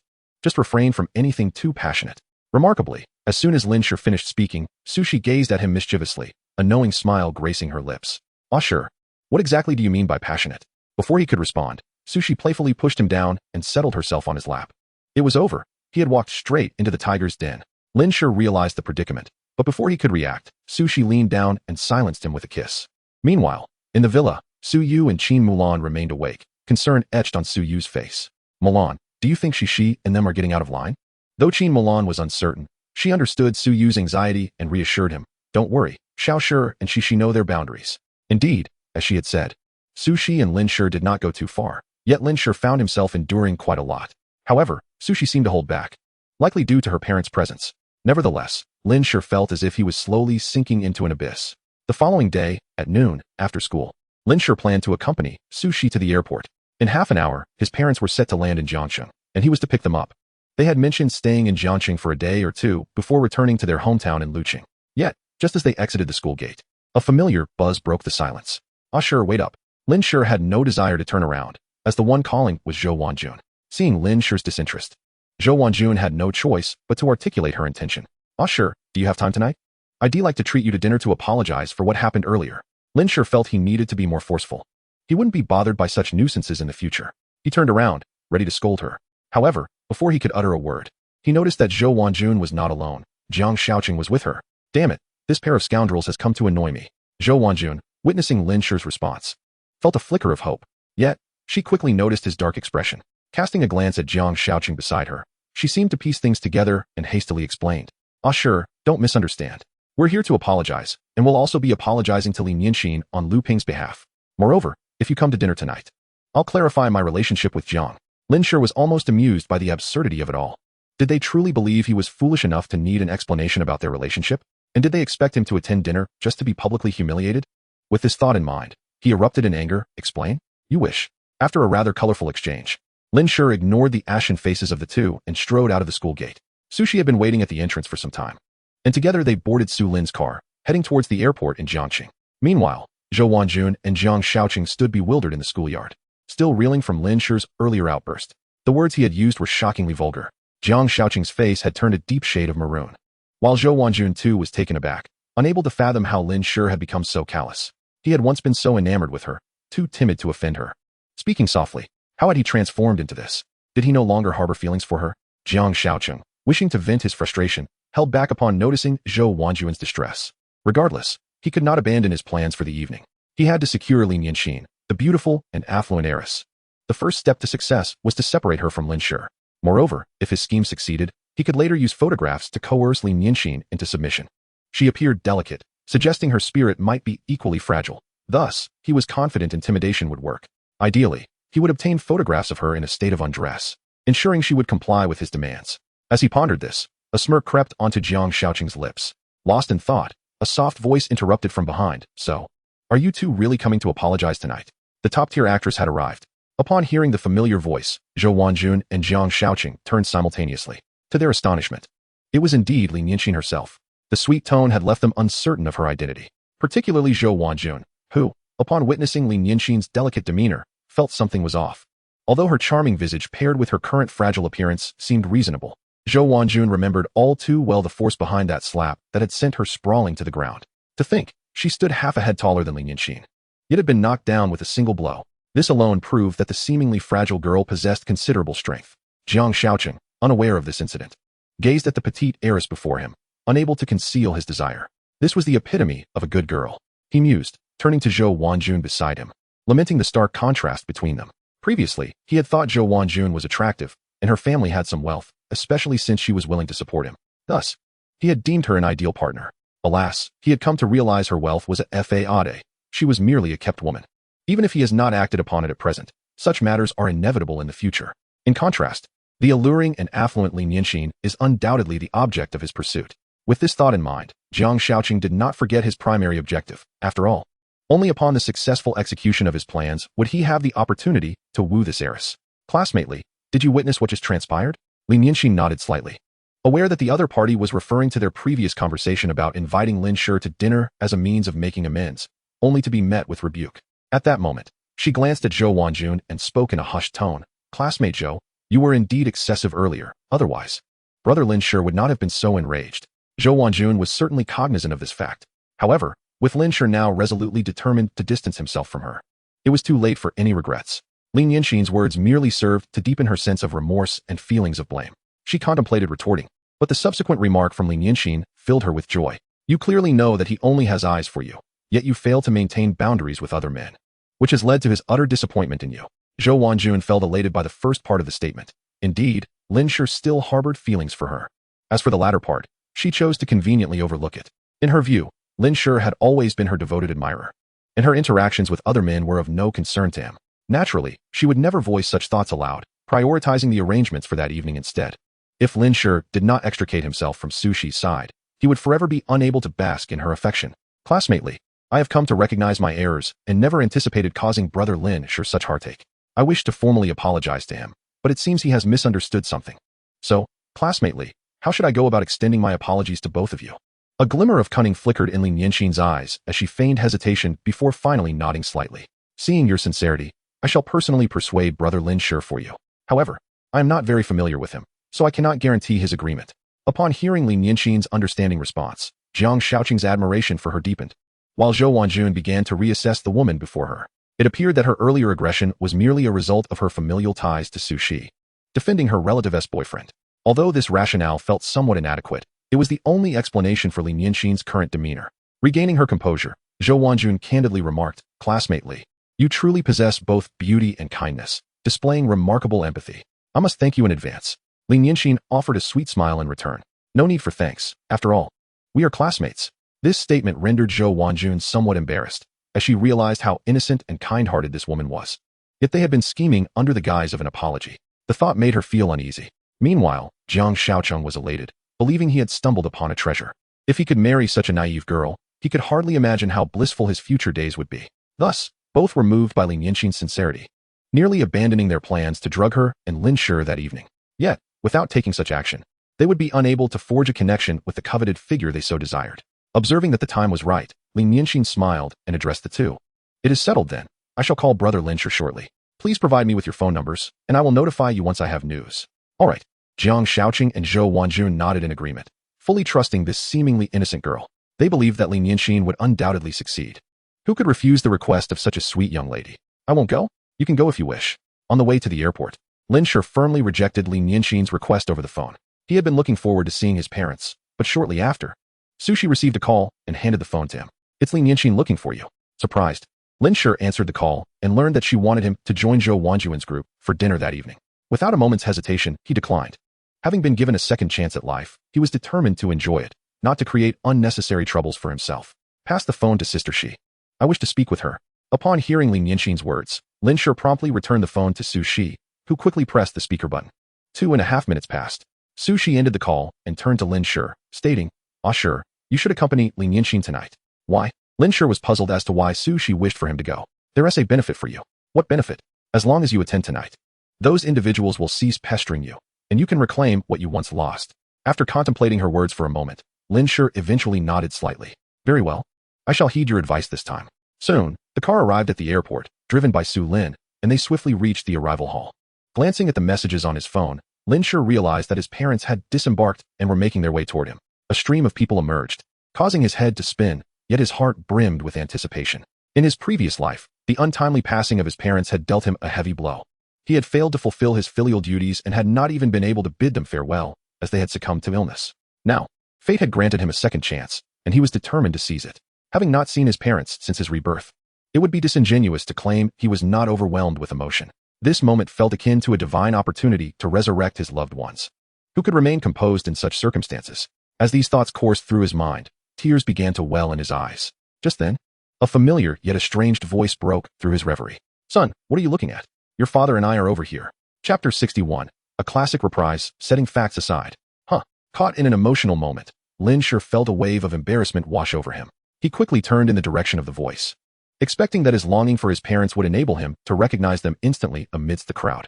To his surprise, even as they approached, he failed to recognize them until they stood directly before him. Meanwhile, Su Shi had already stepped forward to greet his parents. Dad, Mom, you finally got off the plane. Usher has been eagerly talking about you. Her words alleviated Lin Shi's awkwardness in an instant. However, as Lin Xiaodian and Jiang Rian drew closer, they paused, noticing something amiss with their son. Not only was he standing there in a daze, but his eyes were also slightly reddened. Seeing this, Lin Xiaodian felt a sense of bewilderment. They had only been apart for a few days. Why did it seem as though they had lost him forever? Unbeknownst to him, Lin Shi's emotional state was a reflection of his experiences. Lin Shi gazed at the two familiar faces he had yearned for day and night. His words caught in his throat. Dad, Mom, he called out heavily, then rushed forward to embrace his mother. To an outsider, this scene might appear awkward. Yet Lin Shi felt nothing but gratitude. He felt fortunate to be reborn and to see once more the only two family members he had ever known. Although Jiang Rian was unaware of the tribulations her son had faced, she instinctively wrapped her arms around him, offering comfort with gentle pats on his back. Following that, Lin Shi embraced Lin Xiaodian as well. However, old Deng's sudden exclamation disrupted the atmosphere of familial reunion. Be gentle, you rascal. It was only then that Lin Shi recalled his father's injured leg. He quickly wiped his eyes and glanced at his father's right leg. Dad, is your leg all right? Although Lin Xiaodian was dressed impeccably, there was an evident bulge beneath his right leg, likely a remnant of his bandaging. Lin Xiaodian chuckled and shook his head. I'm fine. Won't die from it. As soon as he uttered this flippant remark, Jiang Rian elbowed him. What are you talking about? Your son is concerned about you. And here you are joking. Upon hearing this, Lin Xiaodian perhaps realized he ought not to jest and feigned a serious demeanor. Of course I'm fine, just a minor injury. It will heal in a few days. You needn't worry. After saying this, Lin Xiaodian turned to Su Shi. Shi, you and Xiao Shi haven't had lunch yet. Let's go eat. Thus, the four of them boarded a vehicle heading to a restaurant under the Su family's banner. The events of the previous day had awakened Su Shi to the lurking dangers posed by those in the shadows, making her acutely aware of the need for vigilance. Henceforth, it was prudent to remain within the confines of the Su family to avoid another ambush. Later, at the dining table, Lin Shi finally grasped the essence of life as a performance, heavily reliant on acting. Su Shi appeared perpetually anxious, embodying the demeanor of a demure young lady. Her legs subtly crossed, her gaze frequently lowered. Lin Shi observed this scenario, feeling utterly incredulous. Sisters truly know how to act. What happened to the domineering threats you made about getting the marriage certificate? Why not showcase that? Not only that, but his parents also lavished attention on Su Shi, occasionally serving her dishes and engaging in warm inquiries. In stark contrast, their own son found no such generosity in his bowl. Yet, it must be said, Su Shi was exceedingly considerate. While his parents did not serve him, she made it a point to offer him some of her favorite dishes, providing emotional value that brightened his mood. Consequently, Lin Shi reciprocated by serving her some of the dishes she favored. However, it was not long before Su Shi placed a chicken leg into his bowl, and Jiang Riyun's voice resounded. Shi, feel free to eat. This boy has hands. Lin Shi thought, this is the true disparity in treatment. It must be noted that Chinese cuisine suited his palate remarkably well. He ate a considerable amount, nearly overindulging. Of course, this was largely due to Su Shi's influence. After the meal, as his parents had endured several hours of flight, Lin Shi volunteered to escort them home for a well-deserved rest. Initially, he intended for them to stay in a luxurious hotel. However, they insisted on returning to the house they had previously purchased for him. Fortunately, they had managed to send Zhou Wanjun away. Otherwise, he would have been at a loss for explanations. Su Shi had informed him that all the original furniture had been sold and replaced with a new set. Once he had returned his parents home, they encouraged him and Su Shi to enjoy their time together without concern for them. As a result, they opted to stroll through a shopping mall. Or rather, it was Su Shi's choice, as she expressed her fondness for going out with him. Time flew by, and the afternoon swiftly passed. At the entrance of Wanxianglu in Jiangcheng, Jiang Shaoqing and Zhou Wanjun awaited. Although this restaurant was not particularly extravagant, it was still impressive in the eyes of common folk. Zhou Wanjun had some financial means, but was reluctant to squander it, at least in her view. Treating Lin Shi and Lin Shi to a meal here would certainly not diminish her prestige. Why haven't they arrived yet? The two had been waiting for 5 minutes. Growing increasingly impatient, especially Zhou Wanjun, who was accustomed to Lin Shi waiting for her. How had the tables turned so suddenly? Fortunately, before long, a Maybach pulled up and parked nearby. In the next moment, they saw Lin Shi emerging from the back seat. Jiang Shaoqing's eyes widened, utterly captivated by the luxurious vehicle. This scene confirmed his earlier suspicions. Lin Shi was indeed a quintessential rich girl. If their plans succeeded tonight, he was confident she would fall for him. At that point, the luxury car would certainly be at his disposal. Nianxin, you've arrived. Upon seeing Lin Nianxin approach, Jiang Shaoqing greeted her affectionately, causing her expression to immediately turn frosty. What did you call me? The warning glint in Lin Nianxin's eyes compelled Jiang Shaoqing to instinctively backtrack. I misspoke. It's Li classmate. Now that you're here, let us go inside and take a seat. With that, he made a gentlemanly gesture, inviting Lin Nianxin into Wanxianglu. Lin Nianxin, well-versed in social interactions, regarded Jiang Shaoqing as nothing more than a buffoon, a master of pretense. Zhou Wanjun, observing Jiang Shaoqing's hasty invitation for Lin Nianxin to enter, hesitated momentarily. Ultimately, she spoke up. Li classmate, Lu Ping is already waiting inside. However, I would like to address something beforehand. When Lu Ping formally apologizes to you, would you be willing to forgive her? I fear the situation may escalate. After saying this, she did not afford Lin Nianxin a chance to respond and continued. Although she indeed spread rumors about you first, setting aside the facts, Li classmate, you also share some responsibility. If Yuhen Ti claimed to be Lin's girlfriend at school, Lu Ping wouldn't Ti have misunderstood. Zhou Wanjun's reasoning was simply because Jiang Shaoqing seemed to harbor feelings for Lin Nianxin. She could not bear to witness this and thus sought to temper the girl's assertiveness. She awaited Lin Nianxin's response, but instead was met with Lin Shi's retort from a distance. If we are to set aside the facts, then what is there to discuss? Chapter 62. Lu Ping. Lin Nianxin is envious of this princess's beauty. The coarse words echoed, causing Zhou Wanjun to shudder. It seemed Lin Shi had yet to forgive her. She would have to sincerely apologize. As long as tonight's plan unfolded smoothly, and following the orange melon incident, she envisioned herself supporting and standing by Lin Shi, who would undoubtedly feel grateful to her. As Zhou Wanjun contemplated this, a smile graced her lips. Ah, sure you've come? Indeed, Zhou Wanjun felt no embarrassment whatsoever. Lin Shi was taken aback. He hadn't anticipated her audacity. He had just scolded her. Yet she welcomed him with a smile. There was no way he could believe she was untroubled. If Lin Shi's intuition was correct, tonight's dinner, ostensibly a gesture of apology, was, in fact, a trap. These two likely had ulterior motives. With this thought in mind, Lin Shi resolved to seize the opportunity. Since you are here tonight to apologize, then demonstrate the demeanor befitting an apology. He coolly regarded Zhou Wanjun. Do you truly think your previous aggressive stance resembled an apology? To me, it seemed more like an inquiry. Zhou Wanjun was momentarily rendered speechless, unsure how to counter his remarks. However, had she not made those prior statements, Lu Ping might not be accepted by Lin Nianxin when she apologized later. The reason was simple, given Lu Ping's temperament. Her attitude while apologizing would likely leave much to be desired. If Lin Nianxin refuses to accept it by then, Lu Ping will be even more distressed. It would indeed be a pity if these issues led to the failure of their plans. Therefore, my earlier remarks served as a precautionary measure for Lin Nianxin. Lu Ping is quite sensitive at heart. I fear this may provoke unnecessary conflict. Sensitive at heart. Upon hearing this description, Lin Shi couldn't help but chuckle. That avant-garde version of a fairy was indeed sensitive, but only towards outsiders, completely oblivious to her own shortcomings. Lin Shi would not accept this excuse and stated bluntly, if you are to apologize, it must be done with sincerity. I do not wish to encounter that repugnant individual during dinner. Zhou Wanjun appeared somewhat troubled by this. However, Lu Ping still had to apologize to Lin Nianxin tonight, so, I don't care, If you don't agree, I want to step into Wanxiang building today. Upon hearing Lin Shi's ultimatum, Jiangcheng, though displeased, had no choice but to speak directly to Zhou Wanjun for the sake of their plan. Classmate Zhou, please call Lu Ping and ask her to temporarily avoid us. We must ensure there are no mistakes tonight. Jiang Shaoqing was even meticulous about his choice of words, addressing Zhou Wanjun more formally. Seeing that he had said this, Zhou Wanjun could only grit her teeth and reluctantly call Lu Ping. Soon, a furious voice erupted from the other end. What did you say? Forcing this gorgeous beauty to avoid. I can't believe my ears. I still need to take photos tonight. Lu Ping was incredulous. Wanjun, is that wretched Lin Shi jealous of my beauty? Zhou Wanjun was at a loss for words. She knew her friend was somewhat self-assured but never imagined it would be to this extent. With that chubby face and a weight of 200 pounds, how could she possibly compare to Lin Shi? Though she did not like that woman, she had to admit that Lin Shi was indeed more beautiful, slightly eclipsing her own appearance. It's not Lin Shi, but Lin Shi. Upon hearing this, Lu Ping was even angrier. Oh, so it's that pathetic sycophantess suggestion. How dare he look down on me? Zhou Wanjun felt a wave of discomfort wash over her. Yet, for the sake of their plan that night, she could only try to soothe Lu Ping. Ping, have you forgotten our purpose tonight? We must make this sacrifice for the success of our plan.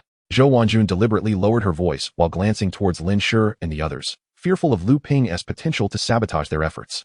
To placate her further, Zhou Wanjun added, Ping, once this is all done, I'll take care of your meals for an entire semester. Upon hearing this, Lu Ping readily agreed. Since you've said so, I'll leave the private room for now. After you've prepared everything, I will return to assist with the subsequent matters.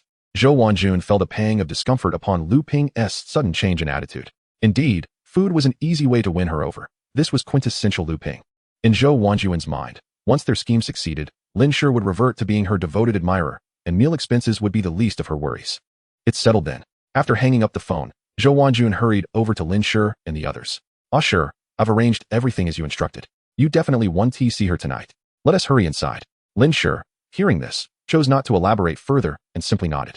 Let us go. As they spoke, he glanced at Lin Shi, only to discover she was also looking at him. Yet, she maintained her usual innocent demeanor, making her appear genuinely convinced that Jiang Shaoqing and the others were there to apologize to them. Thankfully, prior to arriving at Wanxiang building, Sushi had advised him to follow Lin Shi's lead, or else he would have felt rather uncertain. If Zhou Wanjun and the others were normal people, he might not have worried at all. However, given their unpredictable nature, he deemed it prudent to exercise caution. 2.5 minutes later, Lin Shi and the others arrived at the second-floor private room of Wanxiang building. Although it was empty, a considerable amount of food had already been prepared, indicating meticulous planning. This made Lin Shi reflect on how much effort these individuals had invested in tonight's affair, further confirming his suspicions about them. Subsequently, Lin Shi and Lin Shi took the main seats, while Zhou Wanjun and Jiang Shaoqing sat beside them. As the plan had yet to be executed, Jiang Shaoqing refrained from sitting next to Lin Shi and opted instead to sit next to Lin Shi. Come, let us eat. Zhou Wanjun urged as Lin Shi noticed Lin Shi starting to serve herself. He understood the food was safe and thus joined in, as he had not eaten dinner prior. While Zhou Wanjun was busy serving them, Jiang Shaoqing remarked, It's rather dull just eating. I'll go fetch some wine. Just as Jiang Shaoqing finished speaking, Lin Shi addressed Lin Shi, Brother Lin Shi, why don't you go with Jiang to get the wine? Make sure to bring plenty. Let us celebrate tonight. Zhou Wanjun and Jiang Shaoqing were momentarily taken aback by the unexpected boldness of this seemingly delicate girl. They quickly realized she was likely concerned about their intentions. Jiang Shaoqing, far from offended, found her vigilance to be a sign of a wealthy girl's necessary safety awareness. However, it was of little consequence. He had already anticipated this and ensured the drug was not placed in the wine. At that moment, Jiang Shaoqing couldn't help but smirk internally, thinking, hee. Little do you two know, the drug has been smeared on the rim of the glasses. As the narrative unfolded, Lin Shi and Jiang Shaoqing departed to fetch the drinks. Meanwhile, Lin Shi took the opportunity to engage Zhou Wanjun in conversation to distract her. Their dialogue consisted of apologies on Zhou Wanjun's part, to which Lin Shi graciously responded that it was all forgiven. Not only that, but she also took the initiative to apologize for having slapped her previously. Zhou Wanjun never anticipated that this girl would be so understanding, even turning the tables to offer her an apology, which left her feeling guilty. This girl, resembling an angel, illuminated the dark corners of her life. Yet, this rat, instead of expressing gratitude, sought to drag the angel down from her pedestal. Such behavior was nothing short of beastly.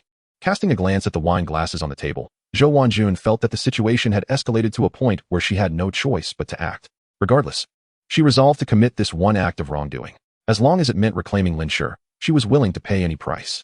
As she silently steeled her resolve, she failed to notice Lin Shi swiftly rearranging the wine glasses on the table. Before long, Jiang Shaoqing and Lin Shi returned with the drinks. Both wore neutral expressions, each harboring their own thoughts.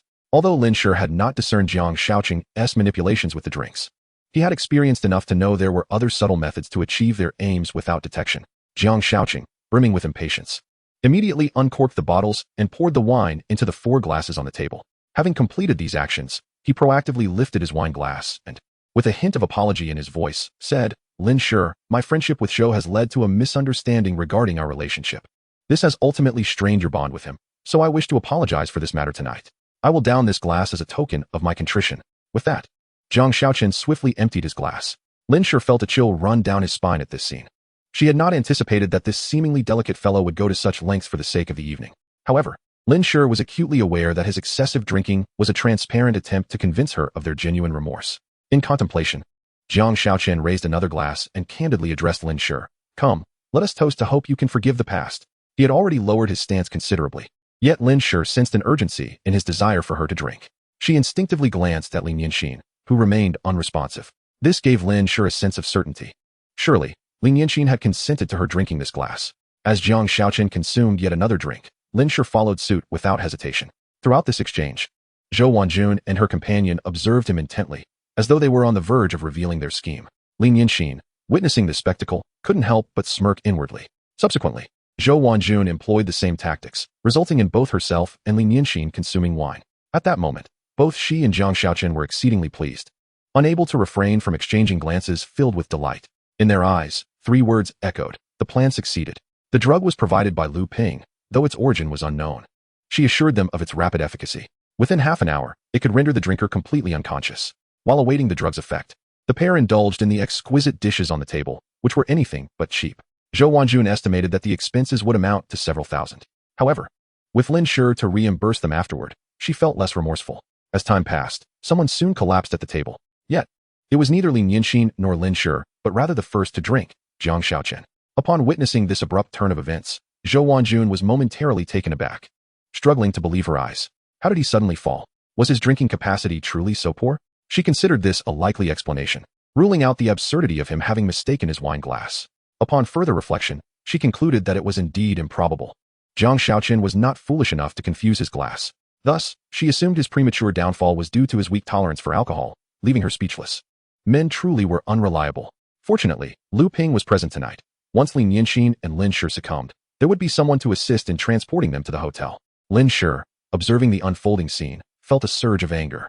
It was evident they had resorted to the lowly tactic of drugging. If his deductions were correct, they had not mixed the drug into the wine. Otherwise, those who had consumed it would also be incapacitated. Most likely, the drug was in the glass itself, allowing them to deceive their targets into drinking. Ironically, it was Zhang Xiaoqian who had collapsed first, clearly a result of Lin Shi's machinations. With this realization, Lin Shi cast an admiring glance at her and discreetly gave her a thumbs up under the table. However, just as he made this gesture, a sudden wave of dizziness washed over him. His expression shifted dramatically. Evidently, there was something amiss with his own glass. He looked puzzled at Lin Shi, who responded with a sly smile. At the sight of that grin, Lin Shi's head began to spin. This was a disaster. He had been duped. It was clear that Lin Shi was behind this, and though he was uncertain of her motives, it was undeniable that she had ulterior plans.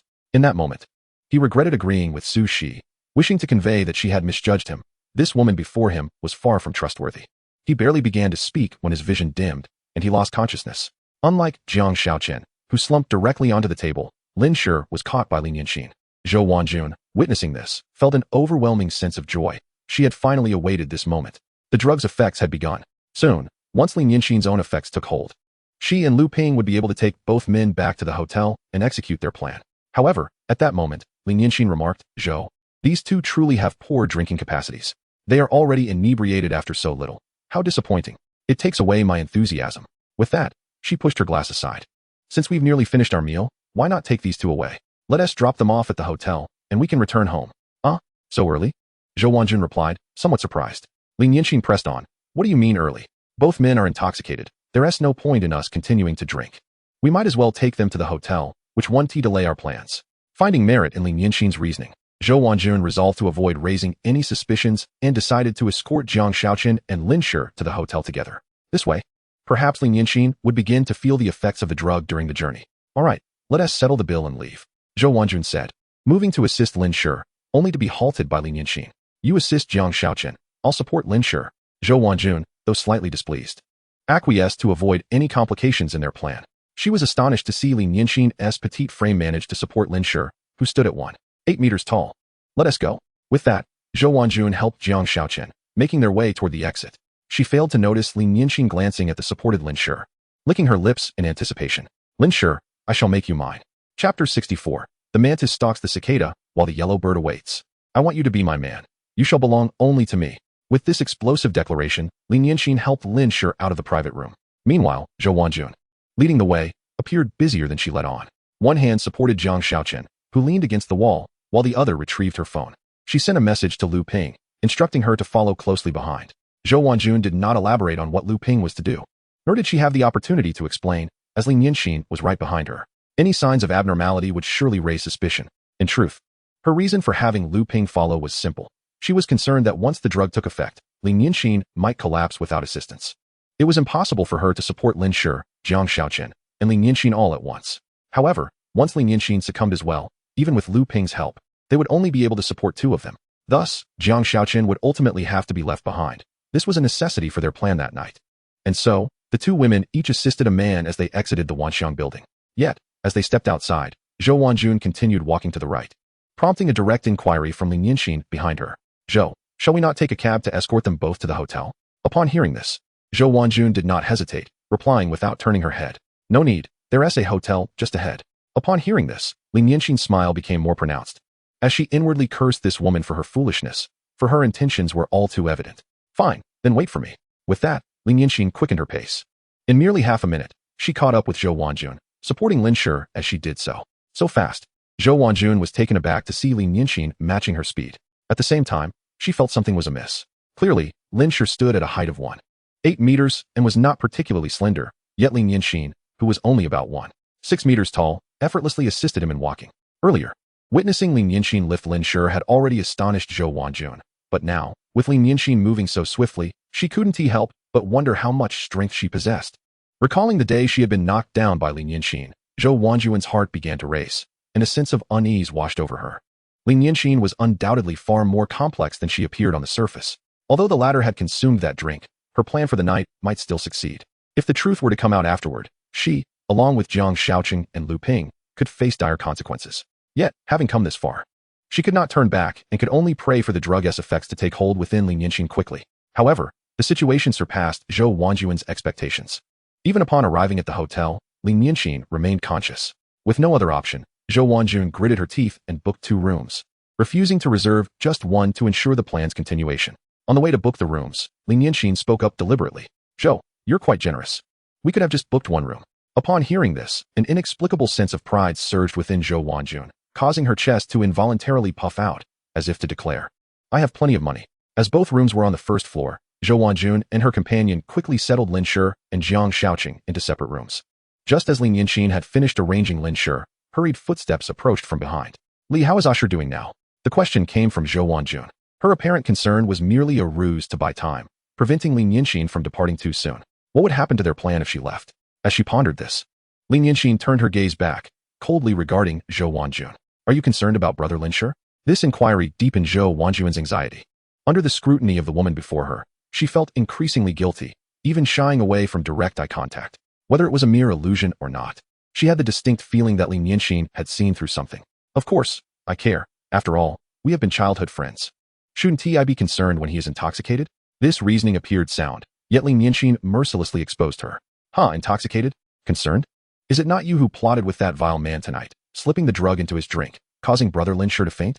As the words fell, Zhou Wanjun's heart jolted violently. How could you? The moment she began to speak, Zhou Wanjun fell silent, nearly confessing. Li, you must have watched too many dramas. How could we be so wicked as to drug Ashur? Moreover, what would be our purpose in doing so? Lin Yinxin anticipated her denial and promptly took out her phone, casually tapping a few times. Soon, a familiar voice emanated from the device. I wasn't very hungry at noon, and I thought I'd find you to discuss something. Indeed, it was Jiang Shaoqian's voice, just as he had approached her that afternoon. However, Zhou Wanjun found it incredulous that Lin Yinxin possessed such a recording. Before she could ponder further, her own voice played through the phone. What do you want to discuss?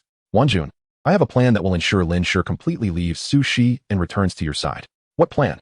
The subsequent recording revealed Jiang Shaoqian's scheme to incapacitate Lin Yinxin and Lin Shi then capture photographs of them together in bed to send to Su Shi, prompting her to break up with Lin Shi.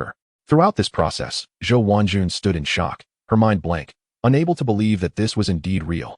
Jiang Shaoqing's plan not only became known to this unfathomable girl before her, but was also recorded. What do you intend to do? Zhou Wanjun, at a loss for words, finally managed to utter that one question. Lin Shi found this utterly laughable. Huh, you have stooped so low for your selfish desires. And you still dare to ask me what I intend to do? How do you have the audacity to pose such a question? At this moment, Zhou Wanjun was drenched in cold sweat, her heart consumed by fear. If it weren't for this recording, she could have remained unperturbed even if Lin Shi had seen through her. As long as she did not confess, she would be fine. But now, with the recording in Lin Shi's possession, should it be handed over to the authorities, she, Jiang Shaoqing, and Lu Ping would be utterly ruined for life. With this thought, Zhou Wanjun ceased her defiance and began to plead for mercy. Li, we are still classmates. I implore you not to report us. I certainly will not. However, I will ensure that you suffer even more. After uttering these words, Lin Shi moved swiftly, appearing behind Zhou Wanjun in the blink of an eye. Before she could react, a swift chop struck her neck. Zhou Wanjun's vision faded to black, and she crumpled to the ground. In the final moments of consciousness, she caught a glimpse of a sinister smile on Lin Shi's lips. The mantis stalks the cicada, unaware of the aureole behind. Chapter 65. Ice cream. You guessed correctly. Just before losing consciousness, Zhou Wanjun felt as though everything had come to an end. She had genuinely grasped the terrifying nature of this seemingly delicate girl. If Lin Shi possessed the recording, it indicated she had long been keeping an eye on them, or had anticipated the trouble Zhou Wanjun and Jiang Shaoqing were stirring up. Regardless of the reason, it revealed that their plan had been known to the other party from the very beginning. Thus, all of Lin Shi's subsequent actions were purposely orchestrated to play along with them. If she was not mistaken, Jiang Shaoqing had not merely been drunk. Rather, this woman had switched their drinks.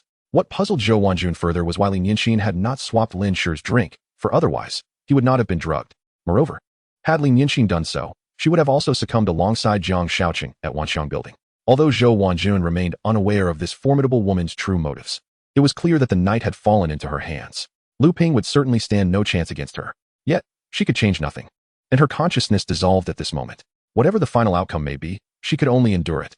As she gazed at the unconscious Zhou Wanjun, a smirk curled at the corners of Lin Shi's mouth. Now we just need the final participant. With that, she disdainfully dragged Zhou Wanjun away. 10 minutes later, in the hotel lobby, Lu Ping was in a state of utter panic. She had sent Zhou Wanjun numerous messages, all inquiring whether the arrangements had been made, yet received no response. This left Lu Ping with a foreboding sense of dread. At the same time, she harbored a profound question within her heart. Why had Zhou Wanjun brought Lin Shi into the hotel? Shouldn't the protagonists of this affair be solely Lin Shi and Zhou Wanjun? Lin Shi ought to have been sent away beforehand. Moreover, Jiang Shaoqing was also supposed to be taking photographs. How had he ended up drunk? Was it all a ruse to lower Lin Shi's guard? Lu Ping considered the possibility that Zhou Wanjun was indeed waiting for Lin Shi to leave, so that they could proceed with their plan. With this thought lingering in her mind, Lu Ping felt a measure of relief. She hardly believed that the three of them could not handle both Lin Shi and Lin Shi. Finally, after a few more minutes, a familiar figure approached. Lu Ping immediately recognized Lin Shi and quickly stepped forward to inquire. Li, classmate, why are you the only one who came out? Where's Wanjun? Lin Shi cast an irritated glance at her and then gestured toward the depths of the hotel. She's in room 109, saying she wanted to pour some water for Brother Lin, so he won't wake up thirsty after his drinking spree. Upon hearing this, Lu Ping nodded in relief. She understood that Zhou Wanjun was executing her subsequent plans, using this as an excuse to send Lin Shi away. In a rare moment of humility, Lu Ping bent her head and spoke. Li, classmate, I sincerely apologize for the previous incident. I did not intend to spread rumors about you and Lin Shi. I hope you won't hold it against someone like me. Witnessing Lu Ping's disingenuous display, Lin Shi felt a wave of disgust rise within her. Yet she maintained an outward calm. We are classmates after all. I certainly won't hold a grudge. I have matters to attend to now. You can accompany Zhou classmate back to school afterward. It would be safer for you both at night. Lu Ping, however, did not accept Lin Shi's goodwill. She viewed the seemingly innocent and delicate girl before her as thoroughly hypocritical. Hadn't she just expressed concern for both her and Zhou Wanjun's safety to appear kind-hearted? Truly, she was the epitome of a green tea bitch. Lu Ping inwardly cursed her, while Lin Shi had no intention of continuing the conversation, turning to leave the hotel. Half a minute passed, and upon seeing that this bothersome woman had finally departed, a greasy smile crept onto Lu Ping's face. Haha, that annoying person has finally left. Now it's time to find Wanjun and implement the plan. Arriving at the door of room 109, she noticed that the door was ajar. Although Zhou Wanjun had not responded to her messages, Lu Ping knew the task had been accomplished. All she needed to do was capture some photographs that would infuriate Su Shi. As long as that young lady learned that Lin Shi was a scoundrel who flattered every woman, she would surely kick him to the curb. At that point, Lin Shi's reputation would plummet. Even if Shi still desired him, the entire Su family would never accept such a morally bankrupt scoundrel. While contemplating this, Lu Ping boldly stepped into the room. However, her brow furrowed slightly as she noticed only the bathroom light was on, while the main light in the room remained off. What was going on? Puzzled, she unhesitatingly flipped the switch.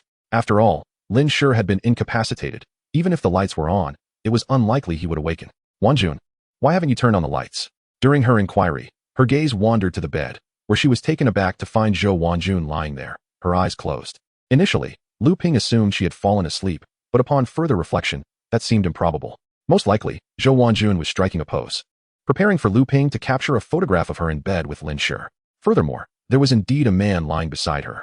Lu Ping's dissatisfaction grew as she observed the scene before her. From her perspective, Zhou Wanjun and Lin Shi were sleeping back to back, appearing utterly unromantic. How could this provoke Shi? Thus, she moved closer, intending to turn Zhou Wanjun and Lin Shi to face each other, allowing them to embrace. Ideally, she would remove their outer garments, covering their clothing with the blanket, leaving only their arms visible. From the outside, it would seem as though they were undressed. I truly am quite clever. Lu Ping praised herself internally as she first removed Zhou Wanjun's coat and turned her over. During this process, a nagging thought crossed her mind. Why was Zhou Wanjun still pretending to be asleep, unable to cooperate with her? Surely she couldn't be genuinely unconscious? Nevertheless, Lu Ping dismissed the thought. Even if Zhou Wanjun was truly inebriated, it posed no issue for her. She alone could fulfill the task of taking the photographs, as long as she ultimately sent them to Shi. After arranging her friend, Lu Ping promptly moved to the opposite side, intending to apply the same strategy to Lin Shi. However, as she approached the bed, something felt decidedly off. Why was Lin Shi still covering his face with the blanket? She had to reveal his face. Otherwise, that love-struck young lady might not recognize him. With that, Lu Ping yanked the blanket away. When her eyes fell upon the man in bed, her pupils dilated in shock. How could it be you? The man sprawled on the bed was not Lin Shi, but the unconscious Jiangcheng. Lu Ping was now utterly bewildered, unable to comprehend why Zhou Wanjun was sleeping beside him. Ignorant of the situation, she resolved to rouse Zhou Wanjun. Wanjun, wake up! Why are you sleeping with Jiangcheng? Yet, no matter how she called out, Zhou Wanjun lay still, as if lifeless. Without a hint of response, panic set in for Lu Ping. She was at a loss regarding how to handle this predicament. Furthermore, where was Lin Shi? She had witnessed him being escorted into the hotel by Lin Shi. Could it have been that woman who orchestrated this? Zhou Wanjun immediately suspected Lin Shi.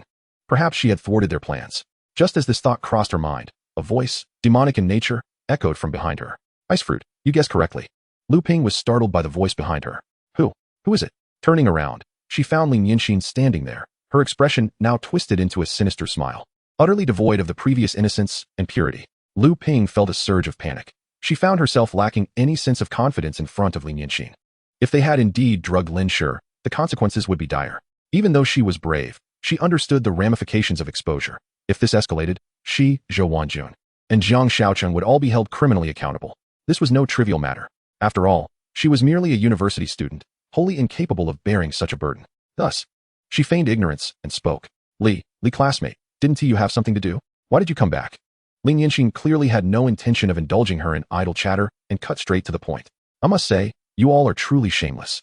To resort to such underhanded tactics to slander others and attempt to tear them apart. It's nothing short of inhumane. Lu Ping, stung by the accusation, felt a surge of anger but was predominantly consumed by anxiety. What if Lin Shi exposed their scheme? She would be finished. Lin Shi was already eager to pursue her intentions, unwilling to waste any more time on this repugnant creature, and began to stride toward her. If I am not mistaken, you are here to take photographs, and I shall assist you in that endeavor. However, it will be a collective portrait of the three of you. With that, Lin Shi swiftly rendered Lu Ping unconscious. With a mere flick of her wrist, she effortlessly lifted the 200-pound fairy and tossed her onto the bed. After disrobing the three of them, she arranged Lu Ping into a sleeping pose, with Jiangcheng nestled in the middle, flanked by Lu Ping and Zhou Wanjun. Seeking the perfect angle, Lin Shi retrieved a small camera from her waist, adjusted the resolution, and pressed the shutter. Click. 2.5 minutes elapsed. As Lin Shi exited room 109, she gazed contentedly at the camera in her hand. Should these photographs be disseminated? I wonder if they will be able to continue their existence at Jiangcheng University. In truth, the most effective way to deal with these three would be to make them vanish entirely. However, that would be rather dull. They ought to reap the consequences of their actions in kind. After all, they dared to meddle with my brother Lin, and thus deserve such treatment, becoming the greatest jest of the school. Nevertheless, that is a task for tomorrow. Tonight, I shall claim brother Lin for myself. With that resolved, Lin Shi boldly strode into room 108, closing and locking the door behind her.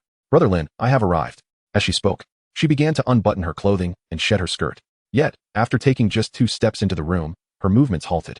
Her smile quickly evaporated, replaced by a frigid expression. "When did you arrive?"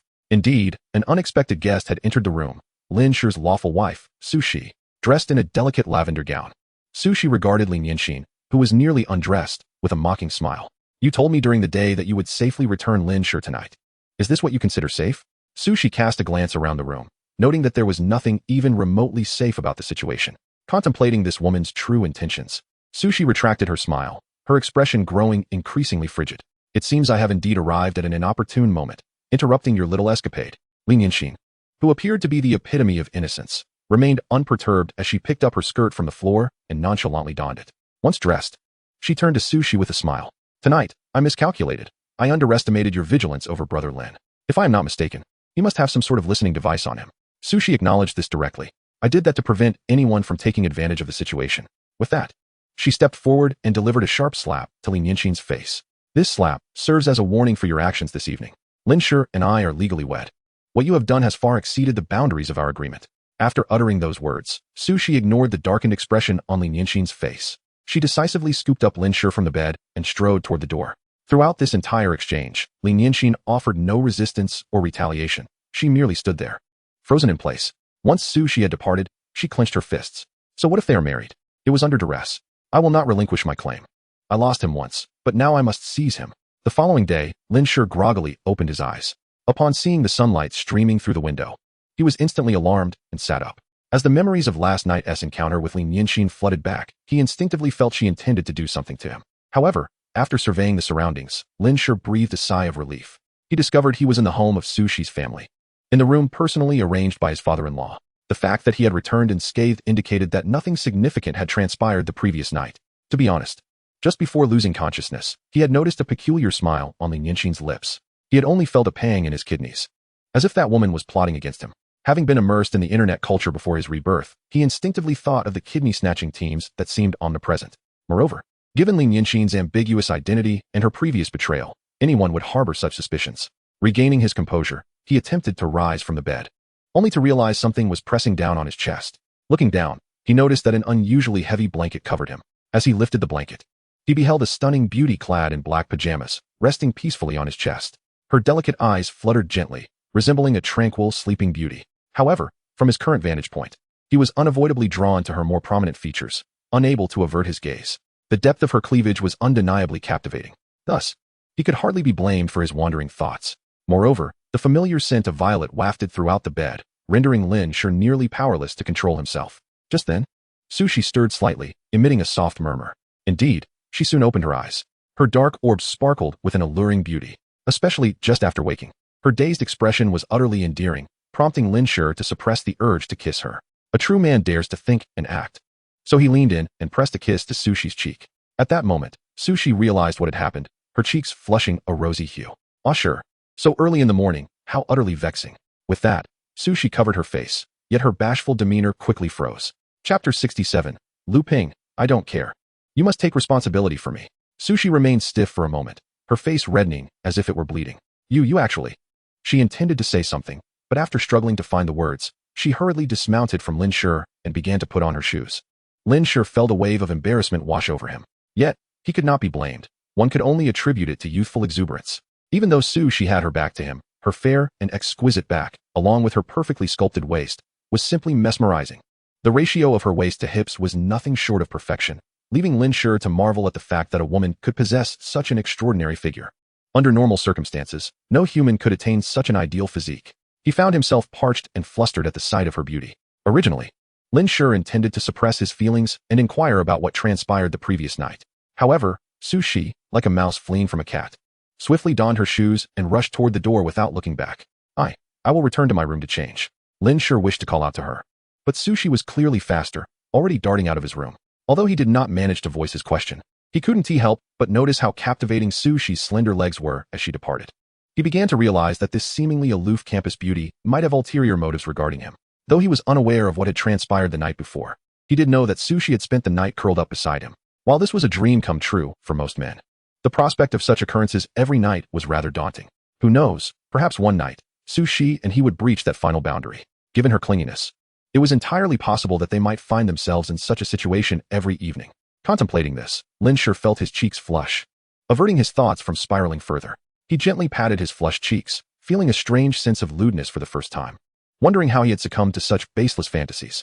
Upon regaining his composure, Lin Shi reached for the mobile phone on the table beside him, unlocking it to discover that it was already 10 in the morning. Fortunately, he had no classes to attend that day, so indulging in a leisurely sleep was quite delightful. Yet, this indulgence was forced upon him. Last night, he had unwittingly consumed a drug-laced beverage, leading him to succumb to slumber before 8 o'clock. And he had only just awakened now. After stretching languidly, all traces of fatigue dissipated from Lin Shi's body. He quickly dressed, prompted by the voice of Shi from the adjacent room, urging him, "Ah sure, breakfast is ready. Hurry up and eat." Shi's tone bore no hint of abnormality, which led Lin Shi to believe she had dismissed the prior incident. However, the reality was quite the opposite. Once he donned his clothes, he made his way to the living room, where he found Shi clad in a pristine white dress, exuding an air of innocence. Especially striking was the lingering blush on her fair cheeks, which accentuated her bashfulness, rendering her even more enchanting. The only unfortunate aspect was that Shi dared not meet his gaze. Lin Shi, feeling even more awkward as the party involved, chose to remain silent and quietly sat down to eat without broaching the subject of the previous night. The living room was not solely occupied by the two of them. Several housekeepers were also present, waiting nearby. The breakfast had been prepared by them. This was the Su family estate, where Su Yu and Qin Molan also resided, making the presence of housekeepers quite normal. The estate was extensive, necessitating regular cleaning and maintenance.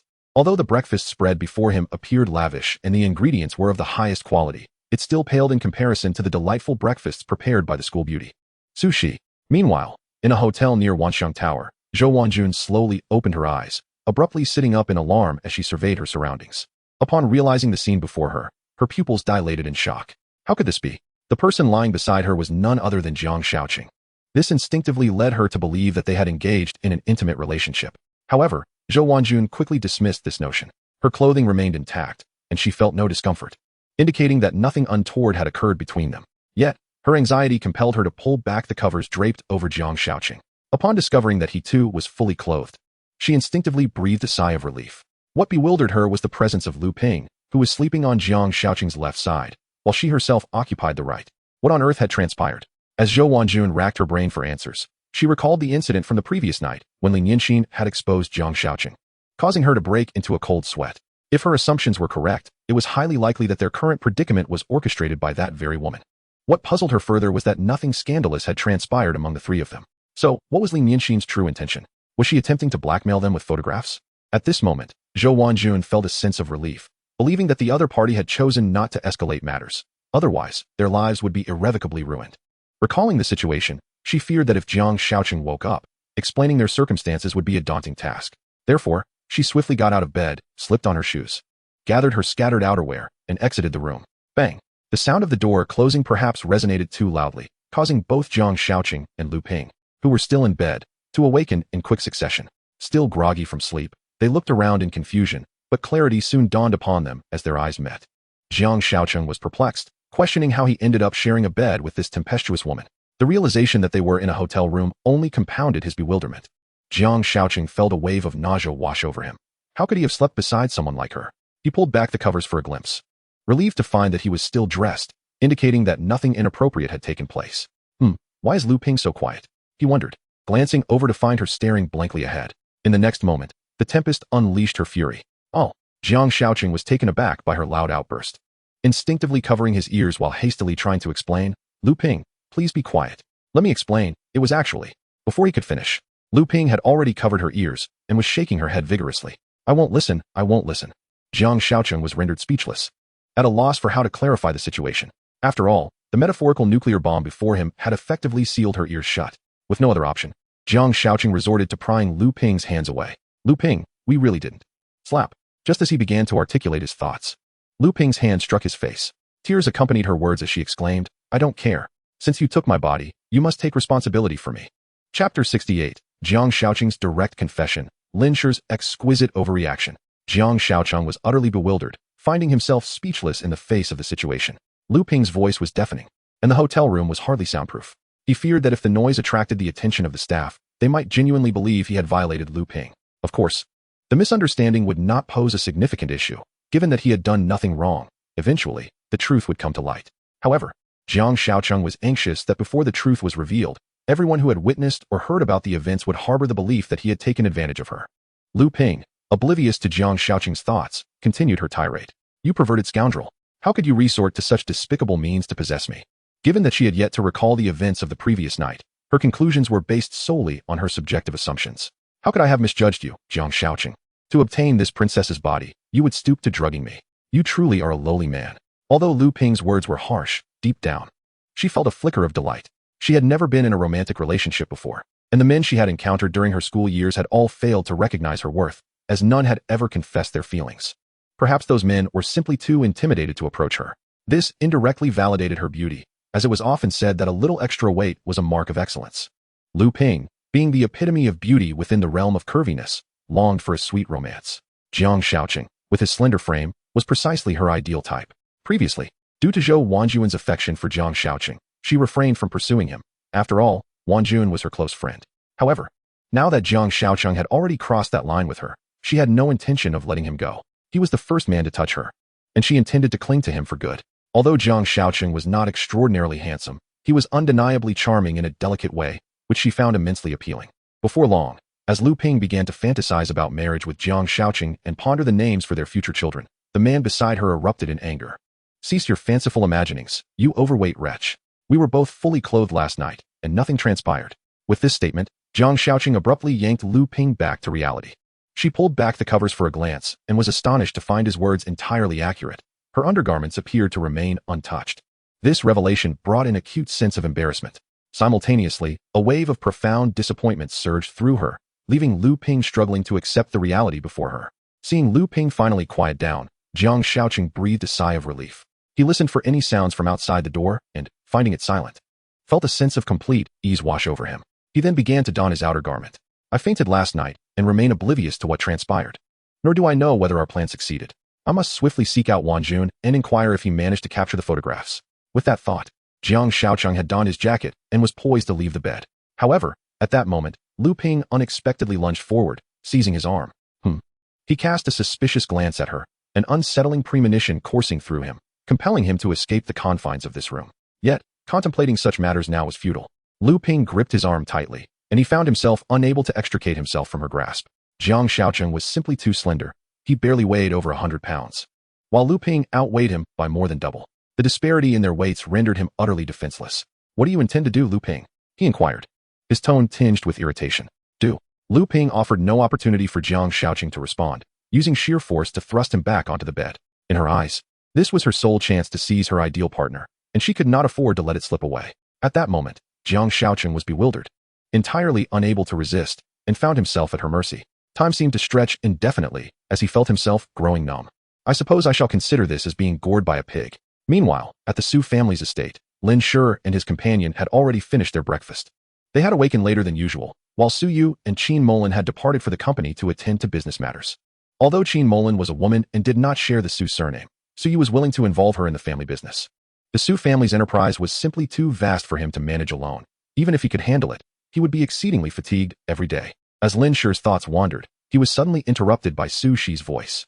Ah, sure, I will be going to the airport to pick someone up shortly. Please remain at home, and we shall dine together at noon. Although Su Shi did not specify whom she was going to collect, and did not invite him to accompany her, he refrained from pressing for details. All right, do take care on the road. Su Shi nodded slightly and emphasized, given the current unrest in Jiangcheng, it would be best for you to stay indoors and avoid venturing out alone. Lin Shi acknowledged her advice and watched as Su Shi turned to exit the villa. 2.5 minutes later, upon returning to his room, Lin Shi could still detect the lingering scent of violet in the air, which was undeniably refreshing. Alas, he had been left alone in the room. Sighing, Lin Shi casually scrolled through his phone, but at this hour, mobile devices were not yet brimming with features, and the available applications were rather limited. Even the globally popular short videos had only just begun to take shape. Lin Shi idly swiped through his phone, quickly succumbing to boredom. Exiting his room, his gaze was drawn to Su Shi's quarters. The experiences he had undergone since his rebirth felt almost surreal. From Su Shi's earlier insistence on their marriage certificate to her meticulous care for him and the intimacy they now shared, Lin Shi began to suspect that he and Su Shi had shared a connection prior to his amnesia. It was evident they had known each other, otherwise. The present circumstances were utterly inexplicable. As his curiosity deepened, He resolved to explore Su Shi's room, perhaps uncovering some revelations. After all, she had resided there long before they were married, making it her true home. Without hesitation, Lin Shi opened the door and stepped into Su Shi's room. Given their marital status, he reasoned that entering her chamber was entirely appropriate. Su Shi always exuded a fragrant allure, a delightful scent of violet that would waft towards him whenever she drew near. Now, within her room, that fragrance was even more pronounced, compelling Lin Shi to take a deep breath, savoring its intoxicating essence. Chapter 69. The exhausted Jiangcheng. The aroma filled his chest, prompting Lin Shi to display a rather foolish expression. No, he shook his head, quickly regaining his composure.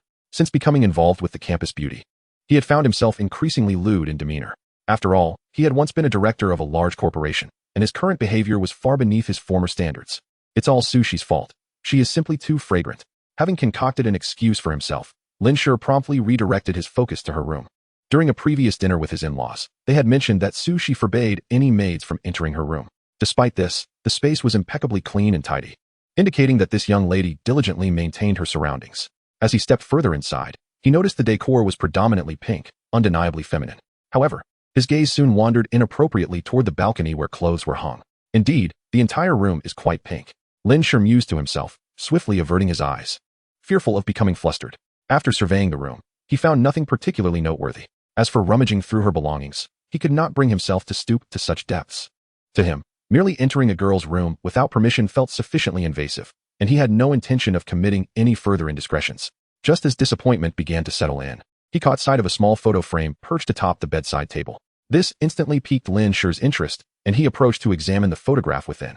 It was undeniably small, scarcely larger than his palm. Upon closer inspection, he observed two children in the picture. One was a little girl, adorned with a string around her neck, striking a pose as though she held a camera, likely one attached to a strap. As there was no other explanation for how this photo was taken, she wore a smile, yet her eyes were slightly red, suggestive of recent tears, and a hint of mucus lingered beneath her nose, rendering her appearance comically endearing. The other child was a little boy, whose face was not fully visible. Only his left profile could be seen. Nevertheless, it was evident that he was gazing toward the girl, and even with just one eye visible, it was strikingly beautiful, deep and captivating, akin to the stars, with a subtle smirk gracing his lips. It was clear that both children were laughing in the photograph. The little girl was laughing joyfully, while the boy's smile bore a hint of indulgence, as if he were gazing upon his own sister. Could this girl possibly be Su Shi? Lin's heart murmured, yet the transformation was so drastic. In the photograph, the little girl seemed entirely unrelated to Su Shi. It is not that the girl was unattractive, rather, she possessed a cherubic round face, exuding a delightful charm. In contrast, Su Shi herself was undeniably stunning, her beauty leaning towards a more mature, sophisticated allure, though she could also embody cuteness. However, her version of cuteness was distinctly different from that of the little girl. Could it be that this exemplifies the adage that girls bloom into beauty as they age? Lin found it hard to believe that Su Shi would keep photographs of unfamiliar girls in her room. As for the boy, while undeniably handsome, his profile alone did not evoke a strong resemblance to himself. Was it possible that boys undergo a similar transformation? The reason Lin felt the boy in the photograph could possibly be him was simply due to the fact that this photograph was a clue found in Su Shi's room. There was nothing else that could substantiate any acquaintance between him and Su Shi. Thus, Lin continued to peruse the photograph for a while longer, but finding no further revelations, he ultimately decided to exit the room. He resolved to inquire about the photograph upon Su Shi's return. In truth, he had long harbored suspicions that he and Su Shi were once acquainted. During his hospitalization, he had subtly broached the subject with her multiple times, but she had always shaken her head, leaving Lin in a state of doubt. Since the day of his rebirth, countless questions had plagued his mind, yet he could find no one to elucidate them. The most pressing question remained: why did his rebirth render his past experiences so starkly different? Was it possible that someone, aside from him, had altered the course of events? This was the only explanation Lin could conceive. Half an hour later, within the hotel, Lu Ping had finally released Jiangcheng. Now fully dressed, she descended from the bed, her face aglow with vitality. Yet, an expression of lingering desire remained upon her features. She had never anticipated that Jiangcheng would be so lackluster. Although half an hour seemed lengthy, in reality, it had only spanned a minute or two. Given that this was an average measure, the duration indeed felt short. However, there were no restrictions on frequency, and Jiangcheng had truly exhausted himself. Observing Lu Ping seated at the edge of the bed, fear was etched across Jiangcheng's face. He had not expected this woman to be so fearsome. After a prolonged tug-of-war, he had nearly succumbed to unconsciousness. Additionally, his ribs throbbed painfully, as if they had been fractured. "Take me to the hospital," Jiangcheng implored. Lu Ping, regarding his feeble state, bore an expression of disdain. "Jiangcheng, it seems I have truly overestimated you. Moreover, right after our encounter, you demand a hospital visit. What on earth do you mean by that? Faced with an opponent he could neither strike nor out-talk, Jiang Shaoqian felt utterly despondent. He deeply regretted having proposed the scheme that led to Lin being spurned by the campus beauty, Su. Just moments before, when Lu Ping had been with him, Zhou Wanjun had called, informing him that their plan from the previous night had failed. The photographs had not been taken, and their scheme had been discovered by Lin Shi, who even possessed recordings of their premeditated actions. These constituted their incriminating evidence. However, at that moment, as Jiang Shaoqian endured inhumane torment, he was far too preoccupied to contemplate the implications. Once Lu Ping finally released him, reflecting on the matter filled him with dread. He could only hope that Lin Shi would not escalate the situation. Otherwise, the three of them would reap the consequences. Watching the loathsome Lu Ping, Jiang Shaoqian's fury surged within him. To be sullied by such a repugnant woman felt like an unspeakable humiliation. When the opportunity arose, he vowed to cleanse himself thoroughly, perhaps even undergo disinfection. Alas, he lamented the previous night's misfortunes. With a sigh, the pain in his ribs flared anew, prompting him to call out to the departing Lu Ping. Lu Ping, I believe I may have sustained an injury. You must take me to the hospital. Meanwhile, Zhou Wanjun had returned to the school dormitory. Following the tumult of the previous night, she felt utterly flustered. She feared that Lin Shi would mercilessly expose their misdeeds, which would spell disaster for her future. The matter was indeed their wrongdoing. Having committed such egregious acts, it was unreasonable to expect Lin Shi to forgive them. If she were in a similar situation, nearly falling victim to drugging, she would certainly not extend forgiveness. What was she to do? Zhou Wanjun found herself at a loss.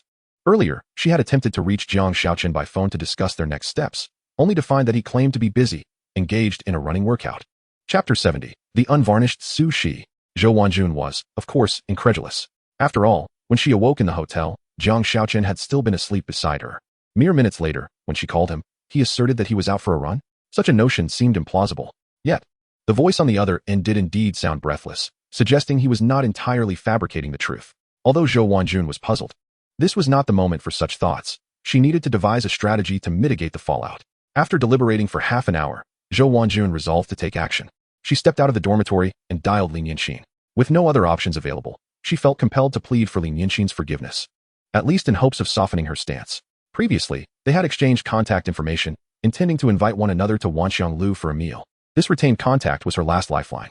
Zhou Wanjun had initially planned to adopt a submissive demeanor, ready to fulfill any demands Lin Shi might present, believing that she would not be pushed to the brink. Yet, reality often starkly contrasts with one's expectations. As Zhou Wanjun mentally rehearsed her carefully crafted speech, she was met only with an unfeeling voicemail. Hello, the number you have dialed is not in service. Sorry. 2 hours passed, and noon approached. Lin had donned his attire and stood at the entrance of the estate, awaiting Su Shi. Just half an hour prior, she had sent him a message, arranging to meet for lunch and mentioning an introduction to someone.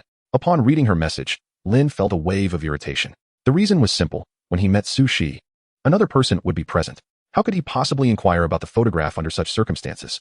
Sighing, he resolved to take things as they came. Before long, a sleek black Rolls-Royce approached and came to a stop before him. After Su Lin exited the driver's seat, she opened the rear door with a flourish. Young master, please. Lin's brow furrowed with suspicion. The individual Su she had mentioned introducing to him was clearly the very person she had picked up from the airport. But where were they? This Rolls-Royce was a four-seater, and he could see Su Shi seated in the back. If he were to join her there, it implied that the person she had come for was currently occupying the front passenger seat. Such an arrangement struck Lin as peculiar. Because he believed that Su Shi was entertaining a guest, he thought it inappropriate for the guest to sit in the front passenger seat alone. Even though he harbored this doubt, Lin Shi hurriedly climbed into the car. As he had anticipated, a stranger occupied the passenger seat. She was clad in a gray trench coat, her hair elegantly pinned up, and she appeared to be wearing a pair of glasses. Since she did not turn around, all Lin Shi could discern were these details. Initially, out of politeness, he intended to inquire about the identity of this person from Su Shi. However, before he could utter a word, Su Shi preemptively spoke. Ah sure, let me introduce you. This is my friend, by Quebec. She is a globally renowned surgeon, holding a significant position and influence in the field of international medicine, and she has returned home after accumulating ample honors. Ample honors? This rationale seems somewhat off. Sure enough, the woman in the passenger seat turned around, her expression filled with grievance. What do you mean by ample honors? I am clearly in the prime of my career. If it weren't for your insistence. Bai Kei's sentence was cut short by Su Shi's light cough. Ahem, Keijia, think carefully before you speak. What exactly did I insist upon? Nothing. Bai Kei retorted curtly, turning back around decisively. During that brief moment, Lin Shi had managed to catch a glimpse of her features. She possessed a strikingly mature visage, appearing considerably older than Su Shi. In fact, she was likely in her late 20s, while Su Shi was still attending university. If Bai Kei truly had the remarkable capabilities that Sushi claimed, she would indeed be considered a prodigy, as few at such an age attain the title of doctor. To think she had already gained international acclaim. Indeed, one can feel dwarfed by the talents of others. Although it sounded somewhat outlandish, the possibility remained plausible. Drawing from his past experiences, Lin Shi surmised that Bai Kei hailed from a family of medical practitioners, undoubtedly surrounded by doctors with exceptional expertise. Thus, it stood to reason that her family had nurtured her talents from a young age, allowing her, given her extraordinary aptitude, to achieve such accomplishments at her current age. However, Lin Shi felt perplexed by the apparent disdain she held towards him. When she had turned around, she had completely disregarded his presence. To put it bluntly, she hadn't even cast a glance in his direction. Yet Lin Shi was not particularly bothered by this. Given his temperament, he wouldn't stoop to ingratiate himself. So he chose silence instead. As he contemplated scrolling through his phone to pass the time, Sushi suddenly voiced her displeasure. Jia, what do you mean by this? Why haven't you greeted my man? Upon hearing Sushi advocate for him, Lin Shi felt a swell of gratitude, though it was overshadowed by an awkward embarrassment. Did this woman not feel any shame in publicly declaring him to be her man? Following Sushi's remark, Bai Kei turned back once more, scrutinizing Lin Shi with evident annoyance, before reluctantly extending her hand. I am Bai Kei, a friend of Sushi. As the saying goes, one does not strike a smiling face. Lin Shi responded with a smile. I am Lin Shi, Sushi's husband. The last two words felt almost searing on his tongue, yet he mustered the courage to utter them, lightly shaking Bai Kei's hand. At that moment, he caught a fleeting glimmer of disdain in her eyes. Even though it lasted but an instant, he sensed it, leaving him momentarily frozen. As Bai Kei turned away again, Lin Shi awkwardly withdrew his hand. This time, he truly felt miffed. What had he done to offend this woman? From the beginning, she had scrutinized him with a critical gaze. Lin Shi was not without his temper, yet he remained silent, continuing to scroll through his phone while Bai Kei and Sushi engaged in sporadic conversation. Unbeknownst to Lin Shi, Sushi occasionally glanced at him, her expression conveying an eagerness to speak, yet hesitating to do so. After several minutes, they arrived at a restaurant. Naturally, this establishment was also under the Su family's ownership, ensuring there were no concerns about safety. Once the three entered and found a suitable table, the atmosphere grew tense. Sushi and Bai Kei ceased conversation, each engrossed in their phones. Before long, with the dishes yet to arrive, Bai Kei stood up from her seat. I'm going to the restroom. Once she left, Sushi leaned closer to Lin Shi, smiling as she spoke. Ah sure, did you see that photo this morning? Lin Shi was taken aback. How could Sushi possibly know that he had seen the photo? He then seemed to connect the dots, exclaiming in disbelief, You installed surveillance in your own bedroom? Upon hearing this, Sushi flashed an innocuous smile and replied with an obvious statement. Ah sure, if I hadn't installed surveillance in my room, how would I know you entered my room this morning? Lin Shi found her response bewildering. It seemed she perceived no issue with such an action.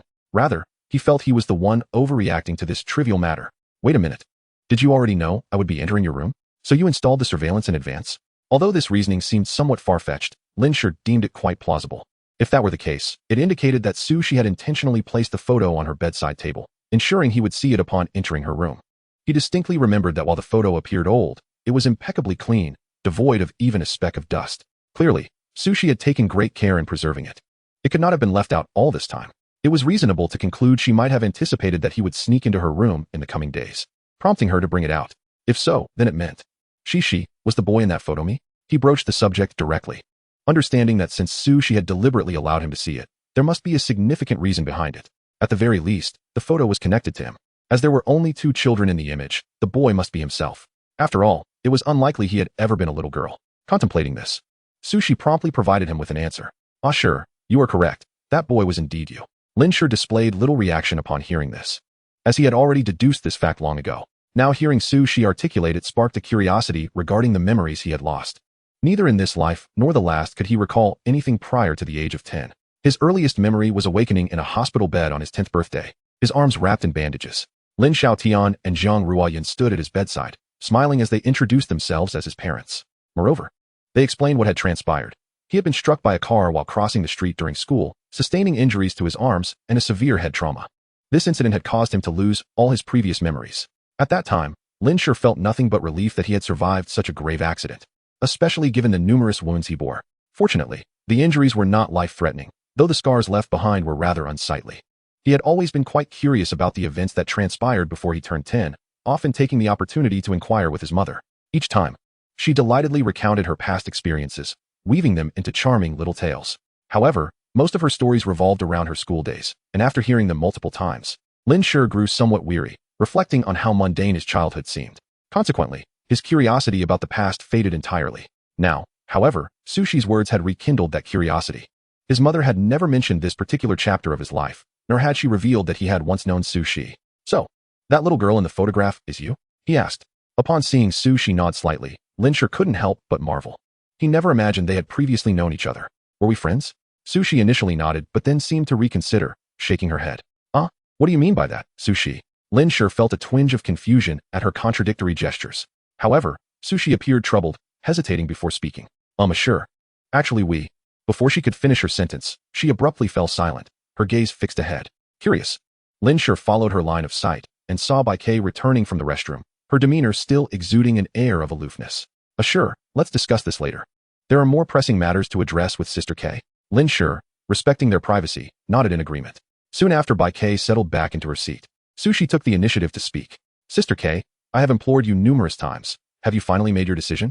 Lin Shi, unaware of the nature of their conversation, remained silent. Bai Kei chuckled, annoyance evident in her tone. "Sushi, you really know how to joke with me. I flew back from abroad just to see you. Do you think I would refuse?" Hearing Bai Kei's clear affirmation, Sushi's spirits lifted. "As long as you agree, I assure you that you will not be disappointed." The exchange between the two was utterly perplexing to Lin Shi, who could not grasp the significance of their discussion. The dishes were soon served, and the trio fell into a comfortable silence, focusing on their meal. At the same time, Zhou Wanjun was making her way to the cafeteria.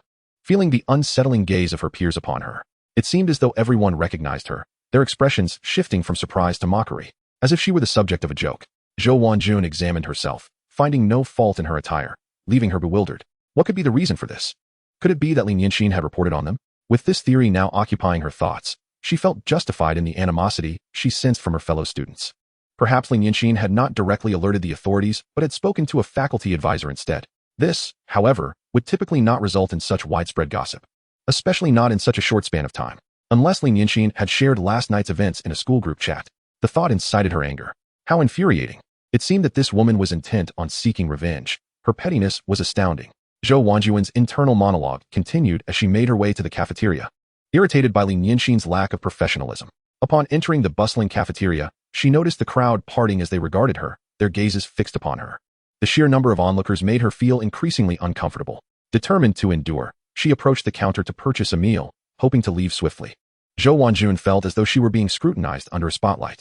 It was all Lin Shi's fault. If it weren't for her, would she be subjected to this humiliation? Just because she had drugged her, and Lin Shi hadn't even ingested it, did that justify pushing her to the brink? Lost in her thoughts, she inadvertently collided with the girl in front of her in line. The girl turned, her expression displeased. "Excuse me, you." Before she could finish her sentence, her eyes widened in recognition. "You, aren't you the girl from that infamous trio photo?"